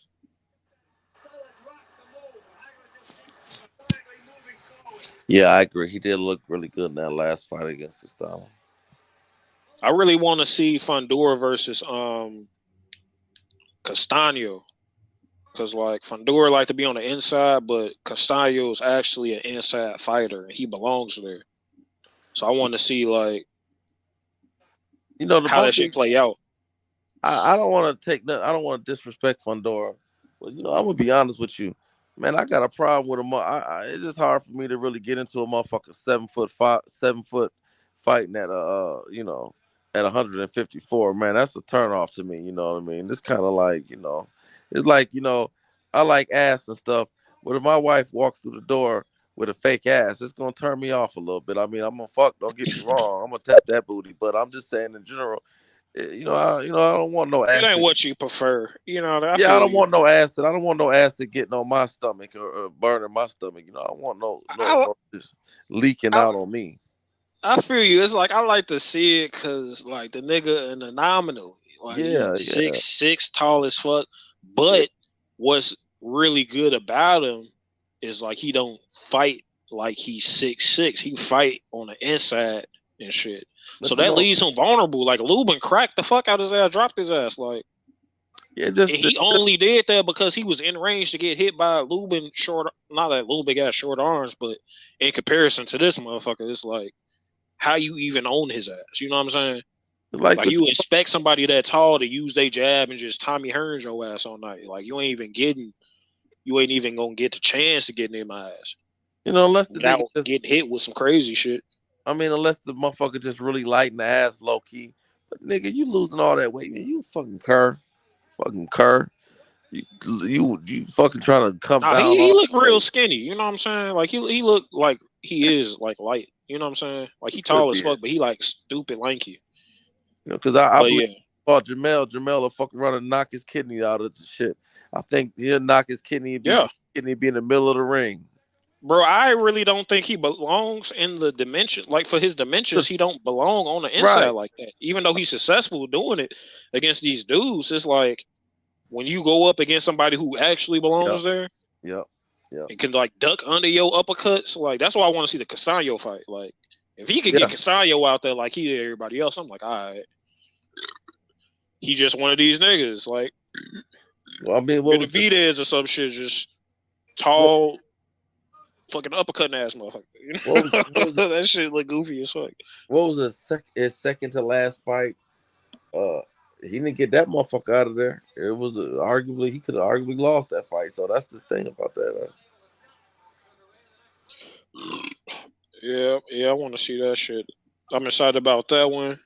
It's and hard. The Pit Bulls when it's like Wilder, Ruiz. I don't see any way Ruiz not getting slept. Like I don't know what the fuck he gonna do. Oh, he gonna have to go to Van Hella if he gonna win. Got Spence Thurman and shit. It's like damn. Oh yeah. I mean, does anybody not see Thurman get knocked out to the body? No, I don't see it. I see him get out. Yeah. To the body, like he gonna get stopped to the body. It's like. Yeah, he gonna spit his And mouth. Spence, I know Spence probably mad about that shit. I know he didn't want to fight this motherfucker. Spence gonna pick that mouthpiece up and put it back. I was in his watching. mouth. My bad. Go ahead. No, go ahead. I'm talking shit. I was watching fucking Showbiz the Adult today, and this motherfucker posed a question like, "What if fucking Spence go for the franchise title so he don't gotta fight Thurman?" Oh, stop. Type shit. And I'm like, they go overboard. You don't have to. If it's that's okay. not a bad question. Like if he fucking did do that shit. But let me say this. I'm a Crawford fan, right? I just in particular fight at 147, I just give the edge to Spence because he's the king at 147, so I give him the edge. And I don't want to get into the resumes and who fought who and woo de woo, but one thing I can say about Spence ain't no bitch. Oh hell nah. He ain't. His resume tell you that. He ain't ducking no smoke like that, man. This nigga ain't worried about no franchise shit like that. Yeah. I don't think he if he did even do it, I wouldn't think he's like ducking. I don't think he's doing it because like he's scared of fighting him. I think he just really wouldn't want to fight this motherfucker. And I really think he wanted the Crawford fight. You know what I'm saying? Yeah, but, like, that's a good shit point. Just didn't work out. Like it didn't work out like how we wanted it to. But as long as more time pass on, I'm gonna be like leaning more towards Spence because Crawford ain't getting any younger, and it's like I think Crawford gonna knock Spence out if they fight, but more time pass, it's like I ain't never seen Spence get knocked out, so I don't know. I mean, you never seen a lot of people get knocked out before they get knocked out. You know what I mean?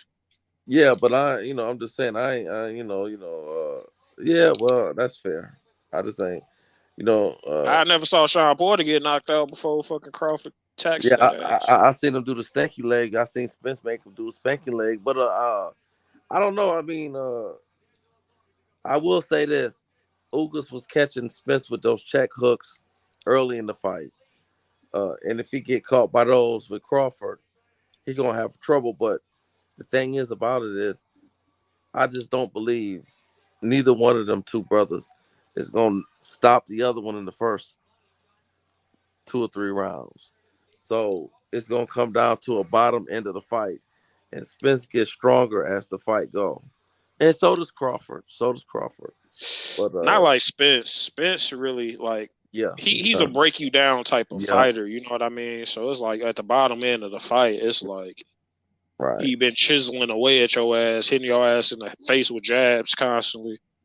Like I like Spence at the bottom end. I think Crawford gonna have to knock him out probably like mid to late, like 9-10, if he gonna do it. And see, I can't drink that Kool-Aid because, you know, when you dealing with the arguably two of the outside of Usyk maybe or whatever, two of the best fighters in the world, man, you ain't getting niggas ain't getting knocked out. You know what I mean? You're not just gonna go in there in the first. You know, you gonna at least have to get to the bottom end of the fight unless you got power like Wilder or Tank. Unless you get just caught with some crazy shit too. Like sometimes you just beat in one of them shots. Like that Kell Brook shot he caught Kell Brook with.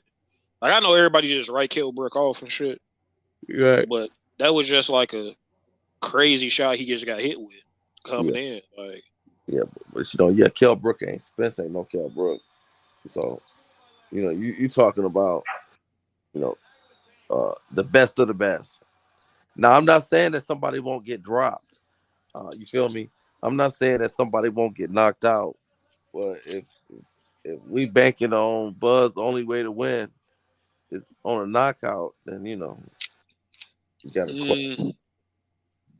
I think Spence a better boxer than Bud. Just like when I say box, I mean like style wise, like hitting, not getting hit like on your toes, boxing shit. Right, fundamental style. I think Bud is just how I rate elite fighters is like their ability to use more than one style at a high level. Yeah. So Spence, he's an elite boxer off his back foot, and he's elite at walking your ass down, hitting you with like breaking you down. Crawford got like 3 styles where he elite at, and that's the reason I think he'll catch Spence. He's an elite boxer. He's a really elite counterpuncher. Inside game, he good. I wouldn't say his inside game's like super elite. But boxing, counterpunching, and I think I say slugging coming forward. He is, because he could come forward and he throws awkward ass shit. He'd catch your ass with. But I just see like Spence outboxing him early, him adjusting. He's really good at adjusting too. Like he be finding ways. He gonna switch it up, start slugging with Spence. That's gonna make Spence start slugging back. The fight gonna break out, and then I just see Crawford catch him, just countering him. But if Crawford do catch him and counter him, and Spence just eat that shit, it's a wrap for Crawford ass. Like if he eat that shit, he eat those shots, it's like, fuck you gonna do? It's gonna be like Tony Harrison 2 versus Charlo. Like Tony Harrison was catching Charlo with hella shit, but Charlo was just eating it, and it was just like a matter of time type shit. Hey, so what you think about that Cuban fighter Andy Cruz? He about to turn professional. He beat Keyshawn Davis for the gold medal. Damn, that nigga been an amateur forever. He turning pro now? Yeah, he turning professional. So how old is this motherfucker? About 27. That's the same age as Loma was. I thought he was older than that. Shit, he's 27. Well, Cubans say 27. He's 27 in Cuban years. Huh? He 27 in Cuban years. That motherfucker No, probably that's like 30. 27, nigga. That shit. These niggas young now, so they've been finding out I don't know. how They say Frank Sanchez 27, and Frank Sanchez look Nah, he ain't good 20. 35. They got him like at 30. They got him at like 30. I think or 31. But he's younger than Frank Sanchez. Yeah, he's 27 years old. What was his power like in the amateurs? Lomachenko turned professional. Loma was the same age, and that wasn't an issue. So this nigga better than Loma. This nigga got better skills than Loma, bro. He beat Keyshawn Davis 3 times in the amateurs. He's the gold medalist from Cuba. He turning professional. Now that nigga's gonna be a threat for everybody, bro. Well, that nigga can box. He fighting at 135. So he gonna fight Keyshawn Davis as a professional. He gonna beat Keyshawn Davis again. What's his power like? He got good power, nice little pop, but he got skills, bro. He's a master boxer, like nigga Mayweather type of shit, nigga. Like that nigga footwork is on a different level, my nigga, and he fast as fuck. He was beating Keyshawn Davis, nigga. Like he was too fast for Keyshawn Davis, too quick. You know what I mean? Too slick for Keyshawn. His footwork was too much. You know, so man, that nigga versus Shakur Stevenson gonna be a good fight because I think he gonna beat Keyshawn Davis. I think the fight with Keyshawn Davis will be a good fight because they got a rivalry since the amateurs. I think that kid right there he might take over 135. Now, everybody was talking about Tank Davis, Shakur Stevenson, Devin Haney. You know, Devin Haney gonna be moving up. So who gonna take over 135 when Devin Haney move up? When Devin Haney drop all the belts? My guess, he fighting Loma first, right? And I think Loma. That's locked in. That's locked in. I think Loma gonna beat him, but like after that, I would say Shakur. What about Andy Cruz? I gotta check him out. I gotta check him out more. But like I heard about him for like a long time as an amateur. Like he was beating everybody. Andy Cruz versus Shakur. That's a fight, bro. That nigga got skills. He can match. Pros a little different than the amateurs. He quicker than Shakur. That nigga faster, nigga. I ain't gonna lie. That nigga footwork is quicker. He got better footwork. He gonna have to. It depends on like when if he on that Loma diet and he just move, he just come in. You know what I mean? Like if he on that Loma diet, he just come in trying to fight for a world title like off the bat type shit. That's a good fight though. Immediately fighting Shakur, nah. You got to give it to Shakur because, like the pros and the amateurs, that's a different ballgame. As a professional, bro, this he's about to be pound for pound. Andy Cruz gonna be pound for pound. He gonna be better than Lomachenko, nigga. I mean, nobody said that about Loma, and he lost his second fight. This nigga ain't gonna lose his second fight. That nigga ready right now. He gonna beat Keyshawn Davis. It depends on who the fuck he fighting his second fight. He fight Shakur his second fight. I don't know. Andy Cruz is the beast, bro. That nigga is the truth. I'm just saying, like, if he come in, like, I want a world title immediately type shit. I'm telling you, he want all the smoke with Keyshawn Davis. He already beat Keyshawn 3 times, my nigga. What you got to say about that? I mean, he beat Keyshawn 3 times in the amateurs. He beat him 3 times. Like, yeah, for the gold medal. He beat him for the gold medal. He beat him. Gold medal, nigga. That's great. Like he a super accomplished as amateur, and so was Lomachenko. So was Lomachenko. That's why people gave Lomachenko praise. This nigga cold. He just like Loma. If he better than Loma, I mean, so he gonna be better than Loma. I'm gonna tell you that much. I guarantee you that.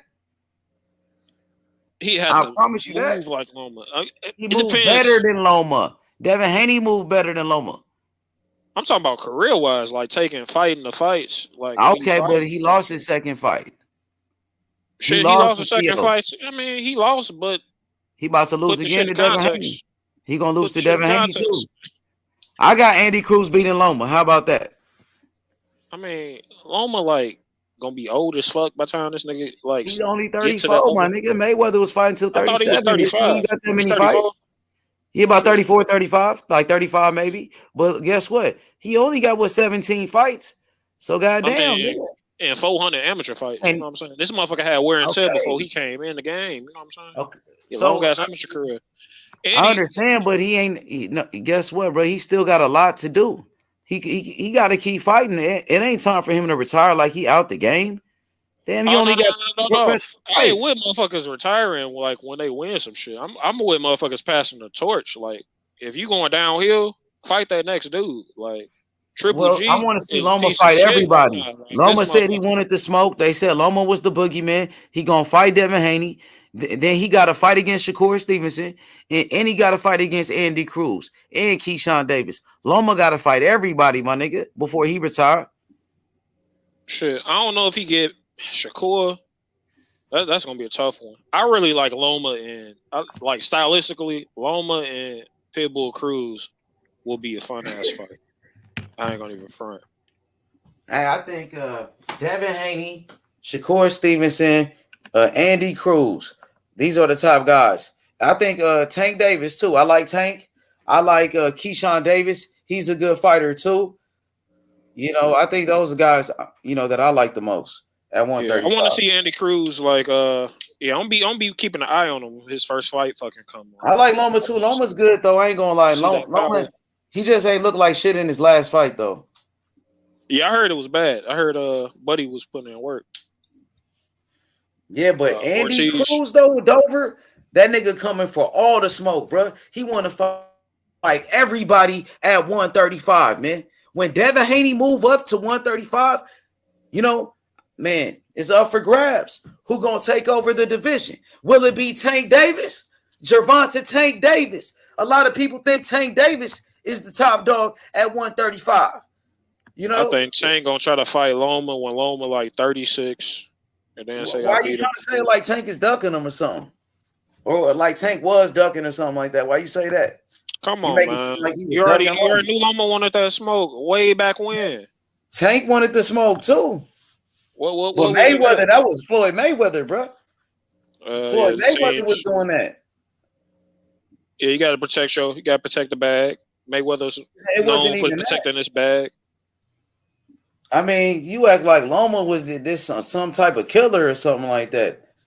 At the time, you talking about like at the time? I mean, against who though? He fighting little guys like Gary Russell. He was fighting. That was a little nigga. We talking about 135. Like, we talking about Loma ain't this big ass dude. Loma little as shit too. Oh, I understand that, but Lomachenko, why he's saying Devin Haney is a heavyweight though? He's saying Devin Haney a heavyweight, but he fought guys bigger than Devin Haney. Luke Campbell was bigger than Devin Haney. He fought him with no problem. Why he didn't say Luke Campbell is a heavyweight? Nah, he petitioned to fight that nigga. He wanted to fight him bad. Lomachenko fought against Nakatani, who is way bigger than Devin Haney. But now Loma's saying Devin Haney too big. No, he's scared of Devin Haney. Like, I don't think he said that because he ain't trying to fight this some bitch ass shit, bro. Because he fought guys way bigger than Devin, and it wasn't a problem to fight them bum ass niggas. He wanted to fight those guys because he knew it was an easy fight. He knew fucking Nakatani was an easy fight. He knew that fucking Luke Campbell was an easy fight, my nigga. That's why he took those fights with no problem. But when it comes to Devin Haney, he's a heavyweight. He too big for me, nigga. Why you in the weight class then? If you too little, get out the division, nigga. Stop making excuses, semantics, bro. Like, I don't think he said that he did say he's trying to not fight Devin Haney. I think he just said that because he was known Devin Haney's size. It's a built-in excuse. It's a built-in excuse. That's how I take everybody gonna always everybody always gonna fucking find an excuse. Like if Devin Haney lose, they're gonna say like he was too young or whatever. He was weight drained. We ain't gonna say that. He was weight drained. He was too young. Ain't nobody gonna say that. You motherfuckers gonna say that. You might not say that. You might not say that. Tio did that. Devin Haney. You might not say that, but motherfuckers gonna say that. Motherfuckers gonna always come up. Wilder lost to Fury. It's like he got drugs. He got poisoned. Like everybody always finds excuses. Like. Regardless, yeah, but you ain't gonna hear that from Devin Haney because he ain't gonna lose. Point blank, period. He ain't gonna lose. I'm hyped about this shit. I've been waiting for this shit for years, this whole time. Okay, but hey, listen, Andy Cruz from Cuba, that boy got skills, man. He's gonna be pound for pound one of the best fighters. I'm telling you, remember that. Like he a 3-time gold medalist, ain't he? I think like a 2-time gold medalist. 2-time? I mean, shit. I mean, you know what I mean. Great amateurs usually make great pros. So it's hell yeah. This nigga got skills, bro. That nigga got skills. turn pro. Like I've been hearing about this motherfucker for a minute. He a lot like Devin he Haney though. His style is kind of similar to a Devin Haney type of style. To be honest, that nigga fast as fuck, bro. So we got to see how he does as a professional. He got to develop professional style. So it's kind of as a professional. You know what I mean? How you feeling about Robesi? He's good too. He's getting better. He lost his second fight too, just like Lomachenko. No, he lost his first fight, Robesi, matter of fact. It was kind of similar to Loma, but Loma was fighting for a belt. But I like Robesi. He got good skills, man. He remind me of Lomachenko. I think he's gonna be a champion, bro. He a good ass fighter, bro. What you think about him? I like him a lot too. I like to see him versus Shakur if they ever get in the same weight class. That's the one I like to see. Yeah, I think he's still at 126. Shakur now is at 135. Yeah, so I mean, it's probably unlikely that it happen, but yeah, that'd be a fight. If Loma go down to 130 and fight that nigga, I'd love to see that shit. Listen, the only people I see beating Shakur Stevenson is Devin Haney. I think Devin Haney could beat him. I think Devin Haney will beat Shakur Stevenson, and I think Andy Cruz got skills, man. He could beat Shakur too. I think those the only two guys that could beat Shakur at 135. You know, I think Tank is a good fighter, but I think Shakur could outbox Tank. But I think Devin Haney like Loma don't beat Shakur. I don't see anybody from like 135 to probably like 140 fucking with Shakur. I think if Shakur go to 140, he'll fuck everybody up there. And then like let's see, can he beat the guys at 135 first? He ain't did nothing at 135. That's a different animal. That's what people are saying. What's up, Hablo? Join the panel. Stop ducking.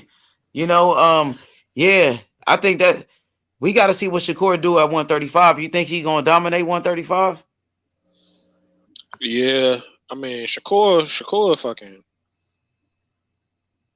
bro. Shakur could go down as one of the greatest, bro. Like he got all the tangibles to do it. You think so? He got all the tangibles to do it. Like if he move his career the right way and fucking beat the dudes, like yeah, I can see that because I haven't seen anybody with reflexes like his since like Mayweather. I'm like being 100. What about Devin Haney, bro? I think he got better reflexes than Devin Haney. Their defense is like damn near super similar, but I think Shakur is like a little sharp on his reflexes. But I think Devin Haney got better offense than Shakur though. Like I think Devin Haney hands nicer. Like Devin I think Devin Haney got better reflexes than Shakur. I think Devin Haney is faster than Shakur. He got more speed and more athleticism.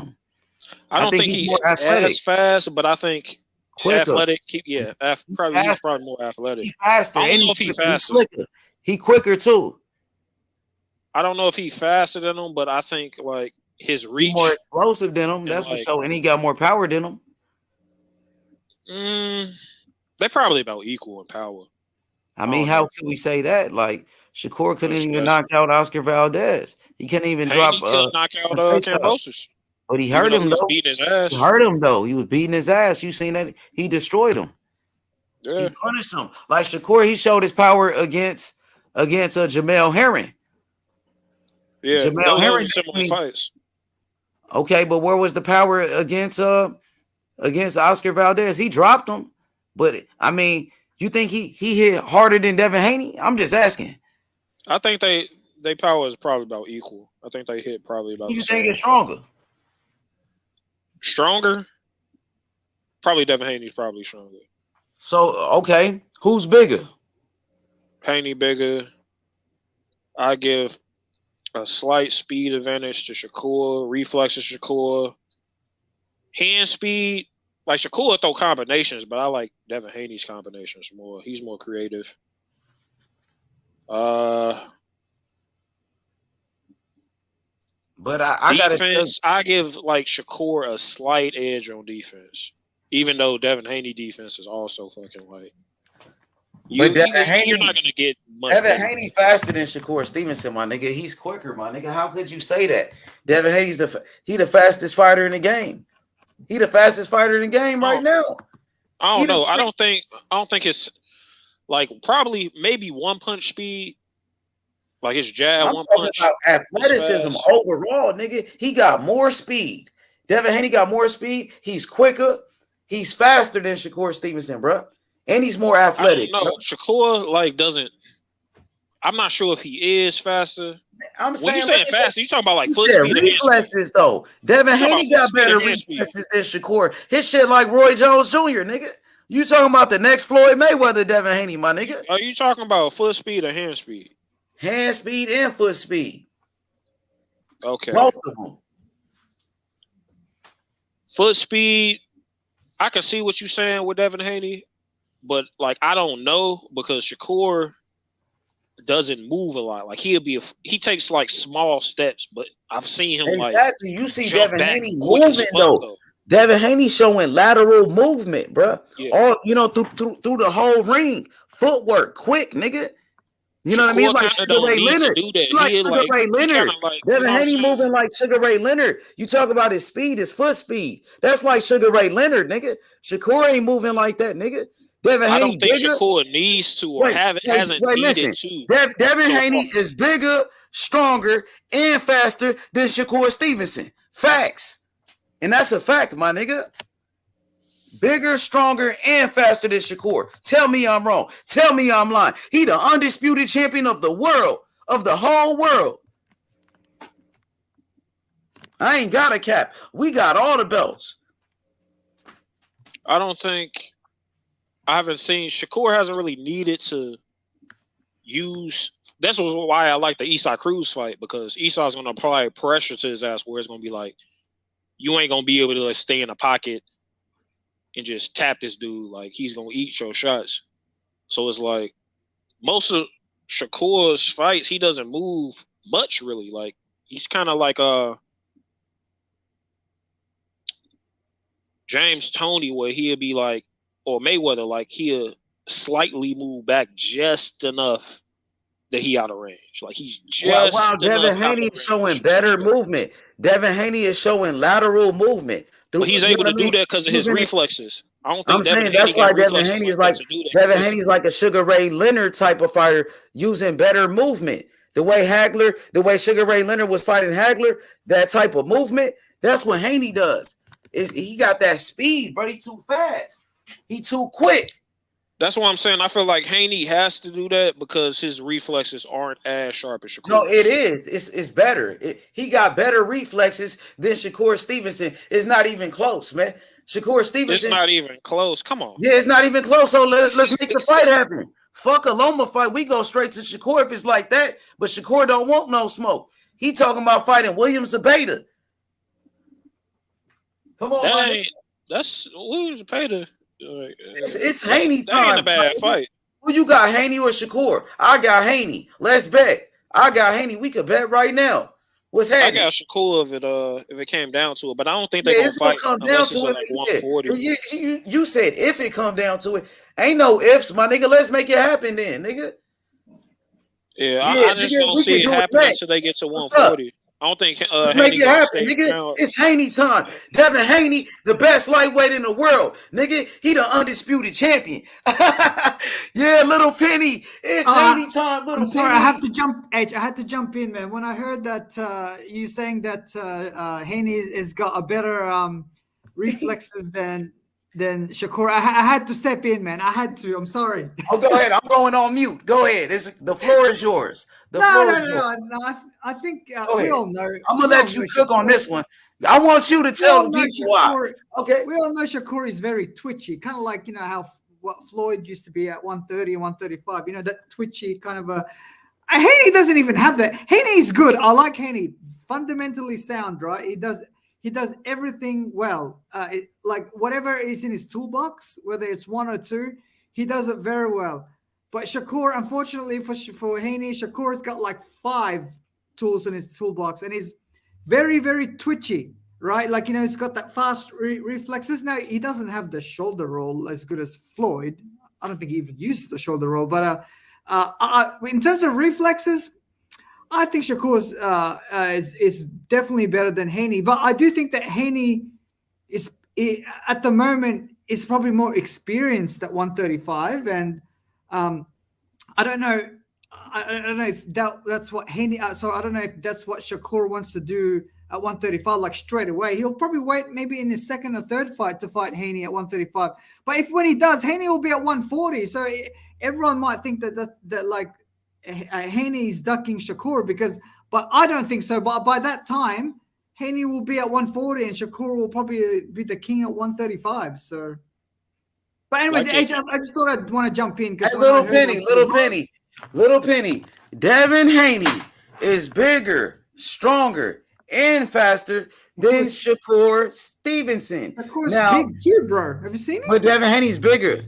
Devin Haney's a natural lightweight. Shakur Stevenson, he came up from 126 pounds. He's a featherweight for crying out loud. And Devin Haney's going to treat him like a featherweight. And Devin Haney's going to treat him like a featherweight. That's why Shakur Stevenson, he needs more time. And that's what you told me. He needs more time, H-Money. No. I said the second or third fight. That's not time. That's like, what, 6 months? Maybe 12 months? Okay, Little Penny. When Canelo moved up, Little Penny, when Canelo moved up to 175 from 160, that's 2 weight classes. No tune-up fights, brother. He fought a champion in Sergey Kovalev. So if Shakur Stevenson, yes. So if he's a great fighter, like you said, I think he's a great fiter too. But if you think he's right, if you think Shakur is better than Devin Haney, like you said, so let's do it next. Let's do it, brother. I don't think the Top Rank will let that happen, though. Okay, so because we know that Shakur Stevenson is not ready for Devin Haney. He needs more time. No, because they want the Loma Haney fight. I think that was already discussed. Okay. I think if Loma wasn't in the picture, I think that Shakur will fight Haney, not his first fight at 135, maybe his second or third. Like, you don't want to jump in why not his first fight straight away. Why he can't go straight to a Devin Haney fight? Because he's not ready. Exactly. No, I wouldn't say he's not ready. It's like, dude, you got to get yourself acclimated in the weight class. It's Little Penny, great champions. Little Penny, great champions like Roy Jones Jr. He went from 175 to the heavyweight division. His first fight against a heavyweight champion, John Ruiz. Yeah, but those guys are like highly decorated fighters. I mean, like so is Shakur Stevenson. He's a pound for pound fighter. He's on the pound for pound list. Yeah, but Roy was number 1 pound fighter. Haney and Shakur, they're not in that. Like, not yet, anyway. Like, Haney's on the pound for pound list. I mean, for me, if somebody moving up in weight and they like take one fight, I like won't count that as like a duck or anything like that. It's like you getting adjusted to the weight. Yeah, but if you go up in weight and fight somebody immediately, I just give you more credit. Well, what about when Shakur called out Devin Haney? Shakur said after Devin Haney does his rematch with Kambosos, he said, I want to fight Devin Haney next. So he got to keep his word. He didn't mean like next. Yes, he did. That's what he said. That's what he said. That's what he said. He probably do want it, but we already know like that long. He was cloud chasing. He just was cloud chasing. I would prefer Devin Haney versus Loma. Guess what? Devin Haney numbers. Go ahead.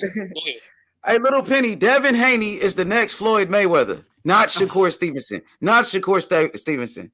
I think Haney could be like Cotto. Haney like that Mayweather. Cotto, Learn from Mayweather. Devin Haney trained with Floyd Mayweather and Floyd Mayweather Sr. since he was 8 years old. Not Shakur Stevenson. It doesn't mean he's going to be the next Floyd Mayweather. He's not undisputed champion, Little Penny. Who's higher on the pound for pound list right now? Devin Haney. Haney. Okay, it's going to stay like that. I don't know. We'll see. We'll see. Hey, we'll see. If he beats Loma, he should be on the top 5. Exactly. While Shakur will still be on the pound for pound, but he's going to be behind Devin Haney, and it's going to stay like that. I think. Sorry, Ben, to cut you off. I think Haney will beat Loma. Actually, I think Loma. Easy work. Beat him easy work. Like Mayweather. Easy work. I think he'll beat him. Mayweather, I mean, come on now. Lomachenko got beat by Teofimo Lopez, and Teofimo Lopez, he lost his next fight to George Kambosos. And you saw what Devin Haney did to Kambosos. He terrorized that guy. He terrorized Kambosos.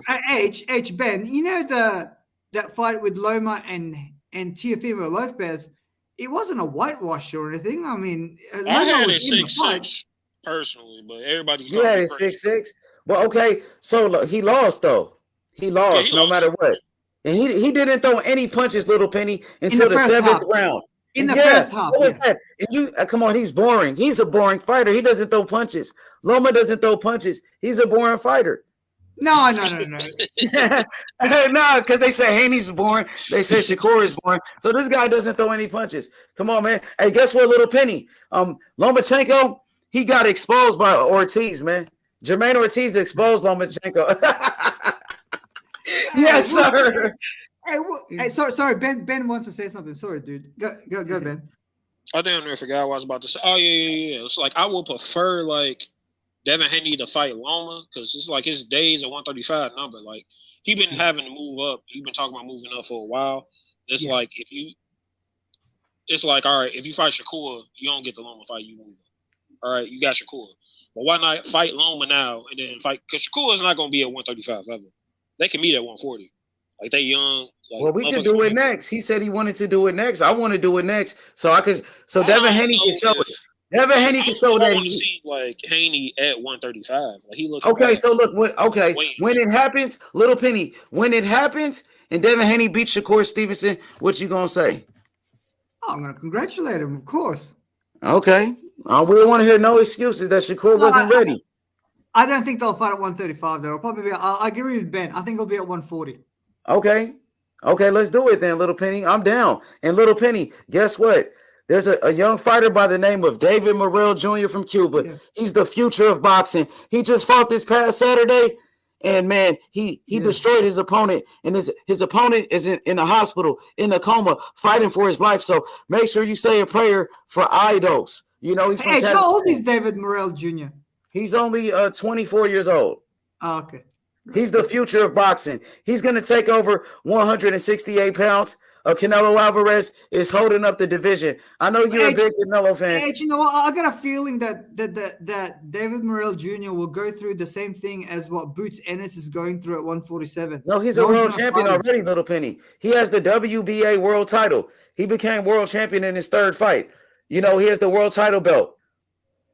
Yeah, I hope he gets to unify or gets to fight some of these like Billy Joe Saunders or like, you know, the loser of maybe Plant versus no, he can fight the winner. He wants to fight Benavidez. No, the winner fights Canelo, I think. He wants to we want to fight Canelo. As you can see on my title, let me show you this picture, Little Penny.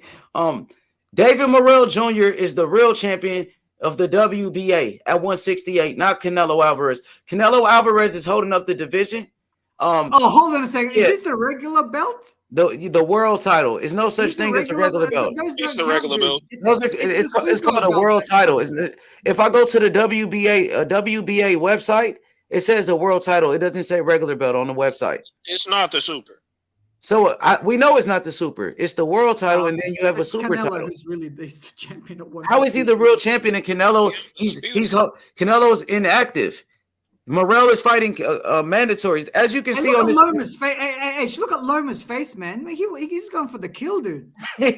That's what I like that picture. That's what I picked. He looks like he's scared, man. Look at Haney. He's got like. Nah, he ain't scared of nothing. He's the undisputed champion. Hey, Lomachenko was the one scared. He said Devin Haney's a heavyweight. He's already making excuses. Lomachenko sounds like a little man, and he's scared of Devin Haney. Hey, but dude, it's like freaking hell. Look, he looks like he's going to war. He's going to war. No, he didn't. He wasn't in war. Come on, Little Penny. He was in the trenches, dude. Didn't he say he was? No, he was not. No, he wasn't fighting. Like real bodies.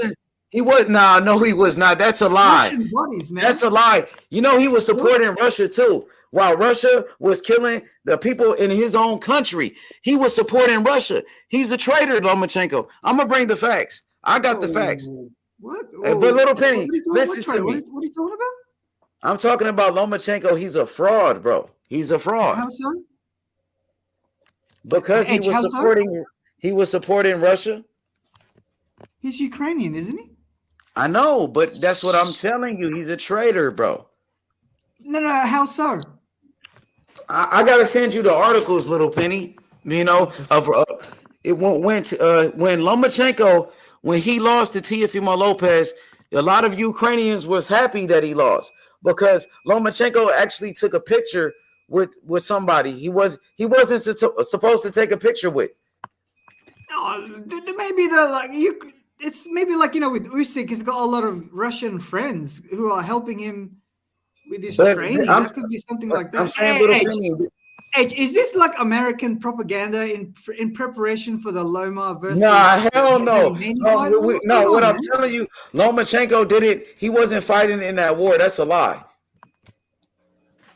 He was. Didn't he? Wasn't he supposed to fight Kambosos and he declined? Yeah, he went over there, but guess what? He wasn't fighting though. He wasn't killing. And you said he was catching bodies. No, he was not. That's a lie. You trying to make it seem like Lomachenko is this war hero, and he was not, bro. I don't know. That's what he said. He served in the He's military. a liar. That's what I told you. Okay, he's a liar. Devin Haney gonna expose this guy. We're gonna bring all of that to the light. During this fight with Lomachenko, we're gonna expose how Lomachenko was not fighting in that war. He was supporting Russia while Russia invaded Ukraine. He's a fraud, bro. I got the articles. Hey, Ben, sorry, Ben, you were about to say something?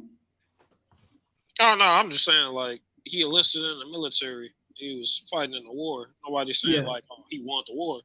So was Usyk, wasn't he? I know regular people who fought in the wars. But I'm saying Lomachenko wasn't on the front lines like y'all trying to say, my guy. No, he was not, bro. That's some bullshit. He wasn't on the front lines. You trying to make it seem like he was being a hero, bro. He wasn't being a hero. Heroes don't. Country is. I'm just using my common sense. Like if Ben, Haney. Lomachenko might be like a Vasiliy Lomachenko, you know, that sniper, like that famous. Nah, see, that's what I'm talking about. I'm saying, no, like, if country being invaded, right? If you are being invaded by somebody, you're on the front line. You're in the place that's being invaded. Like that's a lie, man. That's a lie, bro. I think you can get killed by those missiles, man. Anytime in those trenches, dude. That's the front line. Come on, bro. Saying, like, I'm in Memphis, bro. It's the same thing, right? Bro. I'm in Memphis every day. Something can happen. Somebody can get killed, bro. It happens every day. What I'm saying is, like, America invade Iraq, right? But the fighting ain't happening in America. It's happening. Loma wasn't fighting, but Loma was not fighting.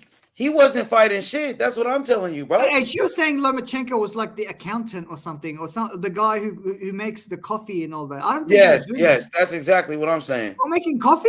Nah, man. Yes. There's no coffee in Ukraine, dude. Like, they're only in Colombia. And okay, you're gonna see during the promotion for this fight, if you guys try to paint this guy out to be this type of hero, and he really is not. That's a sad situation. Because what happens if Loma upsets Haney? What would you say then? I'm gonna give him his credit, but you know it's not gonna happen. Everybody know he can't beat Devin Haney. Devin Haney to win. Yeah, but I know that's a good pick, Little Penny. You know Devin Haney's a better fighter. And Little Penny, listen, Devin Haney, easy work, man. Lomachenko, he almost got beat by Ortiz, his sparring partner, Little Penny. And Loma's too small for 135, but the fact that he's fighting at 135 is like, he's a good thing. He was a unified champion at 135. Yeah. That's only 3 weight classes. A lot lot of fighters are like that. Mayweather. He's only a 3-division world champion. Floyd Mayweather went on 5 weight classes. Yeah, that's what I'm saying. There are like fighters who go up in weight classes, like Floyd. Manny Pacquiao. How many weight classes? He went up to welterweight. He went to 154. But you know what I mean? Those guys who fought at higher weight classes and they're not supposed to be there, that means that they're great fighters. Like Loma. Okay, but no. So if he's not supposed to be at 135, he shouldn't be fighting there. That's so true. All of a sudden, he's great enough to fight there. Is what he's saying. It's only 3 wasn't like a big. My God, it's only 3 weight classes. He started off at 126. He's only a 3. Most fighters only go up 3 weight classes at the most. No, not Floyd Mayweather. Floyd Mayweather is the exception to the rule. Floyd Mayweather won a 5 weight classes. Canelo won a 4. That's exceptions to the rule to say that, bro. Oh well, Manny Pacquiao went up 8. So why didn't Floyd go up 3 weight classes? Like, come on, what we talking about? Adrian Broner, a 4-division champion, bro. Terrence Crawford, a 3-division champion. How many 4-division champions were there when Adrian Broner did that? Nobody is saying Terrence Crawford is too small for 147. Nobody is saying Terrence Crawford is too small for 147. Ain't nobody saying Tank Davis. Ain't nobody saying Tank Davis is too small for 135. Tank Davis is smaller than Lomachenko, man. Simple question, dog. No, that's some bullshit, bro. You're saying he's too small for 135 now. You don't even want to answer the question. Because he fighting Devin Haney, bro. These are excuses, bro. These are excuses. All right. How many 4-division champions? So when Devin Haney beat him, Devin Haney beat Lomachenko, they gonna say he was too small for 135. That's all y'all gonna say. He was too small then when he lose. Okay. All right. How many 4-division? Oh my God. Yeah. Okay, go ahead. ESPN, right? It's not pay-per-view yet, yeah? Nah. It's not gonna be pay-per-view. Lomachenko, look at this comment. Look at this comment. Lomachenko at 17 is overrated as a pro. That's from Haplotype. Little Penny. Hey, didn't he fight for a world champion in his second fight? He lost, right? No, I think he won, didn't he? Did lose. He lost to Salido. He lost the second fight. I can't remember. Penny giving him credit for losing. Oh my goodness. What didn't I mean, Salido I would give him like credit for blows and, taking the fight. He lost, my guy. I mean, he lost in a fight where the dude who won didn't even. The guy had 10 losses. The guy had 10 losses. And then low blowed his ass like 40. It was excuses. Yeah, there go more excuses. Every time Loma loses, there are excuses. No, but it's not excuses. It's not excuses. It's just putting proper context to what happened. Guess what? When he lost to Salido, y'all saying, oh, the guy came in overweight, this and that. When he lost to Teofimo Lopez, he had shoulder surgery. Oh, he was injured. And when he lost to Devin Haney, he was too small for 135. That's true. I remember that. Yeah, he did come overweight. Every time he lose, this shit is funny. And he was playing dirty all the time. Like, come on, now. Like, oh shit! It's a fight, Little Penny. This is boxing, man. Yeah, that's what's up. I ain't mad at Salido for being dirty. I like dirty fighters, but like saying that it was dirty is putting it in the proper context. Like Shakur Stevenson fucking low blowed the shit out of Constantine. Like, man, I ain't gonna make because fair game. It's the pros. It ain't the amateurs. Like, you can do Shakur Stevenson did what he had to do. He did what he had to do and check his nuts, boy. Didn't Salido beat that Juanma Lopez? Was that him? Oh yeah, he did. Yeah, man. But he had 10 losses. You know how long ago that was? Yeah, he had 12 losses. That was way before. Loma fought him after that, bro. He fought Gamboa, beat him already. Gamboa beat him after that, bro. Come on now, Little Penny. Gamboa was a good fighter. Yeah, of course. Haney beat him, and Haney beat Gamboa. All I'm saying is, like, how many fighters were 4-division champions when Adrian Broner became a 4-division champion? Nito Donaire is a 4-division world champion. We had guys like Sugar Ray Leonard, he was like damn near a 5-division world champion. Oscar De La Hoya, 5-division world champion. This is nothing new, bro. Come on, Thomas Hearns been doing that, bro. I said how many? Thomas Hearns, a lot of them. Thomas Hearns, another one. It's probably about he's a 3-division champion.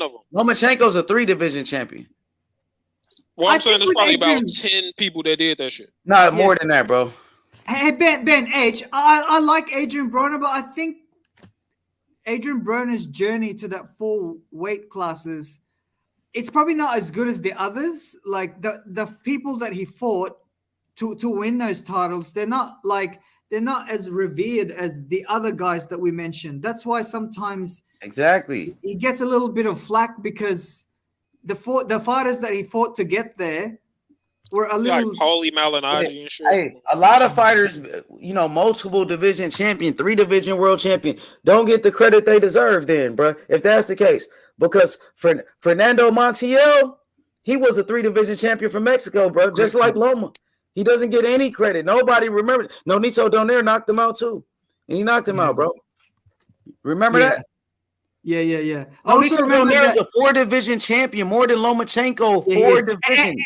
H, remember when Paulie, because Ben mentioned this, remember when Paulie Malignaggi fought Broner, and I didn't think it was a close fight. Most people thought it was, but I didn't think so. I thought Broner won it quite handily. Although Broner ran out of steam at the end, I thought he won in more than enough rounds.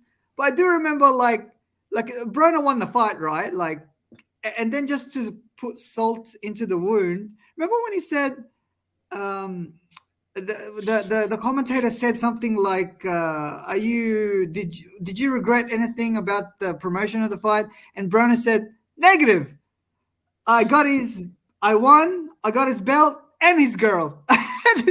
I was watching that fight and I cracked up laughing. That was probably one of the best. Yeah, Paulie ass. Take my side piece. Take my side piece. Oh yeah, he chased him. He was about to cry. I mean, bro, that was both. But I mean, he was about to cry. Did you see that? He was about to cry. Yeah, Broner good for funny ass moments. Broner's say what you want about Broner, but Broner's TV numbers, they are really good. Like he knows how to sell himself. He gets promoted. Like it's that WWE shit. Like Blair Cobb. Yeah.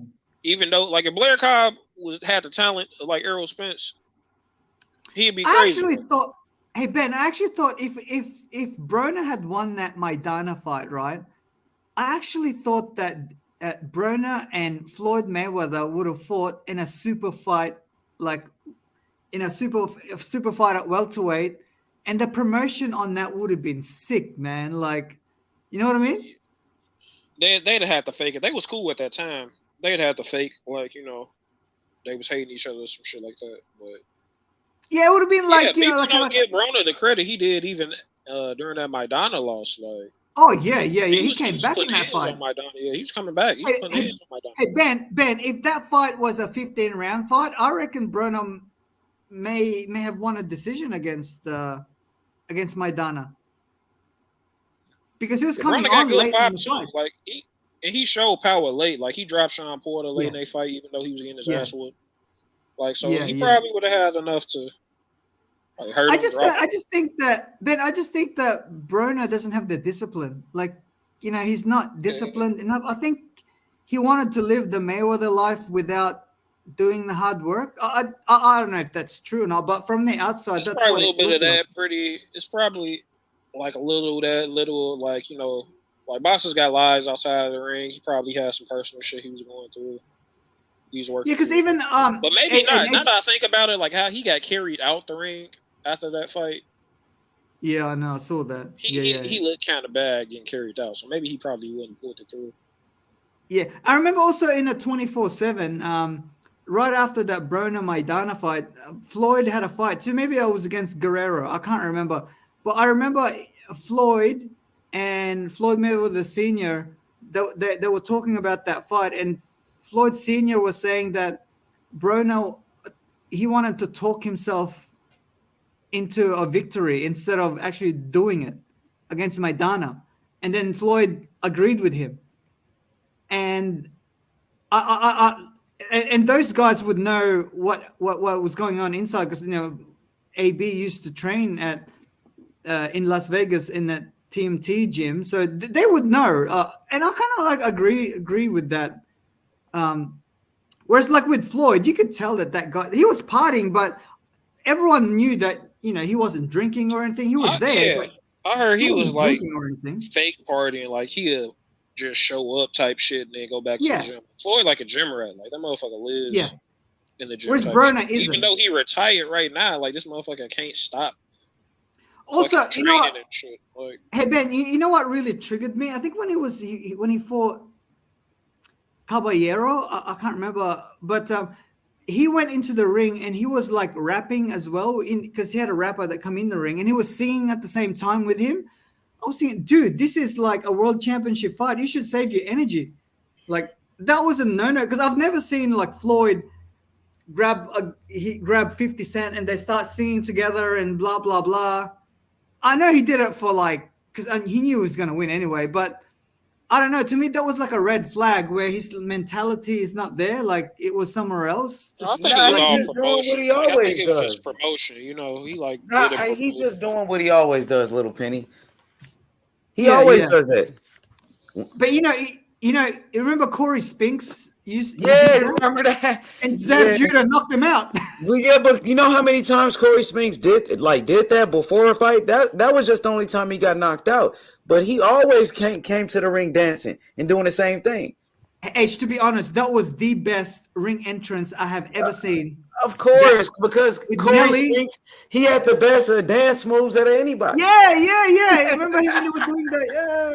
That's why I used to love Corey Spinks, man. Yeah. And then Zab Judah knocked him out. He did. He did knock him out, but he beat Zab Judah the first time. Yeah, he did. So they were 1-1. H, Zab was angry that because he had to wait for like 5 minutes or something because he was already sweating. And he had to wait. He did. He was pissed off. Yeah, he was like, pissed off. He wanted to he wanted to punch someone already. Like he was ready to even punch the ref. Like the ref had to calm him down. That was a good fight. But Corey Spinks, every time he won a belt, he came to the ring dancing, win or lose. He came to the ring dancing. And he was the lineal champ at 147 at one point. Undisputed champion. He was undisputed, and so was Zab Judah. Zab Judah was undisputed when he beat Corey Spinks. Yeah, and then Cotto fought Zab, right? After that? No, Zab Judah, after he knocked out Corey Spinks, he fought against Carlos Baldomir, and he lost that fight. Remember? He didn't even train for that fight. He lost to Carlos Baldomir his next fight. Hey, H, did you hear about Carlos Baldomir? Ben, did you hear about Carlos Baldomir that he's in jail because he was mucking around with his daughter? Did you hear about that? What the fuck? For real? Yeah, that's why he's in jail. That's good. He needs to be in jail for that shit. Fuck him. Piece of shit. He's a piece of shit, bro. Yeah, you can't do that, man. That's bad. Hey, little Penny, Go ahead, Ben. I'm sorry. Go ahead, bro. I was just saying. Yeah, I didn't hear that shit. But yeah, that's why. Hey, little Penny, what you think about Shakur Stevenson being ordered to fight against Isaac Cruz? Oh yeah. I heard about that. What you think about that fight? What's gonna happen? I think Shakur, guys like Isaac Cruz, they're the perfect opponent for Shakur because counterpunchers love people who come forward to them. Whereas people who are punchers, they don't really like fighting against counter punchers. I think Shakur will win 12 rounds to 0, to be honest. A better fight would be an Isaac Cruz Tank Davis fight because Tank will be in the pocket.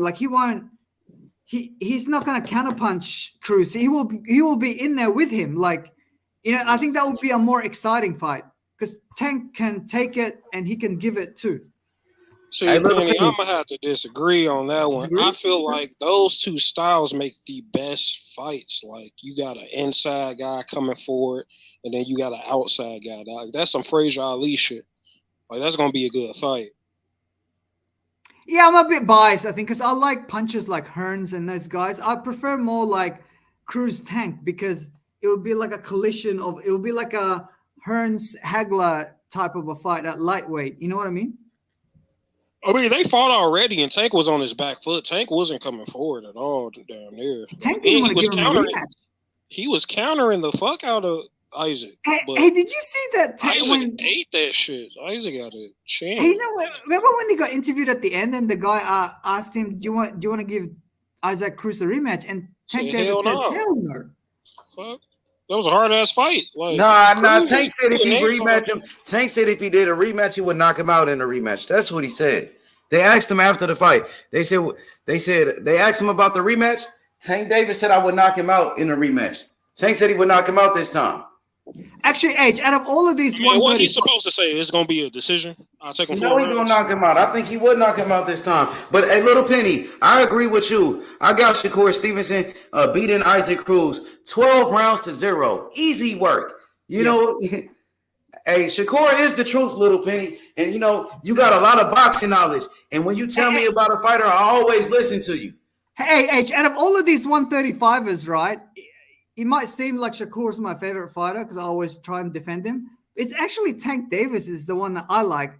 Out of all of these guys, I want Tank Davis to be the pay-per-view star because if he is, he can carry boxing. You know what I mean? Kind of like like a Jordan type. He can carry it. Whereas like guys like Haney and Shakur, they're more like Pippen. They're not gonna carry boxing. They'll elevate it, but they can't carry it. Whereas No, I think Tank so. Davis can carry it because of his charisma. Devin Haney, he's like Kobe Bryant. He's the Kobe Bryant of boxing. Yes, he's Kobe. And Shakur Stevenson is like he's like fucking LeBron James or some shit. Nah, Devin Haney's LeBron James. Devin Haney. I agree with that. It's a Swiss Army knife. I agree with that. Yeah, I agree with that. Oh, I don't know about Haney being Kobe Bryant. More like Clyde Drexler. Haney is Kobe Bryant and Shakur is like LeBron. Nah, he's more like Clyde Drexler or like Dwayne Wade, maybe. But probably more like Nah. Or maybe Drazen Petrovic, maybe. Shakur is like Tracy McGrady, maybe. Oh, he's Tracy McGrady. He's like Tracy McGrady. And Devin Haney's like Kobe. Hey, Tracy McGrady, he was a great scorer. In fact, he could take it to Kobe when they were in their prime. Like not injured Tracy McGrady. He was that good, actually. So who was better, LeBron James or Kobe? Late in the game, I would get Kobe, but if I wanted to carry a franchise, I would get LeBron. Kobe needs help all the time. Like he needs. Not really. He won in 2 championships without Shaq. No, he won it with Gasol, who is an all-star. Won it with what's his name? Ron Artest, another all-star, and Bynum, also an all-star. So. What I'm saying is like LeBron, he probably just needs one all-star. How many all-stars LeBron got? He had Kyrie Irving, Kevin Durant. You know, come on. I mean, Kevin Love. He had Kevin Love. He got Anthony Davis. He had Dwayne Wade and Chris Bosh. He got more all-stars than Kobe. No, but when he won it with the Lakers, he only had one all-star, which was what's his name? Anthony Davis. But he got other players though. He had Dwight Howard was an all-star on that team. They were washed up, dude. They were washed up. He was an all-star though. That was Dwight Howard. You know what I mean? Not at that time. He was. But Artest, you could say the same thing about Artest. He wasn't an all-star at that time either. Oh, he was. He was not when he played with the Lakers, man. He wasn't an all-star. Yeah. Not without the year before that when he was. Yeah, but I'm saying he was an all-star though at that time when he played with the Lakers. So you got to give. How many were? How's your ATL going, H? Are they winning or? We winning. We just beat Philadelphia last night. What's going on with H? I reckon James Harden, I think he's washed up too, man. Do you think? He's not in good shape, man. Maybe. Yeah, he might be washed up, but he's still good though. But Little Penny, I like that guy Tyrese Maxey for Philadelphia. He's a good player. And Joel Embiid. Embiid is good. But hey, Little Penny, what you think about the Utah Jazz? They doing really good right now. Utah Jazz. Oh man, they want that Wembanyama guy from France. They want. They're winning. You know they got one. I know. But that's just probably just by accident. Like they'll start losing soon. Yeah. Dude, they traded their 2 best players. So hey, holla at me tomorrow, man. Fight night, man. Come through for the fights. Oh yeah, who fighting tomorrow? We got Montana Love is fighting on DAZN. We have who else is fighting? Floyd Mayweather is boxing, a YouTuber. He's fighting KSI's brother. Floyd and Tommy Fury's on the undercard too, Little Penny. Tommy Fury's on Mayweather's undercard. And who else is fighting? Johnny Beck, the middleweight champion at 160. He's fighting Denzel Bentley from the UK. And Top Rank got a lot of prospects on the undercard. A lot of good prospects tomorrow fighting. So you say Montana Love fighting who? He's fighting Steve Sparks. And Steve Sparks, he fought against Tim Tszyu.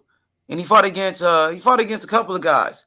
How do you feel about Montana Love? Like I ain't really big. He's a good boxer. He got some good skills. He's a good boxer. Gatekeeper. Okay. Oh wait. You heard about fucking you heard about what's fucking the Spence dude? Fucking 135. Oh, Frank Martin.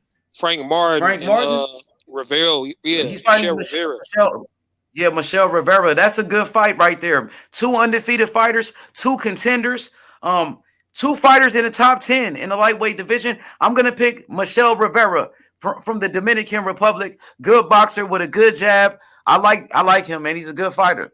I'm going with Frank Martin. Like I've been watching both of them. I feel like Frank got a little sharper. No, Michelle Rivera got a better jab, man. They call him Ali Rivera for a reason. You know, he got the same he haircut got a like nice Muhammad, jab. I feel like his punches are a little wide. but he's a better boxer. He got I don't better think he's a skills. better boxer. I don't think he's a better boxer. Yes, he is. I think he got more power. I think he got slightly more He's power. a better boxer with better skills, bro. He got a better jab. I don't know about that one. We don't He have to got see better it. footwork too, and he got better. He gonna win. I got We could Rivera bet. beating him. We could bet on that one. I'm not gonna bet, but I got Rivera on that one. All right, I feel you. But yeah, I don't get out of here. Oh, for sure, my boy. For sure.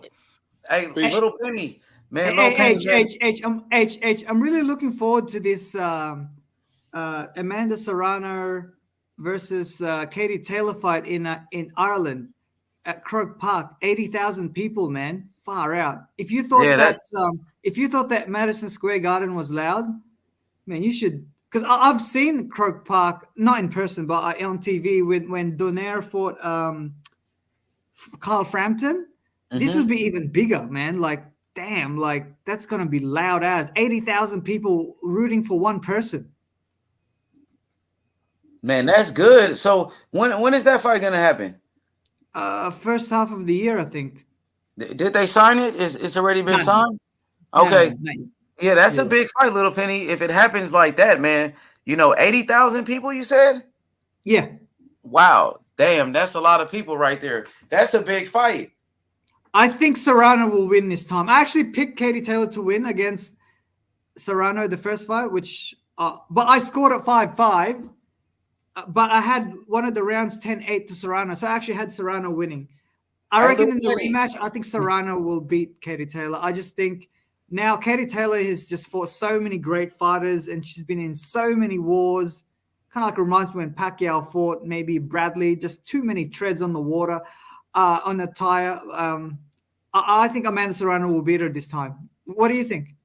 I think if they're fighting in Katie Taylor's country, I gotta go with Katie Taylor, man. She's fighting in her country, bro. Robert. Yeah, I gotta go. Ireland doesn't have the history of that. Come on, bro. I got Katie Taylor. She's gonna get that home cooking. She's gonna get that home cooking, man. I don't know, man. I don't know. I mean, Serrano will have to knock her out, like you told me. Like Haney, when Haney went to Australia, Serrano will have to do something like that. Yeah, but Haney didn't knock out Kambosos though. It was pretty fair. He won every round almost, right? Little Penny. The scorecard was pretty fair in both fights. No, I think the first fight was some bullshit, though. To be honest, I thought Haney unanimous decision. Went really easy. It was unanimous, but they had the fight closer. It should have never been that close. Yeah. Hey, so Little Penny, man, I want to get your prediction for this fight real quick, man. Deontay Wilder, Andy Ruiz. Oh, H, I like this fight. I'm glad you asked me that question. I like this fight. H, I'm not gonna lie. I think that 3 fights with Deontay with Wilder and Fury, I think it took a lot out of Wilder. I really do. He got 3 beatings against Fury, especially the second fight was, oh my God, like, and the third fight, he got brutally knocked out. I don't know, man. I think it's going to be a close one. I think Andy Ruiz will outbox Wilder. I don't think Wilder is as quick as he was before. The power is definitely still there, but I don't think he's as fast as before. I'm picking Andy Ruiz in this fight. Who are you picking? I gotta go with Deontay Wilder. I think Deontay Wilder's gonna knock him out. I think Wilder's gonna knock his ass out. That's his only chance, H. If he doesn't knock him out, knocks everybody out, right? Besides Tyson Fury. Wasn't the first remember when he fought for the WBC title the first time? Yeah, they won 12 rounds but he did a rematch with that same guy. He knocked him out. So yeah, but he didn't train though. Come on, H. Everyone knows that guy did. What was his name again? Stavern. Bermain Stavern. Yeah. Yeah, he knocked him out, Little Penny. No excuses. And in the first fight, Wilder had a torn bicep. He beat him with one hand, bro. So Wilder had a lot of heart. Hey, it's a good fight though. I like it. I think it's a close fight, man. I don't think it's I think it's like a 50. We know those fights that are 55-45. I'm giving Andy Ruiz a great chance. In fact, I'm actually picking him to win. Okay. Little Penny. By points. By points. Okay, so you got Ruiz winning by points? Yes. I got you. Because I think, but had they fought like 2 or 3 years earlier, I would definitely have picked Wilder for sure. But I hope Wilder wins because I want to see that AJ Wilder fight desperately. I want to see that in London where there's 100,000 people there at Wembley Stadium. And I think that fight, I do think Wilder will win that fight against AJ, regardless if he wins or loses against Ruiz. Hey, Little Penny. So if Andy Ruiz win that fight against Wilder, what about a third fight between Andy Ruiz and Anthony Joshua? I'm okay with that. I don't mind that. They need a trilogy anyway because Ruiz won the first fight. Exactly, and if he beats Wilder, that would be a big fight with him and Joshua. I think wouldn't that make sense if say for example Ruiz wins, it would be better if Ruiz fought the winner of Fury and Usyk. Right? Yeah, that would be a good fight too. But I think that rematch with Joshua, I would love to see that third fight. That would be good, man. A trilogy. Yeah. We haven't had the trilogies are really good. Like Wilder and Fury, their trilogy was good too. And I reckon Saudi Arabia would pay for that fight too. Exactly, Little Penny. Yeah, man. H, you should go to Qatar, dude. For the World Cup. At a World Cup is gonna be out there? Yeah. Soccer, I mean. In Qatar. Oh, that's gonna be big, man. That's gonna be good. That's gonna be nice. H, H, I do listen to a few boxing live stream. They always give like these Middle Eastern countries a hard time when they have sporting events with them too. Like, yeah, I think it's like racism, man. It might be some type of racism.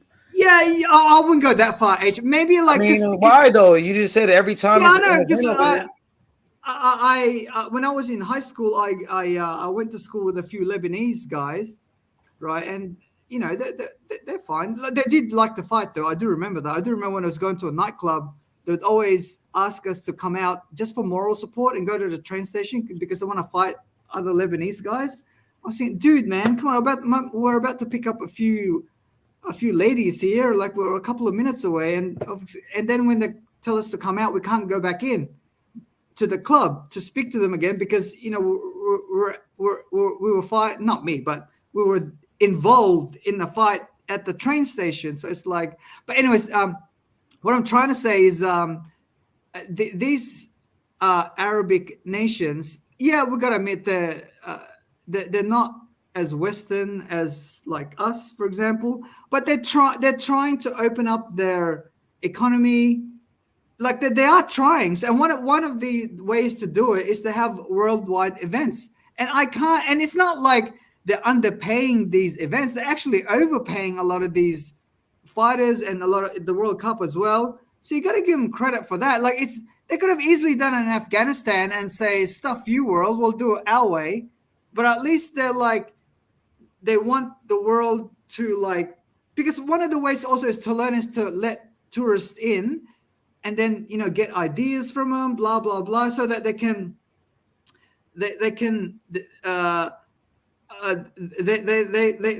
communicate with like other people. You know what I mean? H, like,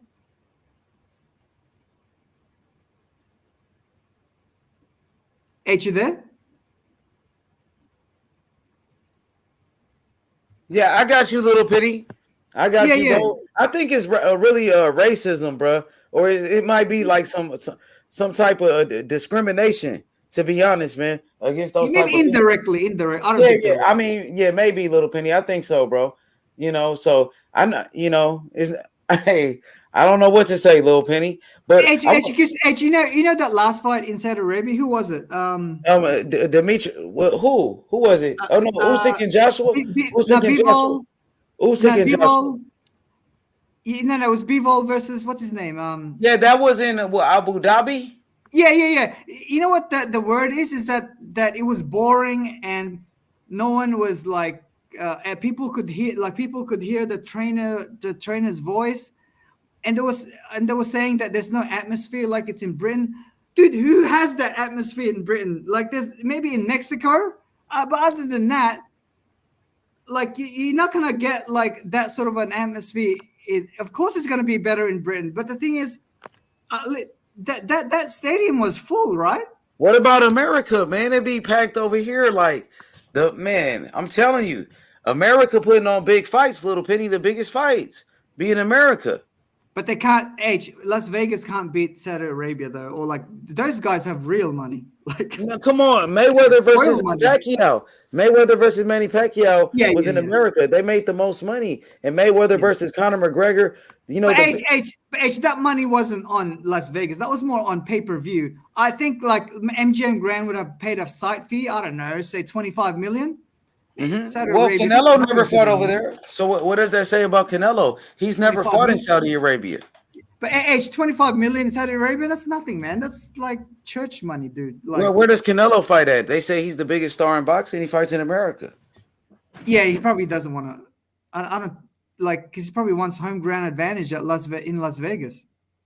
But because it's pay-per-view that drives him. Like, he'd have to be compensated. Like Saudi Arabia would have to pay him like 70 million, like what they did to AJ when he fought Ruiz the rematch. Didn't AJ got paid 70 million for that fight? That's what I heard. I heard both of them got 70 million for that fight. No, not Ruiz. It was only okay. I heard Ruiz got 15 million. 15 yeah, something million like that. Yeah. But AJ got 70. Yeah, you're right. I heard even 85 million somebody said he made for that fight. But maybe 70.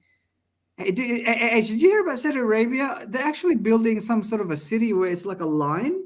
Did you hear about that? It's like a line. No. And it goes on for like 17 kilometers. It's like a parallel line. Where I never heard about that. Saudi Arabia, man, they're like, they've got money, dude. Like, they got money to burn. Yeah, they got plenty of money. And I heard, a lot of big fights going to happen over there now. For a lot of the big fights, they go into Saudi Arabia or even like Abu Dhabi and Dubai to make boxing fights because they got that money. Boxing will never die. There will always be someone willing to put money. Las Vegas can also chip in because say for example, MGM Grand puts up like 25 million for the Pacquiao Mayweather fight. Oh, let's say 50 even. Let's say 50, right? Dude, MGM Grand can get that 50 million back from the gambling within like 5 minutes. Like, you know what I mean? So it's no big. They can even put up 100 million. When you put a big fight on in Las Vegas, the gambling revenue is there just goes, it skyrockets. So as long as Las Vegas exists, places like Las Vegas, boxing will never die. Exactly. You're right about that. Boxing will never die, bro. And Floyd Mayweather, he's fighting tomorrow. He's fighting in Dubai. He's fighting in Dubai tomorrow. Why is he fighting, man? He's fighting a YouTuber. You know who he's fighting? Yeah, you told me. What's his name? His name is Adeji. This guy's name is Adeji. He's a KSI's brother. Remember when KSI fought against Logan Paul? I remember. On YouTube. It was $1, right? $1 per... Exactly, and they fought on DAZN too. Remember, they fought on DAZN. They had a rematch. Did they do like 3 million pay-per-view buys or something like that on YouTube? I'm not sure about that. They did big numbers though, H. For real? It was huge. For real? I didn't know about that. Yeah, it was like 3 or 4 million pay-per-view buys. But the first fight they did, right? Their first fight. Yeah, the first fight. They only fought once though. No, they fought twice. They fought twice? Okay. I'm talking about the first one then. The first one. Did you watch their second fight? No, I didn't. I watched the first one. Didn't KSI won the first fight, right? Yes, he did. He won the second fight. He won the second fight too. Oh, okay. Hey, Little Penny, they fought on DAZN. You didn't see that one? And Devin Haney was on the undercard. Oh, really? Wow. Yes. God damn. Yeah, so Floyd Mayweather, he's fighting KSI's brother. You know about his brother? No. Hey, you know when I was at the when I was at the Mayweather Canelo fight, right? As you know, the weigh-in is on Saturday afternoon, and to get to the weigh-in, you have to go to the Friday night fight. The small. You remember we used to have ESPN Friday night fights? Yes, I remember. Yes, they had I remember. Yeah, so to get your weigh-in ticket on Saturday, you have to go to the Friday fight first, so you can get the what's it called so they can give you the ticket so for they get you like the little badge, like the little yeah, so that you can get into the weigh-in, right? And I didn't know who those fighters were, and I think it was like Sean Porter and someone. Yeah, exactly. And I regretted that, They dude. put on good fights. That's what I'm telling you. PBC, Al Heyman put on some good fights. Even the fights on the Friday night fights, you got a chance to watch Sean Porter, 2-time welterweight champion. But at that time, wasn't. No one knew him. Like, but they was building him up. They knew it though. They was building him up. But that was big because the fights that you went to, it was on I think Fox Sports. I remember watching that fight of Sean Porter on a Friday. It was on TV. H, I was there. You know what I did, H? I went in, got my weigh-in bracelet, and then left because I went to watch what's it called? I went to watch X Burlesque at Flamingo. Right, because back then I was young, and you know how it is. But I regret it now. I should have stayed. H, damn. So you left? You didn't watch Sean Porter fight? No, I didn't, because I didn't know who was at that time. I had a ticket. That's why you gotta see who the next great champion gonna be.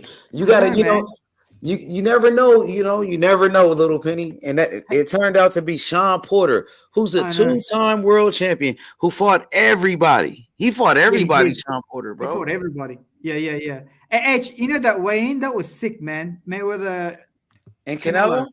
It was sick, dude. Like, they even, before Mayweather and Canelo came in, they introduced a lot of the Golden Boy fighters. And, guys like at that time, Cotto, and they're all there, and it was full too, man. It was at least 10,000 people there at the MGM Grand for the weigh-in. Yeah, that was big, man. That's when Mayweather was like at his all-time high. At that point, Mayweather was so big, and he fought against Canelo because everybody was saying Floyd got to fight somebody. We want to see Floyd fight somebody, and he fought Canelo. I hired a car, right? Because I didn't want to catch a taxi because the traffic is too much. Like, you might as well just hire a car. So I hired a car, right? And I was supposed to go to S Burlesque at the Flamingo, which I did, right? But when I was getting out, there were like a few black people who were selling Mayweather Canelo shirts. So I quickly got out and I bought like 2 of them. And the cops tried to I think they were chasing him because I think they're selling them illegally because Floyd would want you to actually buy the real one in the MGM Grand. But I bought 2 of them for like $5, dude. But the guy he had to run because I think the cops were chasing him or something. But I remember that vividly, man. I quickly got out of the car and bought 2 medium shirts, Canelo, Mayweather. I still have them. Man, Little Penny, it was a great event, right? You had a great time, wasn't it? Yeah, man. It was good, man. And I went to all of the events. I went to watch Fantasy at that Pyramid hotel. I went and saw that magic show at the MGM Grand. What's his name? David Copperfield. I went and saw. You had a great time. Hey, Little Penny, you the man, man. You the man. H. And then when I came back for that, when I went to X Burlesque, so it was pretty late, right? I came back, dude. And dude, the MGM Grand, it changes, man. There's so many females in the sitting down. They're not playing or anything. I think they're just waiting for something.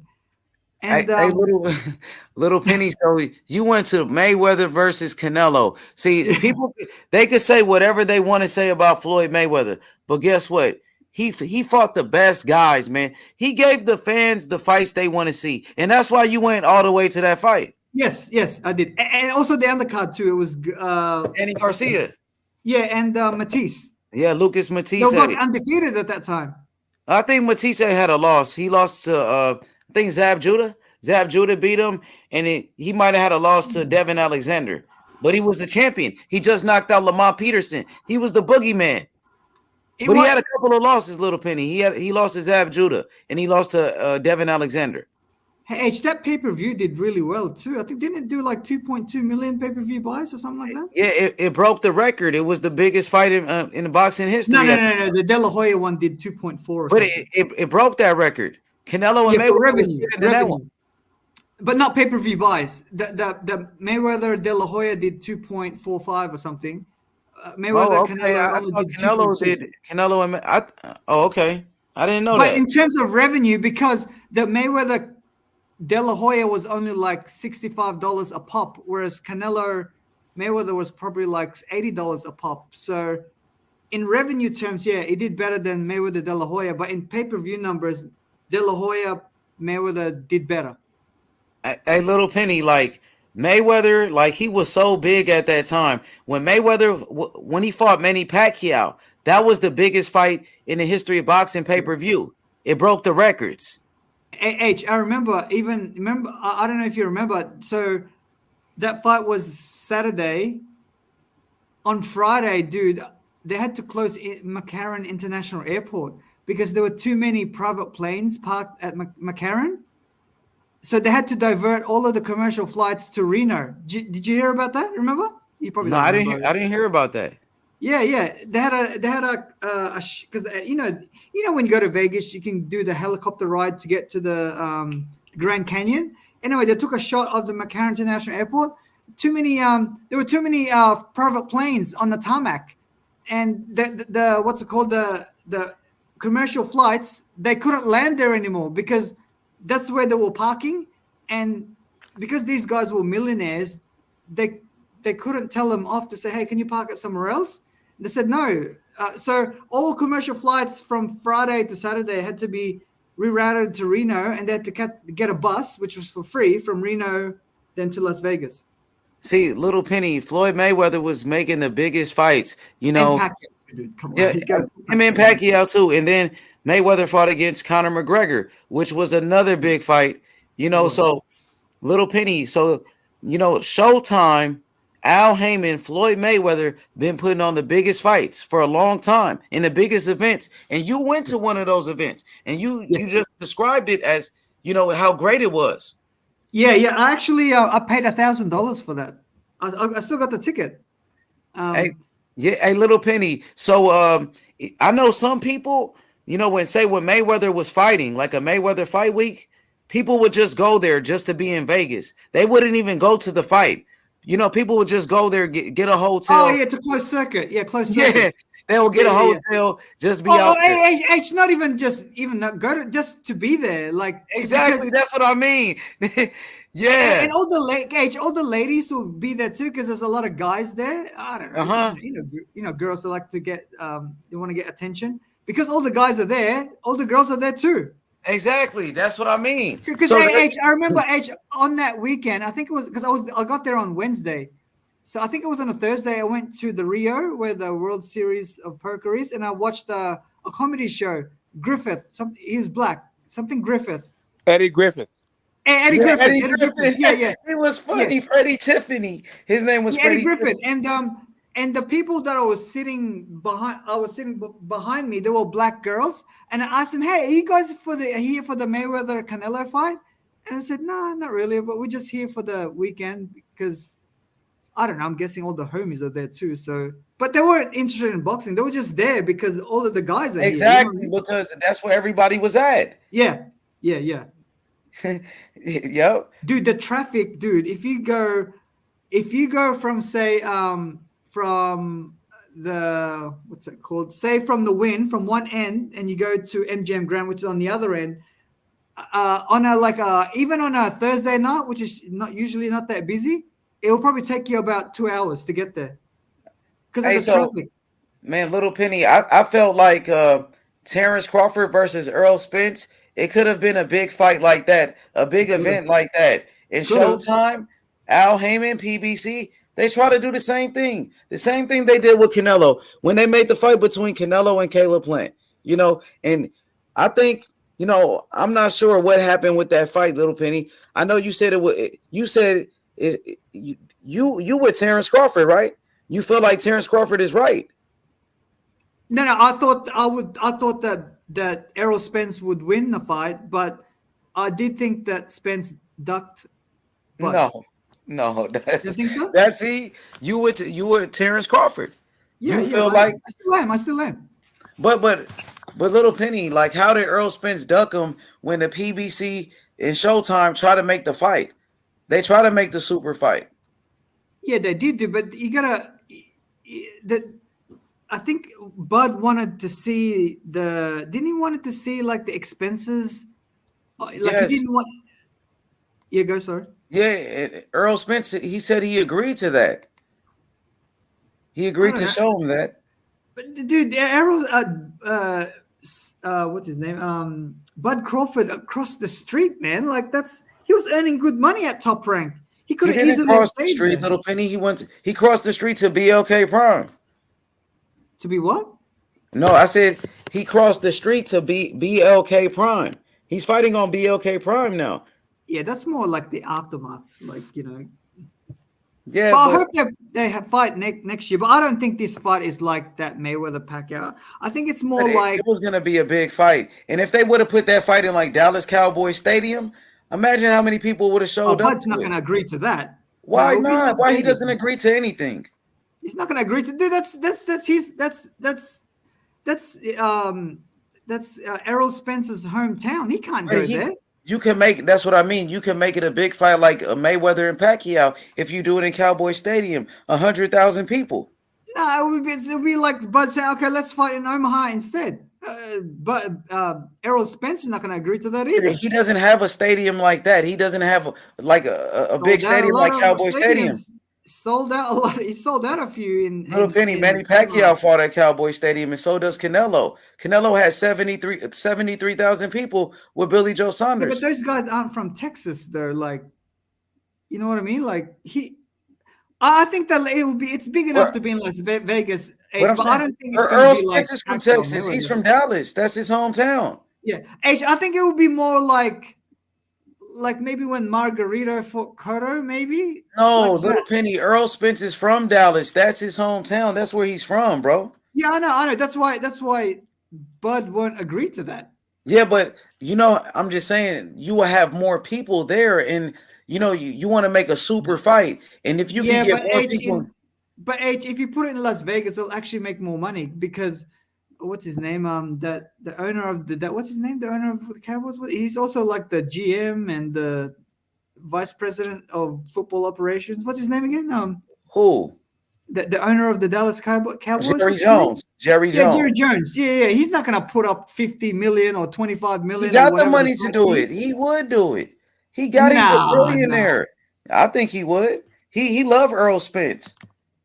He does, but not in those dollar terms. I think it would be better if it's in Las Vegas, man. Because it'll be if it's about the money, I mean, if you want to make the fight big as possible, you could put it in Cowboy Stadium. That's where Manny Pacquiao was fighting. Let's ask GT. Is it GT Smoke? Yes, sir. Get the smoke. Yeah, let's ask. Where would you rather see that fight, Dallas or in Las Vegas? Or maybe it's not. Maybe he's not online. Yeah, he'll come off mute. Yeah.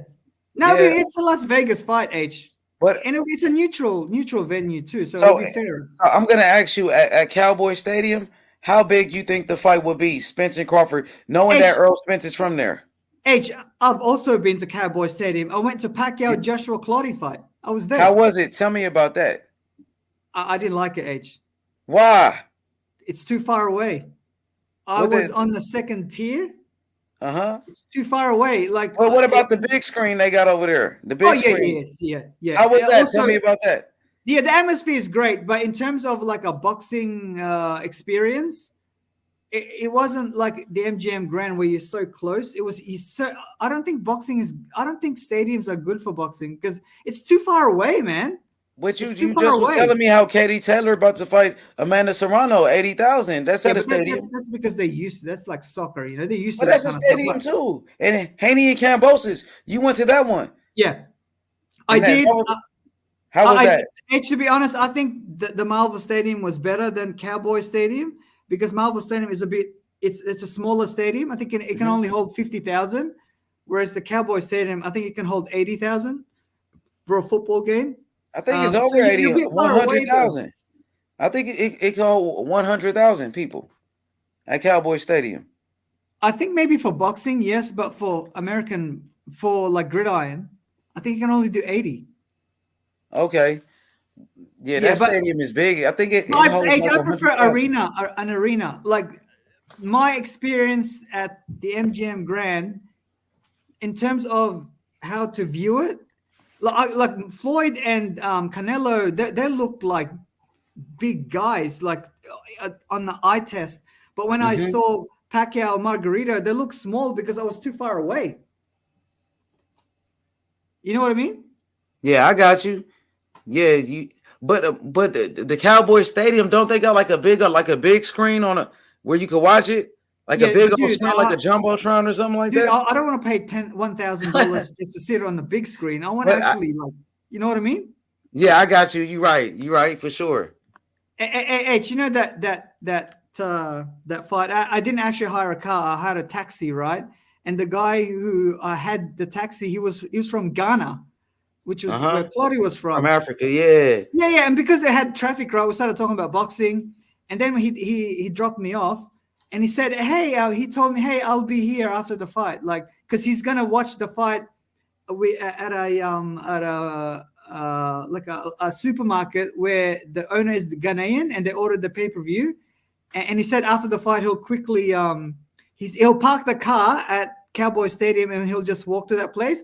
I actually went back there. He was there. And then he took me back to my hotel. And you know what I did? I had when you travel, you got heaps of coins, right?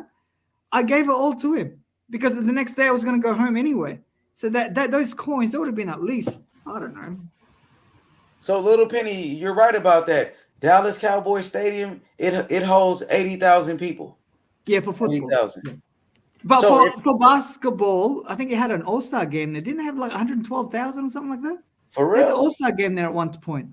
Dang. Hey, Yeah, so you said so basketball, it holds more people than that? I think basketball had 112,000. I remember the All-Star game was there at one point. For real? I gotta look that up. Yeah, it was like 112,000 or something. So Canelo had 73,000 people at that fight during COVID too, H. In the middle of COVID. Imagine if it wasn't COVID. That's crazy. So how much you think Earl Spence and Crawford will have at this fight? Because Earl Spence is from Dallas.